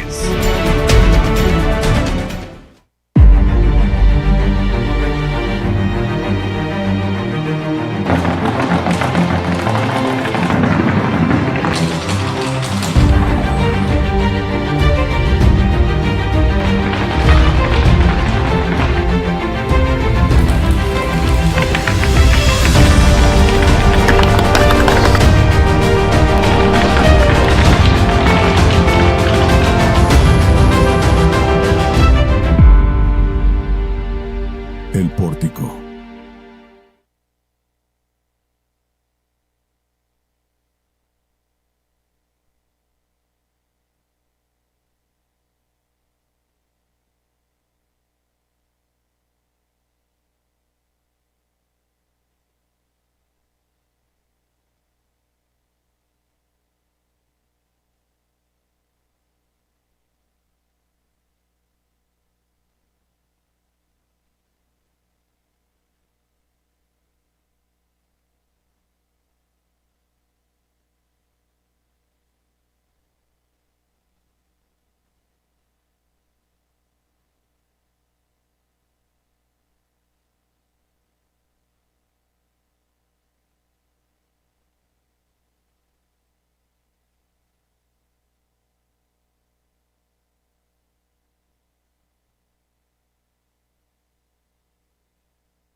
del campeonato de los caballos castrados, el evento número 165, montados por sus propietarios. And here we go. We're ready. Paso fino, por favor. Fino, please.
Beginning with exhibit number 315, let's take the sounding board in one direction and line up.